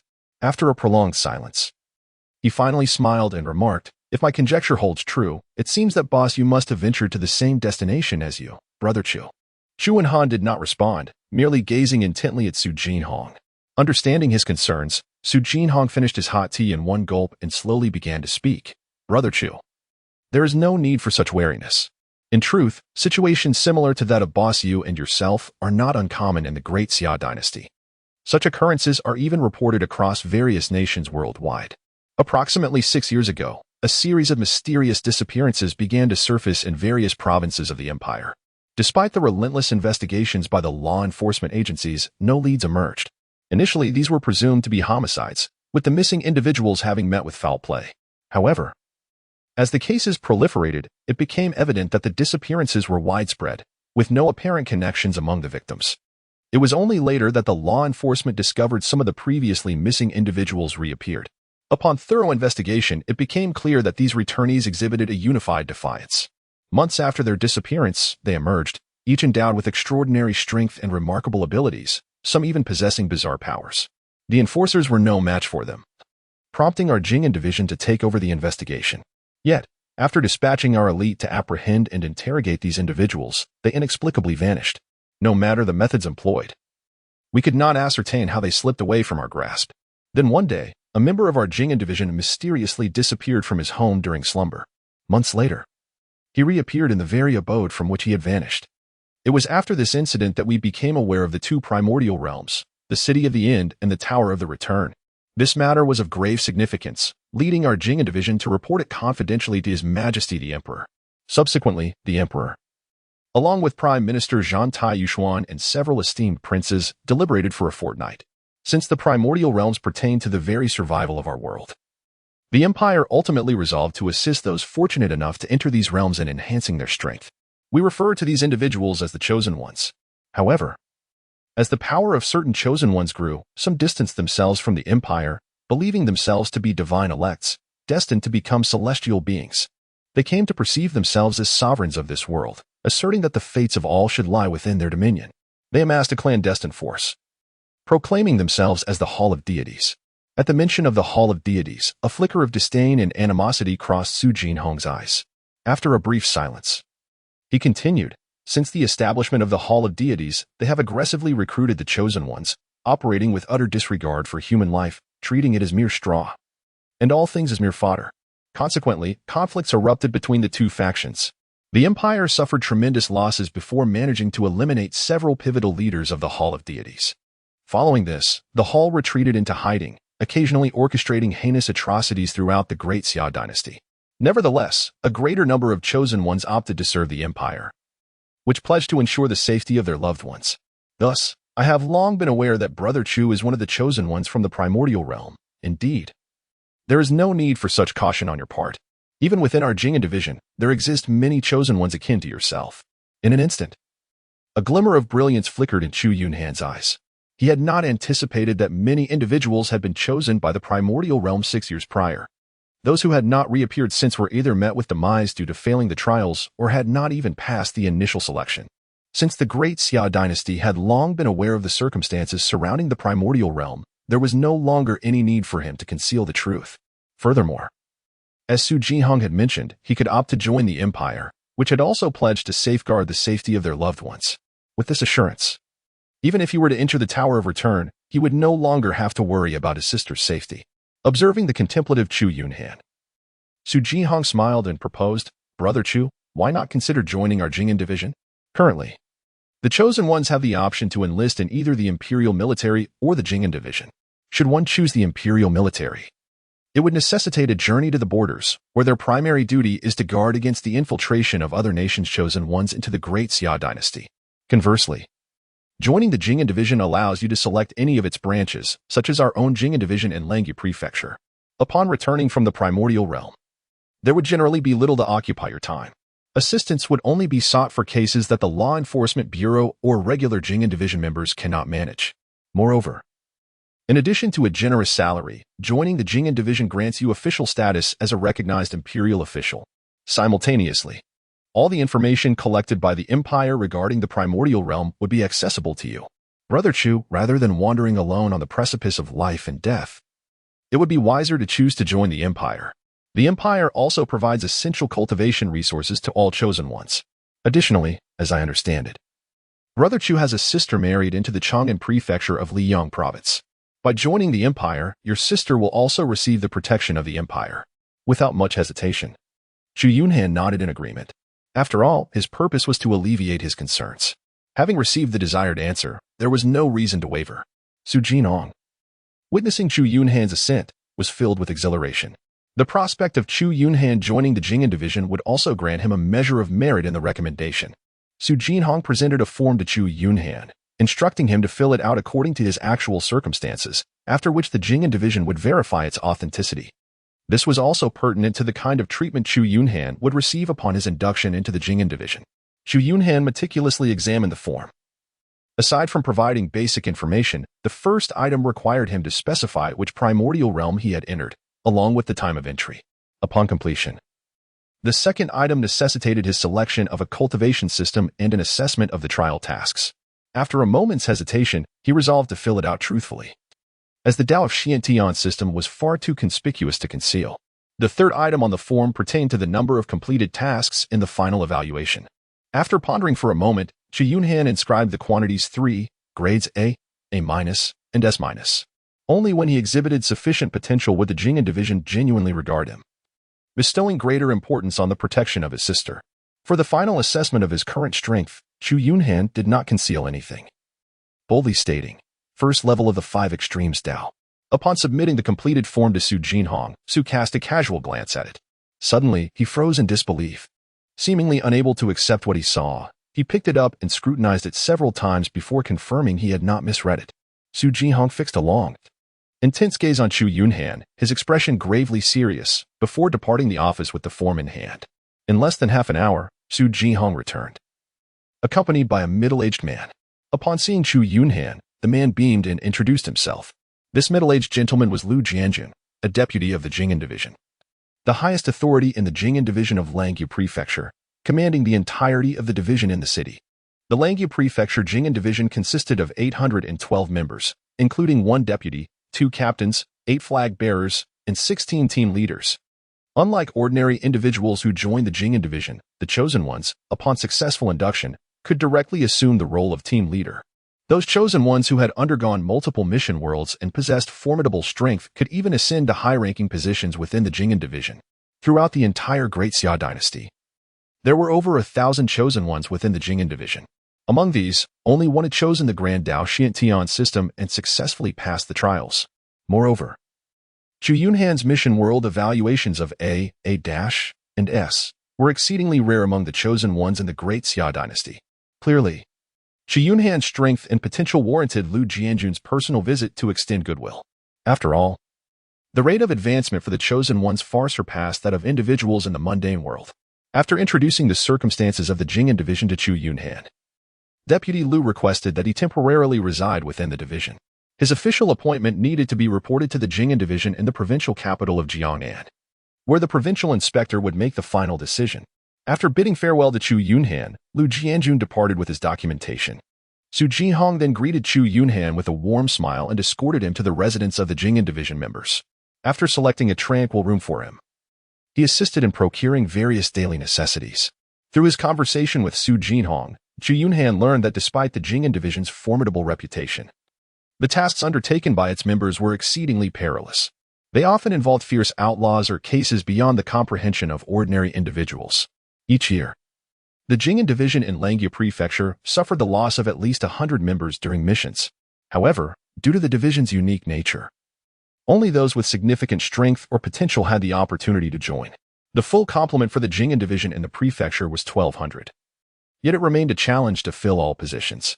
Most members were elite veterans from the military. Thus, the Jing'an division was always eager to recruit those who possessed exceptional strength and were willing to adhere to imperial laws, particularly for the chosen ones. Any individual who recommended a chosen one for admission to the Jing'an division would receive considerable merit. This was the reason Su Jihong was willing to meet Chu Yunhan upon hearing of his arrival. Since joining the Jing'an division, Chu Yunhan devoted his days to honing the wind-cutting blade technique in the training grounds. It was not until a week later that Su Jihong came to inform him that the provincial Jing'an division had finalized his appointment. Chu Yunhan bypassed the captains and assumed the position of the chief standard-bearer of the Jing'an division of the Langia House. The previous chief standard-bearer of the 7th Battalion had perished while carrying out a mission, and thus, Chu Yunhan stepped into his role. He was in command of 2 captains and 64 team members. Upon Chu Yunhan's arrival at the 7th Battalion's floor, all work came to an abrupt halt as everyone fixated their gaze upon him. They had previously received notification of the arrival of a chosen one who would assume the role of their chief standard-bearer, which took the entire 7th Battalion by surprise. The 2 captains, Zhong Wu and Li Yunfei, had served for nearly 5 years and had shown great care for their team members, earning their deep respect. Following the demise of the former chief standard-bearer, everyone had assumed that the new leader would undoubtedly be selected from among the 2 captains. To their astonishment, a newcomer had unexpectedly been parachuted in, igniting a sense of indignation among all members of the 7th Battalion. Upon observing the expressions of those around him, Chu Yunhan swiftly grasped the situation. He could not help but shake his head, realizing that he could not evade the necessity of establishing authority. He bellowed to everyone in the office area, all members of the 7th Battalion, assemble immediately at the training ground. With that, he turned on his heel and departed. The dozens of individuals in the office were momentarily taken aback, exchanging glances before directing their attention to 2 men among them. "What are you still dawdling for? The commandant has spoken. Do you intend to defy orders?" The 2 men exchanged a knowing look, forcing a smile as they led the way to the training ground. By the time everyone arrived at the training area, it was already surrounded by a throng of onlookers eager to witness the spectacle. They had all heard about the new commandant from the 7th Battalion and were well aware of the circumstances surrounding it. Observing the scene before them, it was evident that this was the customary display of authority by a new leader eager to assert his dominance. With an expressionless countenance, Chu Yunhan gazed at the members of the 7th Battalion and spoke, "I am aware that some of you harbor dissent. I now present you with an opportunity. You may all advance together. Should you succeed in defeating me, I shall immediately tender my resignation to the captain." As Chu Yunhan awaited the 2 captains to unleash their scorn and contempt, anticipating the moment to showcase his prowess and deliver a resounding rebuke, he was taken aback when both captains simultaneously proclaimed, "Report to the esteemed general, we harbor no dissent." A warm welcome is extended to the esteemed general upon his appointment to the 7th Battalion. Chu Yunhan was momentarily taken aback. How could things deviate so drastically from the expected course? This was decidedly awkward. In the distance, hidden among the crowd, Su Jihong was equally astonished. He had deliberately spread rumors to ensure that Chu Yunhan would display his prowess before everyone in the Jing'an division, thus establishing his reputation. However, the 2 captains proved to be far more astute than he had anticipated. Contrary to his expectations, they did not challenge Chu Yunhan out of defiance. This situation had turned troublesome. A well-intentioned act had backfired. He had intended to extend a favor to Chu Yunhan, fully aware of the latter's formidable potential. During his investigation in Yong'an Town, he had discerned that Chu Yunhan was merely a reckless thug in the past. Yet, astonishingly, in less than 6 months, he had ascended to the realm of the 5 extremities Dao Zong within the Grand Dao Xintian system. Such a rate of advancement was unparalleled among all the chosen ones he had known. He had diligently trained for 18 years, with his family investing immeasurable resources in his development. Even now, he had only achieved the peak of the 5th realm in martial arts. equivalent to the perfected blood transformation realm within the Grand Dao Shantian system. He still had a considerable journey ahead before breaking through to the sixth realm, which equated to the five extremities Dao Zhang. This was undoubtedly a figure of immense significance if he did not forge a bond with him now. While he had yet to rise, when would he? Yet, to his surprise, the two captains were not foolish. A newly appointed chosen one within the Jing'an division had been directly assigned as the chief flag officer, indicative of either remarkable strength or astonishing potential. How could they possibly oppose someone of such caliber taking command of their seventh camp? With a formidable chief flag officer, the seventh camp would naturally enjoy a greater degree of safety while undertaking perilous missions. No one would jeopardize their life over a mere title. Chu Yunhan quickly came to a realization. It appeared that everyone within the Jing'an division was astute and devoid of any simple-minded fools. Having failed to establish dominance, he had no choice but to extend goodwill. Since there was no one who dared to defy him, he declared, from this day forth, I shall be the chief flag officer of the 7th Battalion. Henceforth, regardless of the perilous missions undertaken by the 7th Battalion, I will always stand at the forefront. Very well, now that we are acquainted, you may disperse, he continued. The two captains shall hand me the case files that require resolution. Understood, came the unified response from all members of the 7th Battalion. Upon entering the office, Chu Yunhan sifted through a substantial stack of case documents. The two captains, Zhong Wu and Li Yunfei, stood beside him, providing detailed introductions to the unresolved cases. The majority of these were homicide cases that the law enforcement agencies of various counties within Langya Prefecture were unable to manage, and had been assigned to the Jing'an Division for investigation. As the imperial royal family's direct law enforcement agency, the Jing'an Division typically needed only to ascertain the identity of the perpetrator, allowing them to act without the necessity for substantial evidence. Thus, many cases, despite their obscurity and lack of proof, would lead to immediate arrest once a suspect was identified. This method of investigation had alienated many, particularly among the common populace, who held a rather unfavorable view of the Jing'an Division. While executing their duties, the members of the Jing'an Division often encountered exceedingly ruthless martial arts experts, resulting in a consistently high casualty rate. Several months prior, the 7th Battalion had faced a homicide case that culminated in the deaths of the chief flag officer and 26 members. Such a grave loss had sent shockwaves throughout the Jing'an Division in Langya Prefecture, and the two lieutenants dispatched to investigate the matter had yet to return. However, even to this day, the Jing'an Division had been unable to uncover the identity of the assailants from that incident. Chu Yunhan gazed upon the dossier of various cases and selected the most troublesome one, instructing Zhong Wu to assemble a team for him to personally address the situation. This particular case involved a sizable factory in Qinghe County, under the jurisdiction of the Langya Prefecture, which had been completely consumed by flames. Tragically, 23 workers perished in the inferno, and the factory owner's entire family of 5 had been brutally exterminated. In the course of their investigation, the local enforcement agency identified a suspect. However, the patrol team dispatched to apprehend the individual met with disastrous fate, all falling victim to the suspect's wrath. The assailant escalated the violence, launching attacks against the officers of the enforcement agency, resulting in the deaths of numerous patrol members. The atmosphere in Qinghe County became increasingly tense, with both officials and officers of the enforcement agency too fearful to step outside their precinct. The case was swiftly escalated to the Jing'an Division, which sent a 12-member team to Qinghe County, only for them to subsequently vanish without a trace. The commanding officer of this team urgently led a contingent back to Qinghe County, only to return gravely injured. Thus, the case lingered in a state of uncertainty, awaiting the return of the Jing'an Division's lieutenant for resolution. Upon learning that Chu Yunhan intended to tackle this case, Zhong Wu's expression shifted dramatically, words caught in his throat.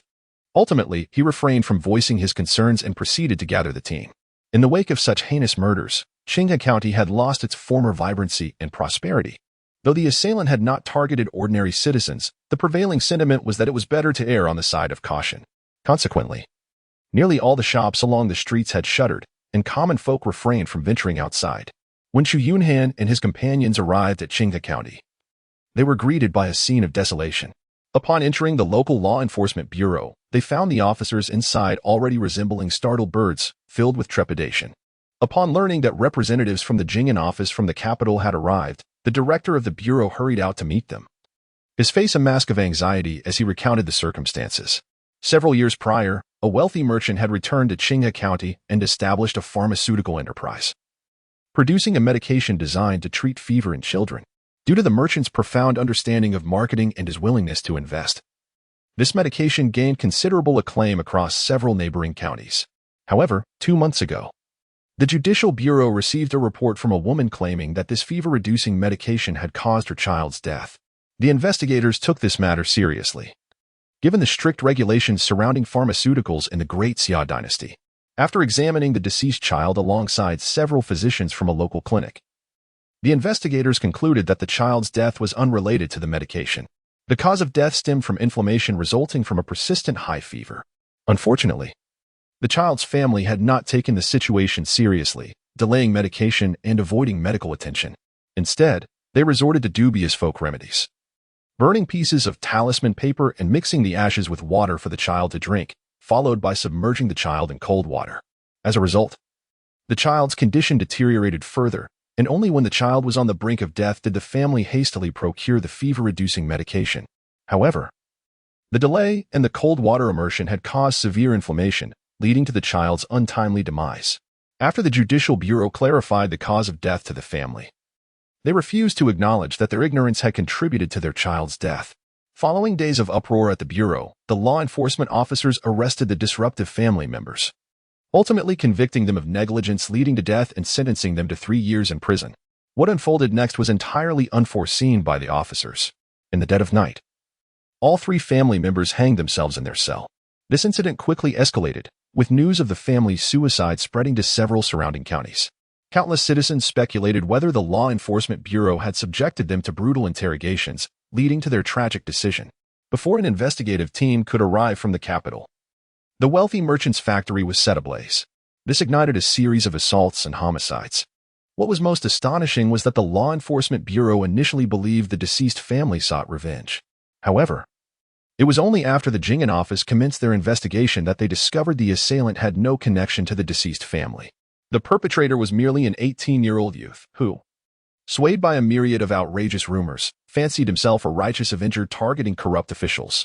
Unfortunately, the youth possessed extraordinary skills, rendering ordinary martial artists powerless against him.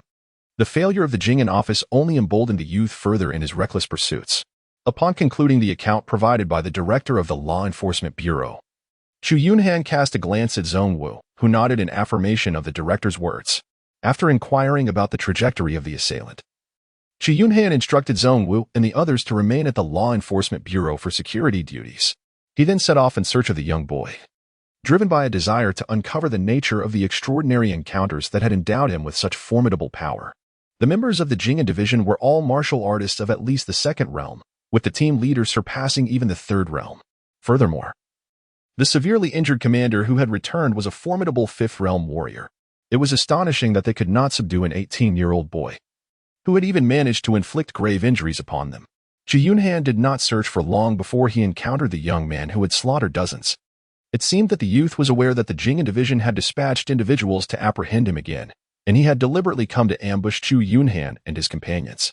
Clad in a black cloak with his hair dyed white, the boy held an exceptionally exquisite and ornate ancient sword. Upon seeing Chu Yunhan, a look of disdain flickered in his eyes, his expression one of haughty coldness. He let out a derisive laugh and said, "You court officials, truly fearless in the face of death, is it not enough to live well? Must you serve as pawns for a tyrant and seek your own demise?" Chu Yunhan suddenly inquired, "What does it feel like to take a life?" The youth was taken aback, seemingly unprepared for such an unexpected question from Chu Yunhan. His expression instantly darkened, and he fell silent. Chu Yunhan continued, "A single blaze claimed the lives of 23 innocent workers, extinguishing the entire family of the factory owner, including the elderly and children. In the aftermath, dozens of patrol officers and members of the Jing'an Bureau were ruthlessly slain. You have not even grasped the truth of the matter. You merely acted upon hearsay, wielding your blade as if you were executing divine justice." "Enough," the youth bellowed, his face flushed with indignation and humiliation. He then produced a peculiar jester's mask from within his garments and donned it. In that instant, his demeanor transformed, becoming cunning and frenzied. He carelessly cast aside the exquisite, ornate sword he held, then erupted into maniacal laughter, a sound imbued with boundless madness and eeriness. As he revealed his blood-red eyes, an aura of bloodlust and ferocity emanated from his gaze. In an instant, he vanished from sight, moving with an otherworldly swiftness to stand before Chu Yunhan, brandishing an exceptionally sharp scalpel aimed menacingly at his mouth. Chu Yunhan's expression remained impassive as his right hand swiftly grasped the surgical knife that had sliced across before him. With a subtle exertion of force, the knife shattered into numerous fragments. The frenzied youth, his silhouette abruptly retreating, suddenly manifested a dozen sharp surgical knives in his hand, which he hurled towards Chu Yunhan with great velocity. Chu Yunhan advanced slowly, approaching the youth, as the surgical knives clattered against his body with a series of metallic sounds. Observing that the assaults appeared to have no effect on him, a flicker of astonishment pierced through the youth's frenzied gaze. Almost immediately, he became even more deranged, hurling the remaining surgical knives with reckless abandon until every last one was expended. Chu Yunhan violently tore away his already tattered garments, unveiling an unscathed torso. Witnessing this scene, the youth's blood-red eyes narrowed suddenly, and without hesitation, he plunged his hands into his own body. 6 gaping wounds emerged, forming a pattern reminiscent of a hexagram. Instantly, a crimson light erupted from within him. The youth's entire form began to tremble uncontrollably. Subsequently, a cacophony of bone grinding and shattering ensued, as his body contorted grotesquely. His hands elongated unnaturally, fingers morphing into razor-sharp claws. It was as if some unseen force was forcibly stretching his physique, rendering him a grotesque amalgamation of man and specter. His previously remarkable speed surged to an even greater height. In an instant, he materialized before Chu Yunhan, his incredibly sharp fingers lunging towards Chu Yunhan's eyes with blinding swiftness. Chu Yunhan's gaze was devoid of warmth as he struck fiercely at the oncoming pointed fingers, shattering the mutated boy's hands with the force of a tempest. The boy let out a piercing scream, retreating in an instant. Yet, in that fleeting moment, Chu Yunhan pursued relentlessly, seizing the boy's head with his right hand and forcefully driving it down towards the ground. With a resounding crash, the earth was dented, creating a deep crater. The boy lay bloodied within the pit, the crimson glow emanating from the hexagram pattern on his body gradually fading away. His elongated form twisted and contorted before returning to its original state. Chu Yunhan forcefully tore away the clown mask that seemed to be permanently affixed to the youth's face. The boy, who had fallen into a state of unconsciousness, was abruptly jolted awake by a piercing scream of agony, the intense pain rousing him from his slumber. Chu Yunhan gazed at the grotesque clown mask in his hand, stained with blood and flesh, and a flicker of understanding crossed his eyes. The young man, once brimming with arrogance and coldness, now found himself engulfed in an overwhelming dread of death. His normal eyes, brimming with tears, pleaded pitifully, "I'm sorry. I do not wish to die. Please, I beg you." Chu Yunhan inquired expressionlessly, "From where did you obtain this clown mask?" "I found it," came the reply.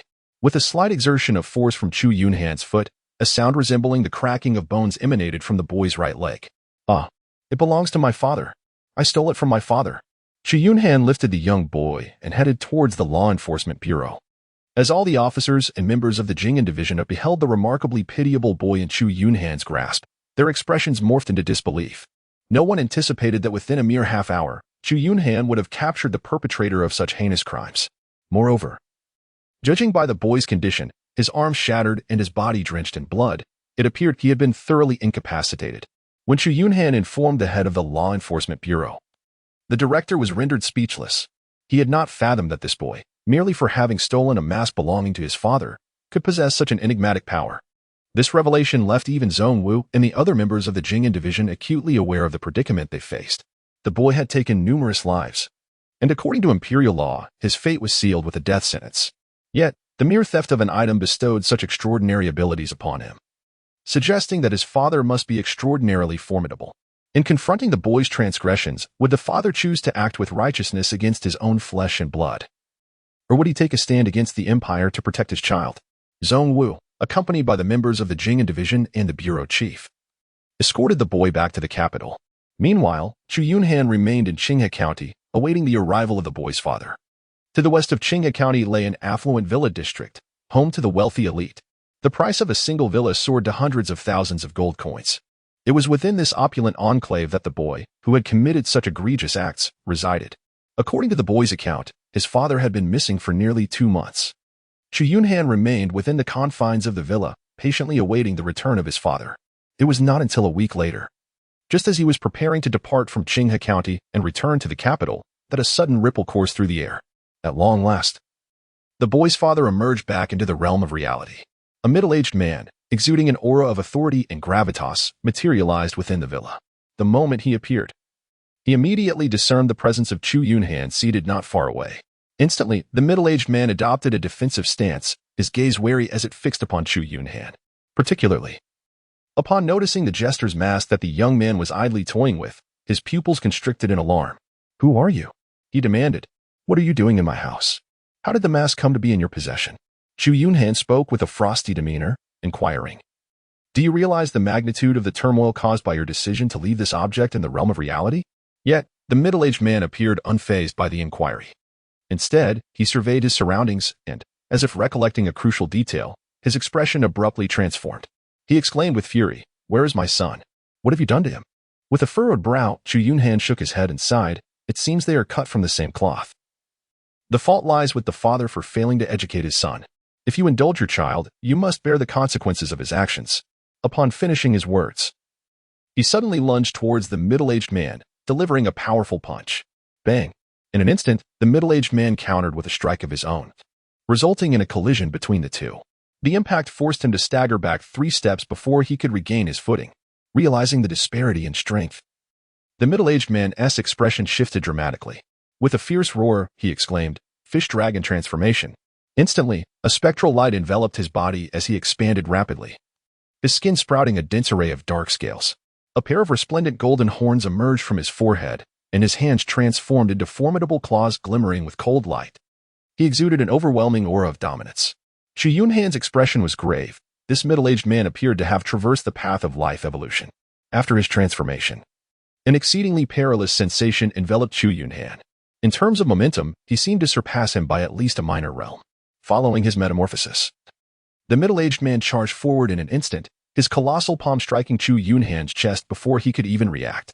Chu Yunhan's entire body was propelled away by this forceful strike, crashing violently against the wall, the immense power shattering the very structure of the wall itself. Chu Yunhan rose from the ground, wiping the blood from the corner of his mouth, revealing a substantial crimson mark on his chest inflicted by the recent blow. This was the first time he had experienced a breach in his physical defenses since advancing to the second layer of his body-refining technique. Furthermore, the speed of the man before him surpassed his own by a considerable margin. The middle-aged man appeared determined not to grant Chu Yunhan any opportunity. With a fleeting shadow, he pressed his hands together and descended forcefully upon him. Chu Yunhan protected himself with both hands, his muscles tensing fiercely as he let out a thunderous roar. Vajra release. He exerted all his strength to activate the second layer of the eternal cataclysmic body technique, and in an instant, a brilliant golden radiance enveloped him. Boom! A tremendous force struck violently against Chu Yunhan's arms, sending shockwaves that violently hurled the objects in the room backward. The middle-aged man was also propelled away by this overwhelming power. With a sullen expression, Chu Yunhan cast a sidelong glance at his hands before retrieving the tiger blade from his spatial pouch. He warily fixated on the figure of the middle-aged man. Upon witnessing that his recent strike had failed to breach Chu Yunhan's defenses, the man's demeanor shifted to one of earnestness. In an instant, a pitch-black spear materialized in his hands, emanating an eerie glow. Dragon Soulbreak. A spectral dragon, wreathed in shadowy light, surged forth as if emerging from the depths of hell, accompanied by the black spear that lunged towards Chu Yunhan in an instant. Chu Yunhan's pupils instantly constricted, and the Tiger Soul Demon Blade erupted with a dazzling cold light, delivering a powerful strike upon the black spear's tip. An immense force surged forth, causing Chu Yunhan to stagger back several meters, his palm splitting and his hands trembling uncontrollably. The middle-aged man was also forcefully thrown back, his black long spear bearing a fine crack from the impact.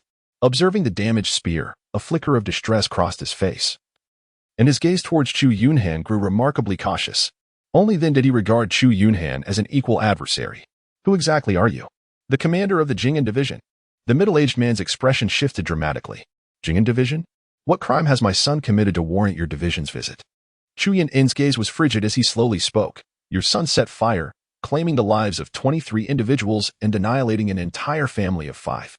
He brazenly wielded the mask you left behind, mercilessly slaying dozens of law enforcement officers. Even the Jing'an division, which came to investigate, suffered the loss of over 10 lives at his hands." A flicker of regret crossed the middle-aged man's eyes. The jester's mask had been intentionally left at home, as a precaution against any unforeseen events during his mission in the City of Finality. He had acquired this mask, one of the few items accessible to ordinary individuals, with explicit instructions for his son to use it only in life-threatening situations. However, He never anticipated that his son would exploit this mass to commit indiscriminate murder in the real world. He was acutely aware that the Daxia dynasty was teeming with formidable experts. It was certainly not a realm where judges of their meager caliber could act with impunity. He understood the Jing'an division well, recognizing it as a violent enforcement agency within the Daxia dynasty. As expected, upon his son committing murder, the Jing'an division came knocking at their door, sending experts of comparable strength. With this realization, the middle-aged man felt a wave of anguish. Does my son still have a chance? Having taken the lives of so many innocents, what do you think? He is my only child. If I am willing to pay the price, could the Jing'an division perhaps grant him leniency? Chu Yunhan scoffed. What price could possibly outweigh the lives of so many? What could surpass the laws of the empire? The middle-aged man's expression instantly darkened, a flicker of ruthlessness flashing in his eyes as he murmured. Is there truly not a single chance? Must the Jing'an division pursue total annihilation? You must understand, I am the arbiter of the city of Twilight. My rate of power enhancement far surpasses that of individuals in the mundane world. Once my only son is lost, I shall act without restraint, turning the great Xia dynasty into a realm of carnage, a sea of blood. Chu Yunhan gazed at the middle-aged man, a glimmer of icy contempt flickering in his eyes. Just for that remark, you shall never return to the city of eternal end. With that, the tiger's roared demon blade in Chu Yunhan's grasp erupted into a dazzling brilliance. A chilling aura, sharp and lethal, surged forth from the blade, infused with an overwhelming intent to kill. The middle-aged man, sensing this deadly intent, instantly paled. He raised his black spear, channeling all his strength into it. Instantly, the dark shaft of the spear manifested 9 ethereal black dragons, swirling around it. 9 dragons break the heavens. The man bellowed, gripping the spear with both hands, summoning all his might as he charged at Chu Yunhan like a colossal black dragon. Chu Yunhan slowly closed his eyes, savoring the overwhelming surge of power that enveloped him. In his mind, the stunning blade mark from the jade slip of sword techniques emerged vividly. Windslash. The tiger soul demon blade erupted with a thunderous roar, conjuring an enormous phantom of a white tiger that surged forth from the blade, following a path imbued with an extraordinary essence. It lunged towards the oncoming shadow of a black dragon. Boom. An immensely powerful force erupted instantaneously. The walls of the villa crumbled and shattered, as if swept away by a tempest. The black spear in the man's grasp was severed in an instant by the blade's radiance, leaving him standing motionless, his body engulfed in excruciating pain. Soon, his vision blurred, and his consciousness began to sink into an eternal darkness. Chu Yunhan forcibly swallowed the blood pooling in his mouth and trembled as he picked up the fallen black spear. Regrettably, the spear had been shattered into 2 pieces, losing all its former grace. Had it not been for his mastery of the wind-cutting blade technique, he would likely have been compelled to flee in disgrace. Upon returning to the Qinghe County Law Enforcement Bureau, he instructed the officers to transport the corpse of the middle-aged man, the severed spear, and the clown mask to the Jing'an division in the capital city under the cover of night. Meanwhile, he took the opportunity to recuperate from his injuries within the bureau. 3 days later, when Chu Yunhan returned to the Jing'an division, the members of the 7th Battalion stood in formation at the entrance, welcoming him back in a display of honor. Originally, this case was to be addressed only upon the return of the division's captain. To everyone's astonishment, Chu Yunhan had single-handedly resolved the matter shortly after his appointment. Furthermore, it was revealed that an even more formidable figure lurked behind the perpetrator. Many senior officers expressed their relief at having refrained from impulsively taking on the case themselves, recognizing that they might not have returned unscathed. The handling of this incident instilled a sense of pride among all members of the 7th Battalion, for they finally had a capable leader at the helm. It was rumored that the slain middle-aged man was a formidable presence at the late stage of the 6th realm in martial arts. Such prowess could only be matched by 2 captains or lieutenants within the entire Jing'an division. Thus, the arrival of this new commander, possessing such strength, came as a surprise. The mission was subsequently reported to the provincial Jing'an division, and given the nature of the perpetrator, the resulting accolades would surely be substantial. Lieutenant Lu Jianjun, upon learning of Chu Yunhan's injuries, personally delivered a vial of healing medicine. Thanks to its effects, Chu Yunhan's relatively minor wounds healed remarkably within a few short days. Additionally, Lieutenant Lu informed him of a crucial update. The Jing'an Division headquarters had ordered the Jing'an sub-branch in Chang'an, Liang Province, to discreetly ensure the safety of his sister. Simultaneously, all information regarding Chu Yunhan had been classified. This was a standard procedure for the Jing'an Division, as their unique position often incurred the ire of many. To safeguard the members and their families, all personal data was kept confidential, even from local county offices and law enforcement agencies. In the ensuing days, Chu Yunhan commenced leading the 7th Battalion and addressing numerous unresolved cases. It was not until he was on the brink of returning to the Tower of the Abyss that he paused all ongoing tasks. After reporting to Lieutenant Lu Jianjun, Lu presented him with a wooden box. Upon opening the package, Chu Yunhan was greeted by the enticing aroma of a verdant elixir. Lu Jianjun, with a warm smile, elucidated. This is a cultivation pill sanctioned by the headquarters of the Jing'an Division. Each chosen individual who joins the Jing'an Division is bestowed with one. Subsequently, one must rely on merits to exchange for more. This particular pill, known as the Qingling pill, is a third-tier elixir meticulously crafted by the alchemists of the Imperial Tai Hospital. It is intended for warriors at the 6th and 7th realms of martial arts, perfectly aligning with your 5 extremes Taoist cultivation. Furthermore, your monthly salary will be retained by the Jing'an Division and can be accessed at your convenience upon your return from the primordial realm. Chu Yunhan pondered for a moment before inquiring how much merit is required to exchange for the Qingling pill. Lu Jianjun, with a grave expression, advised, I strongly recommend that you refrain from using your merit to acquire medicinal pills. Unlike others, you are the chosen one, and your strength is escalating at an extraordinary pace. Others tend to exchange their merit for various cultivation elixirs due to their relatively weak abilities. The merit needed to ascend within the Jing'an Division is substantial. Even if they attain the requisite merit, their strength may not keep pace. You, however, possess great potential, and I have high hopes for you.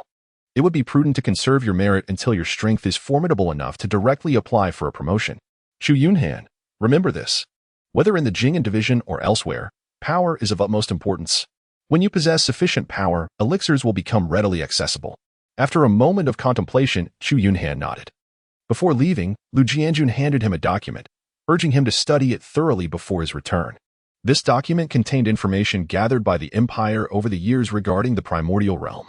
Once Lu Jianjun departed, Chu Yunhan remained in his room, meticulously examining the contents of the document. 6 years prior, individuals chosen by the primordial realm began to emerge across the Great Xia dynasty. However, fewer than 1 in 10 were able to survive the trials and return to the real world.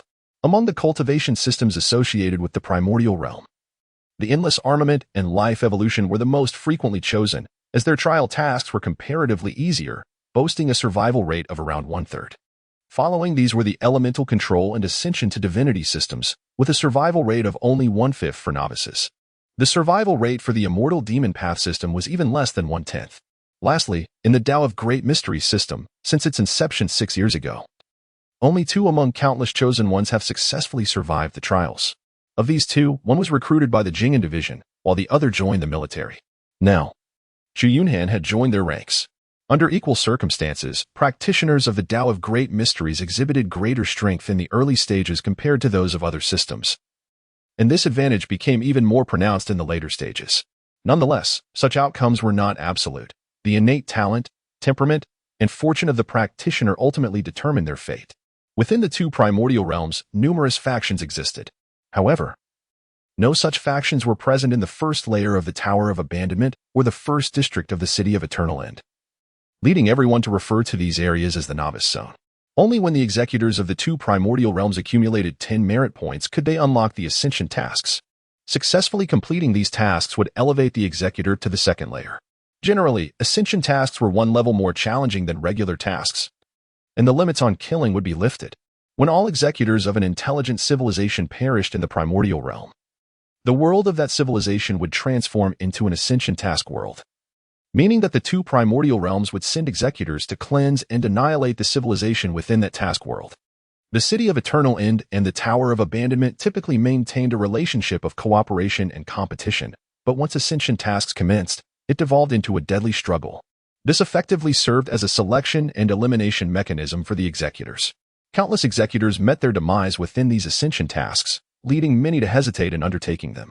Yet the tasks issued by the 2 primordial realms at the same level would increasingly escalate in difficulty, eventually surpassing the executor's capabilities. If an executor chose to forego merit rewards and intentionally completed tasks with lower ratings, they would inevitably face death. Thus, it became an implicit compulsion for executors to undertake ascension tasks. Only by successfully completing these tasks and advancing to higher levels could executors obtain greater power and equipment. Moreover, significant differences existed between the City of Eternal End and the Tower of Abandonment in their treatment of executors. The tasks experienced by the judges of the City of Eternal End were relatively simpler than those of the Tower of Abandonment, where forced executions were less common, resulting in a far greater number of judges compared to the Tower. The Tower of Abandonment, however, resembled a breeding ground for the strongest hunters, where the weak were deemed unworthy of survival. Having reviewed all the materials, Chu Yunhan gained a general understanding of the Tower of Abandonment. The following day, after making all necessary preparations, he returned to the Tower of Abandonment from the specially prepared room of the Jing'an Division. Upon exiting his private quarters, he proceeded directly to the auction house to check the auction status. The previously consigned bloodline of a vampire prince had been purchased, and after deducting a 10 handling fee, Chu Yunhan successfully received 9,000 points of primal energy. After scouring the entire auction interface without finding any suitable medicinal pills, Chu Yunhan had no choice but to return to his private room to continue practicing the wind-cutting blade technique. As the task time approached, Chu Yunhan vanished from his private quarters. In the 32nd year of the Tianheng era of the Daong dynasty, the Emperor Tianheng was indulgent and depraved, neglecting state affairs and immersing himself in alchemy and immortality, allowing eunuchs to wield power. The eunuchs dominated the court, selling official positions, while capable ministers were forced to resign and retreat into obscurity. A decade of studying hard was worth less than 1,000 taels of silver. 3 years as a governor yielded 100,000 silver notes. Throughout Daong, corrupt officials were rampant, tyrants roamed free, and various oppressive taxes multiplied endlessly. Coupled with years of famine, the common people of Daong suffered, resorting to cannibalism, with corpses strewn across the land, living in dire straits. In times of great disaster, resentment towards heaven brewed, leading to a decline in the dynasty's fortune. In the Fengangdao of Qinzhou, in the Baoqing prefecture, in Yuxiao County, as the night deepened under the bright moon, 5 men clad in black cloth, wielding iron shovels and carrying hemp ropes, stealthily approached an ancient tomb. This tomb was situated atop a mountain, with the mountain's formation resembling a dragon on the left and a tiger on the right. The mountaintop, once a dragon's head, had been severed by a flood caused by heavy rains at an unknown time. The ancient tomb lay precisely at the site known as the Dragonfly Watering Hole, expansive and capped with blue stone. The 5 men discovered from the history of Yunshan County that a general from a previous dynasty had been exiled and buried here after his death. Upon locating this ancient tomb, they began excavating the tomb passage under the cover of night for nearly a month and were close to breaking through to the main burial chamber. The leader, named Wang Wu, was adept in feng shui and burial site selection. Given the hardships of life, his income from reading feng shui was insufficient to support his family. So he took several villagers along to engage in tomb raiding. "Be swift, we are almost through," he urged. "Be cautious, there may be traps inside the tomb." A gaunt man with a pockmarked face asked excitedly, "Boss Wang, how much treasure do you think is hidden in this tomb? After this deal, I should have enough to buy several acres of rice fields, right?" Wang Wu chuckled dismissively, continuing his work. Given the tomb scale, the burial items must be substantial. "Rest assured, you won't miss out on your share." The gaunt man smiled ingratiatingly. "Of course. Who doesn't know that Boss Wang is the most loyal? We've broken through," another exclaimed excitedly.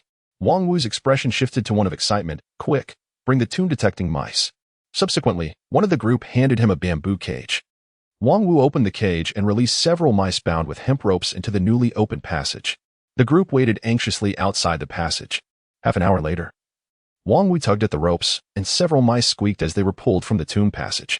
"No poison gas. We can enter." Having spoken, Wang Wu, holding a lantern, took the lead, with the others closely following, as they ventured into the newly unearthed tomb passage. After crawling down the passage for several dozen meters, the group finally reached the ear chamber of the tomb. Beyond this chamber lay a side room, illuminated by the dim glow of the lanterns in their hands. The floor of the side room was strewn with decayed wood shavings and rusted iron, long past their prime. Upon realizing that there were no valuables to be found in the side room, Wang Wu cursed vehemently and proceeded to the rear chamber of the ancient tomb. The rear chamber was vast, dominated by a massive stone coffin at its center. The coffin was intricately carved, seemingly narrating the illustrious achievements of its occupant. The eyes of the group sparkled with excitement as they fixated on the grand coffin.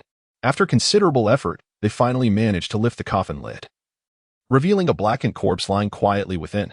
Surrounding the corpse were a plethora of exquisite burial items, leaving everyone in utter shock.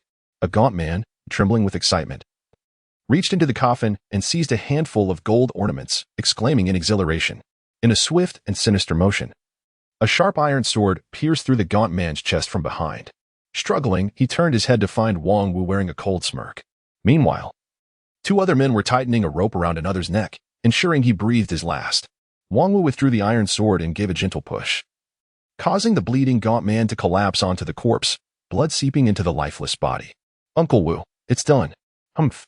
Those outsiders dared to covet our Wang family's treasures, not realizing their own insignificance. Once we complete this, we shall never suffer from poverty again. Ha ha ha, with this wealth, our family will thrive. The three men began to fill burlap sacks with the burial goods, greedily stuffing them until every item was collected. Finally, Wang Wu pried the luminous pearl from the corpse's mouth, wiping the blood from its surface before succumbing to a frenzied laughter. Ha ha. We will never worry about food or clothing for generations to come. After ensuring nothing was overlooked, Wang Wu called upon his two nephews to carry the burlap sacks and began their retreat from the tomb.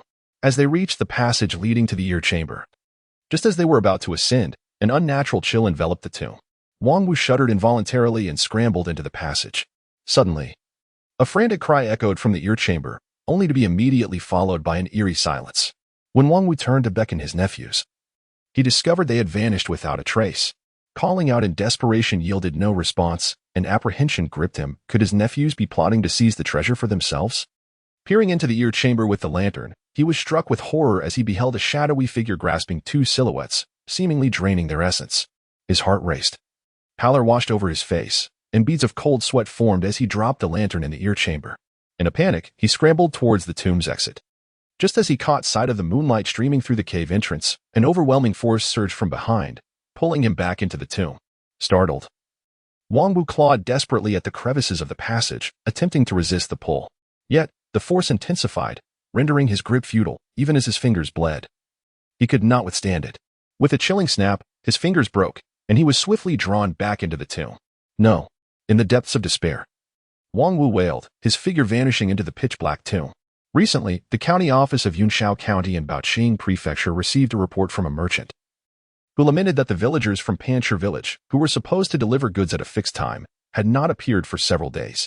Concerned, the shopkeeper dispatched an assistant to inquire about the situation in Panchur village, only to find that even the assistant had not returned. Fearing the presence of bandits in the vicinity of Panchur village, the shopkeeper hurried to the county office to file a report. Upon hearing of the potential bandit threat, the county magistrate was struck with alarm and swiftly sent the county constable along with dozens of officers to investigate. However, after more than 10 days, not a single person returned. In a state of great trepidation, the magistrate sent riders to the capital of Baoqing Prefecture to seek assistance from the governor. When, over a month later, the governor, accompanied by the deputy general of the Baoqing Prefecture Guard and leading 5,000 elite soldiers, arrived in Yushao County, they were met with a scene akin to hell on earth. The county town was littered with terrifying desiccated corpses, their flesh and blood entirely consumed, leaving only skin and brittle bones. The horrifying sight left all the officials and soldiers trembling with fear. The governor and the deputy general, their faces ashen, hastily led their troops in a retreat from Yunshao County.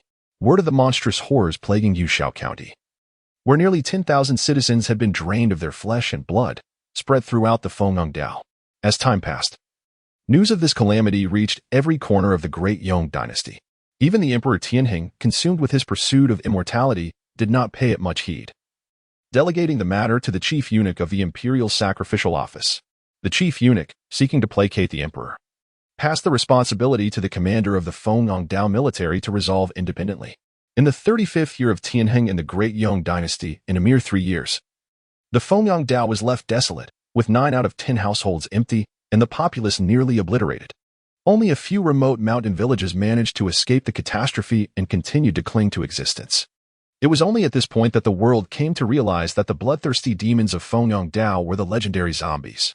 As more and more citizens succumbed to the bite and transformed into the undead, the epidemic spread throughout the surrounding regions of Qinzhou and beyond. Countless cultivators and seekers of truth emerged, vowing to restore peace to the realm. Simultaneously, the Great Yong dynasty's most elite border forces, numbering in the hundreds of thousands, arrived at the Qinzhou border. By the 38th year of Tianheng, at the sacred grounds of Longhu Mountain and the Prajna Temple of the Buddhist sect, alongside numerous righteous warriors dedicated to eliminating evil, the zombie plague was temporarily quelled within Qinzhou. However, the entirety of Qinzhou had become a veritable hell on earth, as the border forces sealed off the region entirely. In the surrounding areas of Qianzhou, Yuzhou, and Qizhou, although zombies occasionally appeared, they were swiftly dealt with by skilled individuals, preventing any serious consequences. On the Taiqing Mountain in the Qiyang prefecture of Qianzhou, there existed a martial arts sect known as Tianwu sect. This sect comprised 124 members, led by its master, Yin Tianyang, who had a sole son named Yin Wushang. Half a month prior, while enjoying a leisurely outing, Yin Wushang inadvertently encountered a black zombie. Though he fought desperately to escape, he was nonetheless wounded. Yin Tianyang, at great expense, managed to enlist the help of a high-ranking practitioner from Longhu Mountain to perform a healing ritual. Yet, despite the efforts, Yin Wushang remained in a coma for an entire 3 days. Upon regaining consciousness, Chu Yunhan found himself lying in an elegantly antiquated room, and simultaneously, the task information from the Tower of Ruins appeared in his mind. Task: eliminate the zombie plague. Task difficulty: 3 stars. D-level. In the Fengong Dao of the Great Yang Dynasty, 1,000 years ago, a general wrongfully executed at the border was buried in the dragonfly waterhole. His restless spirit gathered resentment, and as the feng shui was disrupted, the site transformed into a gathering ground for the dead. Over time, the corpses there evolved into zombies, absorbing a millennium's worth of foul energy and ultimately evolving into flying zombies. Awakened by tomb raiders, these creatures began to devour the flesh and blood of thousands, progressing toward a state of unyielding bone. The entire Great Yang Dynasty was overrun with zombies, leaving the populace in despair. The tasks were thus issued. 1. Eliminate the zombie plague in Qianzhou. 2. Ascend to the position of Master of Tianwu sect. 3. Lead Tianwu sect to become the foremost sect in the Great Yang Dynasty. 4. Eradicate all zombies within Qianzhou. 5. Slay the 1,000-year-old zombie king. Warning: the identity of the Hunter of Heaven's punishment in this world has been replaced by Yin Wushang, the junior master of Tianwu sect. Caution: should the flying zombies successfully evolve into unyielding bone, the power structure of this world will transcend to D-level.